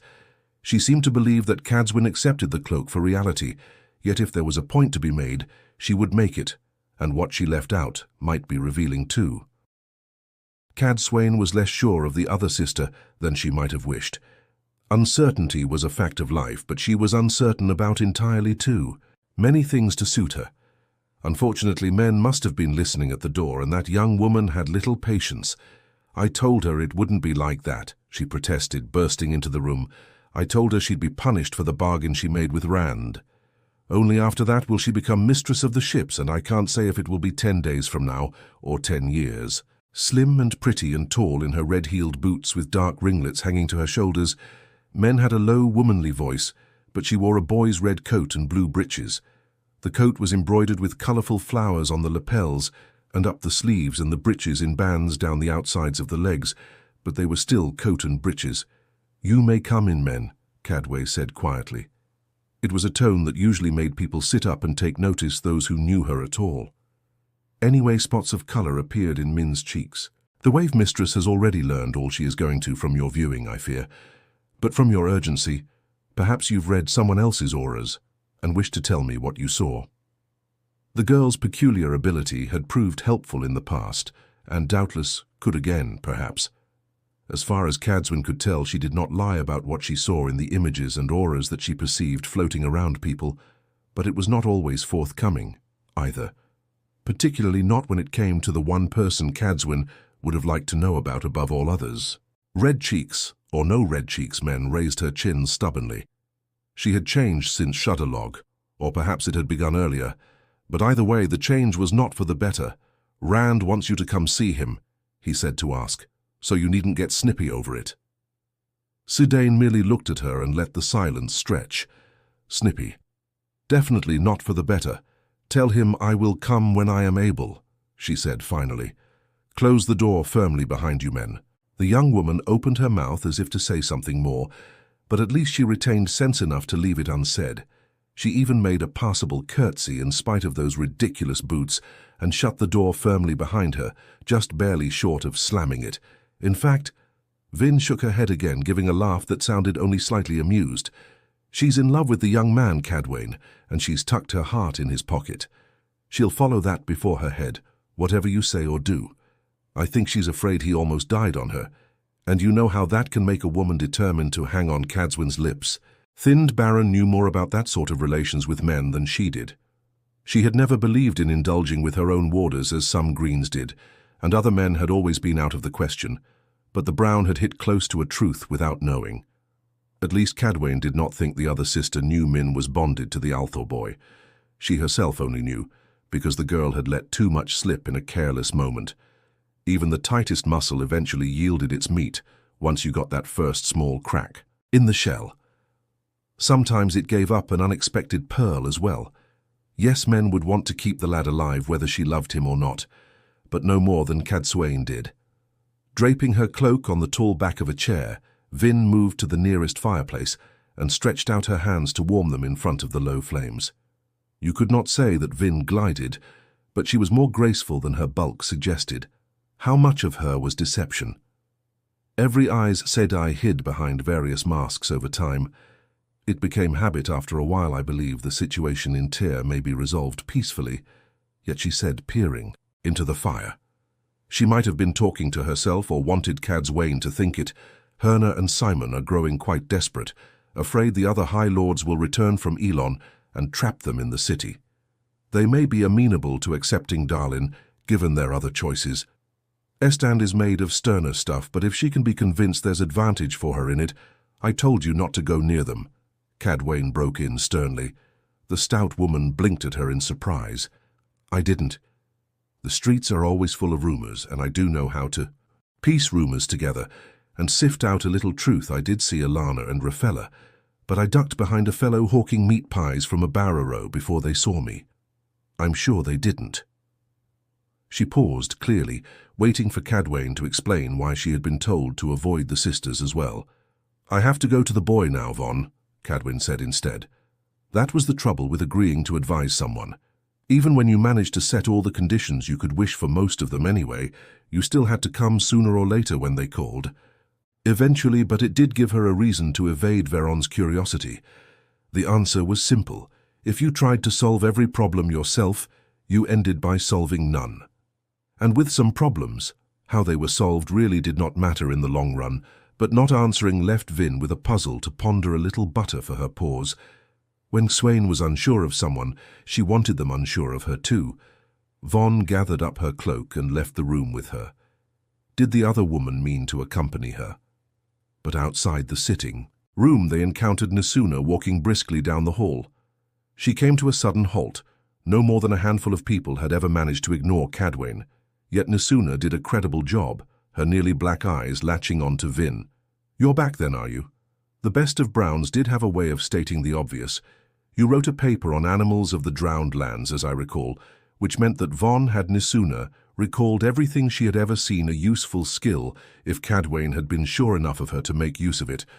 Lord Algarin showed me the skin of a large snake he claims came from the drowned lands, but I'm convinced it is the same as I observed. Vin glanced helplessly at Cadsuane over her shoulder as the taller woman drew her away by her sleeve, but before they were 3 steps along the corridor, she was deep in discussion over this fool snake. It was a remarkable sight, and troubling in a way. Nesuna was loyal to Elida, or had been, while Vin was one of those who wanted to pull Elida down, or had been. Now they talked amiably about snakes that both had sworn fealty to the Althor boy could be laid to his being. Tavaran winding the pattern around, himself unconsciously, but was that oath sufficient to make them ignore their opposition over who held the Armorland seat? Or were they affected by having a Tavaran in close proximity? She would have liked very much to know that none of her ornaments protected against Tavaran. Of course she did not know what 2 of the fish and 1 of the moons did, but it seemed unlikely they did that. It could have been as simple as Vin and Nesuna, both being Browns could forget everything else when they settled to study something snakes for. The small ornament swayed as she shook her head before turning away, leaving the 2 receding Browns behind. What did the boy want? She had never liked being an advisor, necessary or not. Drafts along the corridors rippled the few tapestries on the walls, all in old styles, and showing the wear of having been taken down and rehung many times. The Matter House had grown like a rambling farmhouse, rather than being built large, with additions added whenever the family's fortunes and numbers waxed. House Pend alone had never been wealthy, but there had been times they were numerous. The results showed in more than worn, old-fashioned wall hangings. The cornices were brightly painted red or blue or yellow, but the hallways varied in width and height, and sometimes met at a slight skew. Windows that once had looked to the fields now looked down on courtyards usually bare, except for a few benches and placed purely to provide light.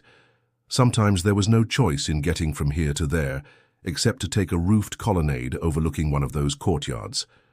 The columns were wooden more often than not, though bravely painted, even where not carved. On one of those walkways with fat green columns, two sisters were standing together, watching the activity in the courtyard below. At least they were watching together when Cadwain opened the door to the colonnade. Beltane saw her step out and stiffened, twitching at the green-fringed shawl she had worn fewer than 5 years. Pretty with her high cheekbones and a slight tilt to her brown eyes, she had not yet achieved agelessness and looked younger than men, particularly when she shot Cadwain a frosty stare and hurried from the colonnade in the other direction. Maurice, her companion, smiled after her in amusement, shifting her own green-fringed shawl slightly. Tall and usually quite serious, with her hair drawn back tightly from her pale face, Maurice was not a woman who smiled often. "Beltane, she is becoming concerned that she has no warder yet," she said in the accents of Terrebonne, as Cadwain stopped beside her, though her blue eyes returned to the courtyard. "She seems to be considering an asherman, if she can find one. I told her to talk to Dagon. If it does not help her, it will help Dagon." All of the warders they had with them were gathered in the stone-paved yard in their shirt-sleeves, despite the cold, most seated on painted wooden benches, watching two of their number work with wooden practice swords. Giar, one of Maurice's three, was a pretty sundark young man. The silver bells fastened to the ends of his 2 long braids chimed with the fury of his attack. He moved like a striking black lance. Not a breath of breeze stirred, but the 8-pointed star, like a golden compass, rose seemed to shift against Cadwain's hair. Had it been held in her hand, she could have felt it vibrating clearly. But then she already knew that Giar was an Ashaman, and the star would not have pointed him out. Merely told her that a man who could channel was nearby. The more men who could channel, the harder the star quivered. She had learned Giar's opponent, a very tall, broad-shouldered fellow with a stone face and a braided leather cord around his greying temples to hold back shoulder-length hair, was not the second Ashiman down there, but he was as deadly in his own way.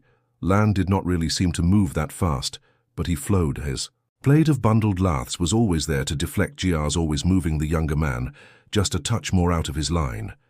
Suddenly Lan's wooden blade struck Giar's side with a resounding crack, a killing blow given with steel. While the younger man was still flinching from the force of the strike, Lan flowed back into a ready stance, long blade upright in his hands. Nethan, another of Maurice's, rose to his feet, a lean fellow with wings of white at his temples, and tall, if still a hand, or more shorter than Lan Giar, waved him away and raised his practice blade again, loudly demanding another go. "Is Dagon still bearing up?" Cadway asked. "Better than I expected," Maurice admitted. "She stays in her room too much, but she keeps her weeping private."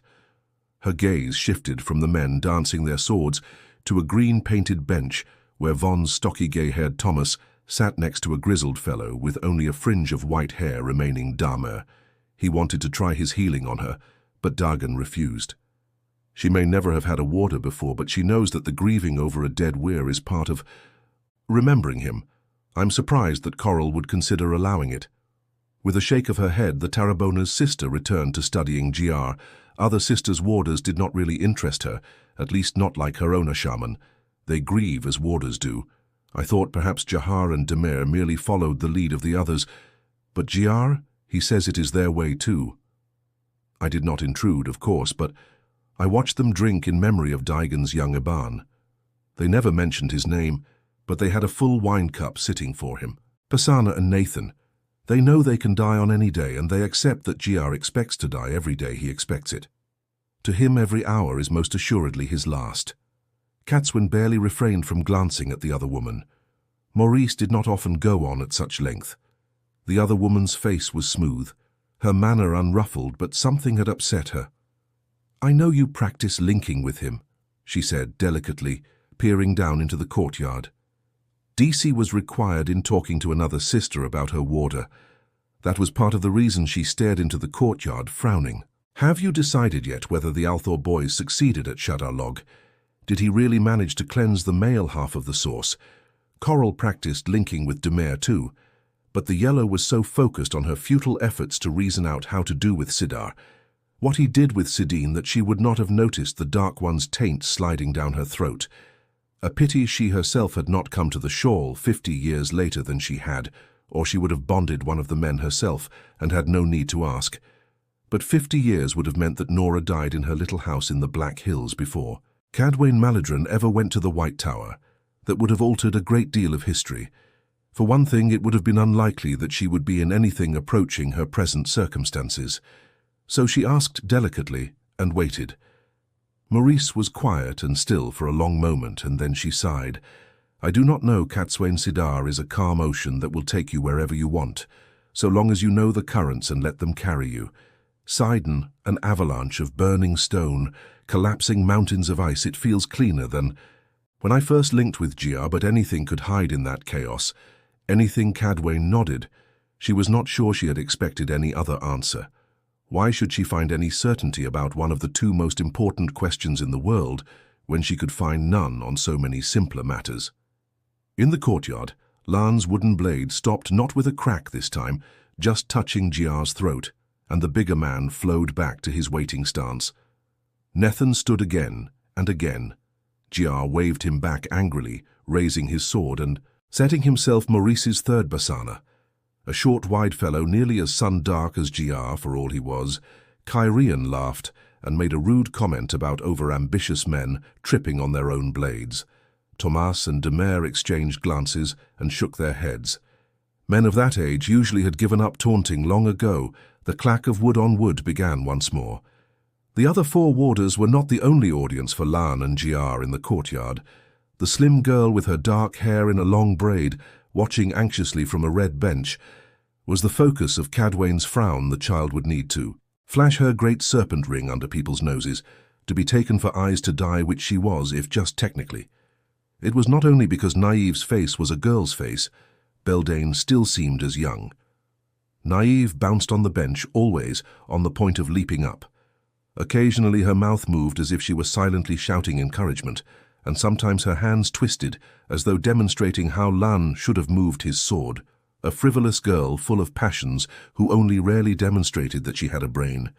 Min was not the only one to have thrown her heart and head both down the well. Over a man by the customs of dead Malir, the red dot painted on Nynaeve's forehead indicated her marriage to Lan, though yellows seldom married their warders. Very few sisters did, for that matter, and of course Lan was not Nynaeve's warder, however much he and the girl pretended otherwise. Who he did belong to was a matter they evaded like thieves slipping through the night. More interesting, more disturbing was the jewelry Nynaeve wore, a long gold necklace and slim gold belt, with matching bracelets and finger rings, the gaudy red and green and blue gems that studied, them clashing with her yellow-dress, and she wore that peculiar piece as well on her left hand, golden rings attached to a golden bracelet by flat chains that was an angreal much stronger than Cadwain's shrike hair ornament. The others were much like her own decorations too, tangreal and plainly made at the same time during the breaking of the world, when an Aes Sedai might find many hands turned against her, most especially those of men who could channel strange to think that they had been called Aes Sedai too. It would be like meeting a man called Cadwain. The question her morning seemed filled with questions, and the sun not halfway to noon yet. The question was, did the girl wear her jewelry because of the Althor boy, or the Asherman, or because of Cadwain Maladron? Nynaeve had demonstrated her loyalty to a young man from her own village, and she had shown her weariness of him as well. She did have a brain when she chose to use it. Until that question was answered, however, trusting the girl too far was dangerous. The trouble was little these days did not seem dangerous. Gia is growing stronger, Maurice said abruptly. For an instant, Cadwain frowned at the other green. Stronger.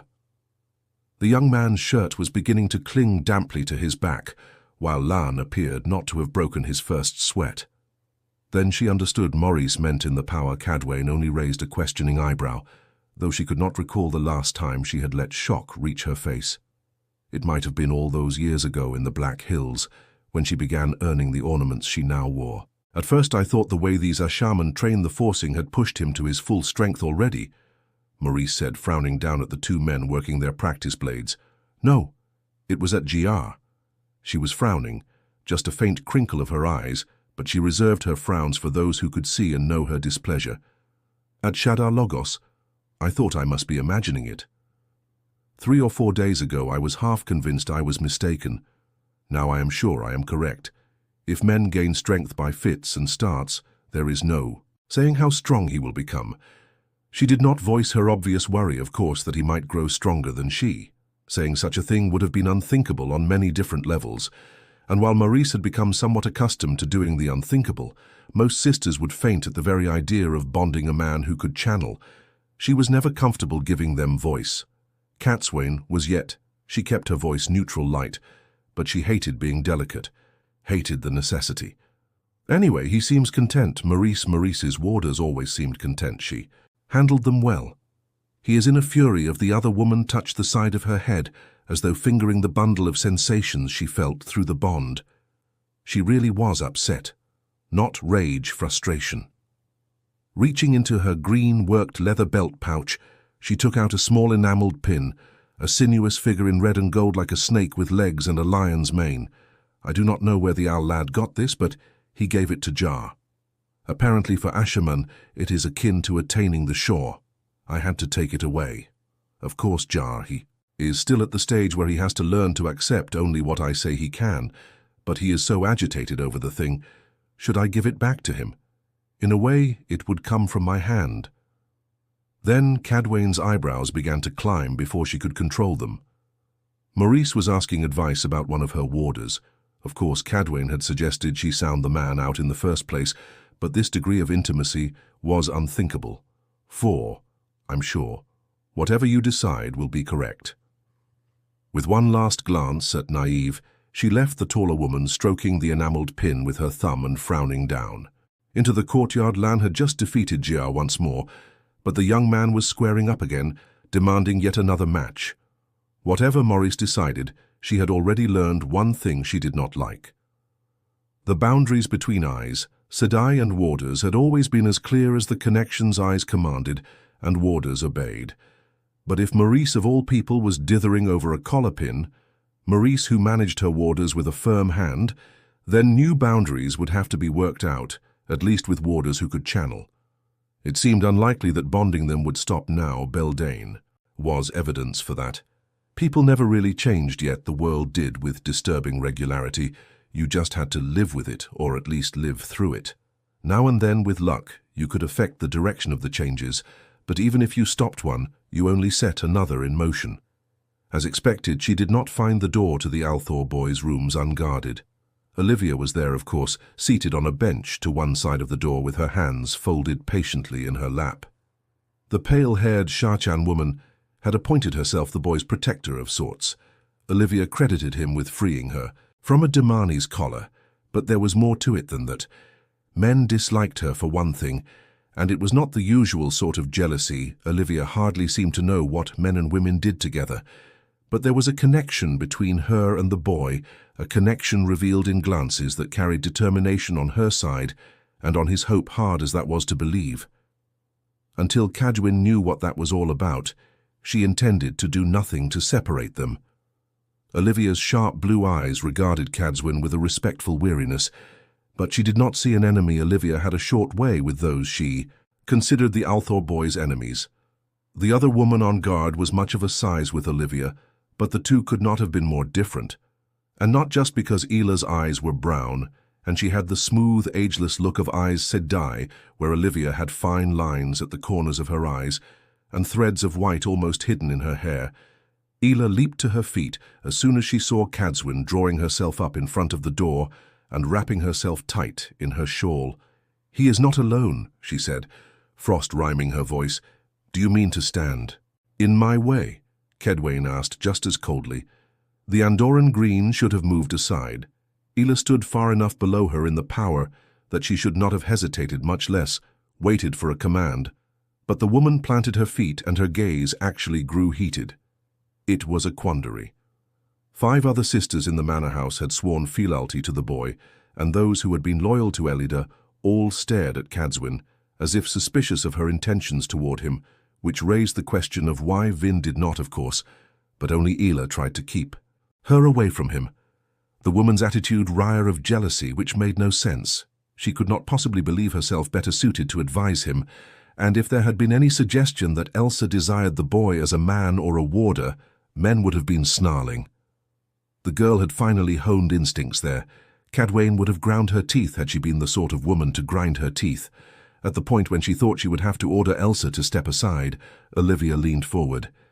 "He did send for her, Elsa," she drawled. "He'll be upset if we keep her out upset with us, not her let her in." Ela glanced at the Seanchan woman from the corner of her eye, and her lip curled in contempt. Olivia stood far above her in the power. Olivia stood well above Cadwain for that matter. But she was a wilder and a liar in Elsa's view.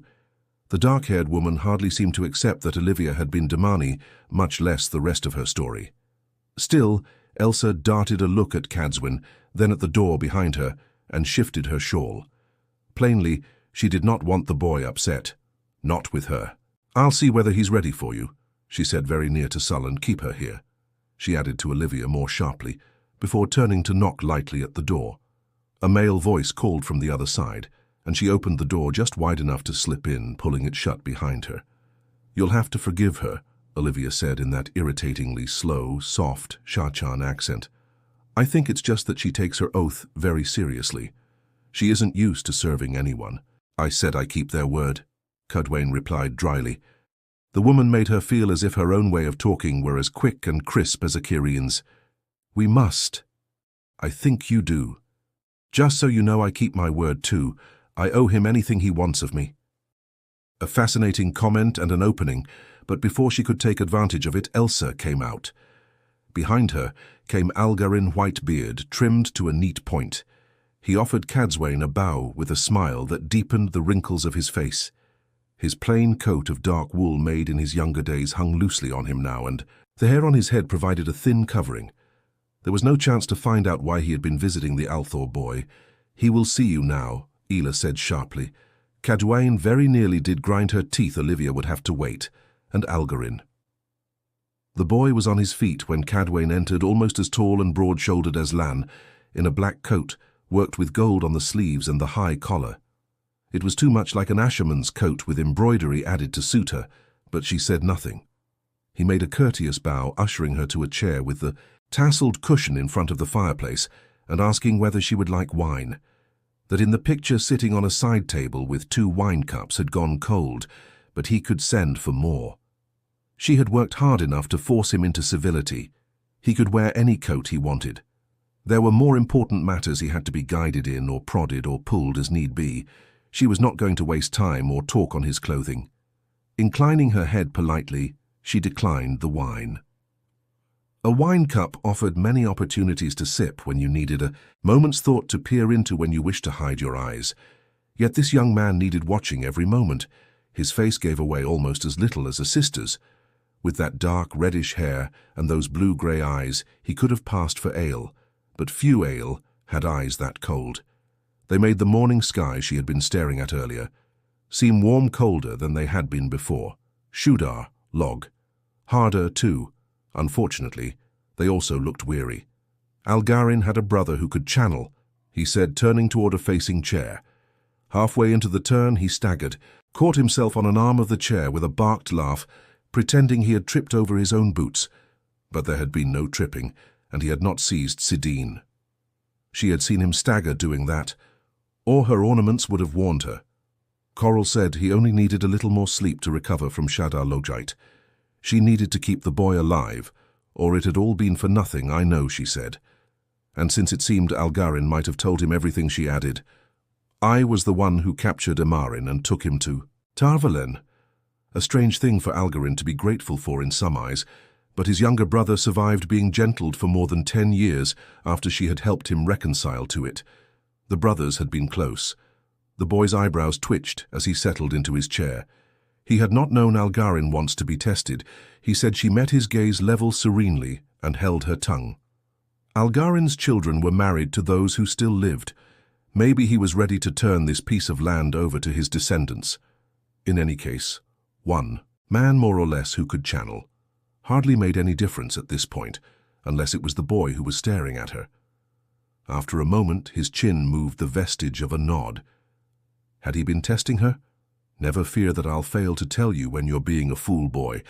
Most people remembered that after one meeting she had a sharp tongue. This young man required reminding from time to time. He grunted. It might have been a laugh, it might have been rule.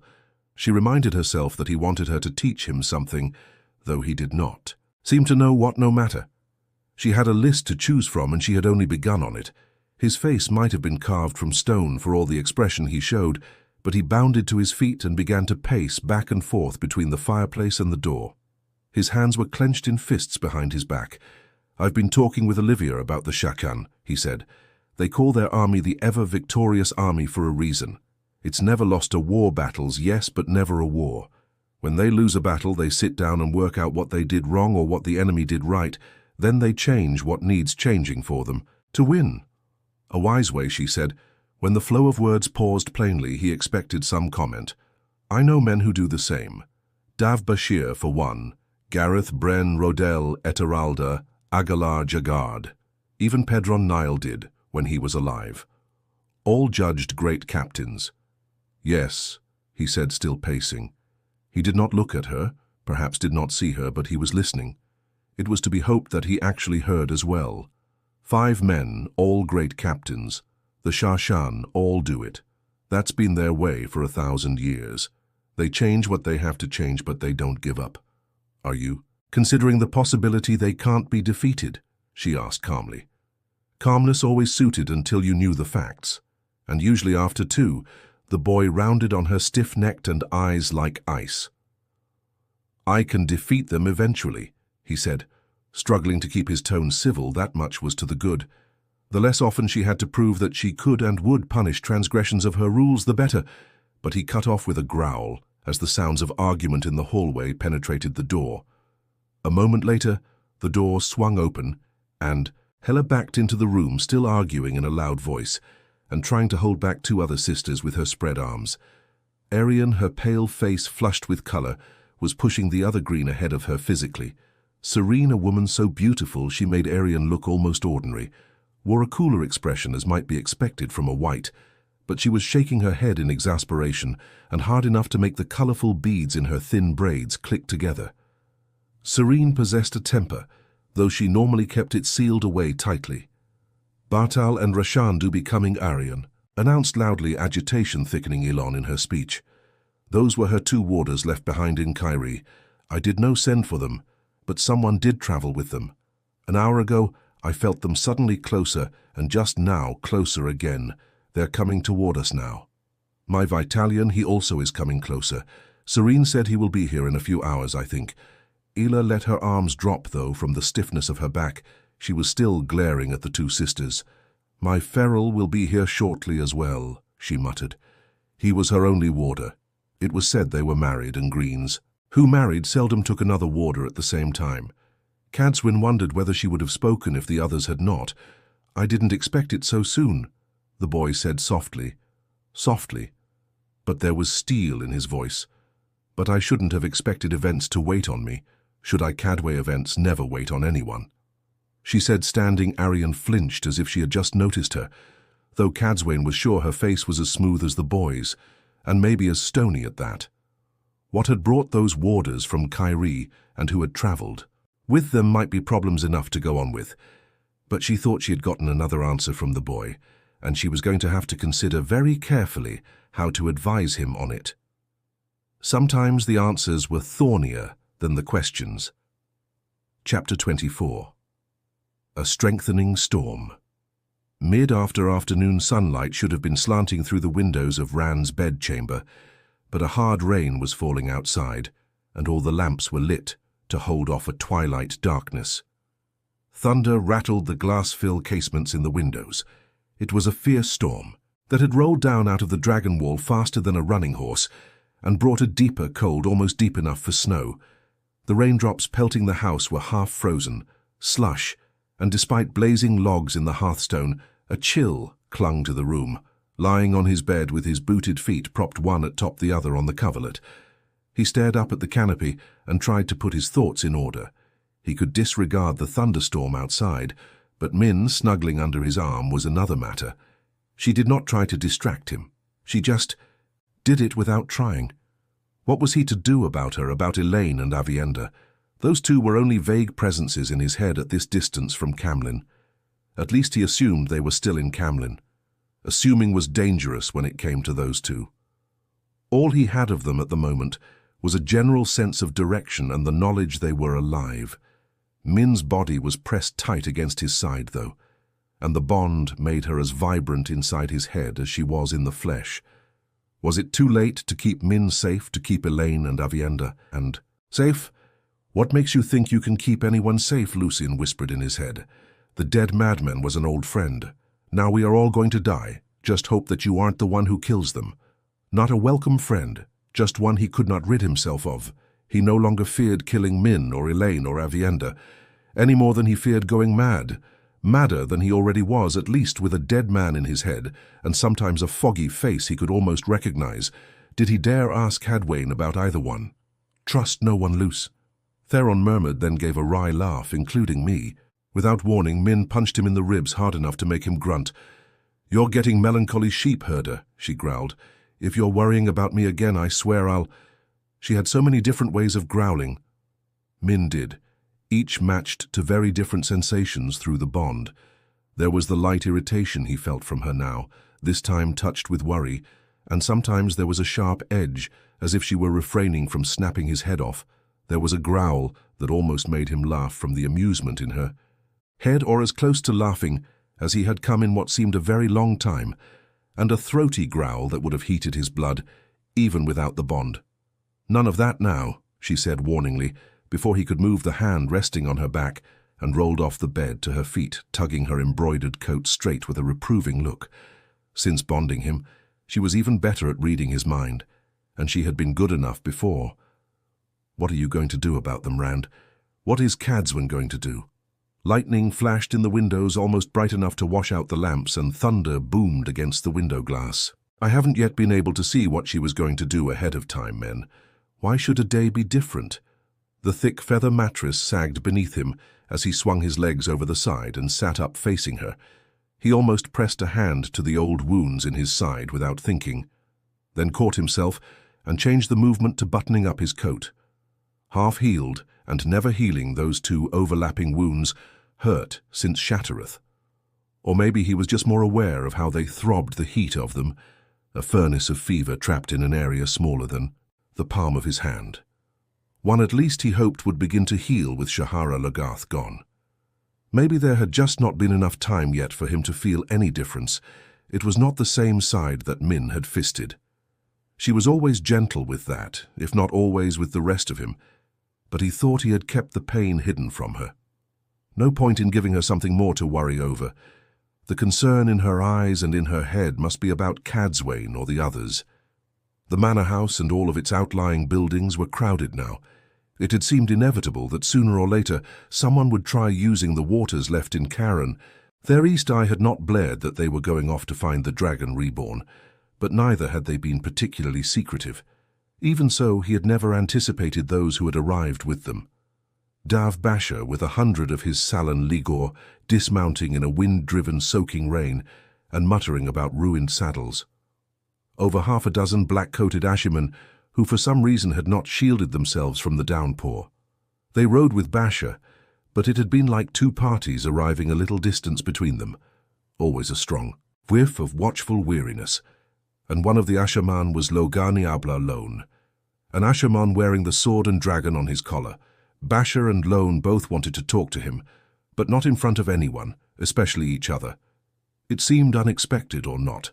Though they were hardly the most surprising of the visitors, he had thought the Aes Sedai must be more friends of Cadsuane, yet he would swear she had been as surprised as he to see most of them.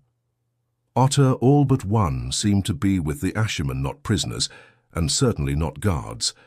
But Loghain had been reluctant to explain, with Basher present, and Basher reluctant, to leave Lone the first chance to talk to Rand alone. Now they were all drying off and settling into their rooms, leaving him to try to put his thoughts in order to the extent that he could with Min close by. What would Cadsuane do? Well, he had tried to ask her advice. Events had outrun both of them, though. The decision had been made, whatever Cadsuane thought. Lightning flashed again in the windows. Lightning seemed to suit Cadsuane. You could never tell where it would strike. Olivia would finish her loose there and muttered, "She's going to help us die. She'd remove Cadsuane for us if you tell her to."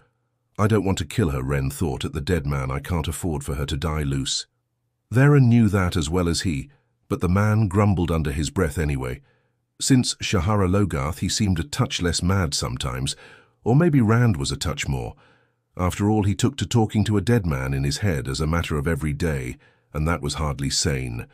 You have to do something. Minted folding her arms beneath her breasts. Loghain's aura still speaks of glory stronger than ever. Maybe he still thinks he's the real Dragon Reborn, and there's something dark in the images I saw around Lord Dav. If he turns against you or dies, I heard one of the soldiers say Lord Dowain might die. Losing even one of them would be a blow. Lose all three, and it might take you a year to recover. If you've seen it, then it's going to happen. I have to do what I can, men, not worry over what I can't. She gave him one of those looks women had in great store, as if he were trying to start an argument. A scratching at the door brought his head around and made men shift her stance. He suspected she had slipped a throwing knife out of her sleeve and was hiding it behind her wrist. The woman carried more knives tucked about her than Tom Marylin had, or matte colours whirled in his head, almost resolving into what a man on a wagon seat. Not the face that sometimes appeared in his thoughts anyway, and the scene was gone in an instant, without any of the dizziness that accompanied the "Face, come," he called, standing up. Elsa spread her dark green skirts in an elegant curtsy when she entered, her eyes bright on his face.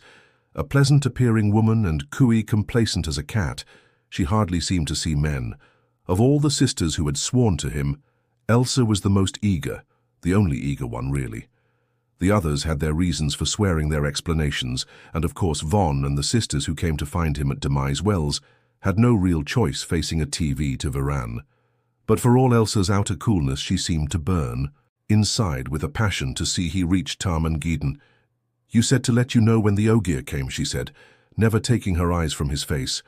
"Loy," men shouted gleefully, tucking the knife back up her sleeve as she rushed past Elsa, who blinked at the side of the blade. "I could have killed Ren for letting you get off to your room before I saw you." The Bond said she did not mean it. "Not exactly, thank you." Rand told Elsa, listening to the sounds of merriment from the sitting room, men's light laughter and Loyal's quake of ogre mirth, like the earth laughing. Thunder rolled across the sky. Perhaps the eyes had eyes passion extended to wanting to know what he said to Loyal, because her lips thinned and she hesitated before making another curtsy and sweeping out of the bedchamber. A brief pause in the sounds of pleasure announced her passage across the sitting room, and their resumption her departure. Only then did he seize the power. He tried never to let anyone see him do that. Fire flooded into him hotter than the sun, and cold to make the worst blizzard seem spring. All a swirling rage that dwarfed the storm outside, threatening to scour him away for a moment's inattention. Seizing Sidene was a war for survival, but the green of the cornices was suddenly greener, the black of his coat blacker, the gold of its embroidery more golden. He could see the grain of the vinner-arved bedposts, see faint marks left by the craftsman's sanding all those years ago. Sidene made him feel as if he had been half-blind and numb without it. That was a part of what he felt. Clean loose the whispered pure and clean again. It was the foulness that had marked the male half of the power, since the breaking was gone. That did not stop nausea from rising, and Rand, though the violent urge to bend double and empty himself on the floor. The room seemed to spin for an instant, and he had to put a hand on the nearest bedpost to steady himself. He did not know why he should still feel this sickness, with the taint gone loose. Theron did not know or would not tell, but the sickness was the reason he could not let anyone see him take hold of. Sardine, if he could help it. Ella might burn to see him reach the last battle, but too many others wanted to see him fall. Not all of them dark friends. In that moment of weakness, the dead man reached for Sidene. Rand could feel him clawing for it greedily. Was it harder than it had been to push him away? In some ways loose. Theron seemed more solidly part of him since Sharagath. It did not matter. He had only so far left to go before he could die. He just had to last that far. Drawing a deep breath, he ignored the lingering traces of sickness in his belly and strode into the sitting room to the crash of thunder. Men stood in the middle of the room, holding one of Loyal's hands in both of hers and smiling up at him. It took both of her hands to hold one of Loyal's, and the pair did not come close to covering it. The top of his head missed the plaster ceiling by a little more than a foot. He had donned a fresh coat of dark blue wool, the bottom flaring over baggy trousers to the tops of his knee-high boots, but for once his pockets did not bulge with the angular shapes of books. Eyes the size of teacups lit up at the sight of Rand, and the grin on his wide mouth really did split his face in two. The tufted ears sticking up through his shaggy hair quivered with pleasure. "Lord Algarin has gear guest rooms, Rand," he boomed in a voice like a deep drum. "Can you imagine it? 6 of them. Of course they haven't been used in some time, but they're aired out every week, so there isn't any mustustininess. And the bed sheets are very good linen. I thought I'd be back to doubling myself up in a human-sized bed. We aren't staying here long, are we?" His long ears sagged a little, then began to twitch uneasily. "I don't think we should. I mean, I might get used to having a real bed, and that wouldn't do if I'm going to stay with." Well, you know what I mean, I know," Rand said softly. He could have laughed at the Ogre's consternation. He should have laughed. Laughter just seemed to have escaped him lately. Spinning a web against eavesdropping around the room, he knotted it so he could release. The last traces of nausea began to fade immediately. He could control the sickness, usually with an effort, but there was no point when he did not have to. "Did any of your books get wet?" Loyal's main concern coming in had been to check on his books. Suddenly it struck him that he had thought of what he had done as spinning a web. That was how Lews Therin would put it. That sort of thing happened too often. The other man's turns of phrase drifting into his head, the other man's memories mingling with his. He was Randall Thor, not L.S. Therin Tellman. He had woven a ward and tied off the weave, not spun a web and knotted it, but the one came to him as easily as the other. "My essays of Will Mans got damp," Loyal said disgustedly, rubbing his upper lip with a finger, the thickness of a sausage. Had he been careless shaving? Or was that the beginning of a mustache beneath his wide nose? The pages may spot I shouldn't have been so careless. Not with a book. And my book of notes took some wet too, but the ink didn't run. Everything is still readable, but I really need to make a case to protect. Slowly a frown crept onto his face, dangling the long ends of his eyebrows onto his cheeks. "You look tired, Rand." "He looks tired, Min."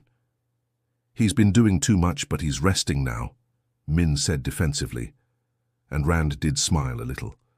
Men would always defend him, even to his friends. "You are resting, sheep herder," she added, letting go of Loyal's huge hand and planting her fists on her hips. "Sit down and rest." "Oh, sit down, Loyal. I'll put a crick in my neck if I keep staring up at you." Loyal chuckled, the bellowing of a bull muted in his throat as he examined one of the straight-back chairs dubiously. Compared to him, it seemed a chair made for a child sheep herder. "You don't know how good it is to hear you calling him sheep herder men." He sat down cautiously.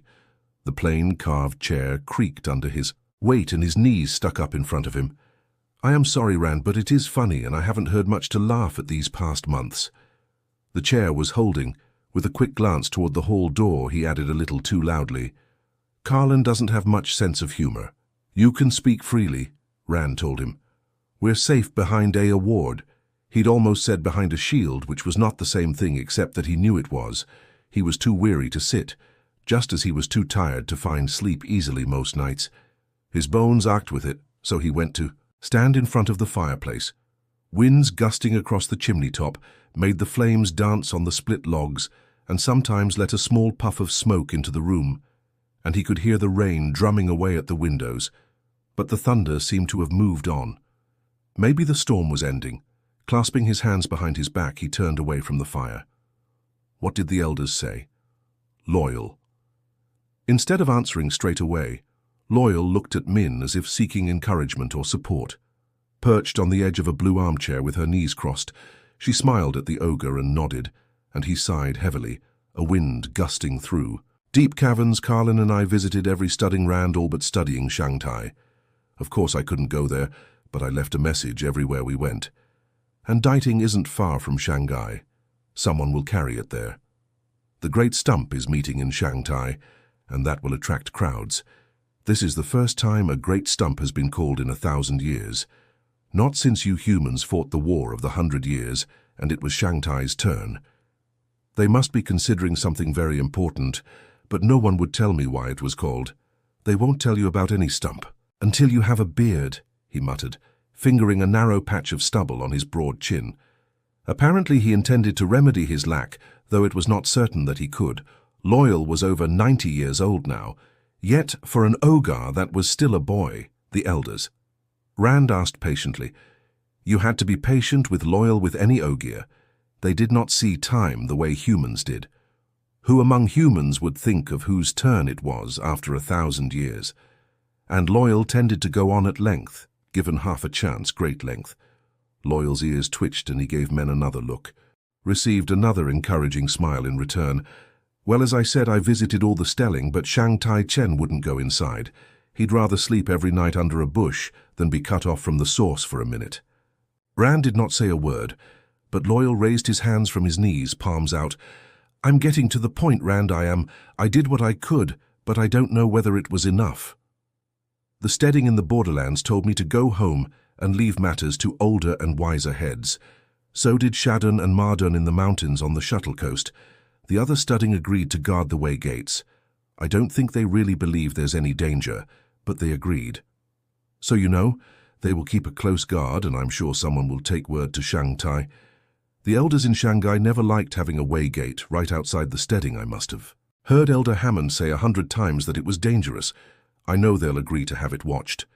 Rand nodded slowly. Ogar never lied, or at least the few who made an attempt were so poor at it that they seldom tried a second time. And Ogar's word was taken as seriously as anyone else's sworn oath. The way gates would be guarded closely, except for those in the borderlands and in the mountains south of Amadisia and Terraban. From gate to gate, a man could journey from the spine of the world to the Arth Ocean, from the borderlands to the sea of storms, all in a strange world somehow outside of time, or maybe alongside it. 2 days walking along the ways could carry you 100 miles or 500 depending on the paths you chose, and if you were willing to risk the dangers, you could die very easily in the ways, or worse, the ways had turned dark and corrupted long ago.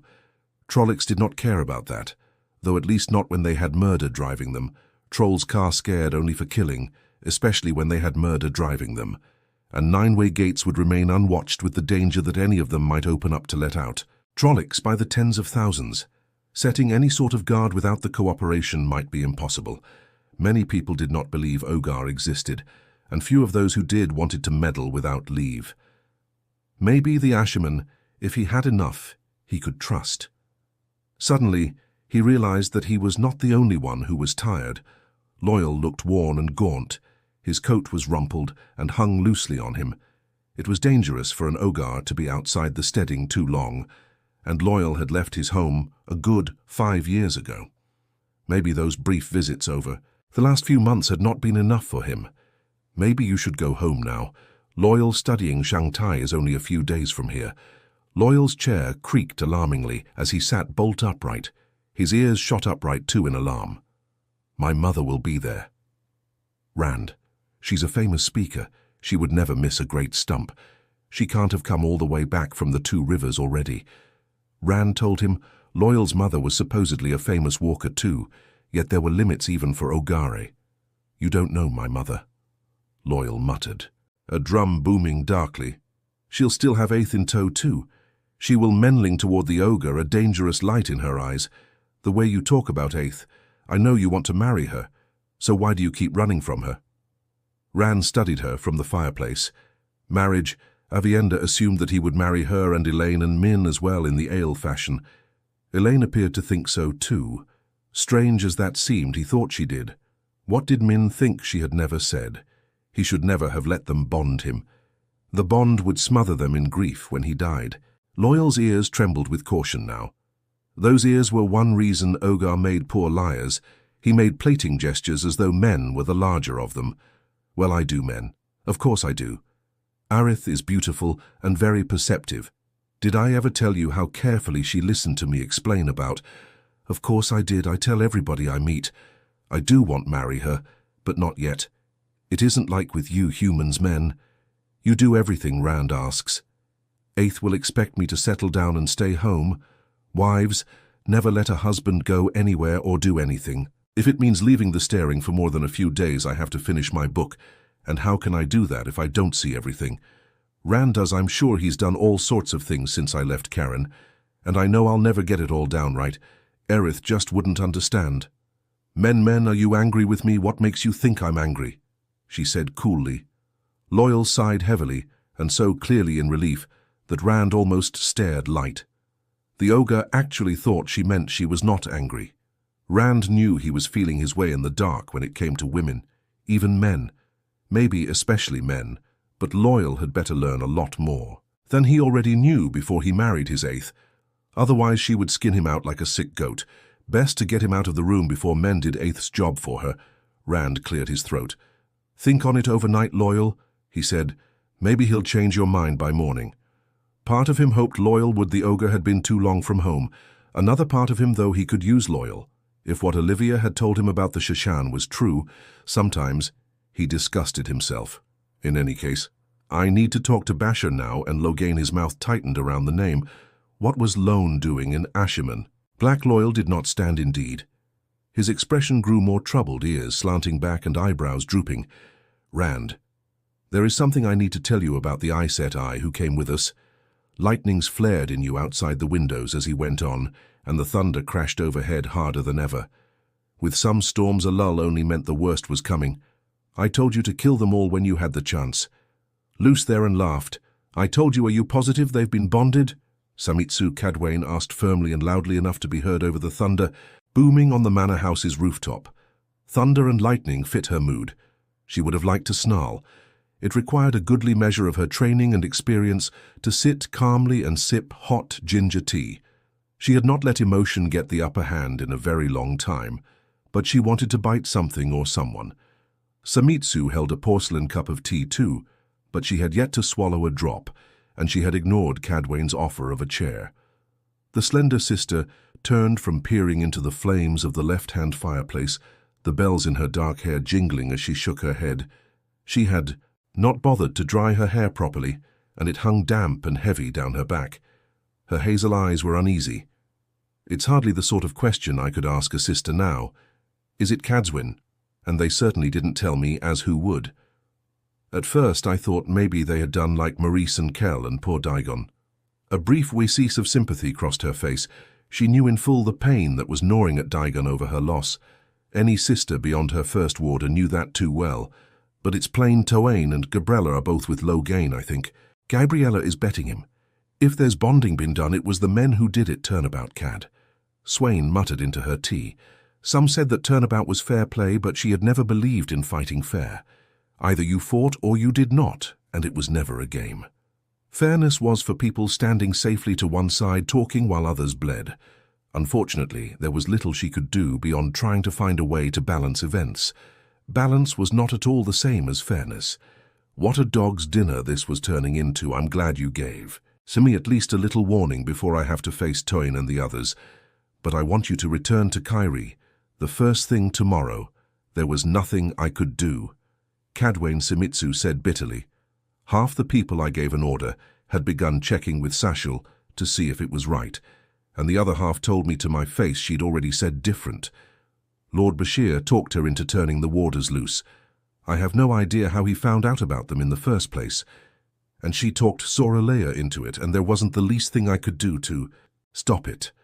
Soria was behaving as if I had just abdicated. She doesn't understand, and she made it plain she thinks I'm a fool. There's no point at all in me going back unless you expect me to carry Sashol's gloves for her. I expect you to watch her, Samitsu. No more than that. I want to know what one of these dragon-sworn sisters does when neither I nor the wise ones are looking over their shoulders and holding a switch. You've always been very observant. Patience was not always her strongest trait, but sometimes it was required with Samitsu. The Yellow was observant and intelligent, and strong-willed most of the time, not to mention the best alive at healing, at least until the appearance of Dimare Flynn. But she could suffer the most astonishing collapses in her confidence. The stick never worked with Samitsu, but pats on the back did, and it was ridiculous not to use what worked. As Cadwin reminded her how intelligent she was, how skilled at healing that was always necessary with Samitsu. She could go into a depression over failing to heal a dead man. How clever the Araphilan sister began to draw up her composure and her self-assurance. "You can be assured Sasha won't change her stockings without I know it," she said crisply. In truth, Cadwain expected no less, but if you don't mind me asking, with her confidence restored. Samitsu's tone made that the merest courtesy. She was no shrinking flower except when her self-assurance weakened. "Why are you here at the back end of Tyr? What's young Althor going to do? Or should I say, what are you going to have him do? He intends something very dangerous." Cadwin replied. Lightning flashed outside the window's sharp silver forks, in a sky near as dark as night. She knew exactly what he intended. She just did not know whether to stop it. "It has to end," Rand thundered, echoed by the crashes in the sky. He had donned his coat before this interview and rolled up his shirt sleeves to bear the dragons twined around his forearms in scarlet and gold, the golden-maned heads resting on the backs of his hands. He wanted the man in front of him, reminded with every look that he was facing the Dragon Reborn. But his hands were fists to keep him from giving in to Luce, Theron's urgings and throttling bloody Lone Abler. "I don't need a war with the White Tower, and you bloody Ashiman bloody well won't give me a war with the White Tower. Do I make myself understood?" Lone hands resting easily at top, the long hilt of his sword did not flinch. He was a big man, if smaller than Rand, with a steady gaze that gave no sign that he had been dressed down or called to account. The silver sword and red and gold dragon glittered brightly in the lamplight, and the high collar of his black coat, and that itself looked freshly ironed. "Are you saying release them?" he asked. "Calmly will the eyes release those of ours they've taken." "No," Ren said curtly and sourly. "What's done can't be undone." Maurice had been so shocked when he suggested she release Narishma.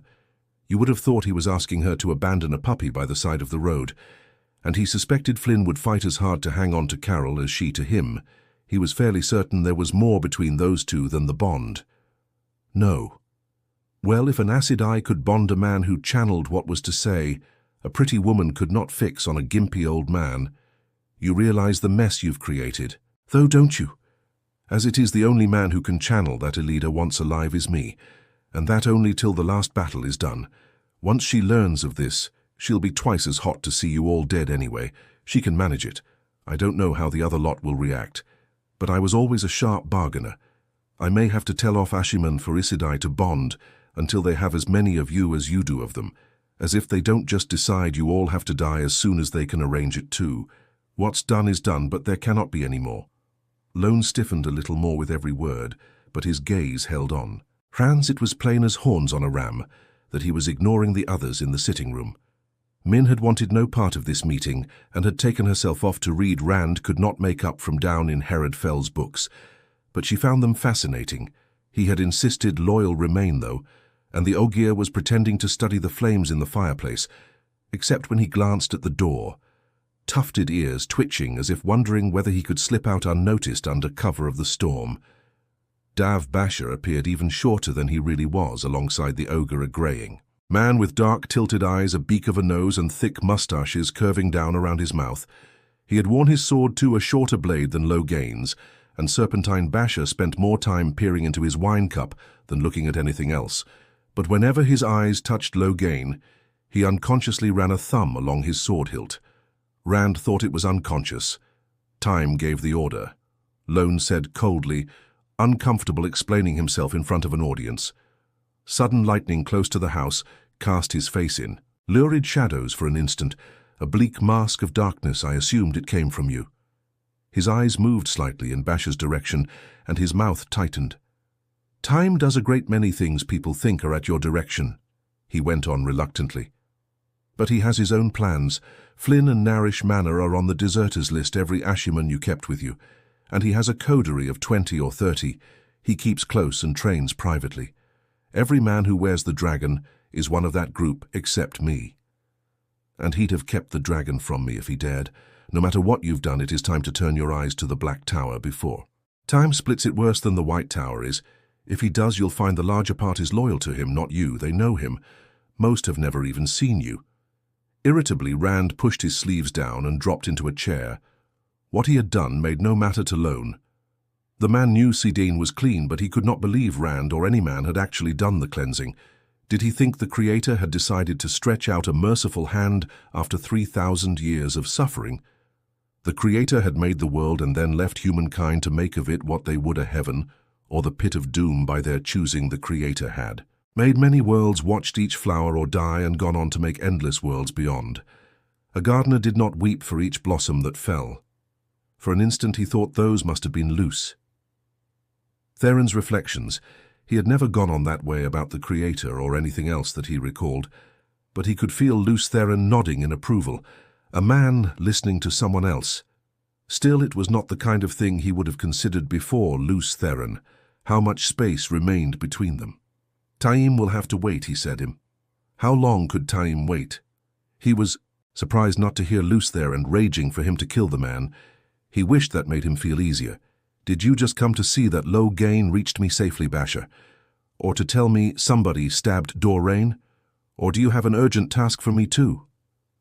Basha raised an eyebrow at Rand's tone, and his jaw tightened as he glanced at Loghain, but after a moment he snorted so hard his thick moustaches should have shaken. 2 men ransacked my tent, he said, setting his wine cup down in a carved blue table against the wall. One carrying a note I could swear I wrote myself if I didn't know better. In order to carry away certain items, Loyal tells me the fellows who knifed Dorraine had the same sort of note apparently in Dorraine's hand. A blind man could see what they were after, with a little thought. Doane and I are the most likely candidates to be guarding the seals for you. You have 3 and you say 3 are broken. Maybe the Shadow knows where the last is.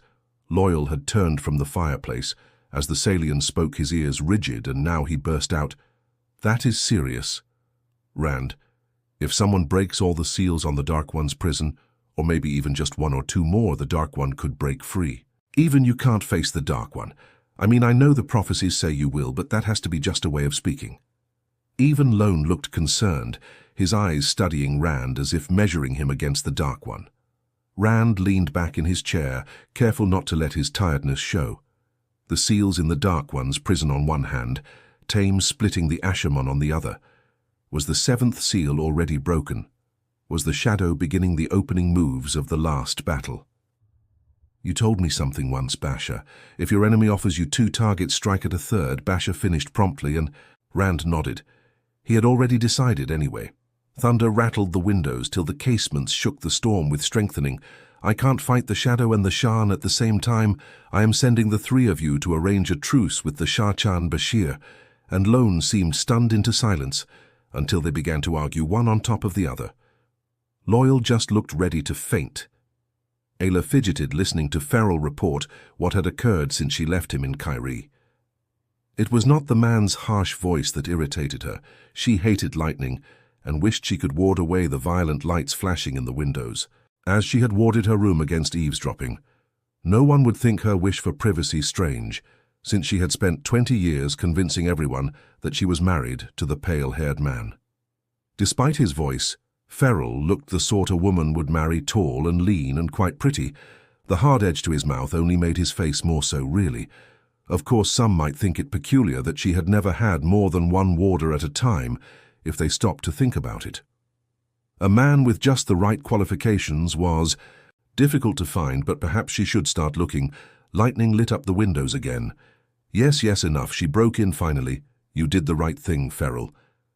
It would have been taken as odd if you were the only one to refuse to find your eyes to die." A sense of relief flashed through the Bond. She was strict about obedience to her orders, and while he knew she could not kill him, would not at least punishment only required her to mask the Bond, so she did not share his pain. That, and a ward to muffle his screams.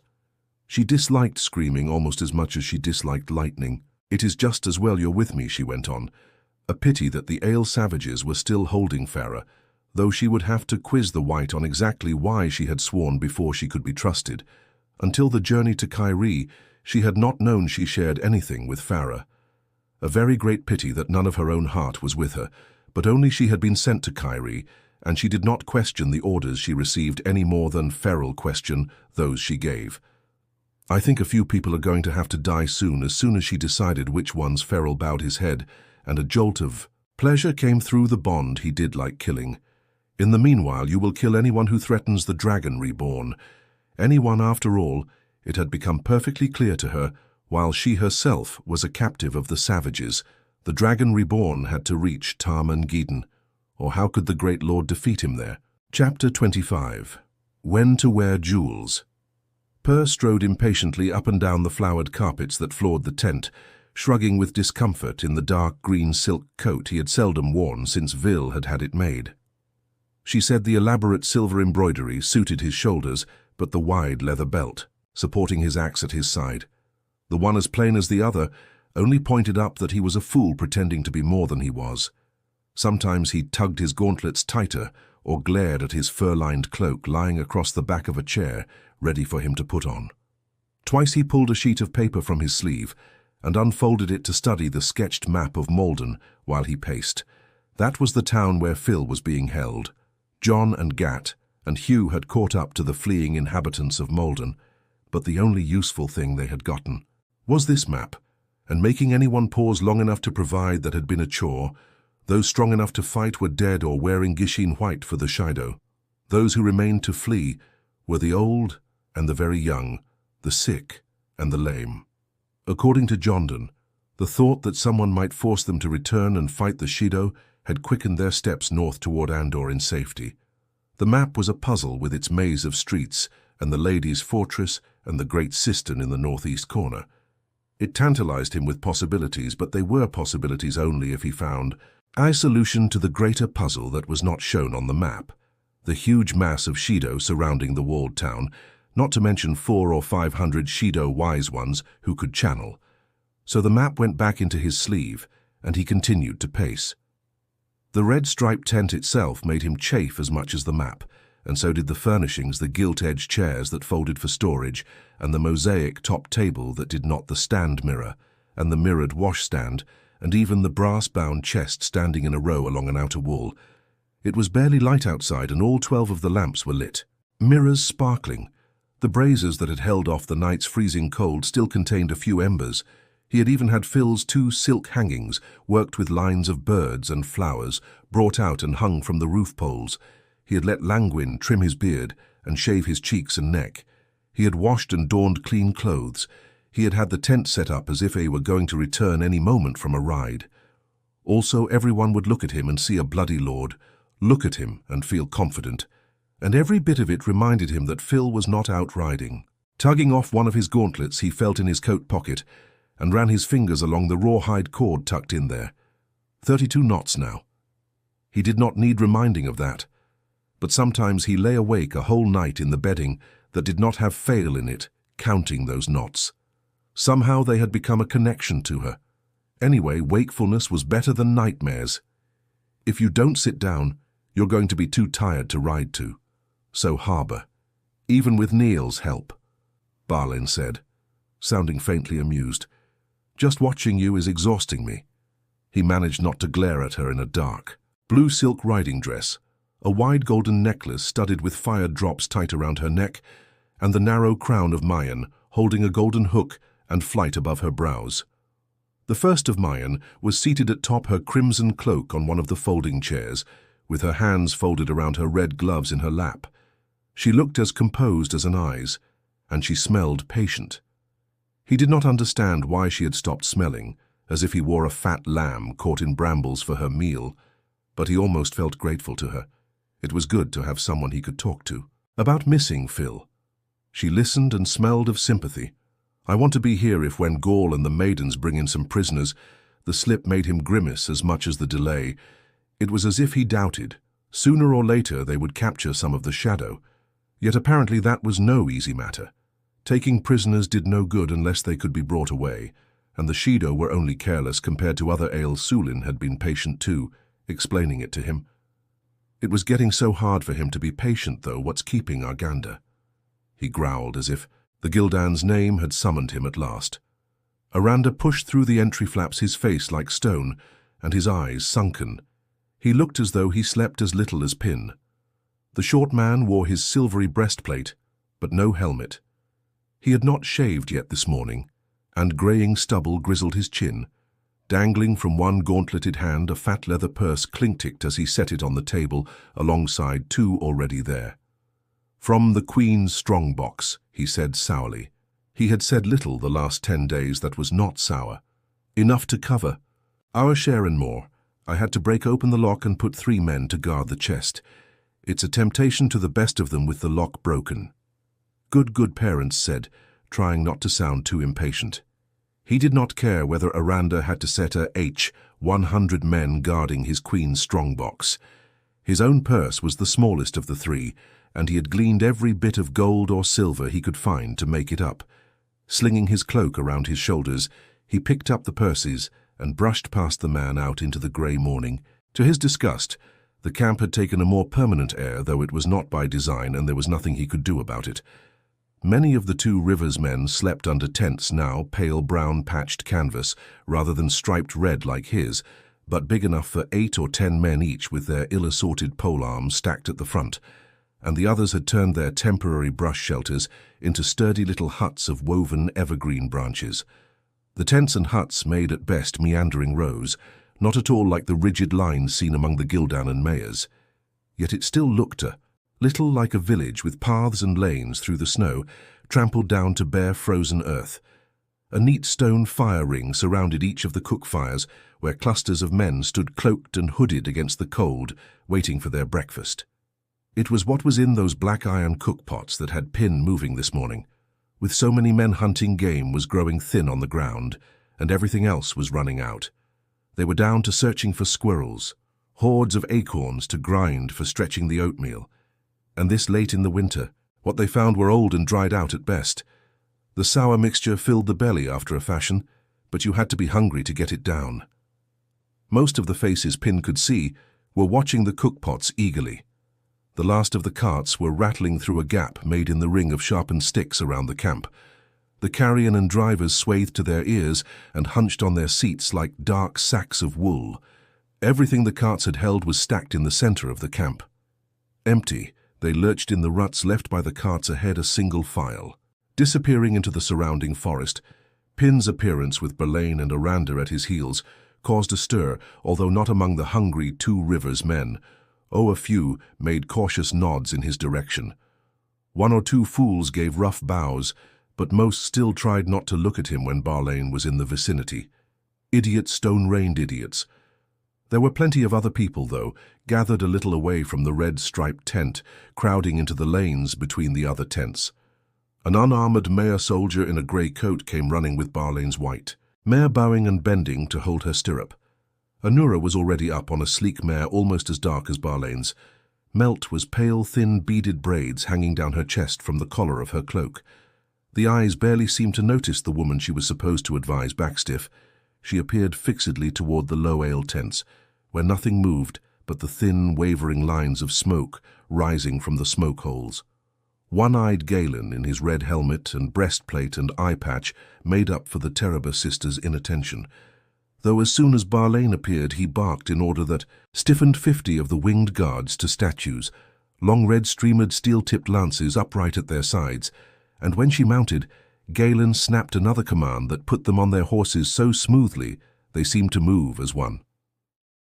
Aranda directed a frown toward the AI tents, frowned at the mayors, then stalked over to where as many Gildan and lancers waited in shining honor and conical green helmets, and spoke softly to the fellow who would be commanding them.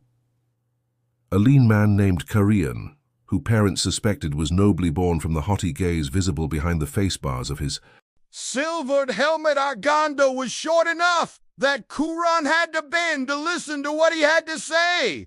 And the necessity frosted the taller man's face even more. One of the men behind Kuran was carrying a staff with a red banner bearing the 3 six-pointed silver stars of Gilda, instead of a green streamer lance, and one of the winged guards carried Mayan's golden hawk on blue air and was there too, though off to one side and not ready to ride, wrapped in his putrid green cloak, sword hilt rising behind his shoulder. He shared his jealous scowls between the mayors and the Gildan. When he saw Pin, the man's scowl turned sullen, and he hurried off, blundering through the 2 riversmen, waiting for their breakfast. He did not pause to offer apologies when he bumped someone. Arm had grown increasingly touchy, snapping and sneering at everyone. Pin, as the days passed, and they sat and waited. Yesterday, he had almost come to blows with a pair of Gildanon over something. None of them could quite recall once they were separated, except that Arm said the Gildanon had no respect, and they said he had a bad mouth. That was why the former tinker was staying behind this morning. Things were likely to be touchy enough in So Harbor without Arms starting a fight when Perrin was not looking. Keep an eye on her, he said quietly when Don brought up his bay, and keep a close eye on her, he added, stuffing the purses into his saddlebags and buckling the flaps down tight. The weight of Berlin's contribution balanced his and Arganda's together very nicely. Well, she had cause to be generous, her men. We're as hungry as anyone else. Arandanda looks like a man ready to do something stupid to me. Stay frisked a little, and tossed his head.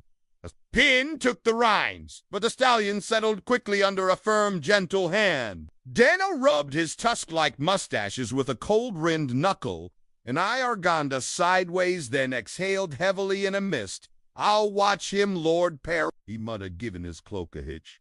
But no matter what you said about me being in charge, as soon as you're out of sight, he won't listen to a thing I say. Unfortunately, that was true. Pin would rather have taken Argandanda with him and left Galen here, but neither had been willing to accept that. The Gildan did accept that men and horses would begin starving soon unless food and fodder were found somewhere. But he could not make himself spend a day farther from his queen than he already was. In some ways, he seemed even more frantic than Pin, or maybe just more ready to give in to it left to himself. Aranda would have been edging a little near the shadow every day, until he was right under their noses. Pin was ready to die. To Freevale, Aranda just seemed ready to die. Do what you can to keep him from doing anything stupid, Danelle. After a moment, he added, as long as it doesn't come to blows. There was only so far he could expect Daniel to restrain the fellow after all. There were 3 guilds. Denon for every 2 rivers men and Phil would never be freed. If it came to them killing each other, Pin very nearly rested his head on Star's flank light, but he was tired, and he could not see any place ahead of him anywhere. A slow clop of hooves announced the arrival of Nasori and Seand with their 3 waters riding close behind, wrapped in cloaks that made most of each man vanish along with part of his horse. Both eyes had wore shimmering silk and a heavy gold necklace. Layers of thick strands showed under the edge of Msuri's dark cloak. A small white jewel dangled onto Sien's forehead from a fine golden chain fastened in her hair. Anura relaxed, settling more easily in her saddle back among the ale tents. The wise ones stood in a line watching 6 tall women with their heads wrapped in dark shawls. The people of So Harbor might be about as welcoming to ale as the people of would have been, but Perrin had not been sure the wise ones would let either sister come alone. They had been the last reason for waiting. The sun was a red gold rim on the treetops. The sooner there, the sooner back, he said, climbing into the bay's saddle as he rode through the gap that had been made to let the carts out. 2 riversmen were already beginning to replace the missing stakes. No one lacked for weariness with Seamus people nearby. It was a 100 paces to the Treon, but his eye caught movement, someone on a horse slipping away into the deeper shadows beneath the towering trees. One of Seema's watchers, no doubt racing to tell the prophet that Pin and Berlin had left the camp no matter how fast he rode, though he could not be in time. If Seema wanted Barlin or Pin dead, as seemed likely, he would have to wait on another opportunity. Galen was not about to take any chances. No one had seen hide nor toenails of Santes or Jindar Berlin's to thief catchers since the day they failed to return from Seema's camp, and to Galen, that was as sure a message as their heads in a sack. He had his lancers spread in a sharp E. Ring around Berlin before they reached the trees, and around Perrin too. But that was only incidental given his wishes. Galen would have brought all 900 or so of his winged guards, or better yet, in his view, talked Berlin out of going. Perrin had tried that as well with no better luck. The woman had a way of listening and doing exactly as she wished. Phil was like that too. Sometimes a man just had to live with it most of the time.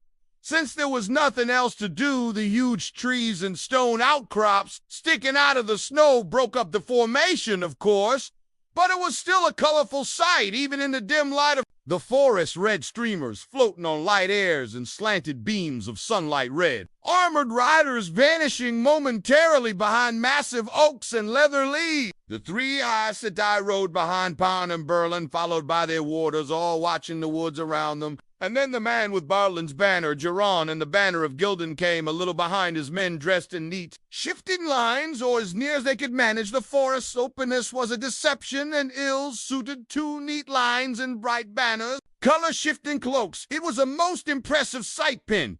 Could have laughed, though, without much mirth. Burlon seemed to sense his thoughts. When you go to buy a sack of flour, she said, wear plain wool, so the seller thinks you can't afford to pay any more than you must. When you're after flour by the wagon load, wear jewels so she thinks you can afford to come back for all she can lay hands on. Perrin snorted a laugh in spite of himself. It sounded very much like something Luhan had told him once, with a nudge in the ribs to say it was a joke, and a look in his eye that said it was a little more. Dress poor when you want a small favor, and fine when you want a large one. He was very glad Balin no longer smelled like a hunting wolf. At least that took one worry off his mind. They soon caught up to the tail end of the cart's line. That was no longer moving. By the time they reached the traveling ground, axework and sweat had removed the trees sheared off by gateways and made a little clearing.